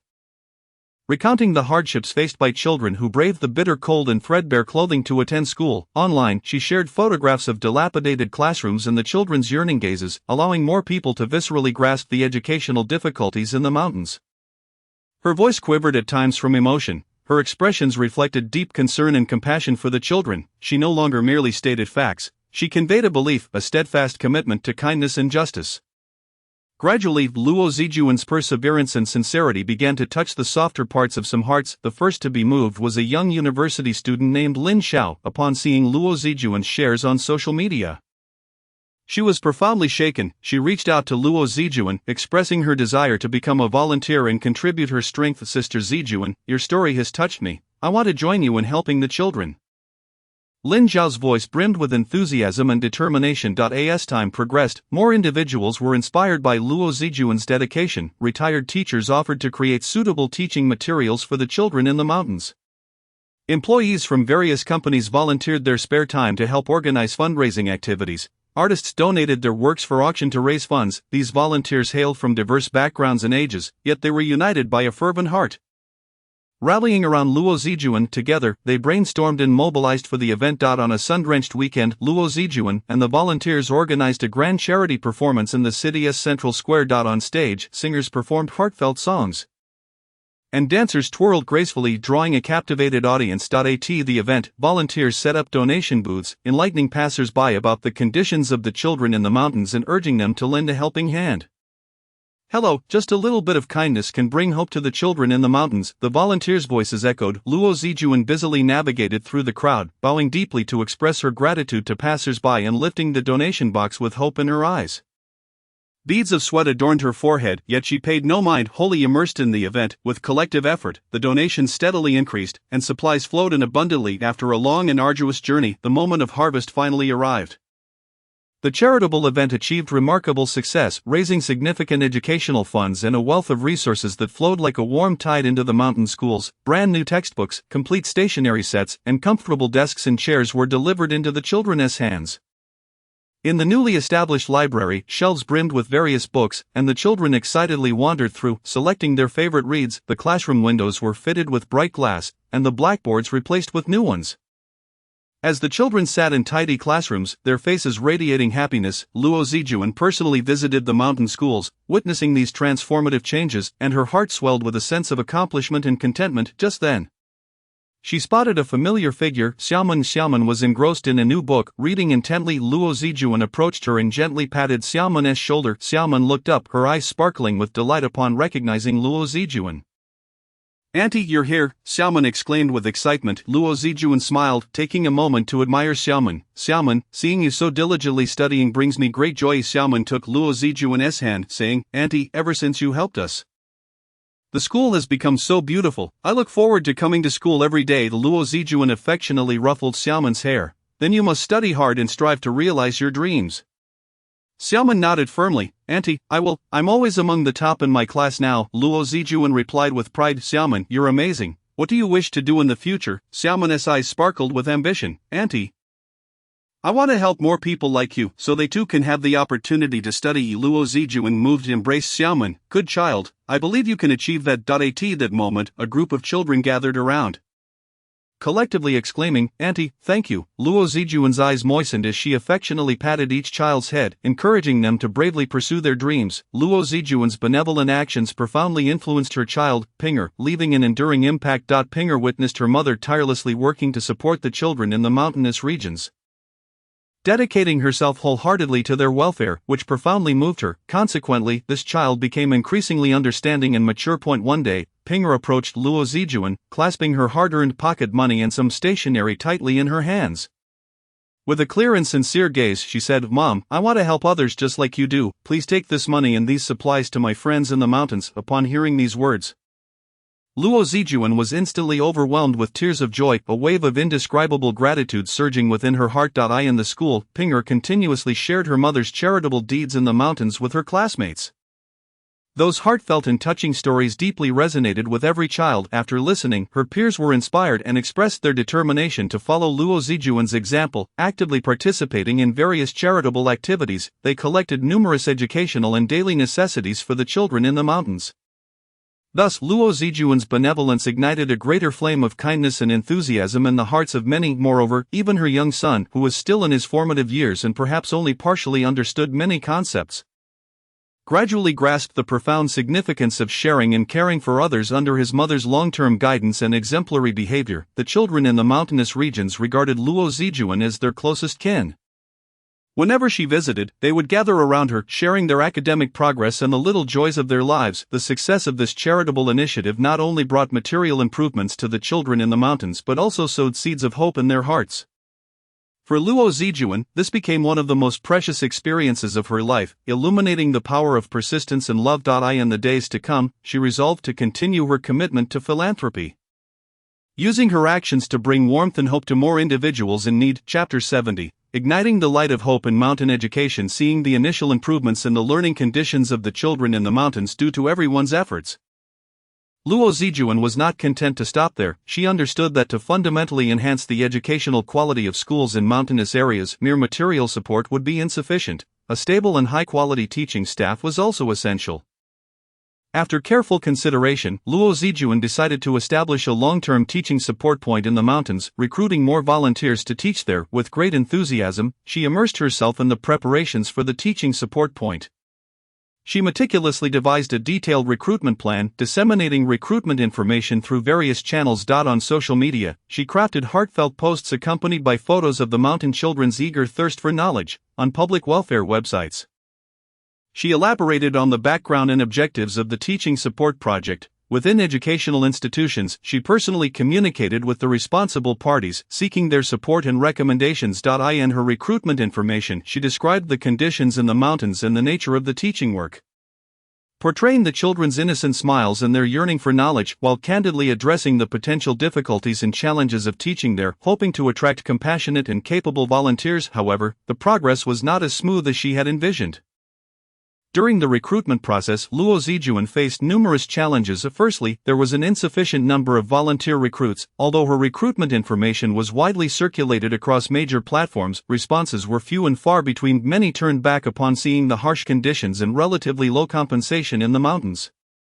Luo Zijuan was filled with anxiety. She continually updated recruitment information on social media, emphasizing the significance and value of teaching support. Trying to touch more hearts, she wrote, "Dear friends, the children in the mountains need us.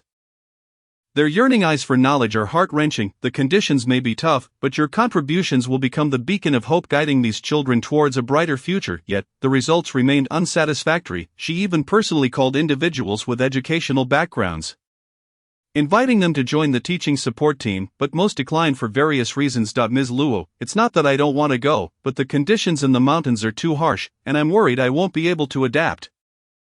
Zijuan, I admire your courage, but I have elderly family members and children to care for. I simply can't spare the time." Faced with these rejections, Luo Zijuan felt deeply disheartened, yet she did not give up. She began attending various education-related events and conferences, promoting the teaching support project on-site, personally distributing flyers, and providing detailed explanations to anyone interested. In addition to the insufficient number of recruits, those already enlisted faced challenges in adapting to the mountainous environment. A young volunteer teacher, Xiao Wang, developed severe acclimatization issues just days after arriving, suffering from vomiting and diarrhea. Given the limited medical facilities in the mountains, Luo Zijuan had to drive several hours to take Xiao Wang to a hospital in the county for treatment. While anxiously awaiting the diagnosis, she continuously comforted Xiao Wang. Another volunteer teacher, Mr. Li, who had initially arrived with great enthusiasm, soon experienced a psychological setback due to the rudimentary living conditions and monotonous lifestyle. Zijuan, I thought I could overcome these difficulties, but reality is far more challenging than I imagined, Mr. Li said helplessly to Luo Zijuan. Understanding Mr. Li's feelings, Luo Zijuan took his hand and said, Mr. Li, I know this is not easy, but the children truly need you. Let's brainstorm ways to improve life here. Luo Zijuan found herself in deep turmoil, contemplating daily how to resolve these issues and encourage more people to engage in the teaching support endeavor. Is my idea misguided? Is there really no way to find enough teachers for the children? She murmured to herself, the dim light reflecting her worried expression, just as despair began to envelop her.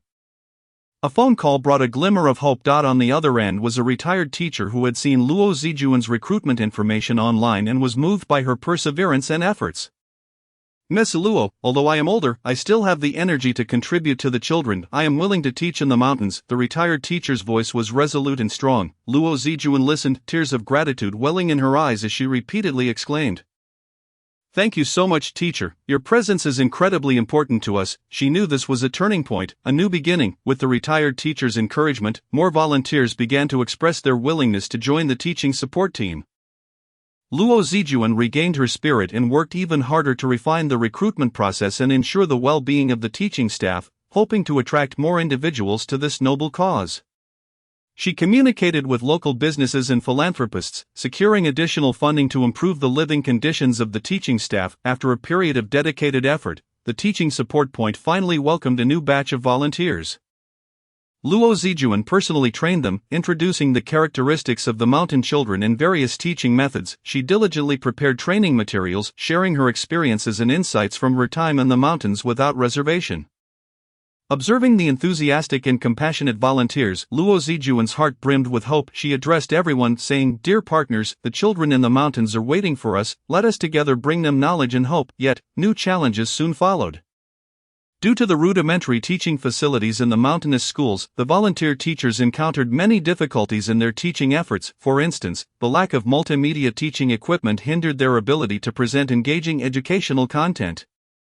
While the dim classroom lighting adversely affected the children's eyesight and learning effectiveness, Luo Zijuan busied herself once more. On one hand, she sought assistance from various sectors of society to garner more material support. And on the other hand, she communicated with local government officials, advocating for improvements to the school's infrastructure. She tirelessly traversed between departments, patiently explaining the conditions at the teaching support point and the needs of the children. Throughout this process, Luo Zijuan also faced some skepticism and questioning voices to, is this really worth it? With so much time and energy invested, what tangible impact can it have? Some would ask her. Luo Zijuan always replied with conviction. As long as we can help the children learn even a little more and broaden their horizons, it is all worth it. Through Luo Zijuan's relentless efforts, the situation at the teaching support point gradually improved. More and more children began to broaden their horizons and enhance their academic performance thanks to the arrival of the volunteer teachers. Seeing the smiles on the children's faces filled Luo Zijuan with a profound sense of accomplishment. Yet, she knew this was merely the beginning. A long journey lay ahead. She would continue to fight for the educational development in the mountains, illuminating the light of hope for the children's futures. Chapter 71, Mysterious Emails and the Onset of Crisis. On this day, as usual, He Han arrived at the office early, clad in a tailored high-end suit with polished shoes gleaming brightly. He sat down and skillfully opened his computer. Starting to check emails and handle various tasks, however, upon noticing an anonymous email in his inbox, a hint of unease washed over him. The email's title was unremarkable, yet he felt an inexplicable sense of foreboding. Sensing that this message was anything but ordinary, He Han gently clicked the mouse, and the content of the email unfolded before his eyes. In an instant, his complexion paled, and beads of sweat began to form on his forehead. The email detailed the secrets behind a significant business decision he had made previously. Should these buried details come to light, they could not only obliterate the reputation he had painstakingly built over the years but also potentially embroil him in severe legal troubles. He Han's heart raced abruptly, his mind whirring as he endeavored to recall every facet of that pivotal decision. It was a project involving substantial funds and significant partners, and after meticulous contemplation and weighing various pros and cons, he had arrived at that conclusion. He had always held steadfast in his belief that his decision was sound, made in the best interest of the company and its long-term growth. Yet, this email indicated that lurking behind this decision were clandestine dealings and illicit maneuvers. He Han's grip on the mouse tightened, his joints paling from the strain. He inhaled deeply, striving to regain his composure. He understood that this was no mere revelation but a meticulously orchestrated conspiracy. Someone aimed to exploit this situation to bring him down, to obliterate all he had built. He Han rose swiftly, pacing the confines of his office, his gaze swept across the trophies and accolades adorning the shelves. A wave of resentment and fury surging within him. He could not remain passive. He must unearth the shadowy figures behind this and vindicate his integrity. He resolved to first convene his most trusted team members.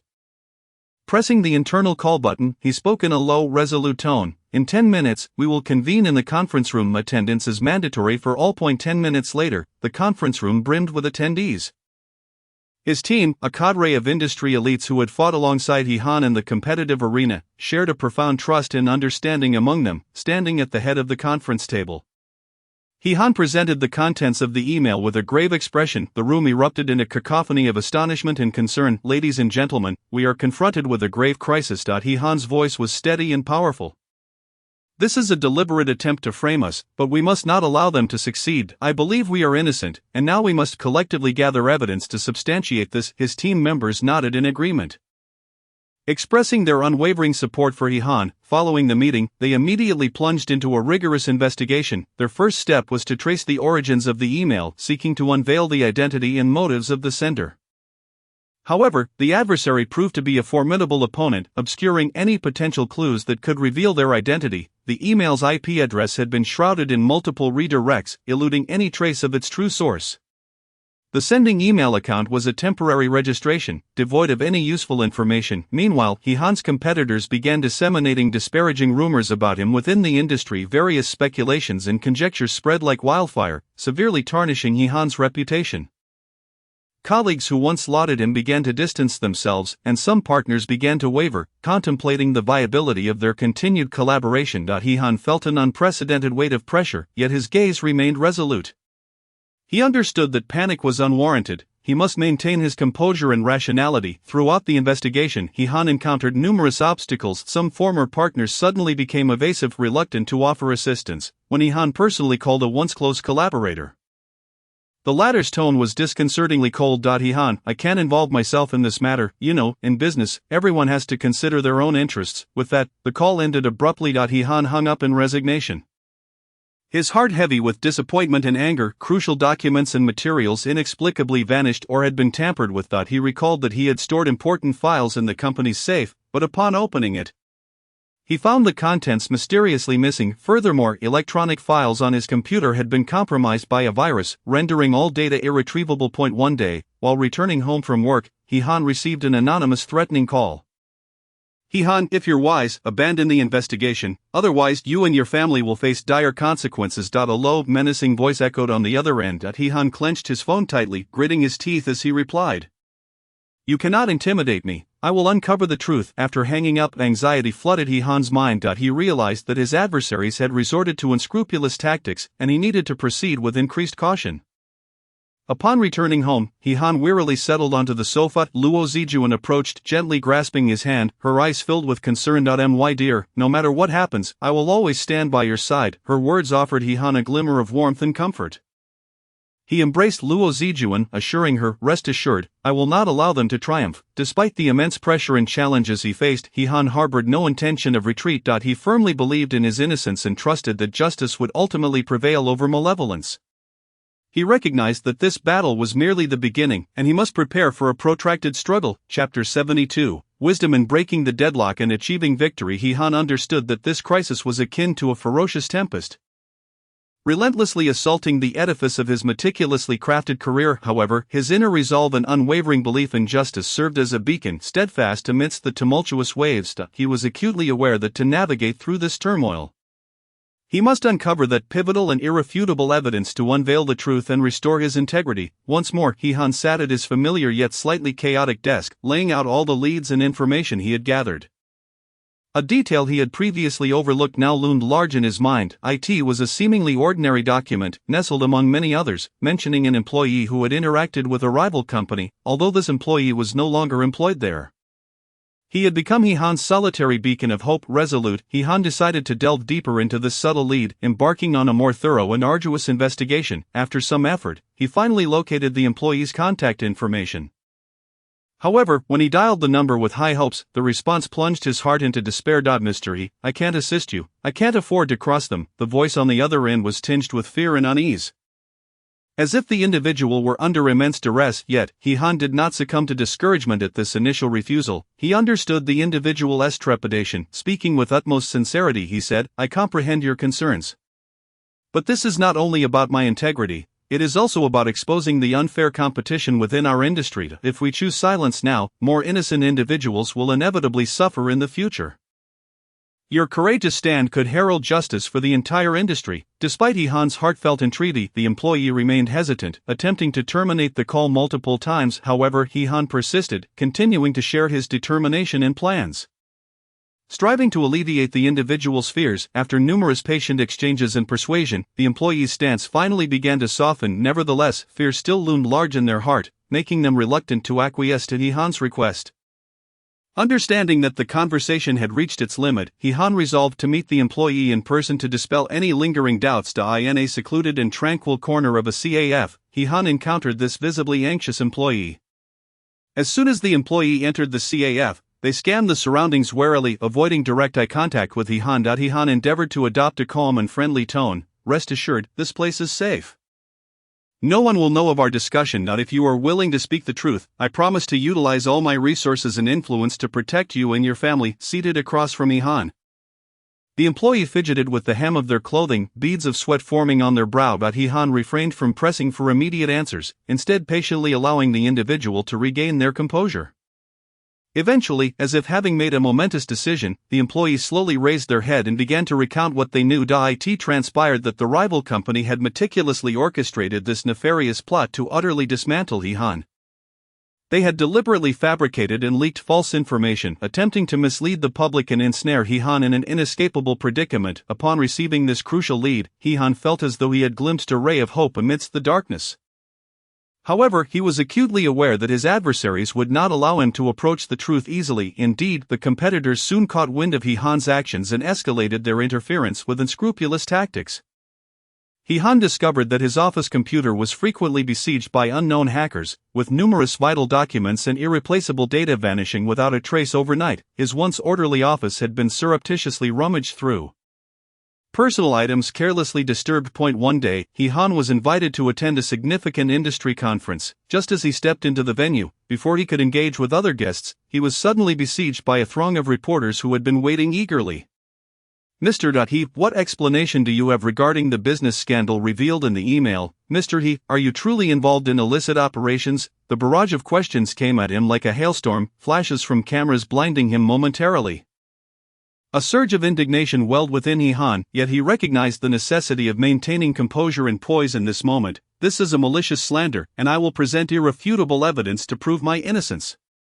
His voice rang out, firm and resolute, cutting through the clamor of the crowd. In this challenging hour, He-han's friends extended their support. A well-respected figure in the legal field, with extensive expertise and a vast network, provided He-han with precise legal counsel and steadfast backing. He meticulously analyzed the legal risks confronting He-han and devised a comprehensive strategy to counter them. Another friend, who had amassed years of experience in the media industry, leveraged his expertise in public opinion manipulation. He assisted He-han in meticulously crafting a media public relations plan, cleverly steering public discourse by disseminating a series of positive and persuasive messages, effectively balancing the pressure from negative sentiments directed at He-han. With the support of his friends, He-han gradually unraveled the insidious schemes and machinations of his competitors. Like a shrewd hunter, he navigated through the intricate web of clues, piecing together the complete truth bit by bit. As the investigation deepened, the evidence in He-han's possession grew increasingly substantial. However, he was acutely aware that this was insufficient to deliver a fatal blow to his adversaries. He required a decisive, irrefutable piece of evidence to ensure their complete accountability. After countless days and nights of relentless effort and tireless pursuit, He-han ultimately discovered the crucial document that could vindicate his innocence in an unexpected location. Yet, just as he was filled with joy at the prospect of unveiling this precious evidence to clear his name, his cunning competitors struck again. They attempted to undermine him by bribing his assistants to steal the life-altering document. Fortunately, He-han, known for his meticulous foresight, had already anticipated such a move. He communicated openly with his assistant beforehand, and together they decided to turn the tables. The assistant feigned compliance with the competitors' demands, engaging them in a ruse while discreetly recording their conspiratorial discussions. At a highly anticipated industry summit, He-han, clad in a sharply tailored suit, strode confidently onto the stage. An audience filled with industry elites, authoritative experts, and journalists from major media outlets watched intently. His face radiated confidence and poise, his gaze resolute and piercing. With a subtle click of the remote in his hand, the large screen behind him illuminated with detailed and irrefutable documents and data. Each page, every line, and each datum clearly exposed the meticulously orchestrated plots and nefarious tactics of his competitors. A hush fell over the room, soon followed by a cacophony of astonished murmurs. Those who had once doubted and criticized He-han now displayed expressions of surprise and respect. Their gazes shifted from skepticism to trust, from condemnation to admiration. This is a complete frame-up. I, He-han, have never engaged in actions that violate professional ethics or the law. His voice resonated throughout the venue. Firm and powerful, imbued with the authority of righteousness, the competitors seated below wore expressions of utter dismay. They attempted to wriggle out of accountability and deny their culpability, yet in the face of such overwhelming evidence, all resistance appeared feeble and futile. The industry lauded He-han for his resilience and wisdom displayed during this upheaval, and he once again emerged as a revered business leader. Former partners, who had previously distanced themselves, reached out to rekindle collaborative relationships. Having weathered this tumultuous storm, He-han emerged more mature and resolute. He understood profoundly that the path of business, rife with competition and challenges, would never offer genuine tranquility or ease. Only through continuous self-improvement and vigilance could he stand firm amidst the ever-changing landscape, prepared to confront various unforeseen challenges and crises. This experience also deepened his appreciation for the steadfast support and trust of his friends. He-han recognized that this was merely a new beginning. The road ahead might still be fraught with thorns, but he was more than ready, armed with this invaluable experience and profound lessons learned. He would press on in the vast realm of commerce, striving to create even greater chapters of his own brilliance. Chapter 73. A new storm approaches. Although He-han successfully defended his reputation and career during that harrowing ordeal, his adversaries were far from conceding defeat. They lurked like venomous serpents in the shadows, ever watchful for an opportunity to strike again and utterly dismantle He-han. These unwilling foes clandestinely allied with other industry players harboring jealousy or trepidation towards He-han.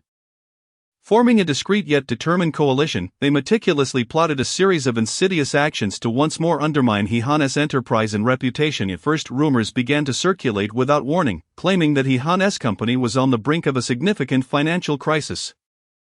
These baseless allegations spread like wildfire, igniting a storm of anxiety among investors and partners. Once confident backers of He Han company now grew increasingly anxious and unsettled. I've heard that He Han company is on the verge of collapse. The funding chain is about to snap. What should we do? One investor fretted, pacing anxiously in his office. I've heard the same, but I'm uncertain of the truth. It's utterly disconcerting, another investor echoed. Crumpling the documents in his hand, these rumors acted as invisible hands, gradually eroding the investor's confidence and instilling profound doubts about the future of He Han's company. Simultaneously, He Han's key clients were lured away by competitors offering lower prices and more enticing terms. These clients, who had maintained long-standing and stable relationships with He Han's firm, succumbed to the unscrupulous temptations and threats posed by rivals. Mr. He, several of our major clients have decided to terminate their partnerships. This will significantly impact our business, an employee reported, his voice laced with helplessness and concern. He Han's expression turned grave, yet his gaze remained steadfast. First, let us ascertain the true reasons behind their departures and see if there is room for reconciliation. Meanwhile, a deluge of negative commentary aimed at tarnishing He Han's personal image erupted online. From his private life to his professional conduct, every aspect was maliciously distorted and exaggerated. Some accused him of living extravagantly and squandering resources.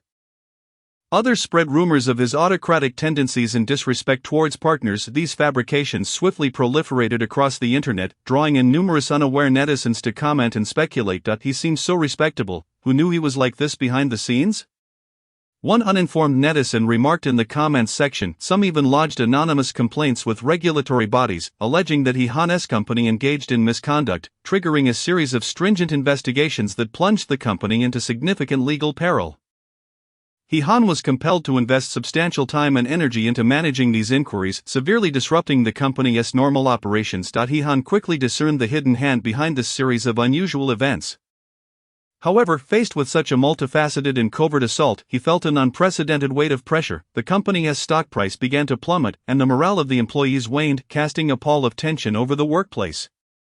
What will we do? Is the company really on the brink of collapse? Employees whispered amongst themselves, their faces etched with worry. Yet, having weathered previous crises, He Han was no longer the type to be easily overwhelmed by adversity.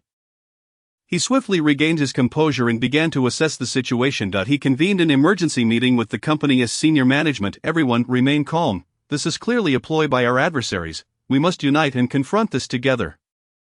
His voice was resolute and powerful, instilling a sense of determination in each attendee. He organized the public relations team to take proactive measures against the rumors. The team worked tirelessly, drafting statements and holding press conferences to clarify the facts.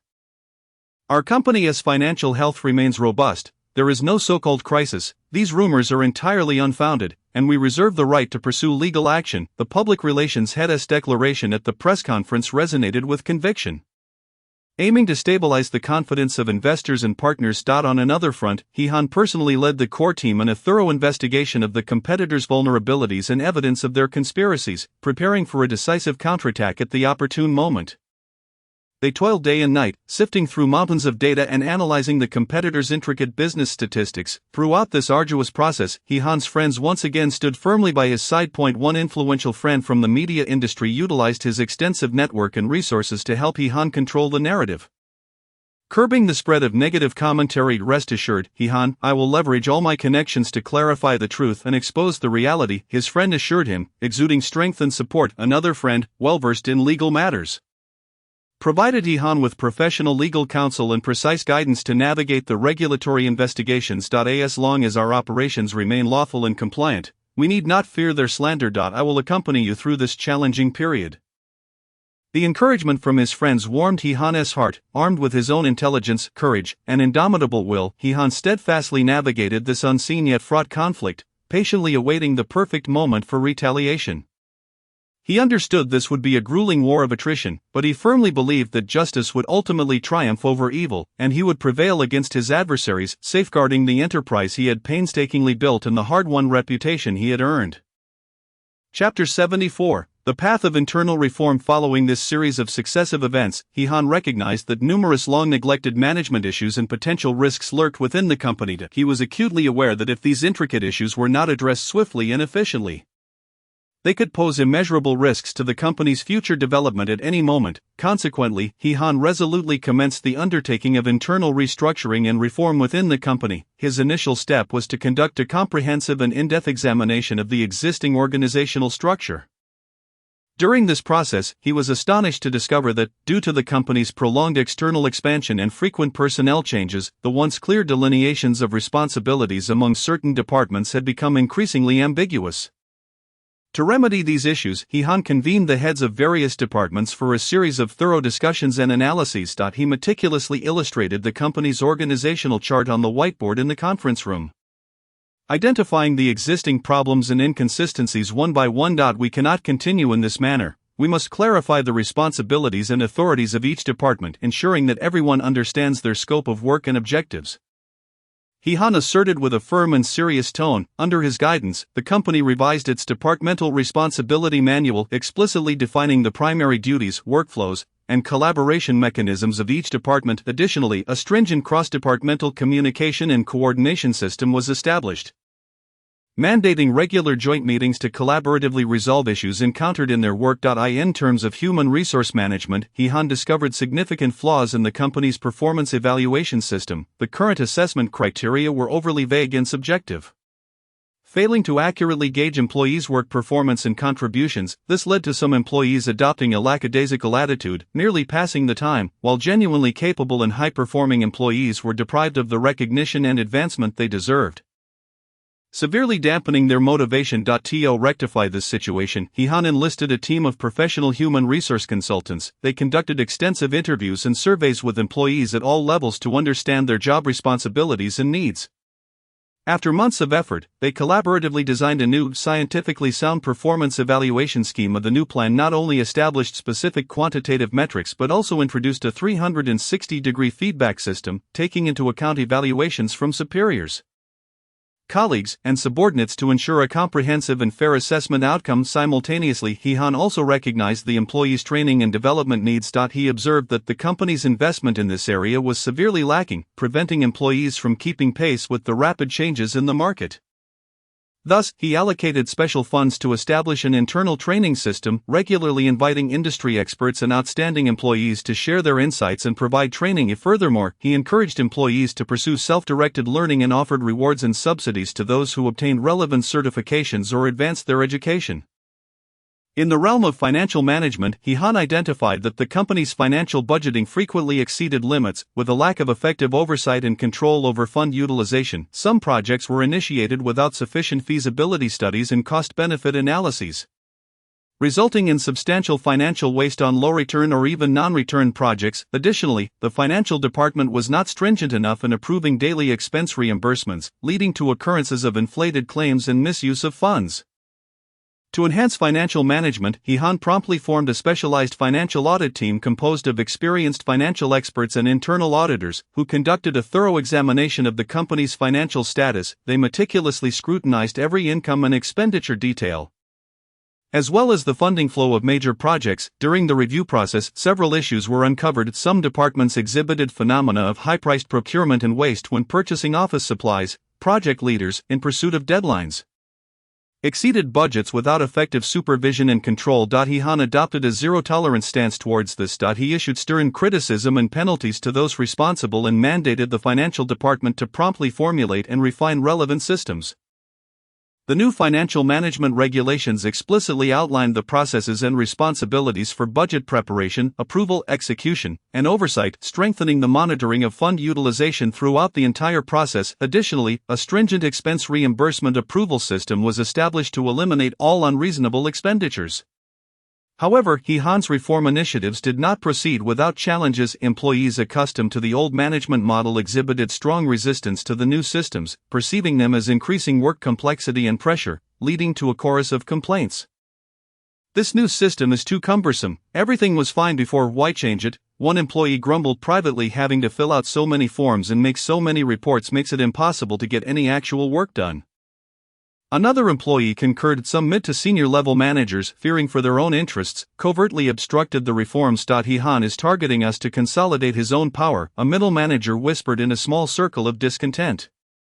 The new performance evaluation scheme is too harsh. Isn't this intentionally making things difficult for us? Another senior manager voiced his dissent. In the face of this resistance, He-han did not waver. He understood that reforms would inevitably disrupt certain individuals' interests.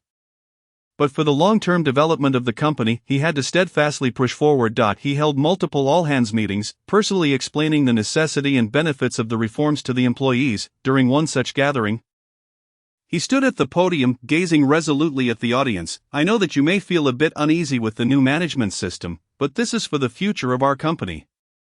We can no longer cling to old ways, we must change to survive and thrive. The new system is not designed to complicate your lives, but to bring order and efficiency to our work.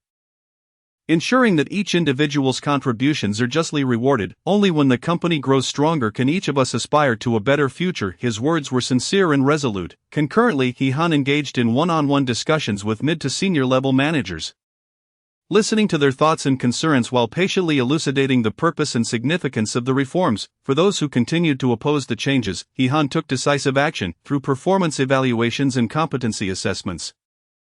He adjusted the positions of underqualified managers and promoted a group of capable, responsible young individuals who supported the reforms. Through He-han's persistence and efforts, the internal restructuring and reforms within the company gradually began to bear fruit.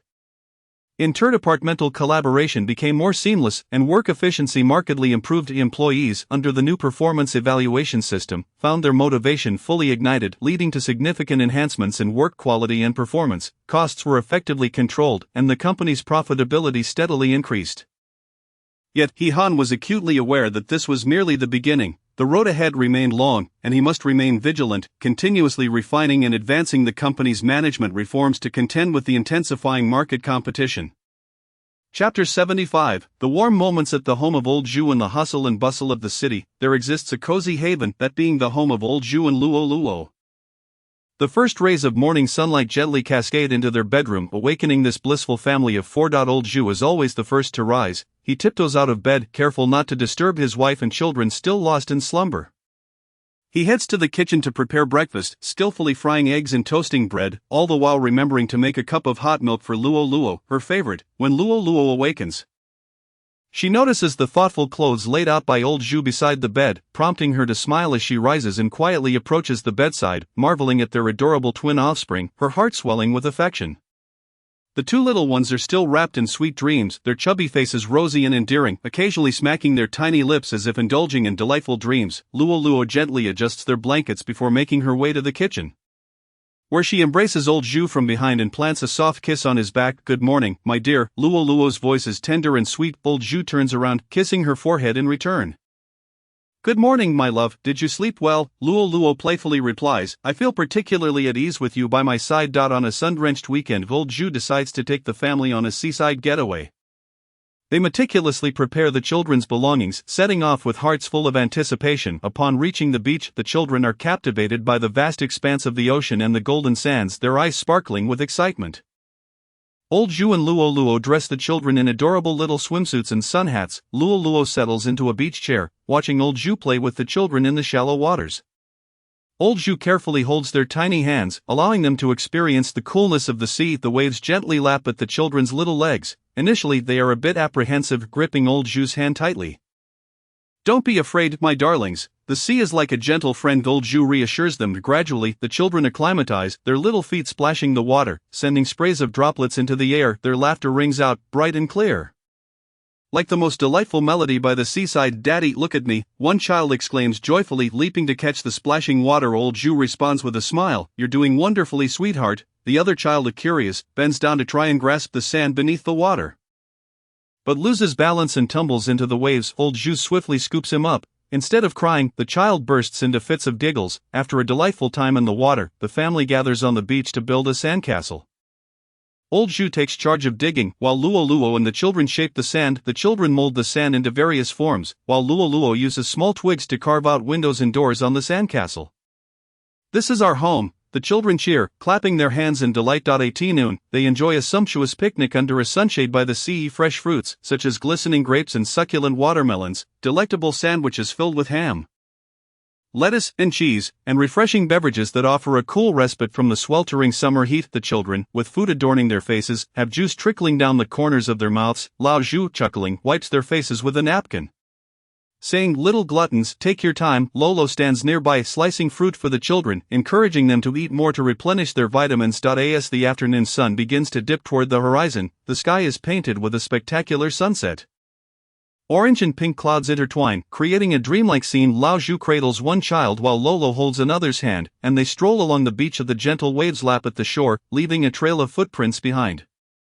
A soft sea breeze caresses them, carrying the scent of the ocean and whisking away their day's fatigue. "Darling, today is truly wonderful." Lolo leans against Lao Zhu's shoulder and remarks. Lao Zhu holds her tightly, affirming, "Indeed, as long as we are together as a family, every day will be this beautiful." The children, nestled in Lao Zhu's embrace, point at the sunset, chattering excitedly. Upon returning to the hotel, the children quickly drift into slumber, their faces still adorned with sweet smiles. Lao Zhu and Lolo sit on the edge of the bed, gazing at their peaceful sleeping faces, filled with warmth and contentment. Lao Zhu softly remarks, "They must have had a splendid time today."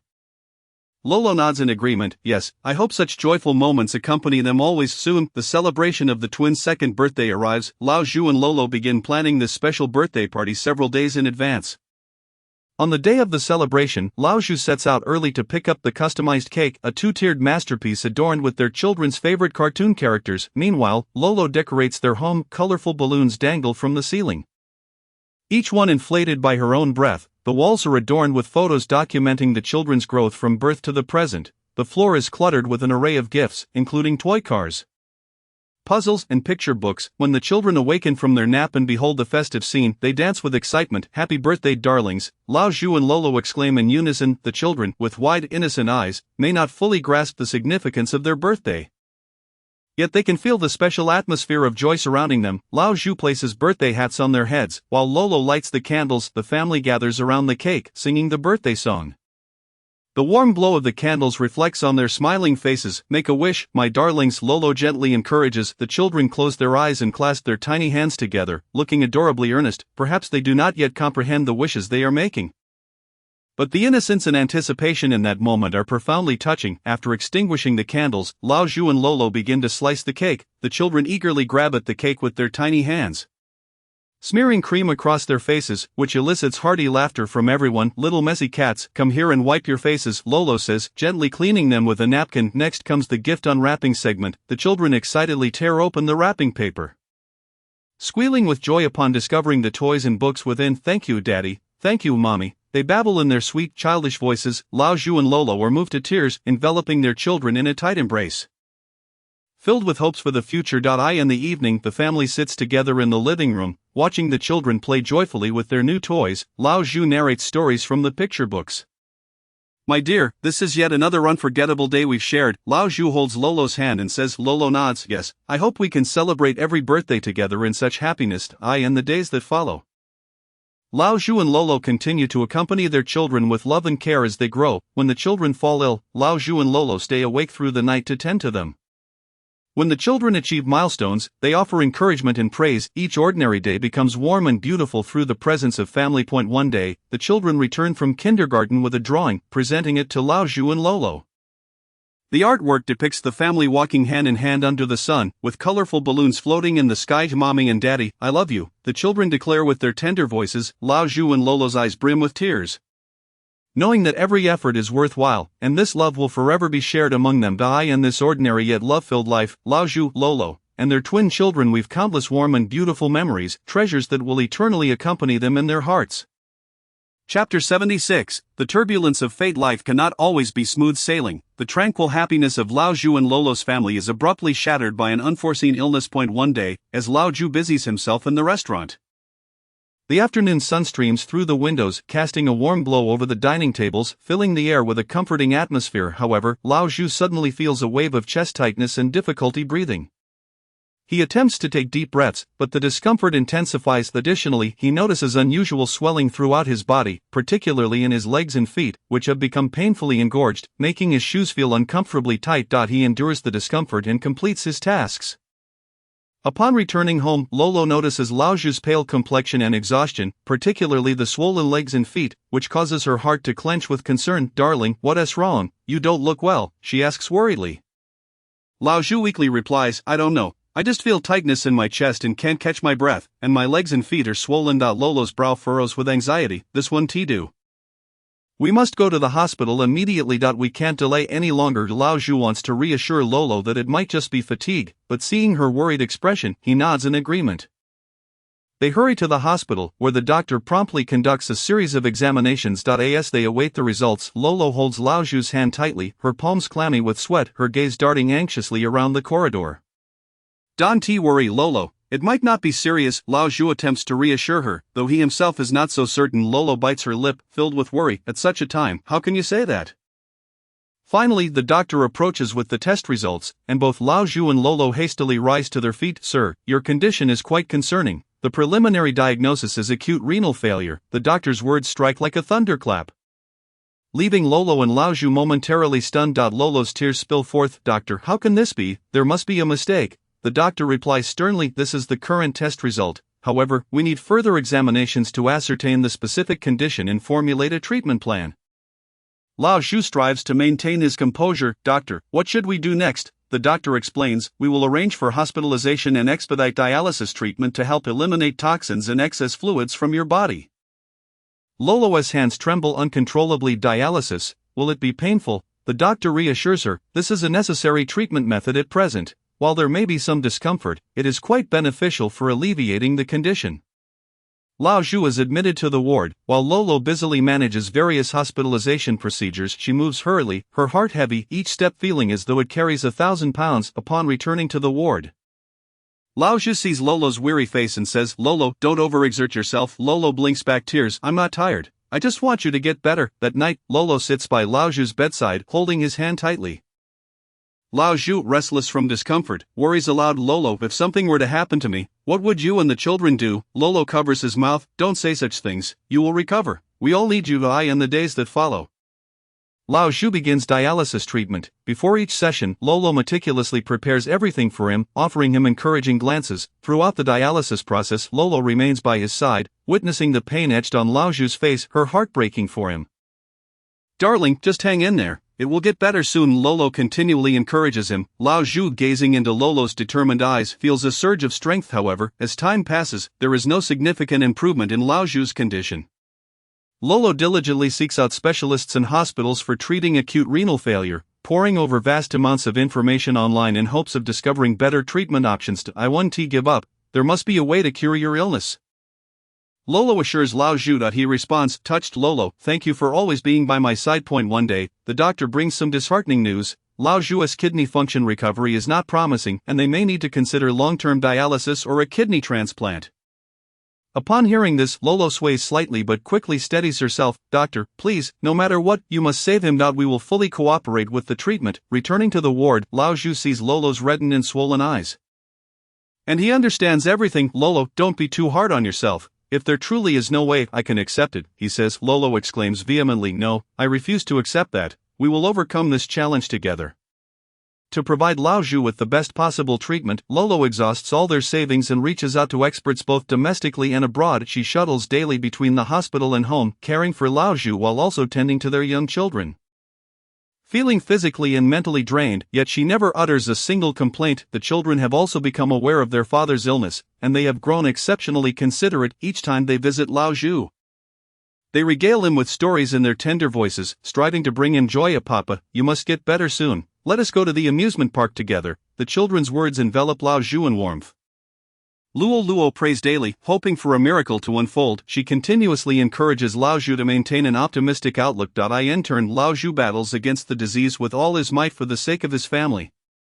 Throughout this prolonged treatment process, the bond between Lao Zhu and Luo deepens significantly. They reminisce about the beautiful moments of the past and dream together of the life that awaits them once he recovers. Luo, once I am well, we shall travel together and behold the wonders of the world. Lao Zhu expresses with great anticipation. Luo nods affirmatively, yes, I shall await that day. However, reality remains unforgiving, despite their immense efforts. Lao Zhu's condition shows no significant improvement. The frequency of dialysis increases, leaving him increasingly frail. Luo gazes at Lao Zhu with a heavy heart. My dear, no matter what, I will always be by your side. Lao Zhu clasps Luo's hand, Having you in my life is my greatest fortune. Days pass, yet Lao Zhu's condition fluctuates repeatedly. Luo Luo never loses hope. She tirelessly seeks new treatment methods. Exploring every possible avenue. One day, she hears of a new medication that might aid Lao Zhu's condition. She immediately contacts the doctor to inquire about it. Doctor, can this medication truly help? Luo Luo asks with urgency. The doctor replies cautiously, there is a possibility, but no guarantees. Without hesitation, Luo Luo insists, as long as there is a glimmer of hope, we must try. Yet, after administering the new drug, Lao Zhu suffers severe side effects, and his health deteriorates further. Luo Luo remains by his bedside, tears streaming down her face. Why must fate be so cruel to us? Lao Zhu struggles to lift his hand to wipe away Luo Luo's tears. Do not cry, Luo Luo. Have walked through these years with you is enough for me. Luo Luo firmly grasps Lao Zhu's hand. No, I will not allow you to give up. We will find a way. Despite Luo Luo's unwavering determination, Lao Zhu's condition fails to take a turn for the better. His physical state worsens, and his spirit wanes. Luo Luo, I may truly be unable to endure much longer. You must take care of yourself and the children. Lao Zhu's voice is weak and trembles. Luo Luo shakes her head vehemently. No, you will be fine. You promised me we would watch the children grow together. Yet, fate seems indifferent to their pleas. Lao Zhu's illness continues to worsen, and the path ahead is fraught with uncertainty and hardship. Nevertheless, Luo Luo knows that no matter how daunting the challenges, she must persevere for Lao Zhu and their family. Chapter 77. Holding on to hope. Lao Zhu's illness casts a shadow, mercilessly enveloping what was once a blissful family. Endless anxiety grips Luo Luo's heart. She seems to lose track of time, vigilantly staying by Lao Zhu's side in the hospital. Her eyes filled with concern and sorrow. Their beloved twins are now entirely entrusted to the care of a diligent nanny, who attends to them with meticulous care. The children display remarkable behavior at home, refraining from crying or fussing, quietly playing and studying, patiently awaiting their parents' return. Or upon learning of Lao Zhu's illness, Chen Junsheng, Tang Jing, He Han, and Luo Zijuan rush to the hospital, their hearts heavy with worried eye in the ward. Lao Zhu lies pale as a sheet, quietly resting on the bed, while Luo Luo sits beside him, her gaze revealing profound concern and unmistakable fatigue. Lao Zhu, you must hold on. We all believe you can conquer this illness. Chen Junsheng grips Lao Zhu's hand tightly, his voice quivering with anxiety, yet filled with steadfast encouragement. Tang Jing's eyes glisten with unshed tears. Lao Zhu, we will all be by your side, working together to overcome this obstacle. He Han's expression is serious and grave, his eyes resolute. Lao Zhu, do not worry. I have mobilized all my connections to consult renowned doctors abroad. We will surely find a better treatment plan. Luo Zijuan quickly adds, yes, Lao Zhu, we will not give up. We are your strongest support. Lao Zhu musters a faint smile, his voice weak yet filled with gratitude. Thank you all. Having such sincere friends is my greatest blessing. Luo Luo looks at everyone with heartfelt appreciation, her voice slightly hoarse. I am truly grateful for your support during this time. It makes us feel less helpless. From that moment on, Chen Junsheng, Tang Jing, He Han, and Luo Zijuan each tap into their extensive networks and abundant resources, tirelessly searching for any glimmer of hope. Day and night, Luo Luo stays by Lao Zhu's side, witnessing his painful dialysis treatments repeatedly. Lao Zhu's arms are dotted with numerous needle marks, each one symbolizing the unspeakable pain in Luo Luo's heart. Luo Luo, do not worry too much about me. I believe I will gradually improve. Lao Zhu reassures her, enduring his discomfort to speak gently, though his haggard face and feeble voice betray the severity of his condition. Luo Luo fights back tears, clutching Lao Zhu's hand firmly, resolutely stating, yes, I believe in you. Together we will triumph over this illness. You will recover. Meanwhile, Chen Junsheng dials countless numbers, sending numerous emails, communicating with doctors and experts both domestically and abroad. Tang Jing tirelessly scours the internet for relevant medical information, meticulously studying every scholarly article and successful treatment case, leaving no stone unturned. He Han, leveraging his extensive business connections, successfully reaches out to a highly esteemed foreign expert in kidney disease. The expert states that a detailed medical history and comprehensive examination reports are necessary for a more accurate diagnosis and recommendations. He Han rushes to the hospital, his forehead glistening with sweat, reflecting his urgency. Luo Luo, refusing to delay, swiftly hands over the meticulously prepared stack of documents to He Han, her eyes filled with hope. Please. He Han, Lao Zhu's hope rests upon you. After several days of excruciating waiting, the expert's response finally arrives. However, the outcome is not as optimistic as everyone had hoped. The expert indicates that Lao Zhu's situation is quite challenging, and conventional treatment methods yield limited results. The best solution may indeed be a kidney transplant. He Han's voice is heavy with resignation, his eyes reflecting deep concern and unease. Upon hearing this news, Tears cascade down Luo Luo's cheeks. What shall we do? We must exhaust every possible way to find a suitable kidney source, Chen Junqing quickly reassures her. Do not panic, Luo Luo. We will find a solution together. I have already contacted several major kidney banks in the country and asked many friends to keep an eye out. As long as there is a glimmer of hope, we will not overlook it. Luo Zijuan firmly asserts, I have also enlisted all my friends to help inquire. Everyone is making an effort, and we will surely find a match. Days pass amidst anxiety and anticipation, yet Lao Zhu's condition worsens. Leaving him increasingly frail, his once robust physique has become emaciated, and his spirit is increasingly despondent. Luo Luo, if I truly cannot hold on any longer, you must take good care of yourself and our children. Lao Zhu's voice is barely audible, filled with reluctance and concern for his family. Upon hearing this, Luo Luo's emotions surge, and she tightly grasps Lao Zhu's hand, asserting, Do not speak such defeatist words. We will find a kidney source, and you will recover. Our family cannot be without you. Die in this incredibly challenging moment, the nanny calls, gently informing Luo Luo that the children are behaving exceptionally well. Assuring her not to worry, Luo Luo feels both comforted and guilty. She is relieved by the children's good behavior but remorseful for not being by their side when they need their parents the most. Tang Jing, through various professional channels, learns about the latest research findings and clinical trials regarding kidney transplants. She eagerly discusses these new methods with the doctors, exploring their applicability to Lao Zhu's treatment. The doctors indicate that these new findings can serve as references, but the most critical factor remains finding a suitable kidney source. Tang Jing responds with a hint of fatigue and disappointment in her eyes.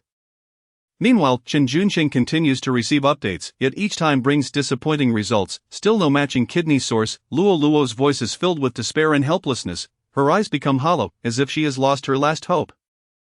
Just when everyone seems to be on the brink of hopelessness, He Han suddenly receives a crucial phone call. A potential kidney source has emerged, but further testing for compatibility is required. He Han's voice electrifies everyone.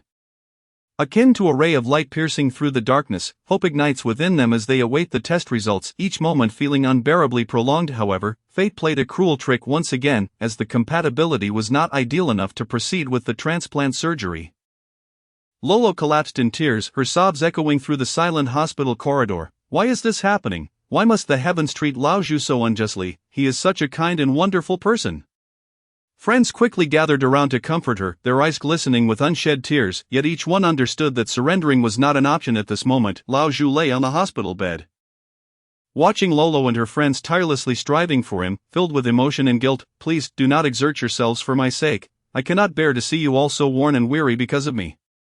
He weakly uttered, his gaze heavy with helplessness and self-reproach. No, as long as there remains a glimmer of hope, we shall not give up. This is our shared promise, Chen Junqing declared resolutely, his eyes sparkling with indomitable spirit.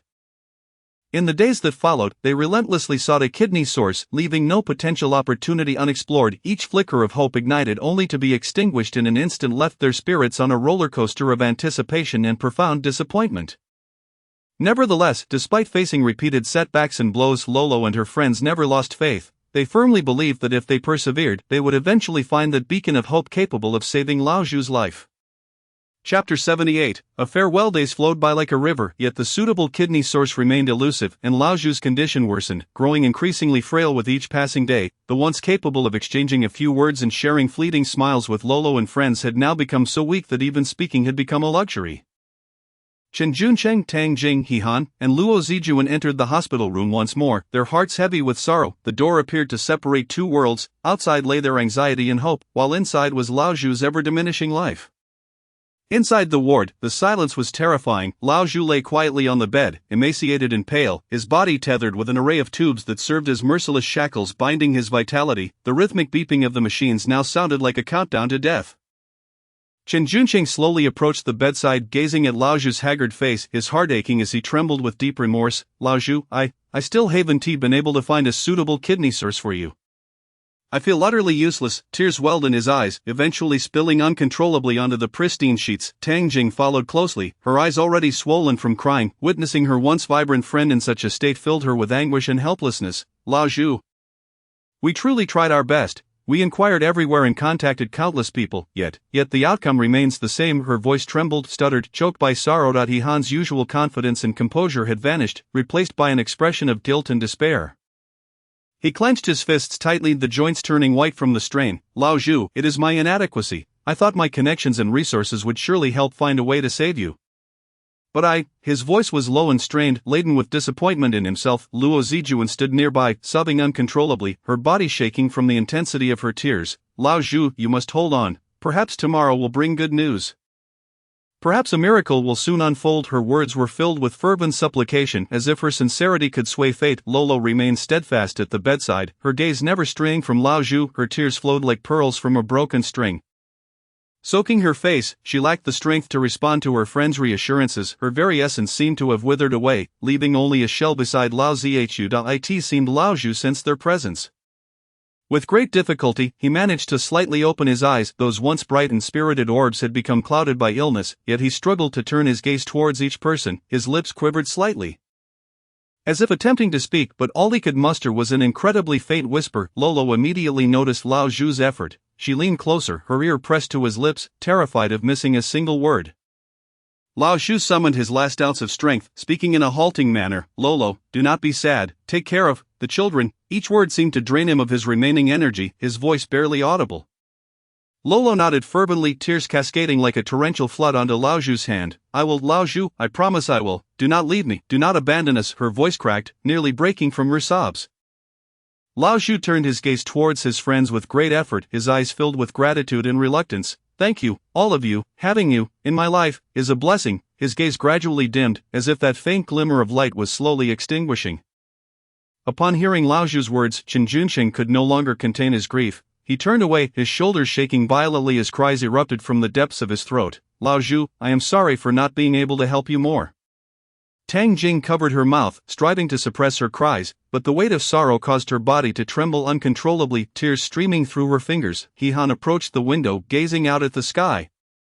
Attempting to calm himself, yet tears blurred his vision. He fought to keep his cries silent, but the pain within surged like tumultuous waves, crashing over him relentlessly. Luo Zijuan sank to the floor, cradling her head in her hands, her wails tearing at the heart. Lao Zhu, you cannot leave, you cannot just abandon us. Lao Zhu's gaze grew increasingly unfocused, his breaths becoming feeble, each inhalation resembling a fierce battle for survival. Lao Zhu, hold on, do not give up, Lolo cried out hoarsely, gripping Lao Zhu's hand tightly as if her grasp could tether him to this world. Yet, Lao Zhu's eyes slowly closed, his hand slipping weakly from Lolo's grasp. In that instant, it felt as though the entire world had ceased to spin. Lao Zhu, Lolo's cries reverberated through the ward, filled with desperation and anguish, a profound sorrow that shattered the heart. Friends gathered around, enveloped in grief, the atmosphere thick with despair, as if the very air had frozen. Lolo clutched Lao Zhu tightly, unwilling to accept the reality of his departure, her body trembling incessantly. You promised to stay with me for a lifetime. How could you break your word? Her voice had grown hoarse, nearly inaudible, yet every syllable was laden with boundless pain and reluctance. Chen Junsheng stepped forward, gently patting Lolo's shoulder, his voice choked. Lolo, let Lao Zhu depart in peace. He has endured too much. Lolo lifted her head, her eyes brimming with despair and anguish, as if questioning the injustice of fate. He is gone. What am I to do? What shall I do for the children? Tang Jing embraced Lolo, tears falling onto her back. We will always be by your side, helping you through this difficult time. Although Lao Zhu has left, his love will forever accompany us. He Han also endeavored to steady his emotions, saying, Lao Zhu will watch over us from heaven. We must live well and ease his worries. We shall carry his hopes and dreams forward. Luo Zijuan grasped Lolo's hand, her tone resolute. Lolo, together we will carry on with Lao Zhu's love, for him and for the children. With the comfort of her friends, Lolo's emotions gradually stabilized, yet her heart felt as if it had been torn apart. Aching to the point of suffocation, she understood that her friends would accompany her through this most arduous journey, yet the pain of losing Lao Zhu would likely never heal. Ultimately, Lao Zhu departed this world forever, taking a part of Lolo's soul with him and leaving an indelible scar in the hearts of his friends. Yet, they all understood that life must go on. They would carry Lao Zhu's love and memories, bravely facing each new day, allowing him to rest peacefully in heaven. Chapter 79, The Challenges of Life After Lao Zhu's Departure. Lolo felt an overwhelming void. The days once filled with warmth and laughter alongside Lao Zhu were now reduced to her solitary confrontation with life's myriad challenges. Each morning, upon awakening and gazing at the empty space beside her, an indescribable ache surged within her heart. Yet life must persist, as she still had the sauce shop that she and Lao Zhu had built together to tend to. During the day, the children were cared for by a nanny, a warm-hearted and experienced individual who attended to them with meticulous care. Alleviating some of Lolo's burdens, she devoted herself entirely to managing the sauce shop. Each morning, Lolo was the first to arrive at the establishment, opening the doors to let the morning sunlight pour in. She then meticulously cleaned, arranged the tables and chairs, preparing to greet a new day. Her eyes bore a hint of fatigue, yet they shone with determination. When the suppliers delivered fresh ingredients, Lolo carefully inspected each item to ensure top-notch quality, fully aware that the shop's reputation hinged on premium ingredients. By noon, the number of patrons began to swell. Lolo busily flitted between the kitchen and the dining area, attending to customers, taking orders, and supervising the preparation of dishes. She endeavored to maintain her smile. Despite the occasional pangs of sorrow that pierced her heart, the loyal patrons of Jiangxi were well aware of Laojue's departure, and they would inquire with genuine concern about Luoluo's well-being. Gratefully, Luoluo would respond, then silently turn away, stifling her tears before her guests. As the afternoon wore on, the number of diners dwindled, allowing Luoluo a moment to catch her breath. She would take out her ledger.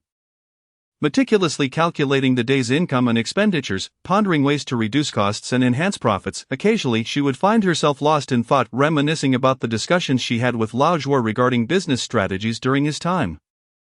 In the evening, exhausted, Luoluo returned home. The children would joyfully rush to greet her, and only then would her smile genuinely illuminate her face. The nanny would update her on the children's day, assuring her that they had been well behaved both at school and at home. Listening to her, Luoluo felt an amalgam of comfort and guilt. She knew that her time spent with her children was far too scarce. Yet for the sake of their home in Jiangxi, she had no alternative. After the children fell asleep, Luoluo would sit alone in the living room, quietly lost in thought. Memories of the moments shared with Laojue would flood her mind.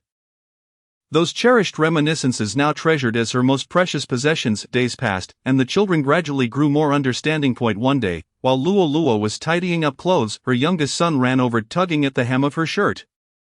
Gazing up at her with innocent eyes, and asked, "Mama, where did Papa go? Why hasn't he come home?" Luoluo's hands paused, a sharp pain coursing through her heart, yet she knelt down, looking tenderly at her child and replied, "Darling, Papa has gone to a faraway place where important matters await him, so it may be a while before he returns." The child nodded, seemingly grasping only a fraction of her words, his eyes brimming with confusion and disappointment.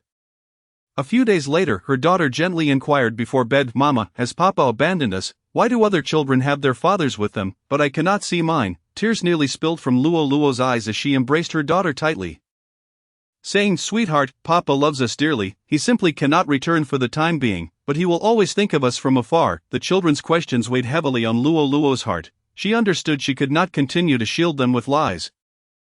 Yet she was at a loss as to how to help them accept this harsh reality. In managing the cozy establishment of Jiangxi, Luoluo faced a myriad of daunting challenges. I recall a sunny midday when the restaurant was bustling with patrons. At that moment, a well-dressed customer entered, placed his order, and quietly awaited his meal in a corner. However, when the dishes arrived, his demeanor shifted drastically. He began to nitpick every detail, from the vibrancy of the colors to the authenticity of the flavors and the finesse of the presentation. It seemed every aspect was fodder for his criticism, and his voice grew increasingly loud, drawing the attention of surrounding diners. Faced with such a situation, Luoluo exhibited neither anger nor impatience. With a smile, she quickly approached the customer, sincerely apologizing and patiently listening to his complaints. Throughout the exchange, she maintained a humble demeanor, nodding in agreement, assuring him that improvements would be made. Ultimately, she proactively promised to prepare all of his dishes anew, ensuring they would meet his expectations. After a flurry of activity, fresh dishes were once again presented to the table. Upon tasting them, the discerning customer finally wore a satisfied smile as he stood to settle his bill and depart. Watching him leave, Luoluo exhaled deeply, yet simultaneously felt as though she had engaged in a fierce battle. Utterly drained, not long after another headache-inducing incident arose. One of the seasoned chefs suddenly resigned without warning. This news struck Luoluo like a bolt from the blue, for this chef was a cornerstone of the kitchen. His departure not only meant a significant loss of talent but also threatened the restaurant's operational stability and the quality of its cuisine. Yet, Luoluo refused to succumb to despair. She swiftly adjusted her mindset, actively seeking suitable candidates for a new chef while donning an apron herself, rolling up her sleeves to work alongside the remaining staff. Each morning, before dawn broke, she would venture to the market to select the freshest ingredients, then return to the restaurant, throwing herself into the culinary tasks, washing, chopping, and preparing, every step taken to ensure the restaurant continued to delight patrons with delectable dishes. Though these days were exceptionally arduous, Luoluo persevered, acutely aware that only through persistence could she navigate these turbulent waters. During these trying times, she had contemplated giving up, but every time she gazed at the familiar sights of Jiangzi, recalled Laojua's dreams and aspirations, and caught sight of her children's innocent faces, she found renewed strength. As time passed, Luo Luo grew increasingly resilient and self-assured. She learned how to manage the restaurant more effectively and communicate with both staff and customers. She even began experimenting with innovative dishes, infusing Jiangzi with new vitality. On a bright and sunny day, Jiangzi celebrated its anniversary. Luo Luo meticulously planned a grand event, inviting all of her loyal customers and friends. That day, the restaurant buzzed with laughter and joy, and as Luo Luo surveyed the lively scene, tears glistened in her eyes. She knew she had persevered. She had not let Laojua down. As night fell and tranquility enveloped the space, Luo Luo lay in bed, staring at the ceiling. She understood that the road ahead remained long, yet fear no longer gripped her heart, for within her dwelled love, memories of Laojua, the responsibility toward her children, and an unwavering commitment to Jiangzi. She believed that no matter the adversity she faced, she could confront them with strength and courage. Chapter 80: Friendship as a Companion. Since Laojua's departure, Luo Luo's life had descended into chaos. She alone had to care for the children while managing the restaurant, each day spinning like an unceasing top. At dawn, before the first rays of sunlight fully illuminated the room, Luo Luo would rise quietly, careful not to awaken her slumbering children. After a hasty wash, she would dash to the kitchen to prepare breakfast. As the children awoke, Luo Luo juggled coaxing them into getting dressed and washed while ensuring breakfast was ready on time. Once the children were fed, the nanny would arrive promptly to take them to school, and then Luo Luo would rush to the restaurant. The responsibilities at Jiangzi were manifold. She had to attend to guests, supervise staff, and oversee ingredient procurement and dish quality. During lunchtime, when the restaurant was at its busiest, Luo Luo was a whirlwind of activity, beads of sweat cascading down her forehead, leaving her no time even to wipe her brow. Tang Jing, Luo Luo's close friend, was acutely aware of her struggles. Every weekend, when Luo Luo was overwhelmed with her children, Tang Jing would coordinate with the nanny to take the two kids to her home. Allowing them to play with her daughter, Tang Jing would prepare an array of snacks and toys with great care. Welcoming the children with open arms, she patiently played with them, weaving imaginative tales, and took them to the park to run and frolic on the grass. The children, buoyed by Tang Jing's company, laughed joyously, reveling in the fun. Sometimes, when the children grew weary, Tang Jing would gently cover them with a small blanket, allowing them to drift into a peaceful slumber in a cozy atmosphere. Chen Juncheng provided the most assistance to Luo Luo in managing the restaurant. He dedicated his free time to help at Jiangzi, sitting at a slightly disheveled desk, diligently organizing Luo Luo's accounts. He meticulously analyzed each transaction, searching for ways to cut costs. He also studied market dynamics and customer demands, devising reasonable marketing strategies for Jiangzi. During negotiations with suppliers, Chen Juncheng showcased his acumen and decisiveness, leveraging his eloquence and experience to secure more favorable purchase prices, effectively controlling the restaurant's costs. He Han was equally industrious, utilizing his extensive network to introduce numerous new clients to Jiangzi. These new patrons hailed from diverse industries and backgrounds, infusing Jiangzi with fresh energy and opportunities. Whenever Luo Luo felt lost and helpless regarding the future, He Han would calmly guide her, analyzing the current situation together, encouraging her to persist, reassuring her that difficulties were merely temporary and that perseverance would eventually lead to a turning point. On weekends, Luo Zijuan would fly back to Shanghai, often bringing toys and snacks favored by the children. Upon entering the house, she would envelop them in a big hug and share the gifts she had brought. At Jiangzi, Luo Zijuan would assist Luo Luo in tidying up the restaurant and organizing supplies. Though these tasks seemed trivial, they significantly alleviated Luo Luo's burdens. On one occasion, Luo Luo was unable to come to the restaurant for several days due to caring for her sick child.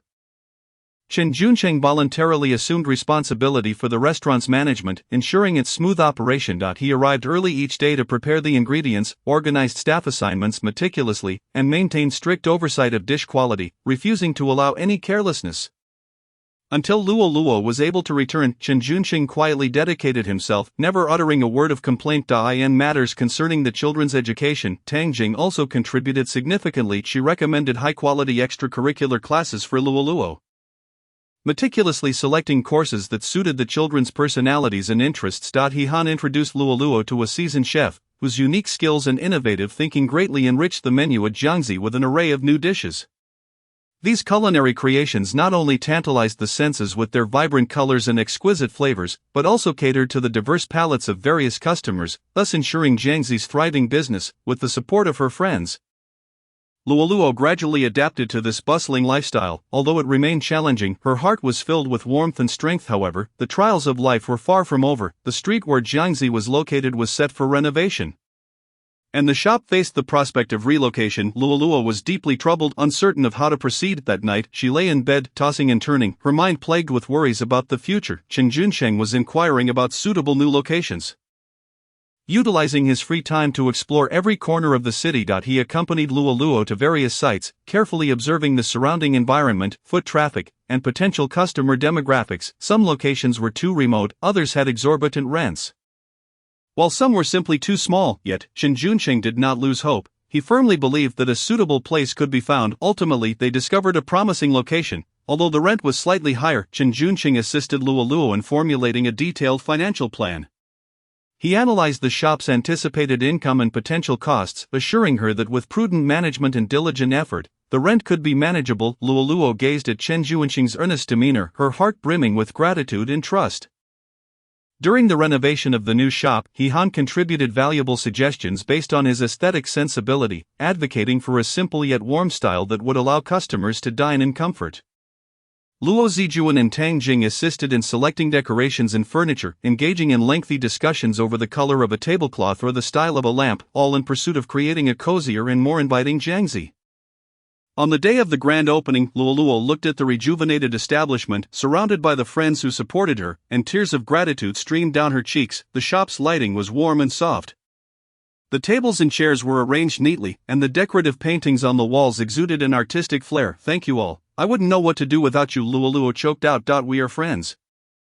It's the least we can do," everyone replied, their faces radiating with contented smiles. With the help of her friends, Luoluo's life gradually fell into place. The children thrived, growing up healthily and happily, excelling in school, which filled Luoluo with immense pride. Jiangzi's business flourished, with a steady stream of customers and a flood of positive reviews. Luoluo knew she was not fighting alone. She would carry the love of her friends and continue to bravely face each challenge and opportunity that lay ahead.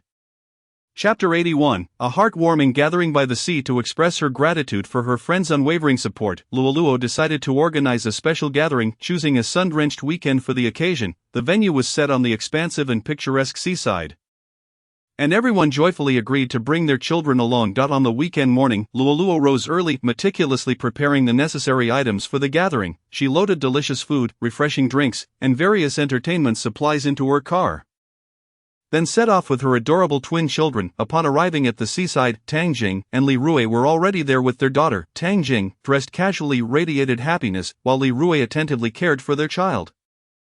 Luo Zijuan and He Han also flew in with their daughter Ping'er and young son. Taking a taxi to the beach, the children excitedly dashed toward the sand as the adults followed behind, laden with bags, their laughter echoing in the air. However, amid this bustling scene, Chen Junsheng strolled in alone, his presence somewhat solitary, as if he were out of place in the lively atmosphere. A hint of melancholy flickered in his deep-set eyes, evoking a sense of compassion. Yet, upon catching sight of his beloved son Ping'er, a warm and affectionate smile instantly graced his face. "Ping'er, tell Daddy how your studies have been at school lately," Chen Junsheng gently inquired. Eager to share, Ping'er replied, "Daddy, I've been studying super hard recently. The teachers often praise my excellent performance." Chen Junsheng's heart swelled with joy as he lovingly stroked Ping'er's head with his broad palm, nodding in approval. "My wonderful son is truly remarkable. Have you thought about what kind of job you want to pursue when you grow up?" After a moment's contemplation, Ping'er earnestly responded, "Daddy, I want to be a pilot when I grow up, so I can travel the world, and I think being a pilot is really cool." Observing his son's ambitious aspirations, Chen Junsheng felt a surge of warmth, a smile of pride returning to his face. "Good son, as long as you hold on to your dreams and strive for them tirelessly, I firmly believe you can realize your wishes." Just then, Luoluo's twins ran over, inviting Ping'er to join them in building sandcastles. The children unleashed their imaginations on the beach, swiftly constructing an array of uniquely shaped sandcastles. Meanwhile, Luo Zijuan and He Han set up a sunshade and arranged lounge chairs, preparing to relish this leisurely time. Tang Jing and Li Rui joined in, and everyone enjoyed watching the children play while engaging in conversation. At that moment, He Han, struck by inspiration, excitedly proposed, "How about we have a beach soccer match?" This spontaneous idea ignited the enthusiasm of everyone present. The adults, children, and even a few tourists quickly formed two teams. With the sound of a whistle, the match commenced. Dust swirled as players darted across the field. And the competition was fierce. Chen Junsheng moved like a wild stallion, galloping freely on the expansive beach. His agile form and swift movements made it hard to believe he was the same middle-aged man who often appeared weary. In that moment, he seemed to reclaim the vitality and passion of his youth. Meanwhile, his son Pinger matched his energy, weaving effortlessly through the crowd. The father and son, in perfect sync, executed seamless plays each time Chen Junsheng passed the ball to Pinger. The boys seized the opportunity, launching precise shots at the goal. Each spectacular goal drew cheers and applause from the surrounding spectators. Meanwhile, Luoluo stood at the sidelines, energetically cheering for everyone. Not only that, the thoughtful Luoluo occasionally rushed over to provide water and towels to the players, ensuring they could stay hydrated and wipe away their sweat. As time ticked by, the match approached its conclusion. When the final whistle blew, both teams were panting heavily, drenched in sweat, yet every face radiated satisfaction and bright smiles. In that moment, the outcome was inconsequential. What mattered was the joy they had shared together. At noon, everyone gathered around to enjoy a sumptuous lunch. The delectable dishes Luoluo prepared drew endless compliments, featuring fresh fruit salad, mouth-watering seafood barbecue, homemade sushi, and more. The children ate messily, while the adults exchanged parenting tips and amusing anecdotes from their lives. In the afternoon, as the sun blazed overhead, they decided to go swimming in the sea together. The children donned their floaties and frolicked in the shallow waters, while the adults swam in slightly deeper areas. As evening fell, the sunset cast a golden shimmer across the sea. Everyone sat on the beach, admiring the stunning view. The children quieted down, listening intently as the adults shared stories from the past. That night, Luoluo lit a bonfire, and everyone gathered around, continuing their conversations. Tang Jing remarked, "This gathering is truly wonderful. It allows us to temporarily forget the troubles of life." Li Rui nodded in agreement. Indeed, the time spent together is always so joyous. At that moment, vibrant fireworks erupted in the sky, eliciting excited cheers from the children. The fireworks illuminated everyone's faces, and for that fleeting moment, happiness and warmth seemed to freeze in time. After the bonfire gathering concluded, everyone moved to a cozy seaside apartment. The apartment was warmly decorated, and the children quickly drifted into sweet slumber. The adults settled on the balcony, enjoying the sea breeze while continuing their conversation. The following morning, sunlight streamed through the windows, filling the room with warmth. The children were the first to awaken, eagerly rushing back to the beach. The adults, inspired by the children's excitement, quickly followed suit. They spent another half day at the seaside, collecting seashells, catching little crabs, and their laughter echoed in the sea breeze. Luoluo watched her friends and children revel in joy, her heart brimming with contentment and happiness. Around noon, everyone began to pack their belongings, preparing to return to the city, although the children felt a sense of reluctance. They understood that beautiful moments are often fleeting. Pinger grasped Chen Junsheng's hand and said, "Daddy, I hope we can do this often in the future." A flicker of guilt crossed Chen Junsheng's eyes, but he quickly affirmed, "Son, I will make time to be with you." They exchanged warm hugs and farewells, embarking on their journey home filled with cherished memories. On the road back to the city, Luoluo's mind was awash with reflections. This gathering not only provided everyone with an unforgettable weekend but also deepened her appreciation for the profound bonds of friendship. Upon returning to the city, everyone once again immersed themselves in their bustling lives. However, the seaside gathering became an indelible and cherished memory in their hearts, prompting them to treasure their friendships and familial bonds even more. Chapter 82. A pivotal turning point in decision for Jiangxi. Luoluo's business at Jiangxi has been flourishing lately, with an increasingly positive reputation in the local community. One day, as Luoluo busied herself in the shop as usual, she unexpectedly received a mysterious phone call. The voice on the other end was polite and sincere, identifying themselves as the head of a formidable restaurant group that had developed a keen interest in Jiangxi. Expressing their desire for an in-depth collaboration with Luoluo, caught off guard by this sudden invitation, Luoluo felt a mix of excitement and anxiety. She understood that this decision could potentially alter the future of Jiangxi, so she promptly shared the news with her friends. Upon hearing the news, her friends quickly gathered at Jiangxi. Chen Junsheng was the first to arrive. As soon as he sat down, he eagerly remarked, "Luoluo, on the surface, this appears to be a rare opportunity. This restaurant group holds a certain prestige in the industry, possessing powerful resources and market channels. If the collaboration succeeds, Jiangxi could expand rapidly, significantly enhancing its visibility. Just think, more branches and broader market coverage. This would greatly propel business development." He Han, who arrived shortly thereafter, furrowed her brow and, after a moment of contemplation, stated, "Chen Junsheng makes a valid point. But we must not focus solely on the benefits. Collaboration could mean relinquishing some degree of control, and Jiangxi's original characteristics and style might be compromised. Restaurant groups often have their own set standards and models. In their pursuit of efficiency and standardization, they may strip Jiangxi of some of its unique charm. Luo Zijuan then entered the shop and, upon hearing their discussion, quickly interjected, "Moreover, we must meticulously examine the contract terms to ensure our rights are adequately protected.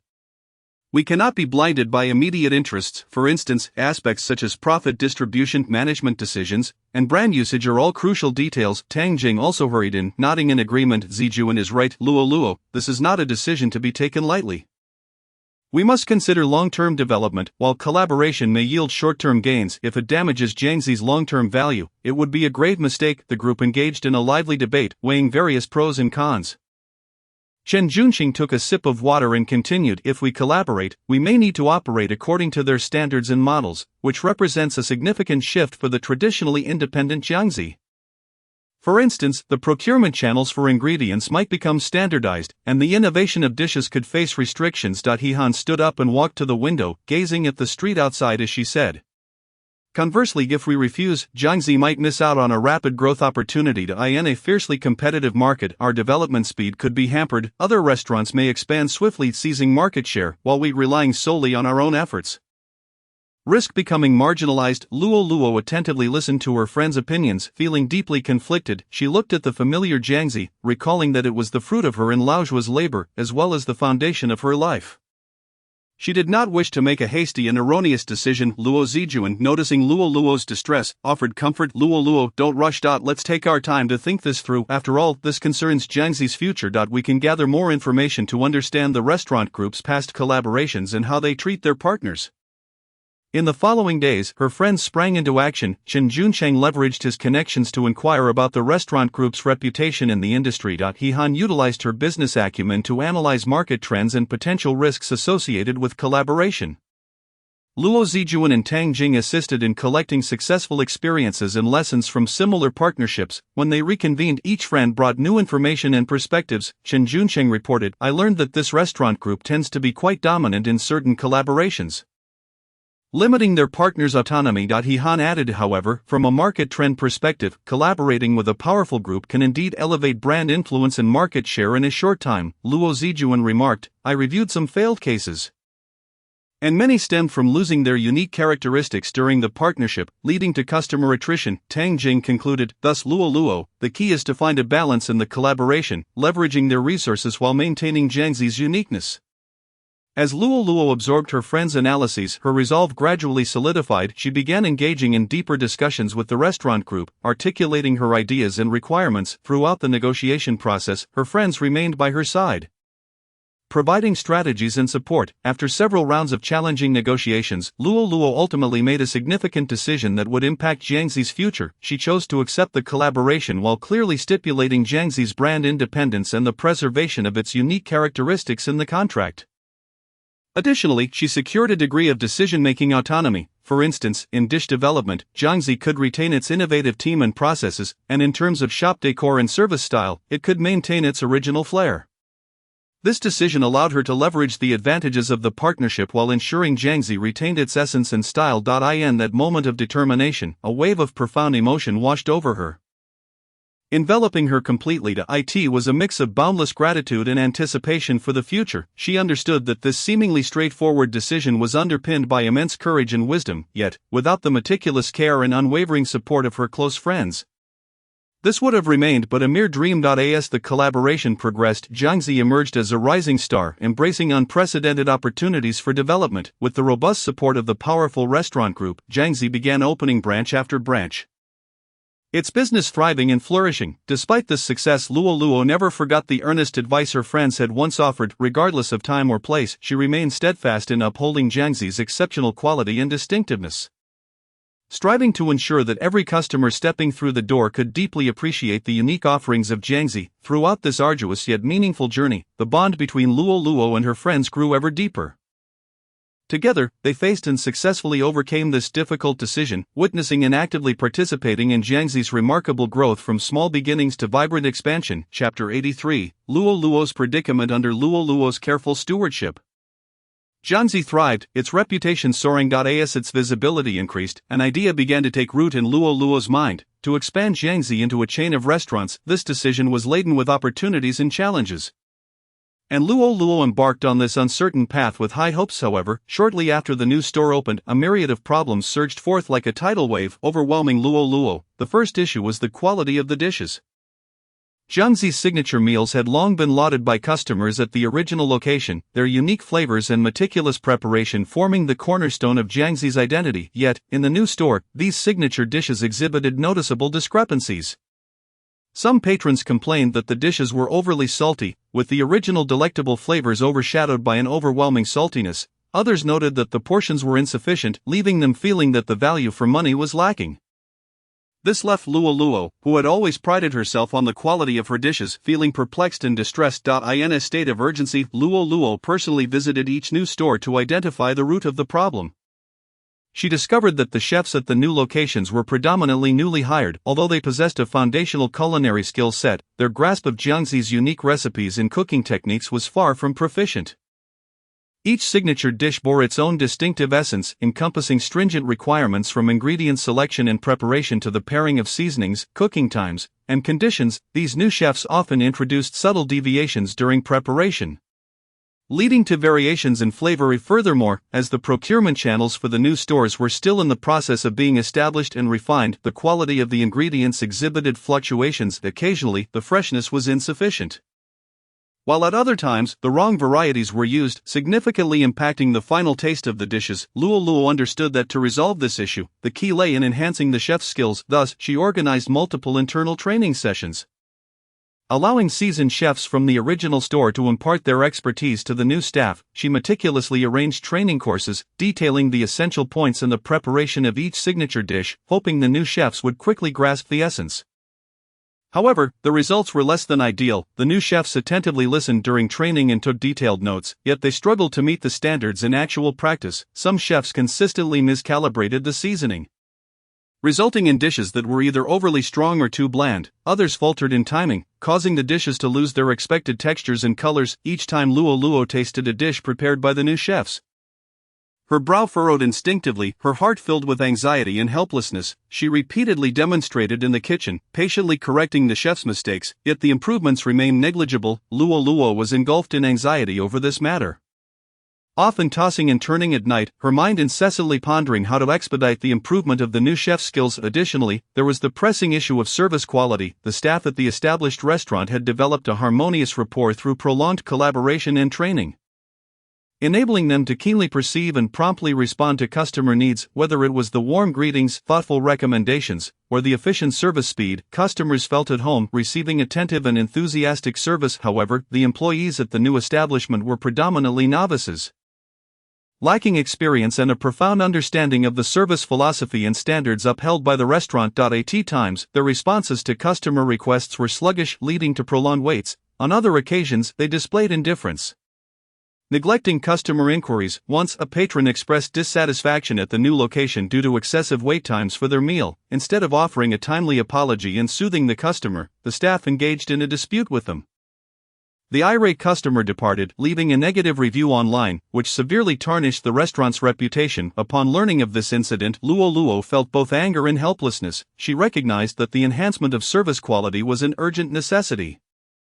Consequently, she promptly established detailed service protocols and procedures, delineating clear guidelines from the moment customers entered, through the ordering process, to the intricacies of service during their meal. Simultaneously, she intensified staff training, inviting professional trainers to conduct lessons covering communication skills, etiquette standards, and methods for handling unexpected situations. Yet, the new employees consistently fell short in their execution. Some remained nervous when interacting with customers, stumbling over their words. Others would forget critical steps in the service process, resulting in disjointed service. Each time Luo Luo witnessed these issues, she would promptly remind and correct them, yet the problems persisted, leaving her feeling utterly exhausted. In terms of staff allocation, Luo Luo found herself in a predicament. The established restaurant had some experienced and adept employees who were the backbone of the establishment, playing a crucial role in its operation and management. However, the new restaurant urgently required key personnel to drive its success. The challenge lay in how to judiciously transfer these outstanding employees to the new location without disrupting the established restaurant's normal operations. Luo Luo experimented with various allocation plans, yet achieving balance proved elusive.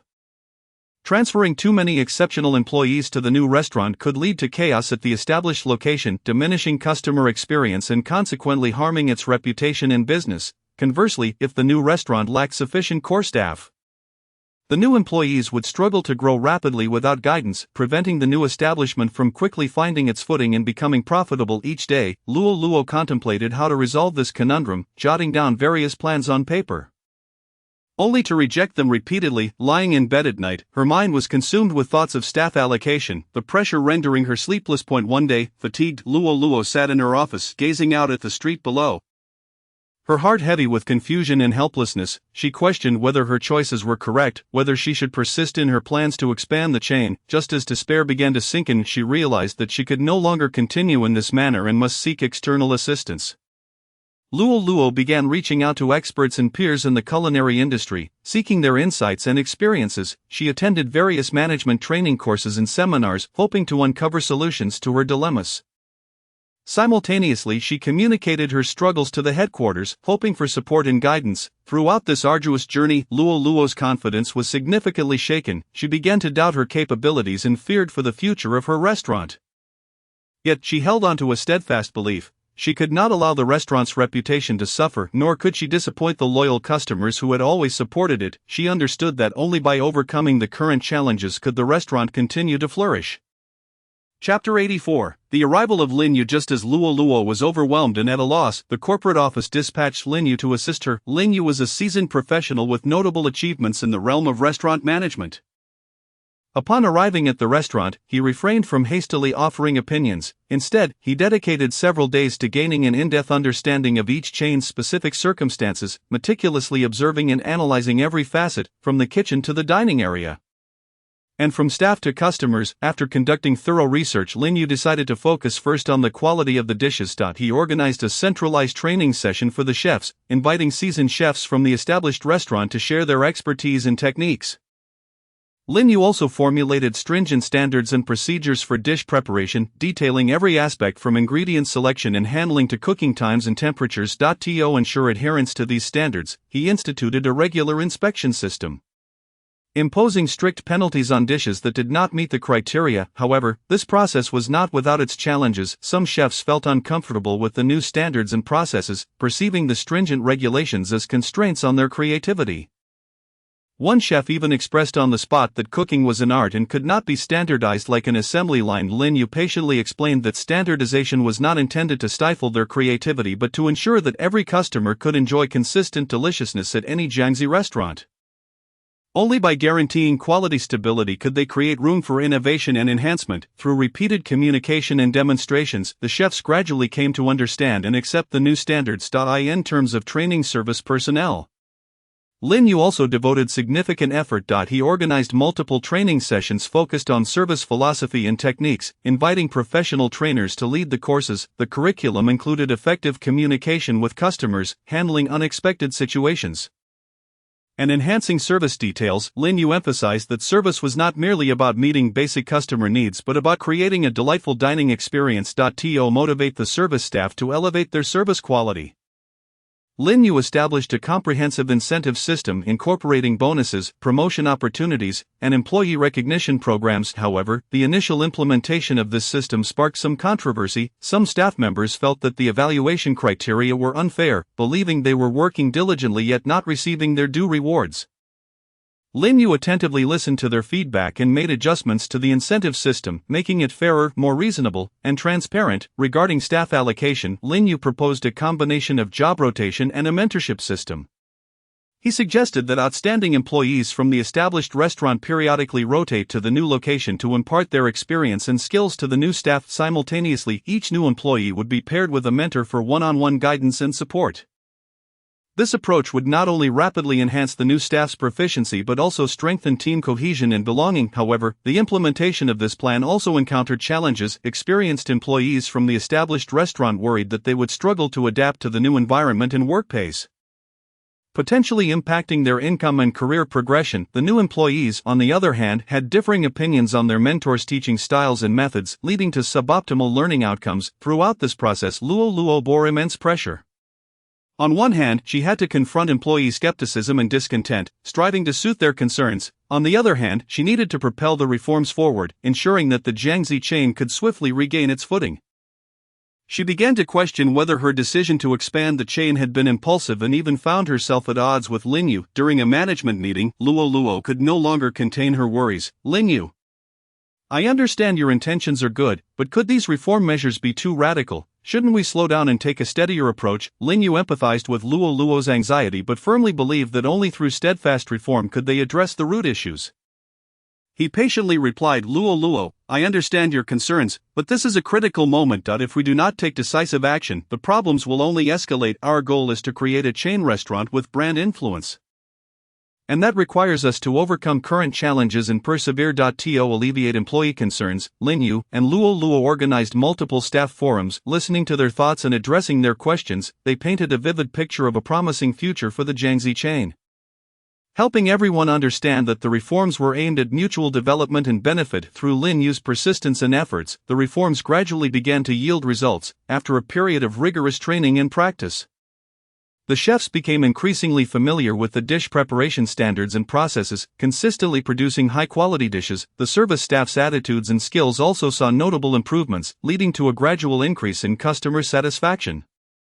With the spread of positive word of mouth, the Jiangxi chain's business flourished. The restaurant became bustling with patrons, bustling with activity. As diners flowed in and out, standing at the entrance, Luo Luo gazed at the lively crowd, a smile of contentment gracing her face. Reflecting on the myriad challenges and setbacks they had faced, the doubts that once loomed in her mind began to dissipate. The scene before her was the finest testament to their unwavering efforts. From that moment on, Luo Luo harbored no further hesitation and wholeheartedly committed herself to supporting Lin Yu in their endeavors, whether it was in the daily operational management of the restaurant or the innovation and development of dishes. She actively participated alongside Lin Yu, facing various challenges together. They were acutely aware that the achievements they had attained thus far were merely the beginning. In today's fiercely competitive market environment, even a slight misstep could lead to being ousted from the race. Moreover, the tastes and demands of consumers are perpetually in a state of dynamic flux. If one fails to keep pace with the trends and make timely adjustments, the hard-won advantages may swiftly evaporate. Thus, for Jiangxi to navigate the thorny path of chain dining with steady progress and continuous growth, it is imperative to maintain a keen sense of insight and formidable innovative capacity. Only through persistent novelty and enhancement of service quality can one truly win the favor and trust of a vast consumer base. Securing a foothold in the fiercely competitive market, Lin Yu proposed the idea of introducing new dishes and marketing activities, to which Luo Luo responded enthusiastically. Together with their team, they delved into market trends, developing a series of new dishes that catered to customer preferences and orchestrating eye-catching marketing events such as themed food festivals and member discount promotions. Through their collective efforts, Jiangxi gradually established a firm presence in the market, becoming a highly regarded dining brand. In this process, Luo Luo also experienced significant growth, transforming from a solitary shopkeeper into a proficient manager capable of steering a chain enterprise. Reflecting on this arduous journey, Luo Luo felt deeply moved. She understood that without Lin Yu's assistance and the team's support, Jiangxi's expansion might have faltered long ago. Looking ahead, more challenges and opportunities await them, and Luo Luo is filled with confidence as she prepares to embrace a new chapter. Chapter 85, Li Xian's Return Challenge. After acknowledging their feelings for one another, Li Xian and Sang Zhu, filled with beautiful aspirations for the future, set off for the United Kingdom, embarking on a journey of study brimming with uncertainties and opportunities. Upon their arrival in this ancient yet vibrant city, they were captivated. However, the intense academic life soon enveloped them in an unprecedented wave of pressure. Li Xian's chosen course in business management was both demanding and challenging.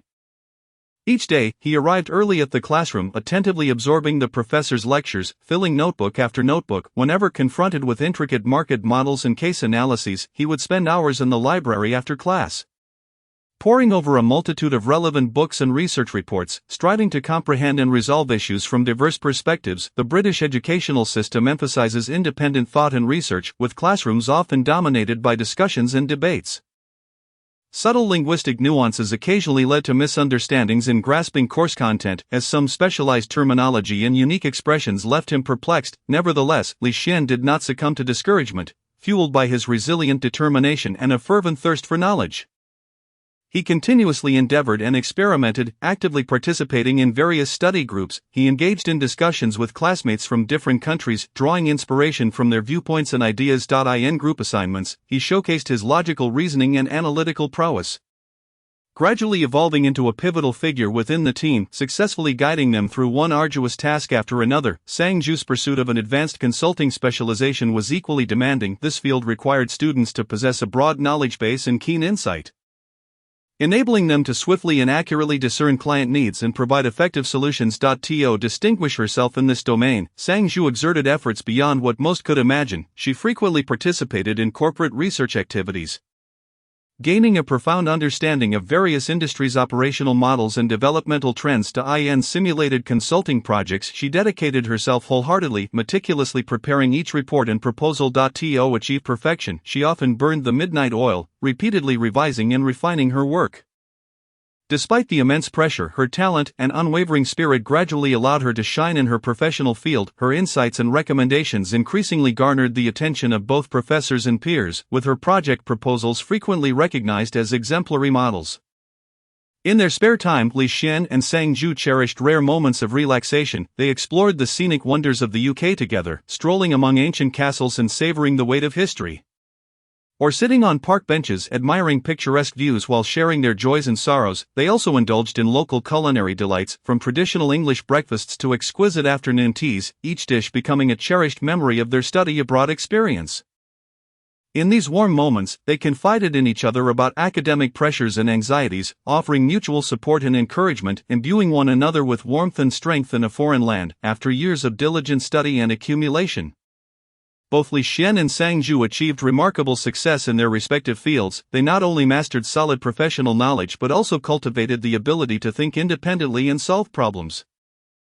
However, despite the colorful life in the UK, their hearts remained tethered to their homeland, yearning to bring their acquired knowledge and skills back to contribute to the nation's development. Upon graduation, Li Xian and Sang Zhu, brimming with passion, resolutely decided to return home to pursue their careers. Upon his return, leveraging his outstanding academic background and the practical experiences accumulated in the UK, Li Xian successfully joined a sizable domestic enterprise. He was filled with confidence, eager to make his mark in this new role and realize his professional aspirations. Yet, the reality proved to be far more complex and challenging than he had anticipated. He quickly discovered that the domestic business environment differed significantly from that of the UK. The theories and models he had learned faced numerous obstacles in practical application. Primarily, there were discrepancies in market regulations and industry norms. Some of Li Xian's management strategies and consulting recommendations, grounded in international standards, encountered substantial resistance during implementation within the company. Certain senior executives deemed these proposals overly idealistic and unrealistic for the domestic market. They preferred to rely on traditional experience and personal connections to address issues, expressing skepticism towards Li Xian's innovative concepts and methods. For instance, when Li Xian suggested introducing advanced data analysis systems to optimize market decisions, the executives regarded this approach as excessively costly and possibly unsuitable for the domestic market context. They placed greater faith in their years of accumulated intuition and experience, viewing Li Xian's ideas as overly risky and radical. Additionally, the corporate culture and teamwork dynamics left him feeling bewildered. The company was rife with intricate interpersonal relationships and power struggles among departments. Some of Li Xian's reform initiatives were perceived as encroachments on certain individuals' interests, resulting in hindrances to his work. He found it challenging to coordinate resources and advance projects across different departments, as each individual had their own agenda and was reluctant to make concessions for the greater good. For instance, a cross-departmental collaboration project he proposed aimed to enhance overall operational efficiency, but due to the implications for power and interest redistribution among departments, it faced opposition from multiple department heads, leading to slow progress. Furthermore, the domestic market's rapid fluctuations and the pace of information dissemination and decision-making contrasted sharply with the UK. Li Xian realized that the meticulous and methodical work style he had cultivated in the UK proved inadequate in responding to sudden changes in the domestic market. During a market crisis, he devised a detailed response plan based on his UK experiences, yet the overly cumbersome decision-making process caused him to miss the optimal moment to act, resulting in certain losses for the company. This prompted him to reflect on whether his work approach required adjustment and transformation. Faced with these challenges, Li Xian felt immense frustration and confusion. He began to doubt his abilities and choices. Even contemplating giving up, however, the tenacity within him and his pursuit of ideals compelled him not to yield easily. He resolved to reassess his circumstances, adjust his strategies, and endeavor to adapt to the domestic business landscape. Li Xian began proactively engaging in in-depth communication and dialogue with senior executives and colleagues at the company, striving to understand their thoughts and concerns. He no longer rushed to implement his proposals. Instead, he listened attentively and respected their opinions, seeking common ground and balance. He discovered that while the domestic business environment differed from that of the UK, it also harbored unique advantages and opportunities. By fully comprehending and leveraging these characteristics, he could potentially realize his objectives. Simultaneously, Li Xian actively participated in various industry events and training courses, continually updating his knowledge and skills to enhance his comprehensive abilities. He learned to maintain rigor and professionalism while flexibly addressing various unforeseen situations, thereby improving the efficiency and accuracy of decision-making. After a period of effort and adjustment, Li Xian gradually found his footing within the company. Some of his suggestions and proposals began to receive recognition and support from certain senior executives, and the projects he oversaw achieved notable success, although the road ahead remained fraught with challenges. Li Xian firmly believed that with persistence, he would undoubtedly overcome obstacles and realize his values and dreams. Chapter 86, Sang Zhu's Return Challenge and Growth. After completing her studies in advanced consulting management in the UK, Sang Zhu returned to her homeland filled with anticipation. She understood that while she had amassed a wealth of knowledge and experience abroad, the true test was only just beginning. In the early days of her return, Sang Zhu faced numerous challenges. Foremost among them was the disparity in culture and work methodologies. In the UK, the consulting industry operated with relatively standardized processes, whereas the domestic market was far more intricate and variable. With client demands exhibiting greater diversity, she found that some theories and methods learned in the UK did not entirely align with the realities on the ground in her home country. Sang Zhu joined a reputable consulting firm, only to quickly discover that cultivating positive relationships with colleagues and clients was no simple task. During collaborations with team members, misunderstandings and conflicts frequently arose due to differing communication styles and thought processes. For instance, during a project discussion, Sang Zhu proposed a solution based on international case studies. However, her colleagues deemed this approach overly idealistic, failing to align with the realities and cultural context of domestic enterprises.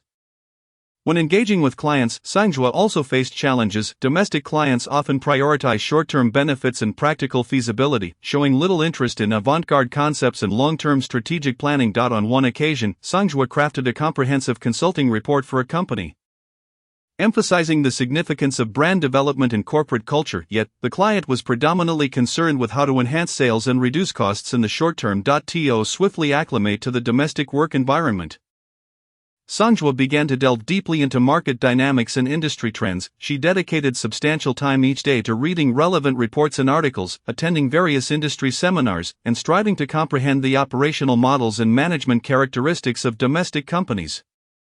Simultaneously, she actively sought guidance from colleagues and mentors, learning from their experiences and skills. Through continuous learning and practice, Sang Zhu gradually discovered several methods to address these challenges. She learned to formulate consulting proposals with greater consideration for the actual circumstances and cultural context of domestic enterprises, offering actionable recommendations. For example, when providing consulting services to a traditional manufacturing company, she no longer solely emphasized technological innovation and management transformation. Instead, she took into account the existing personnel structure and financial status of the enterprise, proposing a phased implementation plan that began with optimizing production processes and reducing costs, gradually advancing the company's transformation and upgrade. In collaboration with team members, Sang Zhu also began to adjust her communication style.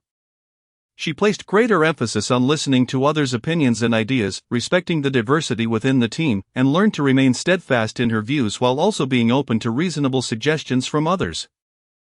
Through proactive communication and coordination, she successfully resolved multiple internal conflicts and disputes, enhancing the team's collaborative efficiency. In her interactions with clients, Songjua became more pragmatic and focused. She learned to promptly identify the core needs and concerns of her clients, subsequently highlighting the value and feasibility of the consulting proposals. For instance, when addressing a company eager to expand its market share, Songjua emphasized how precise market positioning and marketing strategies could elevate product visibility and sales figures, while also providing specific implementation steps and anticipated outcomes. As time progressed, Songjua's efforts began to bear fruit. The consulting projects she participated in garnered increasing recognition and praise from clients, and her standing within the company gradually improved. However, new challenges soon followed, with the consulting industry becoming increasingly competitive. Songjua's company faced immense market pressure. To stand out in the competition, the company required employees to continually enhance work efficiency and quality while simultaneously reducing costs. This meant that Songjua needed to produce more high-quality consulting reports in a shorter time frame while also managing project budgets. To meet this challenge, Songjua began to explore new tools and methods to boost productivity. She learned to utilize advanced data analysis software and project management tools, optimizing the processes and timelines of consulting projects. Concurrently, she strengthened the training and guidance of her team members, elevating the overall competency and capabilities of the team. Nonetheless, during the implementation of these new methods, Songjua encountered some resistance. Some team members were unfamiliar with the new tools and methods and were reluctant to alter their established working habits. Songjua found herself investing more time and energy in explaining the advantages and operational nuances of the new methods, while also demonstrating their effectiveness through practical examples. Throughout this process, Songjua faced significant work pressure and psychological burdens. The prolonged intensity of her work left her feeling physically and mentally exhausted, often working late into the night and unable to rest during weekends. She began to doubt her choices and abilities, even contemplating giving up at one point. However, the inherent resilience and indomitable spirit within Songjua compelled her to persevere. She continually adjusted her mindset, learned to balance her work and personal life, and alleviated stress through exercise and leisure activities. At the same time, she received support and encouragement from family and friends, which helped her regain confidence and motivation after a period of effort and adjustment. Songjua's team gradually adapted to the new working methods, resulting in a significant improvement in both efficiency and quality. The company began to gain a competitive edge in the market, and Songjua was recognized and rewarded for her contributions.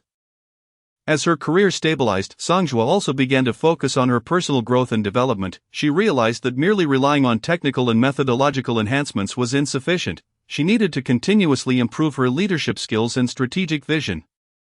Thus, she enrolled in several high-end management training courses and read extensively on management literature and classic case studies, striving to broaden her thinking and perspectives. By chance, Songjua encountered a challenging international consulting project. This project required collaboration with team members from diverse countries and cultural backgrounds to provide global strategic consulting services for a multinational corporation, leveraging her academic experiences in the UK and her post-return work experience. Songjua successfully integrated into this international team and played a pivotal role in the project. Through this endeavor, Songjua not only enhanced her professional capabilities and international perspective but also forged connections with a group of exceptional peers and partners.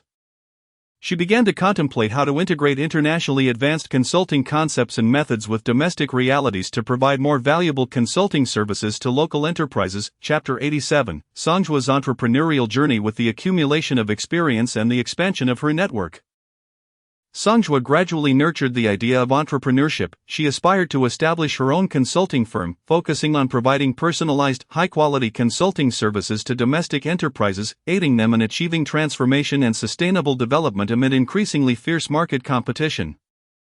However, embarking on an entrepreneurial venture was no simple task. Songjua had to confront challenges related to funding, talent acquisition, and market dynamics. To raise initial capital, she sought loans from friends and family. Her first approach was to her close friend Lin Xiao.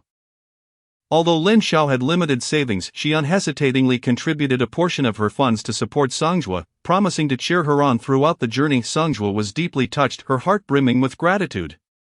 Subsequently, Songjua approached other friends for additional financial assistance. However, these loans only amounted to a drop in the bucket for launching a consulting firm. Feeling immense pressure, Songjua refused to give up and actively sought support from investment institutions.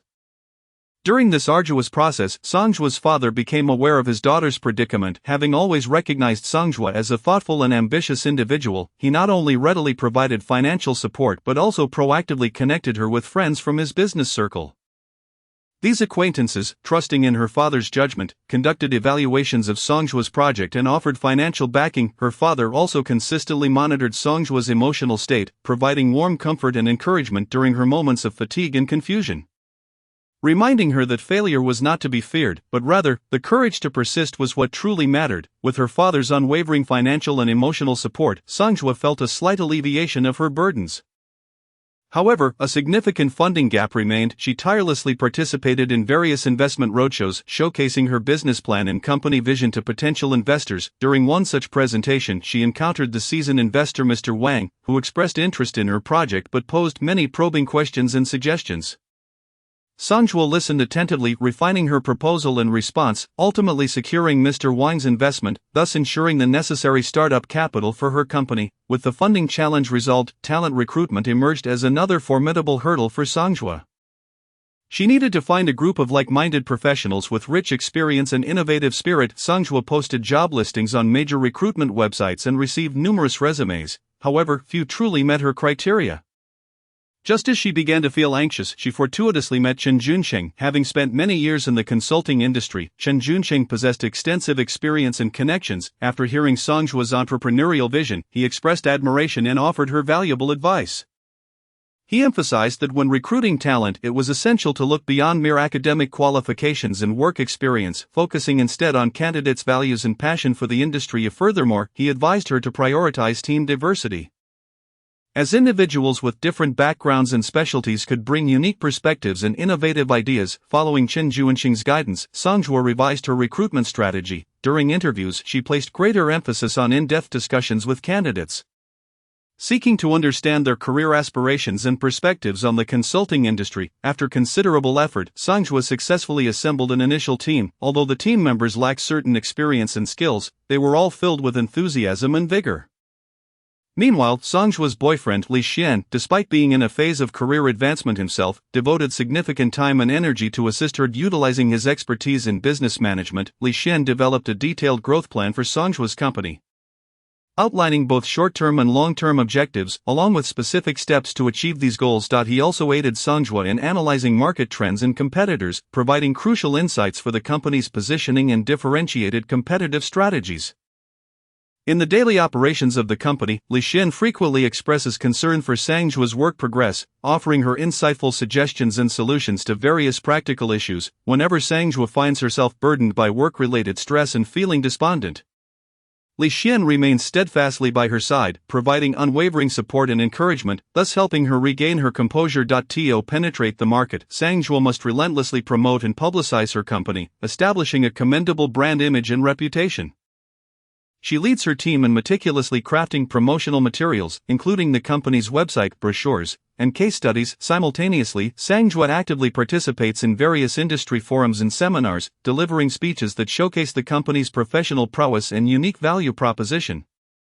However, the entrepreneurial journey is fraught with challenges. The persistent issue of financial constraints continually troubles Songjua, as the operational expenses of the company are substantial while revenue growth remains sluggish. In an effort to curb costs, she finds herself meticulously budgeting and even handling some trivial tasks personally. The attrition of talent also poses a significant headache for Songjua. As the company is still in its nascent stage, with considerable work pressure and an uncertain developmental outlook, some employees opt to leave after a period of employment. This situation leaves Songjua feeling quite disheartened. Nevertheless, she strives to engage in dialogue with departing employees to understand their thoughts and needs, while also reflecting on her own shortcomings in management. The lack of client trust further presents a formidable challenge for Songjua. During negotiations with a large corporation, the potential partner expresses skepticism regarding the scale and experience of Songjua's company, fearing the inability to meet their anticipated consulting outcomes. In response, Songjua and her team diligently prepare a comprehensive proposal and engage in multiple discussions to demonstrate the company has professional capabilities and successful case studies.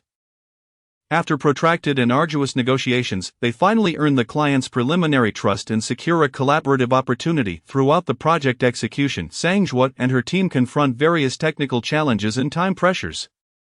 They labor tirelessly, continuously optimizing their approach, ultimately delivering the project results on schedule. This successful collaboration allows the company to gradually build a positive reputation within the industry, yet Sang Zhuo remains unsatisfied. She is acutely aware that the path of entrepreneurship is long and demands relentless effort and innovation. Throughout the company's developmental journey, she steadfastly adheres to her principles and objectives, continually adjusting strategies to adapt to market fluctuations and client needs. After a period of relentless endeavor, Sang Zhuo's consulting firm gradually finds its footing. Business expands, the client base increases, and the team continues to grow. However, Sang Zhuo understands that this is merely a temporary victory. Many more challenges await her in the future, yet she is filled with confidence. Believing that with perseverance she can realize her entrepreneurial dreams, providing superior consulting services to domestic enterprises and creating greater value. Chapter 88: Industry Competition and Response Strategies, with Sang Zhuo's company achieving increasing success.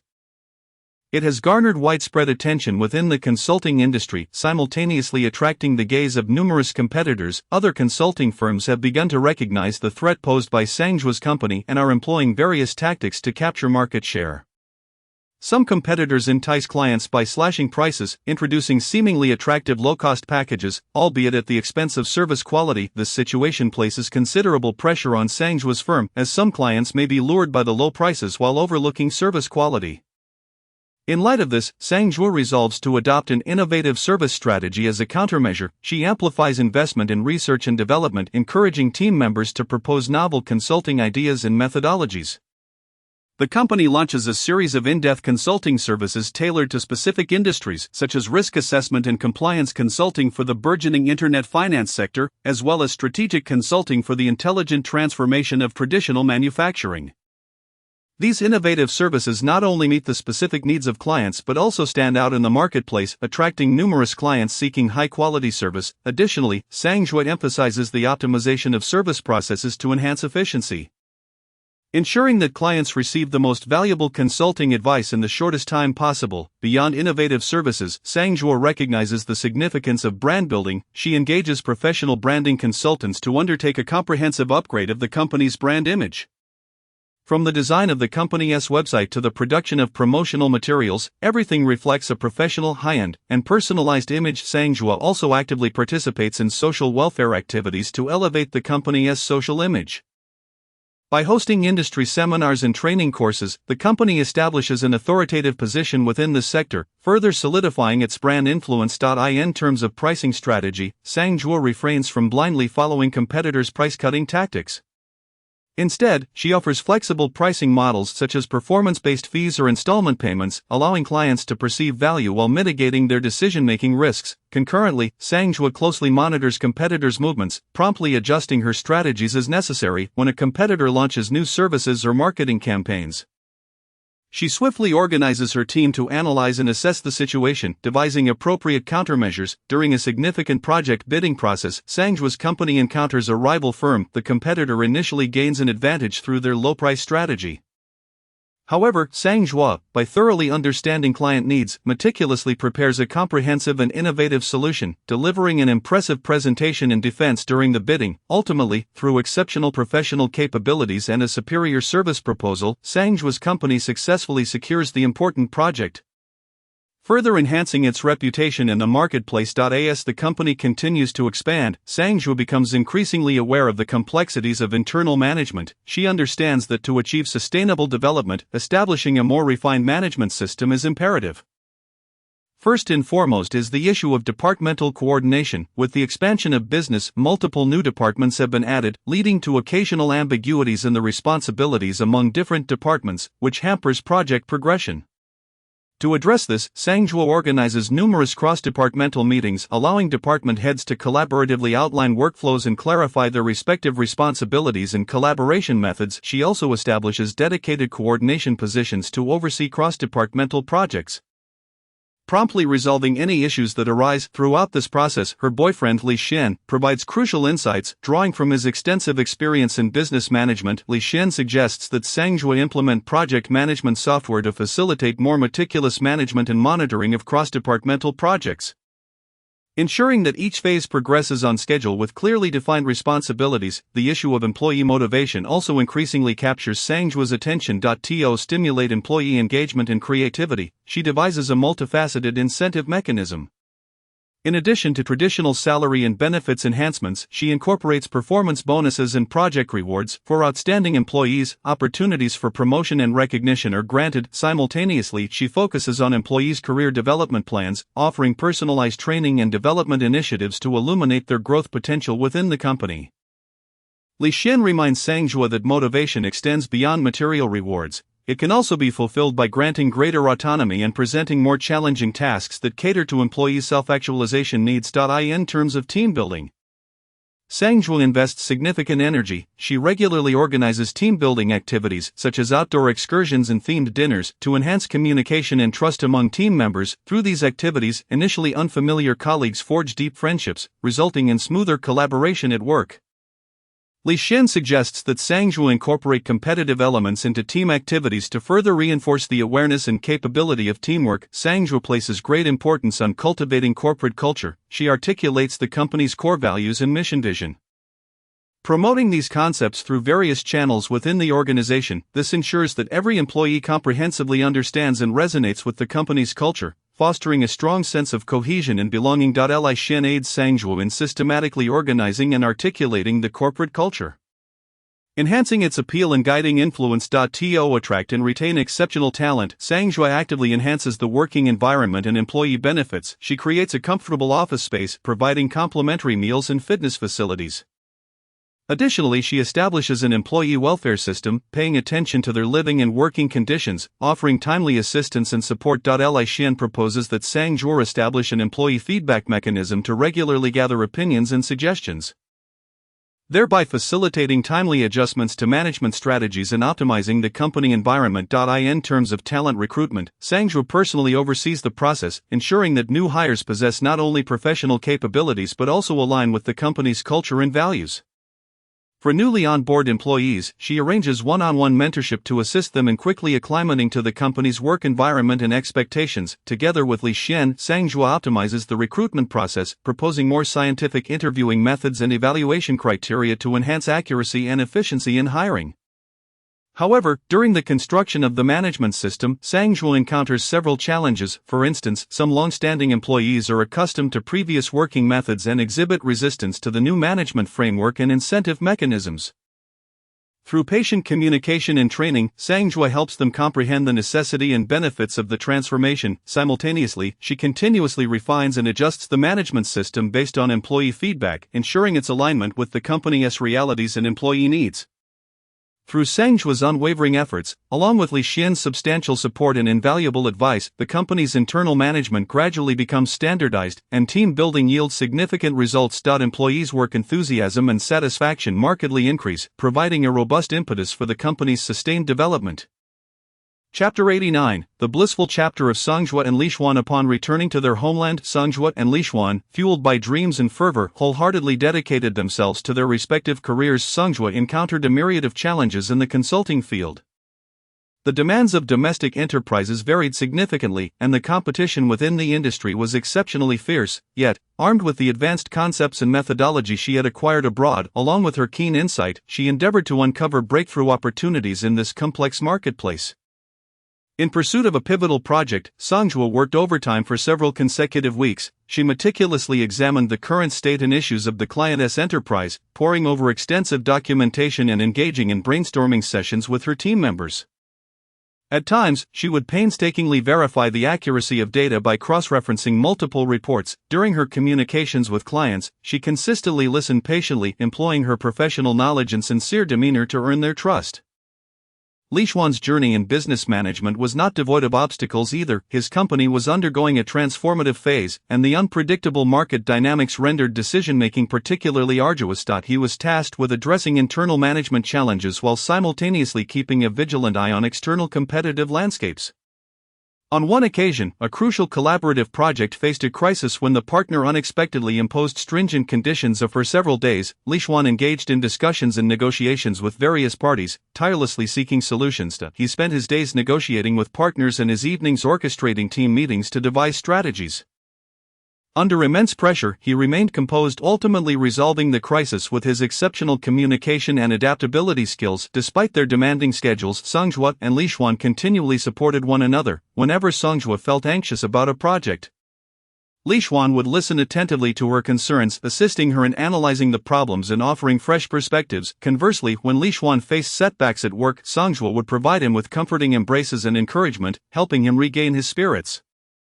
They would carve out moments amidst their busy schedules to discuss industry trends, sharing their experiences and insights. On weekends, if they found a moment of leisure, they would stroll together in the park, allowing their minds to unwind and replenishing their energies for the challenges ahead. After countless days and nights of hard work, their efforts finally bore fruit. Songjua successfully delivered invaluable consulting solutions to multiple enterprises, earning a stellar reputation and witnessing continuous business expansion. Li Xuan's status within the company gradually ascended, as his innovative management strategies yielded significant results, bringing considerable benefits to the organization. With their careers stabilizing, they began to plan the next significant chapter of their lives, marriage. On the day of their wedding, the sun streamed gently through the wispy clouds, casting a soft glow upon the earth and enveloping the world in a warm radiance. The venue for the ceremony was an ancient and majestic castle, standing gracefully amidst a lush garden reminiscent of a scene from a fairy tale. At the entrance of the castle, a long pathway was meticulously adorned with pink and white rose petals, resembling a road leading to happiness. Flanking the pathway were exquisite bouquets and ornate candlesticks. A gentle breeze swayed the flowers and flickered the candlelight, creating a romantic and cozy atmosphere. Guests entered the castle along this poetic path, their faces beaming with anticipation and joy, seemingly enchanted by the beautiful ambience inside the castle. The decor was splendidly extravagant, with every detail reflecting careful design and boundless affection. A dazzling crystal chandelier hung from the ceiling, resembling a cascade of stars fallen to earth, radiating brilliant light. The walls were adorned with wedding photographs of Songjua and Li Xuan, capturing the moments of their journey together, with each image holding a cherished memory. Songjua prepared in the makeup room, her heart racing with a mix of nervousness and excitement. She donned a wedding gown custom designed by a top-tier designer, as if it had been tailored specifically for her. With each detail perfectly executed, the gown was embellished with countless pearls and crystals, shimmering dreamily under the light, akin to the twinkling stars in the night sky. Her makeup was delicate and elegant, with soft pink eyeshadow accentuating her bright eyes, and her lips curved into a gentle smile, radiating happiness. Her gaze was filled with visions of their future life together, and in that moment, she resembled a fairy poised to enter a magical realm. Meanwhile, Li Xuan awaited the commencement of the ceremony in another room, equally filled with excitement. Clad in a sleek black tailcoat paired with a red bow tie, he exuded charm and sophistication. Each adjustment of his collar and cuff revealed his inner tension and anticipation. His eyes frequently darted towards the door, eagerly longing to catch a glimpse of his beautiful bride. The wedding ceremony unfolded in the castle's garden. As the music began to play, the melodious strains felt like blessings descending from heaven. Guests took their seats, their gazes fixed at the end of the pathway. Songjua, linked arm in arm with her father, gracefully approached. Tears shimmered in her father's eyes, a blend of pride and bittersweet emotion. He gently patted Songjua's hand, silently conveying his blessings before entrusting his daughter's hand to Li Xuan. Hand in hand, Li Xuan and Songjua ascended the stage, which was adorned with a sea of flowers. The officiants solemnly recited their vows, the sacred words reverberating in the air. They gazed into each other's eyes, with only each other reflected therein, steadfastly articulating their commitment. Though the words "I do" were simple, they encapsulated a promise of a lifetime together. At the moment of exchanging rings, sunlight cascaded upon their hands, causing the rings to sparkle brilliantly, as if two souls drawn together were perfectly merging at that instant. These rings symbolized not only their love but also served as a testament to their future lives of mutual companionship and support. Following the ceremony, the newlyweds and their guests convened in the banquet hall. The tables were laden with an abundance of culinary delights, each dish meticulously prepared to tantalize the senses. An array of exquisite desserts, such as petite macarons and artfully crafted cakes, adorned the tables. Laughter and joy echoed as everyone savored the delectable fare, sharing in the happiness of the newlyweds. In a corner of the wedding venue, a message board was set up for guests to pen their blessings for the couple, each heartfelt note infused with warmth and affection. These well wishes would become treasured memories in their future lives, allowing them to feel the deep love and support of friends and family whenever they revisited the sentiments. As night fell, a spectacular display of fireworks illuminated the sky above the castle grounds, Hand in hand, Songjua and Li Xuan stepped outside, gazing up at the brilliant bursts of color. The fireworks painted their faces with vibrant hues, capturing a moment of pure happiness. They embraced tightly, feeling each other's heartbeat and warmth. As if the entire world had melted away, leaving only the two of them. With the wedding festivities concluded, Songjua and Li Xuan embarked on their new journey together, surrounded by the blessings of their loved ones. They would face the trials and tribulations of the future hand in hand, crafting a beautiful life uniquely their own. Whether in the mundane moments or during challenging times, they believed that as long as they were together, they could conquer any obstacle and welcome each new day with hope and joy. Chapter 90, Married Life. After their wedding, Songjua and Li Xuan embarked on a new life filled with anticipation and warmth. The soft morning sun gently streamed into their bedroom, awakening the couple nestled in each other's arms. They stirred in each other's tender gaze, exchanging smiling greetings of good morning, and in that instant, the world seemed to be infused with sweetness. During breakfast, the kitchen was filled with the delightful aroma of home cooking. Sometimes, they would prepare their morning meal together, with Songjua adeptly frying eggs while Li Xuan carefully toasted bread. Occasionally, a minor mishap, such as burnt toast, would prompt shared laughter, adding a sprinkle of joy to their daily routine. Not on days when they wished to indulge in a leisurely morning, they would stroll hand in hand to a cozy cafe at the corner, sitting by the window to bask in the sunlight and savor rich coffee while sharing amusing anecdotes of their day-to-day lives. Throughout the day, they each toiled diligently in their respective professional arenas. Songjua, at her consulting firm, tackled one complex project after another, utilizing her expertise and keen insight to provide precise solutions for her clients. Whenever faced with a challenging dilemma, she recalled the trust and encouragement Li Xuan had bestowed upon her, which instilled her with courage and strength. Li Xuan, equally committed, continuously pushed the boundaries of his capabilities in business management, showcasing his wisdom and decisiveness during meetings and strategic decisions. Despite the demands of work, his thoughts remained tethered to Songjua, eagerly anticipating their time together after hours. As evening descended, painting the sky with the warm hues of sunset, they hurried home to their welcoming abode. Upon opening the door, the familiar scent enveloped them, instantly dissipating the fatigue of the day. Dinner time became a cherished opportunity for connection. Songjua enthusiastically recounted intriguing cases from her consulting work, while Li Xuan shared updates on developments at the office and insights from his management experience. They took pride in each other's accomplishments and collaboratively navigated work-related challenges, brainstorming solutions together. Weekends were precious moments of relaxation for them. Together, they would visit the local market to select fresh ingredients, with Songjua carefully choosing vibrant vegetables while Li Xuan lovingly carried the basket, his eyes filled with affection. Upon returning home, they would join forces to prepare a sumptuous dinner, relishing the beauty of life and the warmth of their kitchen. Sometimes, they would choose to spend a tranquil afternoon on the weekend in a serene bookstore, each selecting a cherished book, and then quietly reading in a corner, occasionally lifting their heads to exchange knowing smiles. Alternatively, they might visit the cinema to watch a long-anticipated film, hands clasped tightly in the darkness, feeling each other's heartbeats in sync with the unfolding drama. Together, they meticulously adorned every corner of their home. In the living room, they hung a piece of art they had chosen together, infusing the space with an artistic ambience. In the study, they placed books that they both loved, often immersing themselves in a sea of knowledge during their leisure time. In the bedroom, they replaced the bedding with soft, comfortable materials, allowing them to drift into slumber enveloped in warmth each night. However, married life was not always smooth sailing. There came a time when Songjua encountered an exceedingly challenging project at work. With the client's demands being stringent and deadlines looming, weighing heavily upon her heart like an immense boulder, her spirits waned, and she often returned home still engulfed in the anxieties of her job.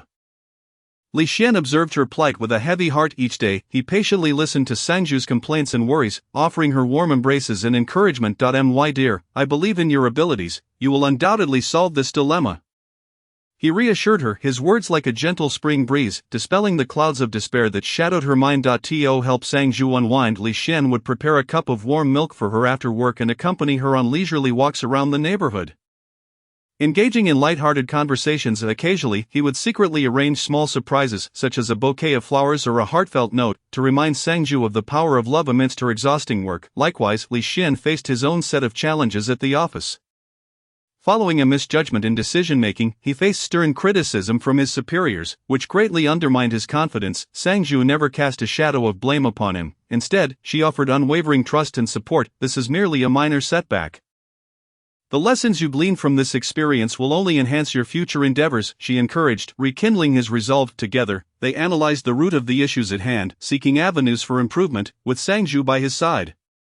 Li Xian gradually recalibrated his work strategy, regaining the recognition of his leaders in their daily lives. They would occasionally engage in trivial disputes over mundane matters, such as who should wash the dishes or differing opinions on home decor. Yet, after each quarrel, they would take a moment to reflect on their attitudes. I apologize, my dear. I was too impulsive. Sangju would be the first to break the silence. I was at fault as well. I shouldn't have been so stubborn, Li Xian would reply. They would then sit down calmly, communicating with composure, seeking understanding and compromise, allowing love to dissolve their conflicts. One serene evening, Sangju suddenly recalled their past travels together. Do you remember that time we watched the sunset by the sea? Her eyes sparkled with the glow of memories. Of course, that was one of our most beautiful moments, Li Xian smiled in response. Thus, they decided to embark on another journey, in search of those cherished memories. Along the way, they reveled in breathtaking landscapes, savored local delicacies, and immersed themselves in diverse cultures. This trip deepened their bond and enriched their lives with beautiful recollections. As time passed, their lives remained infused with love and warmth. Each ordinary day became exceptionally precious because of their companionship. They weathered storms together and basked in sunshine, hand in hand on the path of marriage. Co-authoring their own tale of happiness, Chapter 91, the warm intersection of Lin Yu and Luo Luo. Lin Yu's arrival felt like a timely downpour. Not only did he provide Luo Luo with professional guidance and assistance at work, enabling her to navigate various challenges with greater ease, but he also took on many responsibilities that had hitherto weighed heavily upon her. Lin Yu came to Jiangzi to help Luo Luo manage the business. He utilized his commercial acumen to craft precise market positioning and marketing strategies for Jiangzi. He restructured the menu, introducing new signature sauces that attracted a greater clientele. In terms of management, Lin Yu optimized employee scheduling and workflows, enhancing service efficiency. He also leveraged social media for promotion, significantly elevating Jiangzi's visibility. With Lin Yu's support, Luo Luo's business flourished, and she grew increasingly reliant on him in her work. Lin Yu tirelessly assisted Luo Luo in her daily life as well. He took the initiative to share her burdens, whether it was mundane household chores or unexpected situations. Lin Yu was always the first to appear, providing unwavering support. He attentively monitored Luo Luo's emotional fluctuations, soothing her spirit with warm words and actions. Whenever Luo Luo felt lost or confused, Lin Yu was always there to offer appropriate advice and guidance. His presence made Luo Luo's life more manageable and orderly, allowing her to feel deeply cared for and supported. On a stormy night, Luo Luo's eldest son suddenly developed a high fever, leaving him lethargic. Luo Luo was frantic, but the howling winds and torrential rain outside left her feeling helpless. In that moment, she thought of Lin Yu. On the other end of the line, upon hearing Luo Luo's tearful plea for help, Lin Yu wasted no time and immediately drove to her home. He scooped up the child and dashed into the rain, carefully placing him in the back seat of the car before swiftly heading to the hospital. Throughout the journey, Lin Yu focused intently on driving while reassuring the anxious Luo Luo in the back seat. The rain pounded against the windows, yet his gaze remained steadfast and calm. Upon arriving at the hospital, Lin Yu busied himself with the registration, locating the doctor, and processing payments, never pausing for a moment.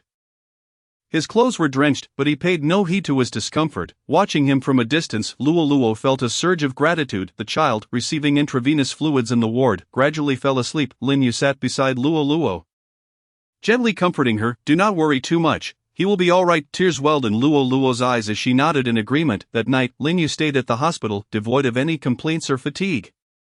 He remained vigilant regarding the child's condition, changing towels and checking temperatures. By dawn, the child's fever had finally subsided, and both Lin Yu and Luo Luo breathed a sigh of relief. In the days that followed, Lin Yu visited the adorable child daily, always bringing with him a portion of nutritious porridge he had carefully prepared himself. He would share amusing stories with the child, ensuring that even during illness, joy and warmth filled his days. Throughout this challenging period of sickness, Lin Yu's companionship and care transformed the child's life from mundane to vibrant and joyful. Eventually, after a period of attentive treatment and care, the child gradually regained his health and vitality. From that moment on, the child grew particularly fond of Lin Yu. Whenever they spotted him, the children would rush over like jubilant little birds, enveloping him in tight embraces, eagerly requesting more delightful stories or playful games. Luo Luo had long wished to create a cozy study for the children, providing them with a tranquil space for learning. However, due to limited energy, This dream had remained unfulfilled. Upon learning of Luo Luo's aspirations, Lin Yu resolved to help her realize this dream. He dedicated his weekends and spare time to meticulously planning and designing the room.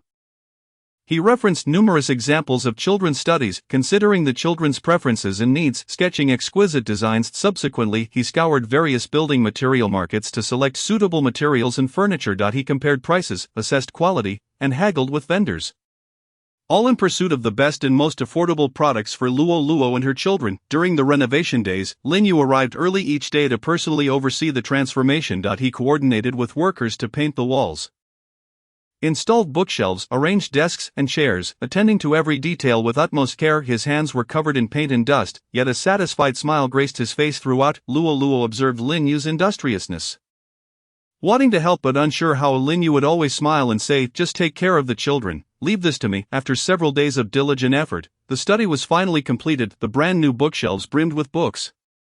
Warm lighting illuminated the entire room, and the comfortable desks and chairs provided the children with an ideal environment for focused study. When the children entered this transformed space, they erupted into cheers of excitement, rushing into Lin Yu's embrace, incessantly expressing their gratitude. Tears of emotion sparkled in Luo Luo's eyes as she said to Lin Yu, "Lin Yu, I don't know how to thank you." Lin Yu simply patted her shoulder gently.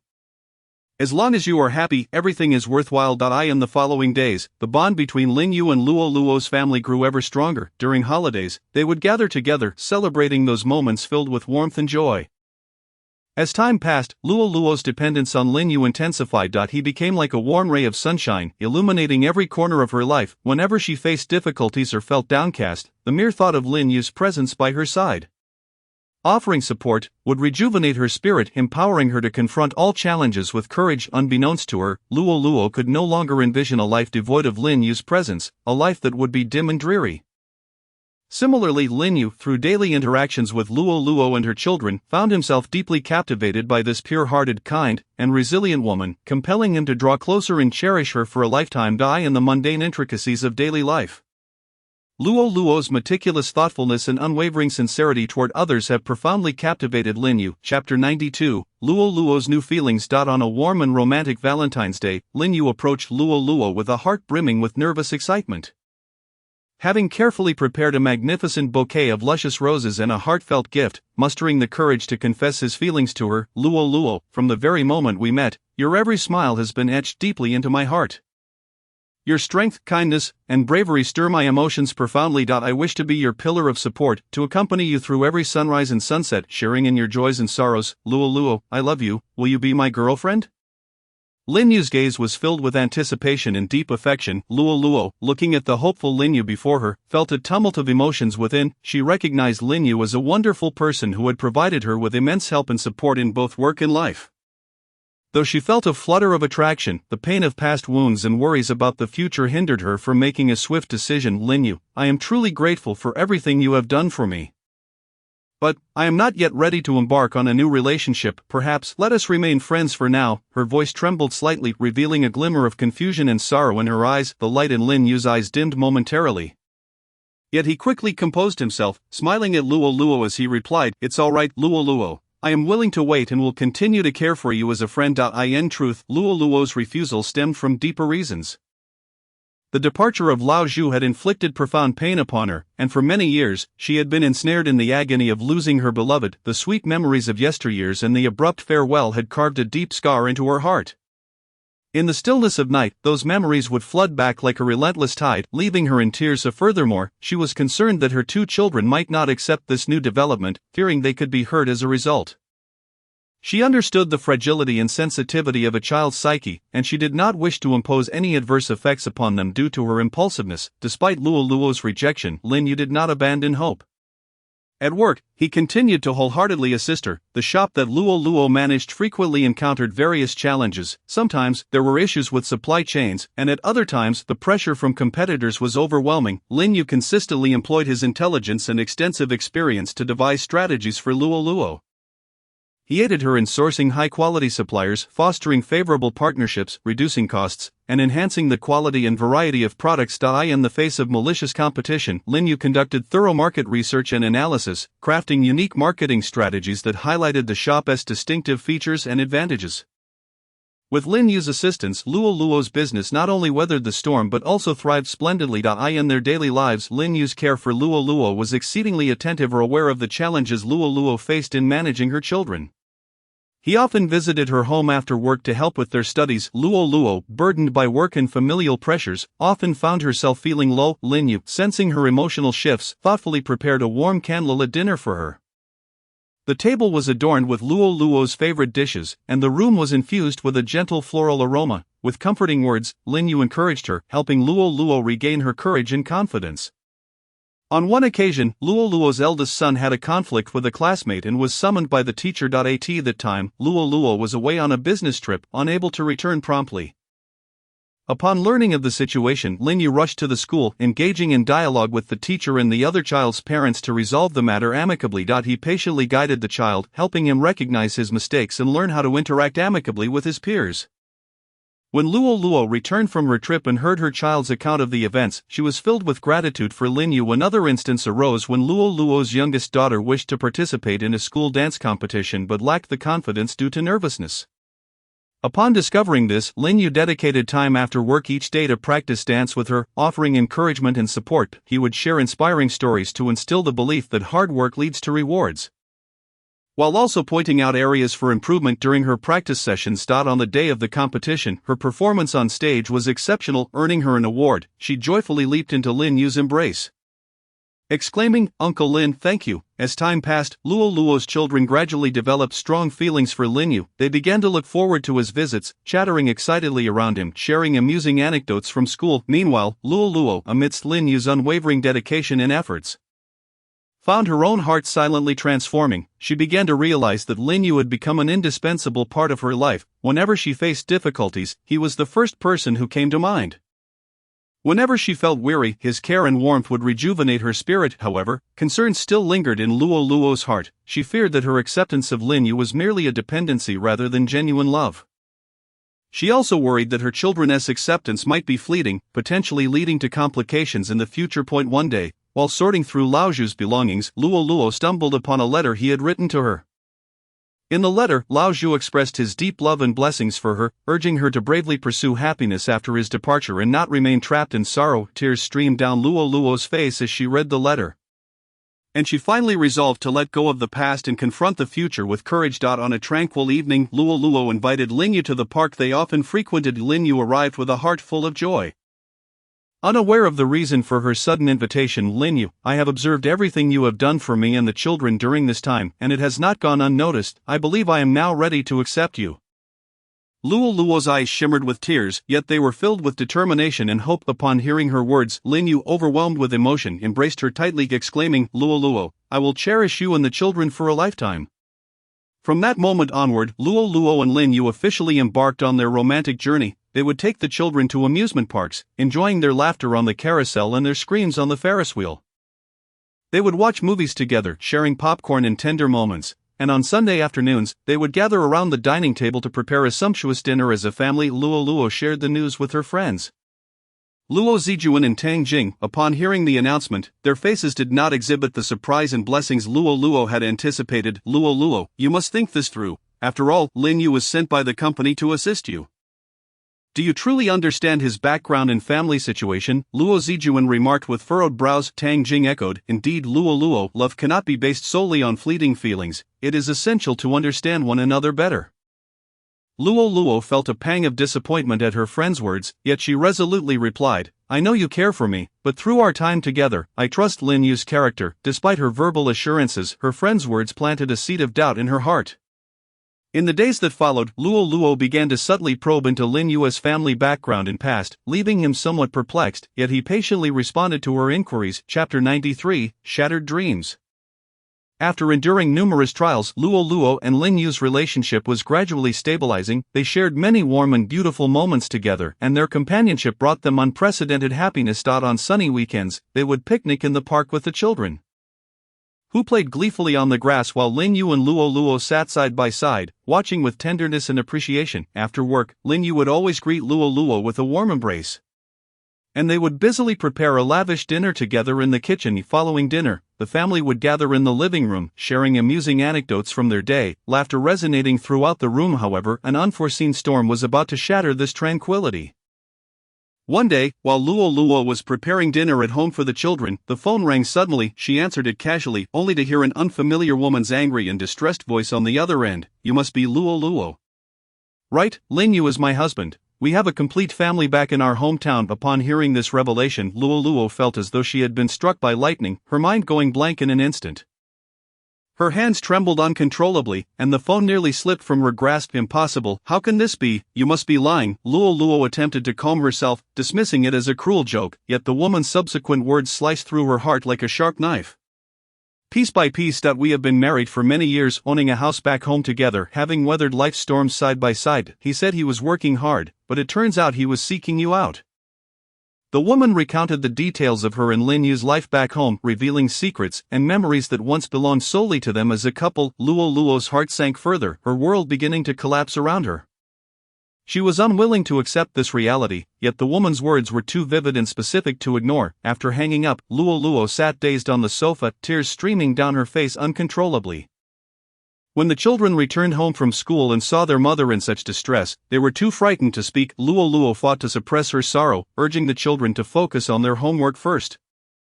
In the stillness of night, as children succumbed to slumber, Luo Luo lay restlessly in her bed, unable to find solace in sleep. Her mind was besieged by vivid memories of moments spent with Lin Yu. Those once sweet instances now tinged with bitter irony. She could not fathom why Lin Yu had chosen to deceive her, why he had woven such a beautiful dream only to shatter it so cruelly. After a night fraught with tormenting contemplation, Luo Luo resolved to journey to Lin Yu's hometown to uncover the truth. The following day, under the veil of secrecy, she set forth toward his ancestral home. Her heart was heavy with trepidation, oscillating between hope that this was all a misunderstanding and fear of confronting the truth. Upon arriving at the unfamiliar locale, she followed the address provided by the woman on the phone and discovered Lin Yu's former residence.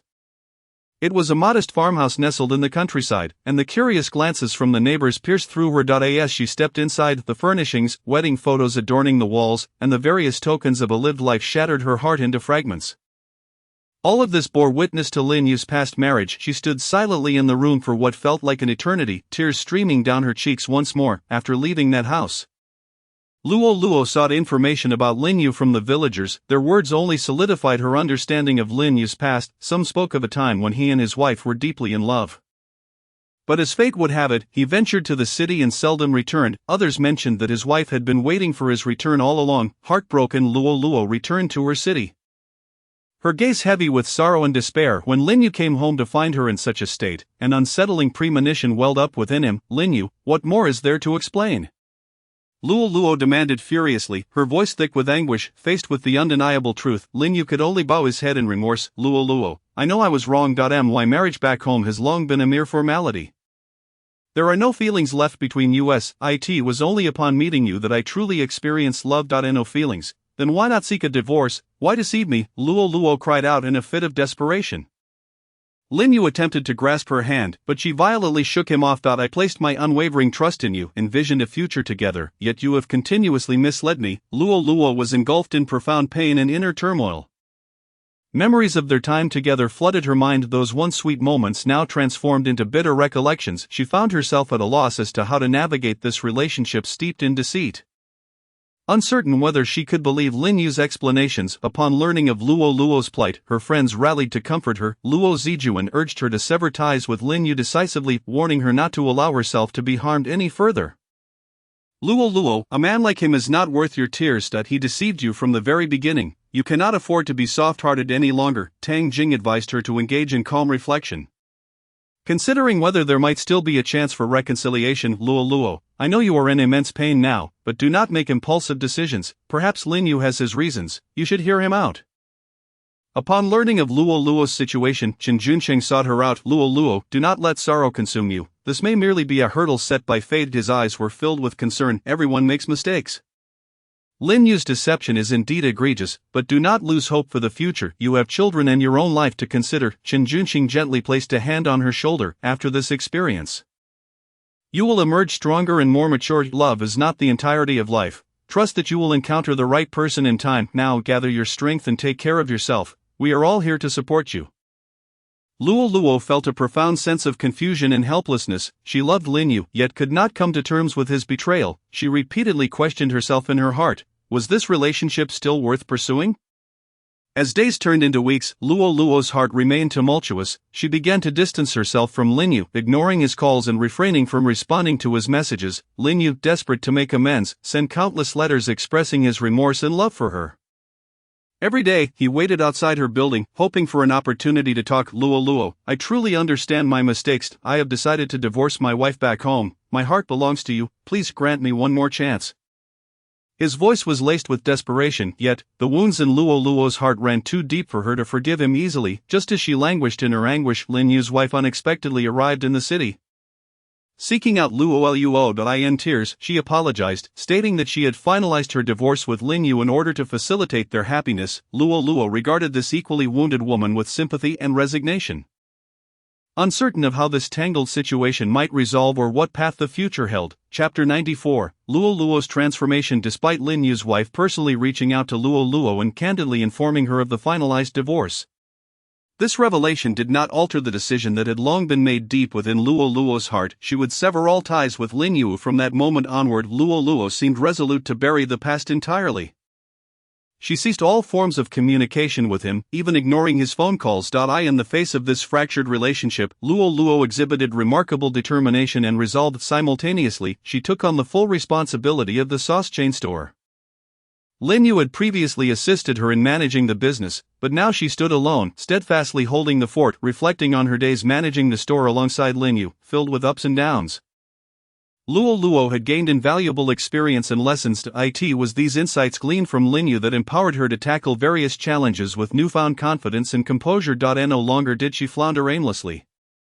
Instead, she could think clearly, devise solutions swiftly, and take decisive action. In terms of store operations, Luo Luo applied her knowledge, meticulously analyzing customer traffic and peak business hours. She organized the staff into shifts to ensure adequate coverage during busy periods while avoiding overstaffing during lulls. Furthermore, she implemented detailed workflows and standards, clarifying each employee's role and responsibilities, thereby minimizing chaos and misunderstandings at work. In procuring ingredients, Luo Luo learned to negotiate skillfully with suppliers to secure high-quality ingredients at favorable prices. Gone were the days of passively accepting suppliers' quotes. She proactively conducted market research to understand ingredient trends and price fluctuations. During negotiations, she articulated the supplier's strengths and weaknesses, presenting reasonable pricing demands, and established long-term partnerships for additional discounts and support. She maintained stringent quality control over the ingredients, ensuring that every dish remained fresh and delectable. This not only reduced costs but also earned the trust and admiration of customers. In marketing, Luo Luo drew inspiration from Lin Yu's ideas while incorporating contemporary trends to launch eye-catching promotional campaigns.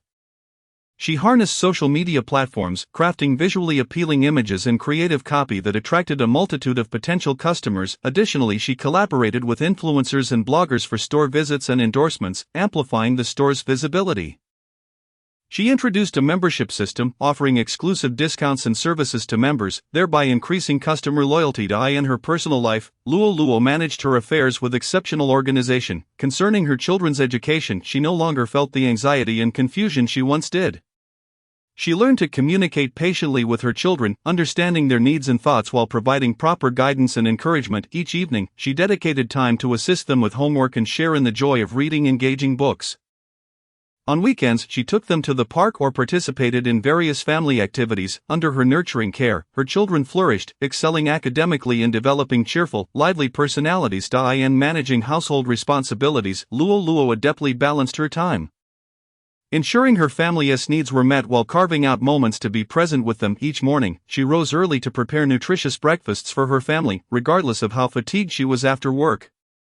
She made it a point to cook delicious dinners, filling their home with warmth and joy. However, Luo Luo's journey was not without its tribulations. One day, a key chef at the store unexpectedly resigned, plunging her into a difficult situation. This chef held the unique recipes for several signature dishes, and his departure would significantly impact the business. Yet, she remained composed, recalling how Lin Yu had navigated similar challenges in the past.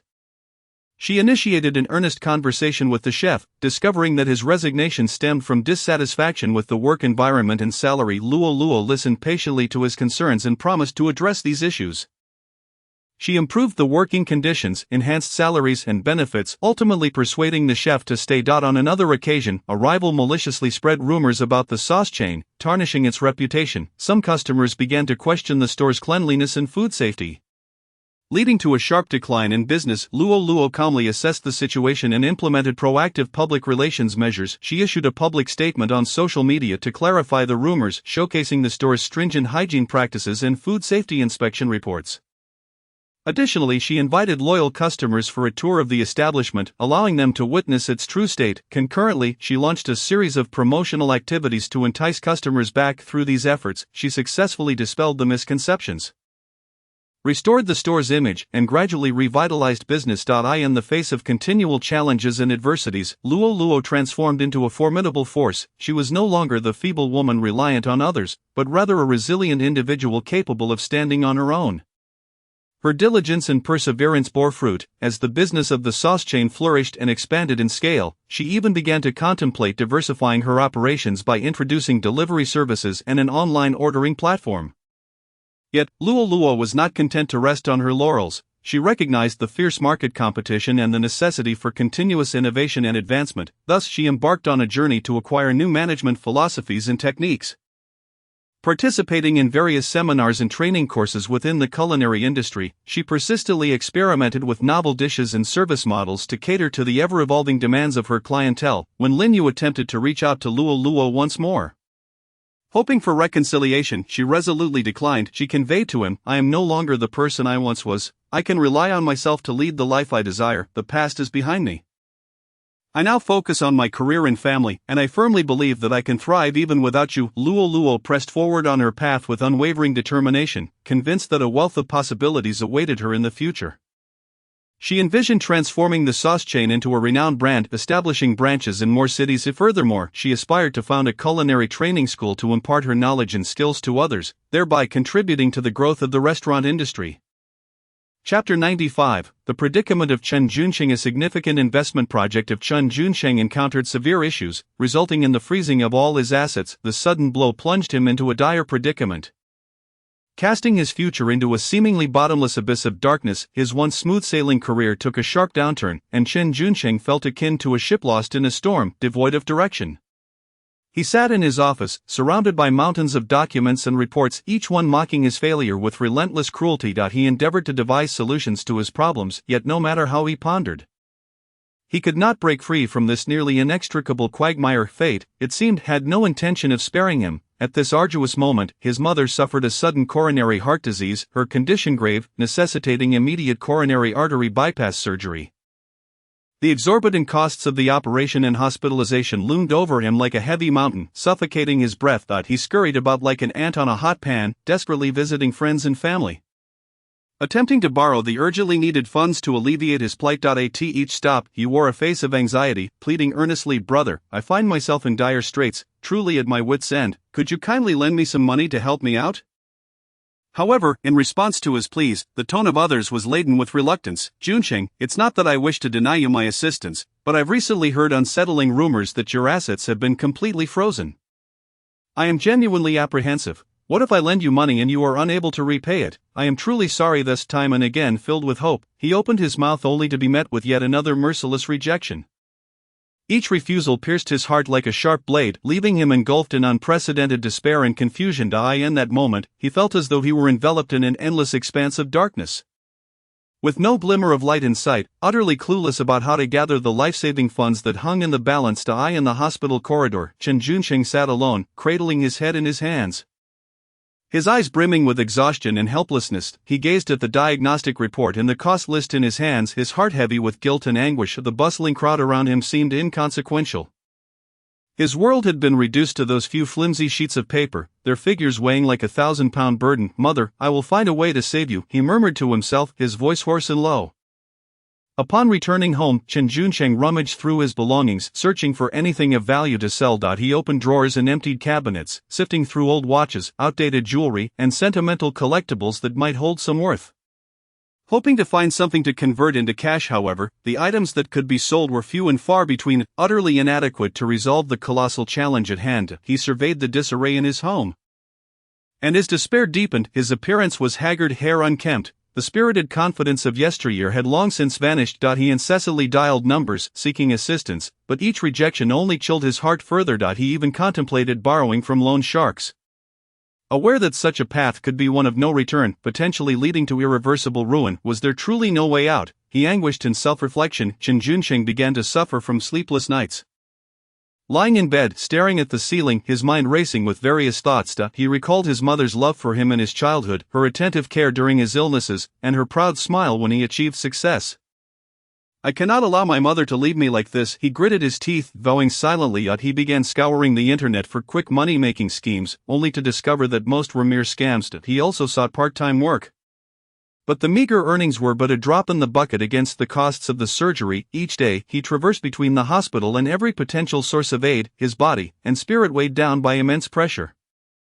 His gaze grew vacant, and his steps heavy. One day, he stumbled upon a charity fundraising event, and a flicker of hope surged within him. He approached the organizers, recounting his plight in hopes of receiving assistance. Yet, in the end, he was met only with sympathetic gazes and a paltry sum of donations, far from sufficient for the surgical fees. In his despair, Chen Junsheng even entertained extreme measures. He stood atop a tall building. Gazing down at the city below, his mind filled with turmoil. Perhaps this would bring an end to it all, he murmured, yet, ultimately reason prevailed, steering him away from such perilous thoughts. He understood that, regardless of the circumstances, he could not yield. His mother was waiting for him to save her. With heavy steps, Chen Junsheng slowly re-entered the oppressive hospital doors, making his way to his mother's ward. Upon reaching her bedside, he gently sat down and extended his trembling hands to grasp his mother's frail hand, worn thin by suffering. In that moment, his mother lay pale and weak, her breath shallow. She struggled to turn her gaze towards her son. Her eyes filled with love. Despite her extreme frailty, the concern in her eyes for her son remained undiminished. With great effort, she opened her mouth, her voice hoarse and frail. Junsheng, please don't burden yourself further. I know this illness is hard to treat and costly. Don't waste your money, let us not pursue treatment. With a soft sigh, she finished speaking. Upon hearing his mother's words, Chen Junsheng's eyes brimmed with tears, the moisture collecting in his gaze, yet he fought to hold back the tears, gritting his teeth in resolute response. Mother, please don't say that. No matter what, I will do everything in my power to cure your illness. Even if there is but a glimmer of hope, I will never give up. Just as Chen Junsheng was on the brink of despair, an unexpected turn of events unfolded. Chapter 96, Warmth and Hope in the hospital room. Upon learning of Chen Junsheng's mother's grave condition and his financial struggles, Luo Luo immediately resolved to offer her full support. She knew that during her own times of hardship, Chen Junsheng had consistently assisted her. She drew upon her savings, yet it still fell short, prompting her to confide in Tang Jing and Luo Zijuan. Both Tang Jing and Luo Zijuan readily extended their helping hands, pooling together the necessary funds. In addition to financial assistance, Luo Luo frequently visited to care for Chen Junsheng's mother. Granting him much-needed respite, she dedicated nearly all her spare time to the hospital, patiently conversing with the elderly lady. Auntie, don't worry, you will get better, she softly reassured, her eyes filled with concern. Luo Luo became a regular presence in the ward. Every morning, as the sun's rays filtered through the window onto the hospital floor, she would arrive with a carefully prepared breakfast. Sometimes it would be steaming porridge accompanied by delightful side dishes. Other times it would be homemade buns and soy milk, nutritious and delicious. She would gently feed Chen Junsheng's mother, taking care with each bite as if she were tending to her own loved one. Auntie, take your time, don't rush, she would say in a soothing, warm voice, gradually easing the elder's mood. After meals, Luo Luo busied herself with bathing and changing the elderly lady's clothes, her movements tender and practiced. Devoid of any impatience, Chen Junsheng's mother gazed at Luo Luo's diligent figure, her eyes brimming with gratitude. Child, thank you for your hard work, the elder often remarked. To which Luo Luo would always respond with a smile. Auntie, it's my duty. During the day, she and Chen Junsheng would take turns caring for his mother. Luo Luo would engage the elder in conversation, sharing amusing stories or the latest happenings from outside. Knowing the elder enjoyed listening to traditional opera, she took the initiative to download numerous classic opera clips, playing them on her phone for the elderly lady. Whenever the familiar melodies played, the elder's face would light up with joy. While caring for Chen Junsheng's mother, Luo Luo encountered numerous challenges. For instance, due to the affliction of her illness, the elder would occasionally feel agitated and reluctant to cooperate with treatment. In such moments, Luo Luo would patiently encourage her, emphasizing the importance of persevering through treatment. Auntie, you must recover quickly. Chen Junsheng is eagerly awaiting your return home to prepare meals for him. Luo Luo's words always rekindled the elder's yearning for recovery. On one occasion, the elder suddenly developed a high fever and Luo Luo stayed awake all night, continuously applying a damp cloth to cool her down. Closely monitoring her condition, she anxiously remained by the bedside until the elder's temperature finally returned to normal. At which point she breathed a sigh of relief. Luo Luo also assisted the nurses in changing the elder's dressings, measuring her temperature, and diligently recording her various health indicators. She would inquire meticulously about the elder's condition from the doctors and then relay their words to Chen Junsheng, allowing him to work with peace of mind. Observing all that Luo Luo had done for his mother filled Chen Junsheng's heart with profound gratitude and emotion. He realized that without Luo Luo's assistance, he might have long since reached his breaking point. After learning of Chen Junsheng's mother being hospitalized, He Han and Luo Zijuan swiftly sprang into action. They understood that Chen Junsheng's family needed care and support during this time, so they unhesitatingly decided to bring Ping'er along to visit the hospital at the earliest opportunity. On that day, Luo Zijuan held a bouquet of fresh flowers, while He Han carried a selection of fresh fruits as they arrived at the hospital.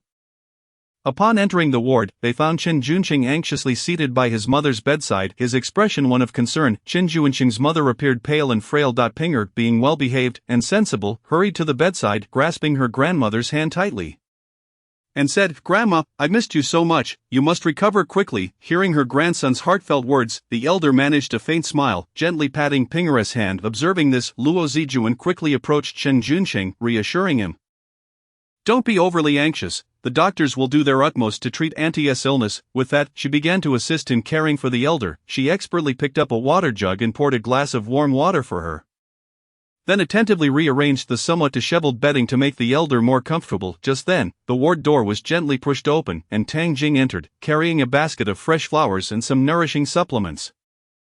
With a smile on her face and concern evident in her eyes, she softly addressed Chen Junsheng's mother, "Auntie, you've suffered greatly. I hope for your swift recovery." She then placed her gifts on the bedside table and turned to Chen Junsheng, inquiring in detail about the elder's condition. During their conversation, Tang Jing continuously comforted Chen Junsheng, urging him not to worry excessively with today's advanced medicine. "I believe Auntie will regain her health soon. Moreover, we will always be here to support you through this difficult time." Despite her own busy schedule, Tang Jing made it a point to frequently call to check on the elder's progress, providing Chen Junsheng with ample emotional support and encouragement. Luo Zijuan would also come to the hospital during her leisure time to help care for the elder, sharing amusing stories from the outside world to lighten her mood. "Junsheng, take good care of yourself and Auntie. Feel free to reach out to me if you need anything," Luo Zijuan said, with everyone's concern and Luo Luo's meticulous care. Chen Junsheng's mother gradually stabilized in her condition. On pleasant days, Luo Luo would take the elder for strolls in the hospital garden. The sunlight bathed them, creating a warm and beautiful scene. The elder often praised Luo Luo, saying, "This child is truly considerate." Luo Luo also read books and magazines to the elder, enriching her spiritual life while she recuperated. As time passed, the elder's dependence on Luo Luo deepened. Sometimes, when Chen Junsheng was unable to reach the hospital due to work commitments, the mere sight of Luo Luo would bring her comfort. Under Luo Luo's careful attention, the elder's health improved day by day. Finally, the doctor announced that she could be discharged to recuperate at home. On the day of discharge, Luo Luo arrived at the hospital early to assist in packing. She neatly organized the elder's clothing and carefully sorted the medications that needed to be taken home. "Auntie, you must make sure to rest well after returning home. Don't overexert yourself," Luo Luo advised with genuine concern, gently grasping the elder's somewhat rough hand. Chen Junsheng's mother tightly held Luo Luo's hand in return, her eyes glistening with tears of gratitude as she spoke with a tremor in her voice. "Luo Luo, I cannot thank you enough for your care during this time. Without your attentive support, I truly don't know how I would have managed." Luo Luo quickly shook her head, smiling reassuringly. "Auntie, please don't be so polite. This is what I ought to do. Seeing you healthy and safely discharged brings us all immense joy." Chen Junsheng's mother was deeply moved to tears. Taking a deep breath to steady her emotions, she slowly nodded and replied, "Child, thank you. I will take good care of myself. You need not worry. I in the end." Chen Junsheng's mother embarked on her journey home, filled with warmth and hope for a new chapter in her life. Chapter 97, The Blossoming of Love and Hesitation since being discharged from the hospital. Chen Junsheng's mother has shown remarkable improvement in her health after a period of recuperation. No longer as frail as when she first returned home, she is now able to move about gradually, Even assisting with simple household chores, this transformation has lifted the familial atmosphere, which had been tinged with tension from caregiving, now brimming with warmth and tranquility once more. Simultaneously, the project that Chen Junsheng had invested in finally began to show signs of progress. Although only a small amount of funds had started to flow back, it was undoubtedly uplifting news for a family that had been struggling. After all, it signified that life was moving in a positive direction. Illuminating the path toward escaping their economic hardships, however, the reality remained far from optimistic. Even with this influx of funds, their financial situation was still not comparable to the past, and life continued to feel somewhat strained.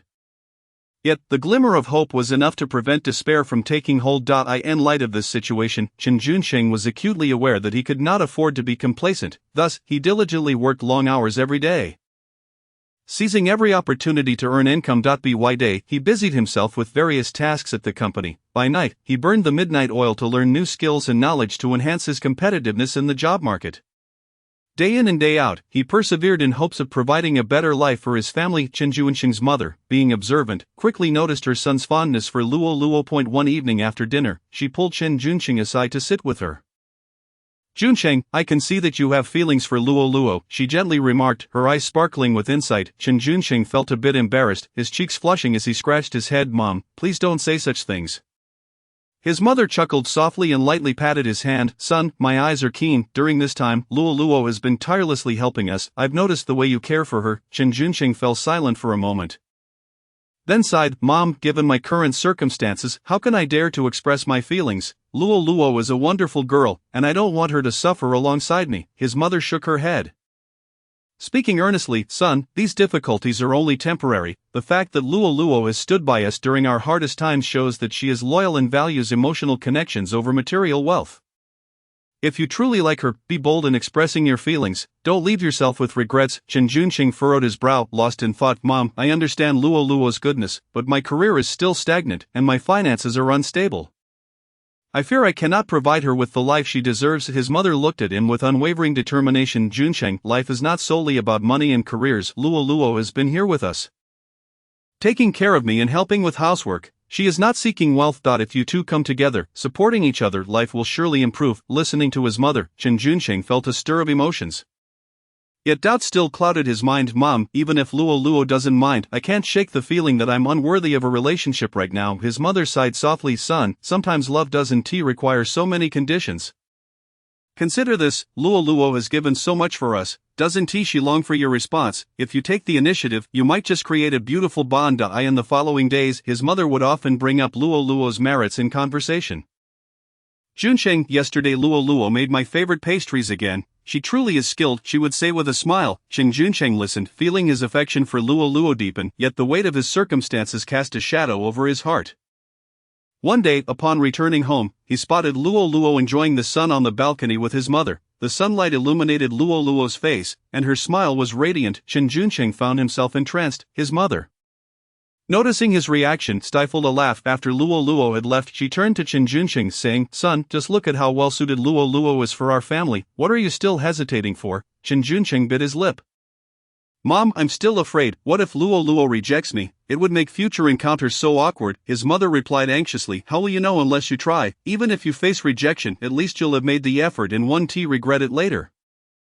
Amid the ceaseless encouragement of his mother, Chen Junsheng's heart gradually began to waver. He found himself contemplating with great seriousness whether he should confess his feelings to Luo Luo. One serene night, as silence enveloped the world and moonlight poured like water through the window, Chen Junsheng lay quietly in bed, yet slumber eluded him. His mind replayed cherished moments spent with Luo Luo, flashing before him like a film reel.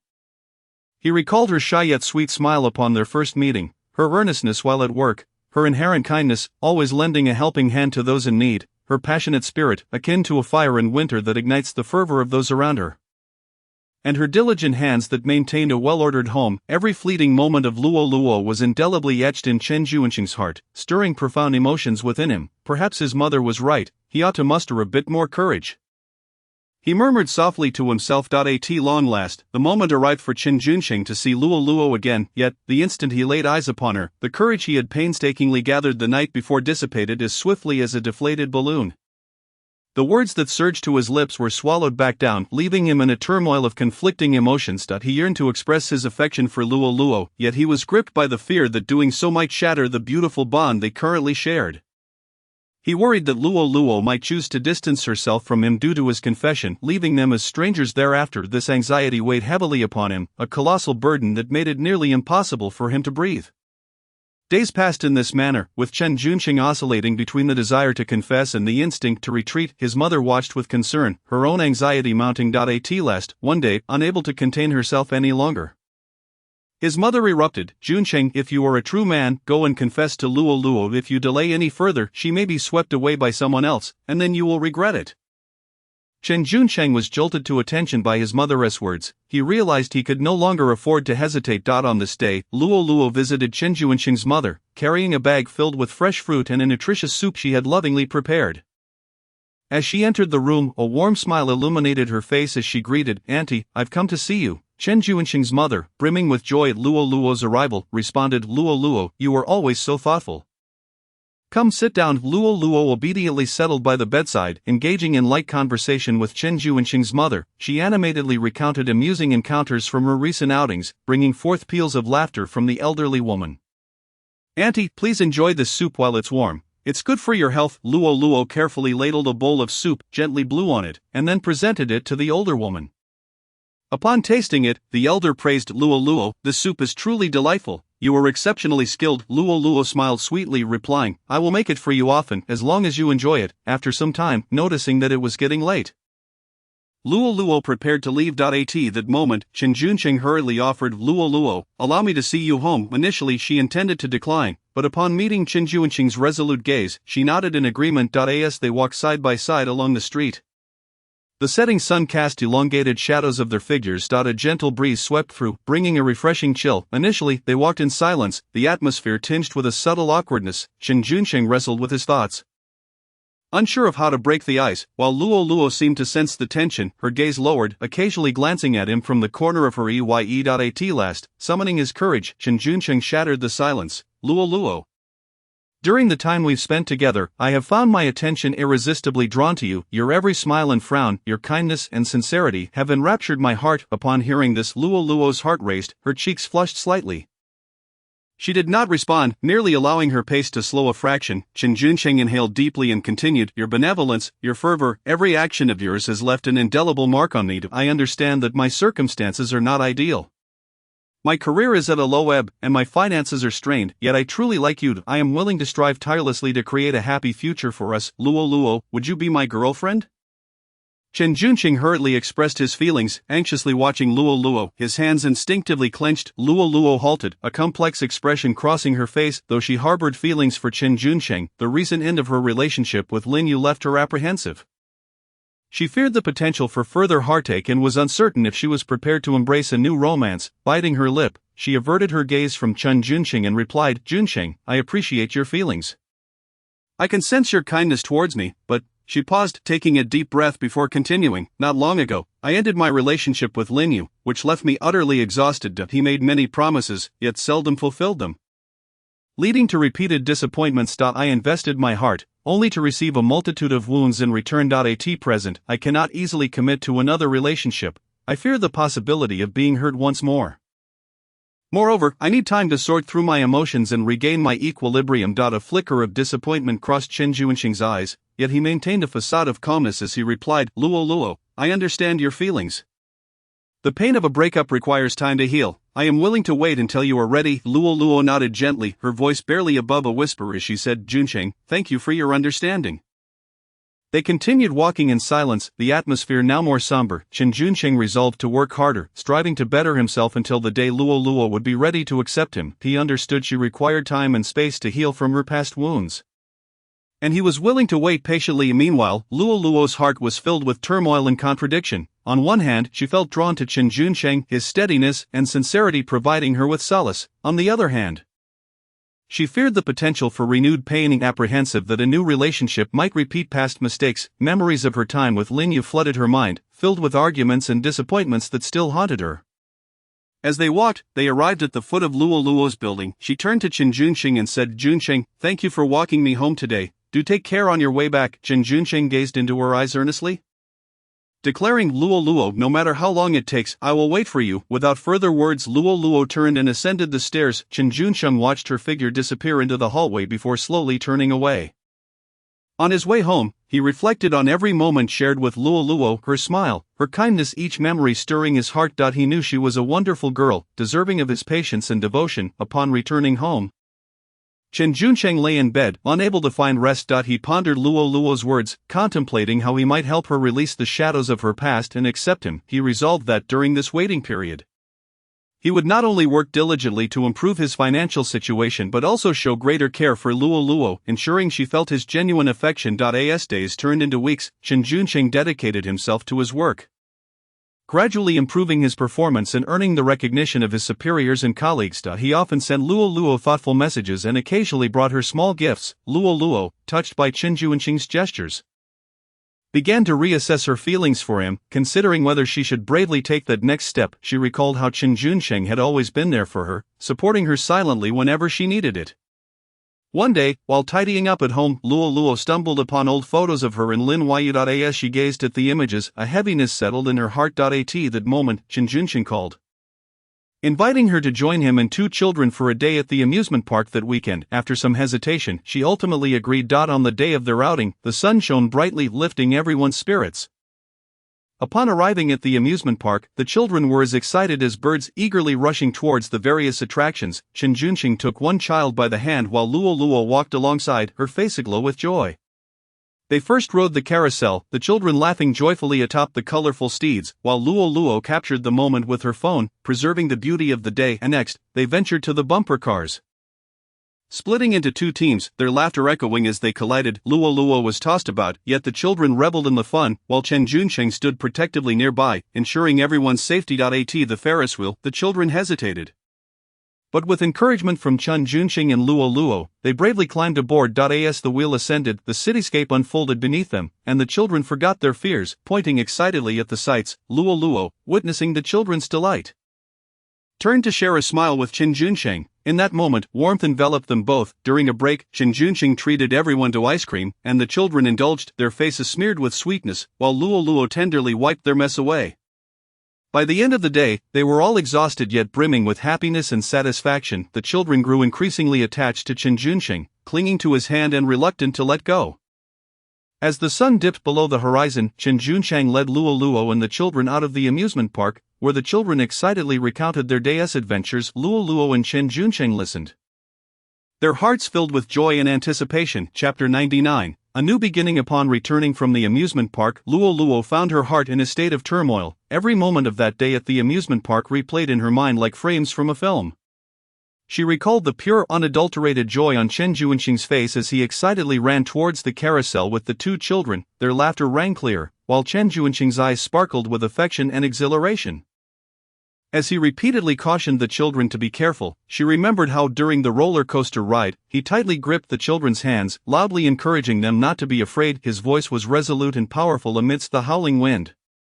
Yet his own gaze revealed a profound concern and anxiety. When the children screamed with their eyes tightly shut, he shouted reassurance, declaring that their uncle was there, all the while shielding them with his body.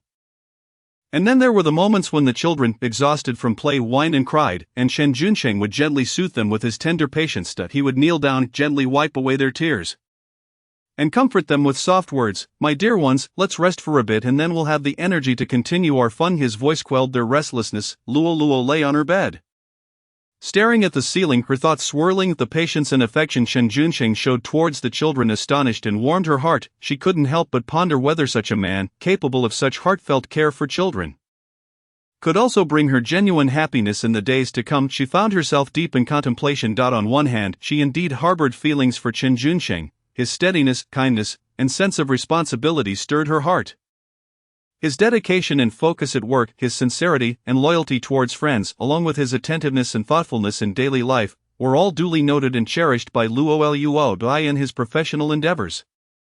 He always gave his utmost, never complaining or shying away from complex projects and heavy tasks. He would burn the midnight oil to refine a proposal, striving for the best outcomes when it came to friends. He was always ready to lend a helping hand, offering both material and emotional support without hesitation in times of need. In his everyday life, he noticed the subtle shifts in Luo Luo's emotions. When she was weary, he brewed her a cup of hot tea, and when she craved solitude, he silently kept her company. On the other hand, she feared this was merely a fleeting moment of beauty. Apprehensive that various issues might arise in the future, after all, love is not solely about fleeting emotions and impulses, it is also about enduring companionship and commitment, having been hurt in past relationships. Painful memories made her cautious when facing new affections, reluctant to open her heart too easily. Thus, Luo Luo resolved to give them both some time to test this budding relationship. She began to observe Chen Junsheng more closely. Scrutinizing his behavior in everyday life, unbeknownst to her, Chen Junsheng continued to treat her with unwavering kindness. Every morning, he would rise early to prepare a nutritious breakfast, delivering it to Luo Luo and the children.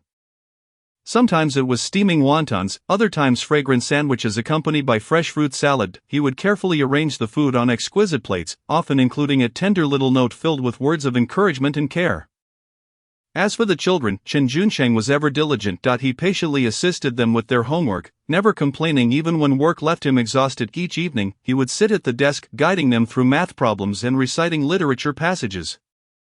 He explained concepts in lively and engaging ways, fostering a relaxed atmosphere for learning. He accompanied them to school events, whether it was a sports day or a cultural performance, always cheering them on from the sidelines. During the sports day, he would shout encouragement at the top of his lungs, and when the children crossed the finish line, he would be the first to embrace them. The cultural performances. He would capture every splendid moment with his camera, presenting the children with a grand bouquet afterward, praising their bravery and excellence. On weekends, he would take the children to the park to play, fly kites, and kick soccer balls, allowing them to relish the joyful moments of childhood. In the park, Chen Junsheng would run and laugh with the children, seemingly transformed into a child himself, exuberantly releasing his own vitality. Luo Luo watched, her heart swelling with emotion. She observed that Chen Junsheng not only shone on special occasions but remained consistently devoted in the ordinary days. His love was so genuine and profound, devoid of any pretense or hypocrisy. One day, when Luo Luo fell ill, Chen Junsheng immediately set aside his work and rushed to her side. He procured medicine, prepared congee, and tended to her with utmost care. Luo Luo lay in bed pale and weak. Chen Junsheng kept vigil at her bedside, occasionally checking her forehead for fever and replacing her damp cloth with a cool one. Junsheng, thank you, Luo Luo murmured weakly. Do not mention it, just rest well, and you will recover soon, he reassured her, his voice gentle yet firm. Chen Junsheng prepared a pot of light vegetable congee, carefully bringing it to her bedside, feeding her spoonful by spoonful. As Luo Luo gazed into his concentrated eyes, she felt a wave of gratitude. In that moment, she sensed her heart drawing closer to Chen Junsheng. After a period of observation and reflection, Luo Luo finally made up her mind. One evening, in a cozy twilight, she invited Chen Junsheng to their usual park. Looking into his eyes, she earnestly declared, Junsheng, after this time, I have come to understand that I am willing to give us a try.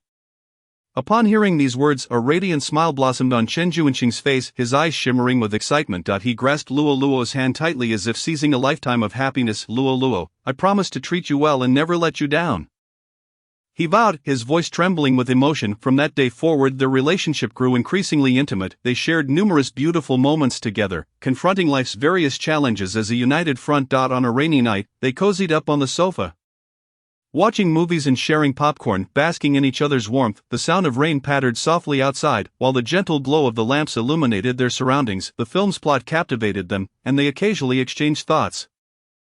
But more often, they simply nestled together, savoring the tranquility and closeness. As time passed, Luo Luo and Chen Junsheng's bond deepened. They learned to understand and tolerate one another, working together to nurture their little family. They weathered storms together, witnessed their children's growth, and crafted a life of happiness that belonged solely to them. Chapter 100. A joyful family. After a while, the projects Chen Junsheng had invested in began to yield significant results. With funds flowing back in abundance. In his professional life, due to his outstanding performance and decisive actions, he enjoyed one success after another, propelling his career to new heights. Meanwhile, his relationship with Luo Luo continued to flourish. Every morning, as the first rays of sunlight filtered through the delicate curtains into their warm bedroom, Chen Junsheng would gently place a kiss on Luo Luo's forehead while she was still in slumber.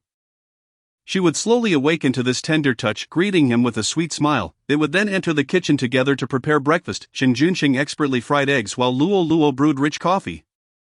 The kitchen filled with the aromas of food and the joyful laughter of the family. On weekends, the family would stroll through bustling streets, hand in hand, each face radiant with happiness. Luo Luo would carefully select new ties for Chen Junsheng.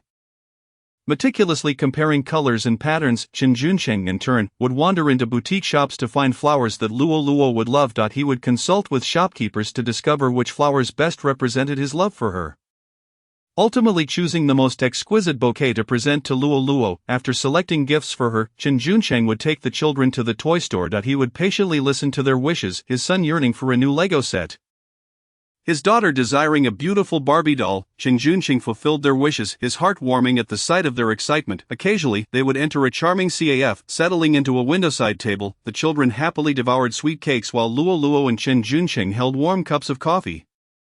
Relishing a moment of tranquility, Luo Luo would share insights about a good book she had recently read, and Chen Junsheng would recount amusing anecdotes from work. Sunlight streamed through the window, casting a glow that outlined their happiness.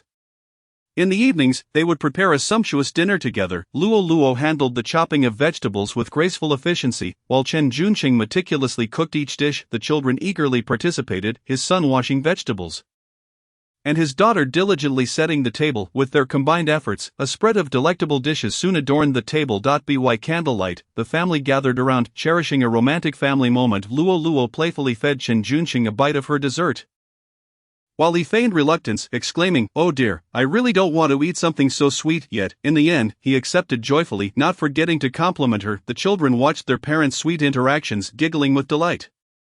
During holidays, they traveled together, exploring unknown landscapes. At the beach, before the first rays of dawn had fully risen, they arrived at the shore. Chen Junsheng held Luo Luo tightly, while the children frolicked nearby, all together welcoming the sunrise.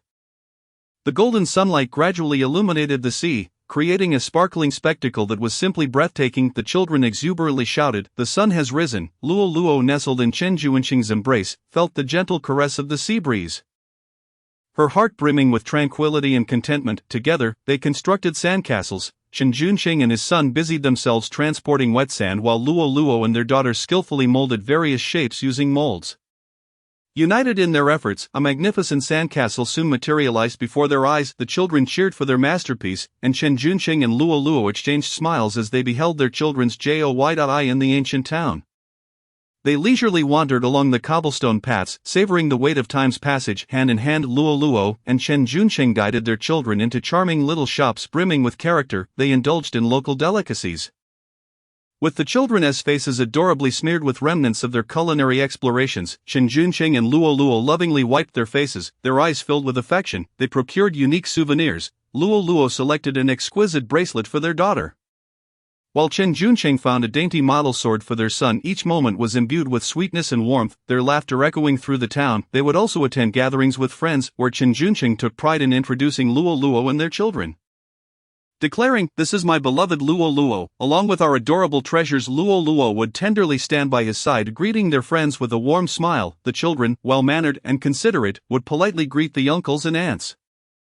The happiness and harmony of this blended family were palpable, drawing envious glances from their friends. Upon returning home, they would gather on the sofa to watch movies. Luo Luo would lean against Chen Junsheng's shoulder, while the children nestled beside them. As the plot unfolded, their emotions ebbed and flowed. During intense thrillers, they held their breath in suspense, while heartwarming comedies filled the room with laughter. When poignant scenes emerged, Luo Luo could not help but shed tears, prompting Chen Junsheng to gently wipe her tears away, offering comfort. The children would innocently share their thoughts, with their son exclaiming, "I want to be as brave as the heroes in the movies," and their daughter adding, "I hope everyone in the world can be happy." These earnest remarks elicited laughter, and the exchange of viewpoints only deepened the familial bond. In these cherished moments, the love between Chen Junsheng and Luo Luo blossomed like a vibrant flower, growing ever more splendid and fragrant. They understood that they were each other's most precious gift, and no matter what storms the future might bring, as long as they walked hand in hand, they could create more happiness and beauty together. They experienced countless ordinary yet invaluable moments, each adding a stroke of unforgettable memories to their lives. They celebrated warm birthday parties, rejoiced in every small achievement, and faced life's difficulties and challenges together. Yet, with one another's companionship, all hardships became less daunting, and every challenge became an opportunity for greater intimacy. As the days passed, the happiness of this family radiated like warm sunlight. Illuminating every corner and brightening their path ahead, they believed that as long as they remained closely entwined, love would eternally flow within their hearts, and life would always be filled with hope and laughter.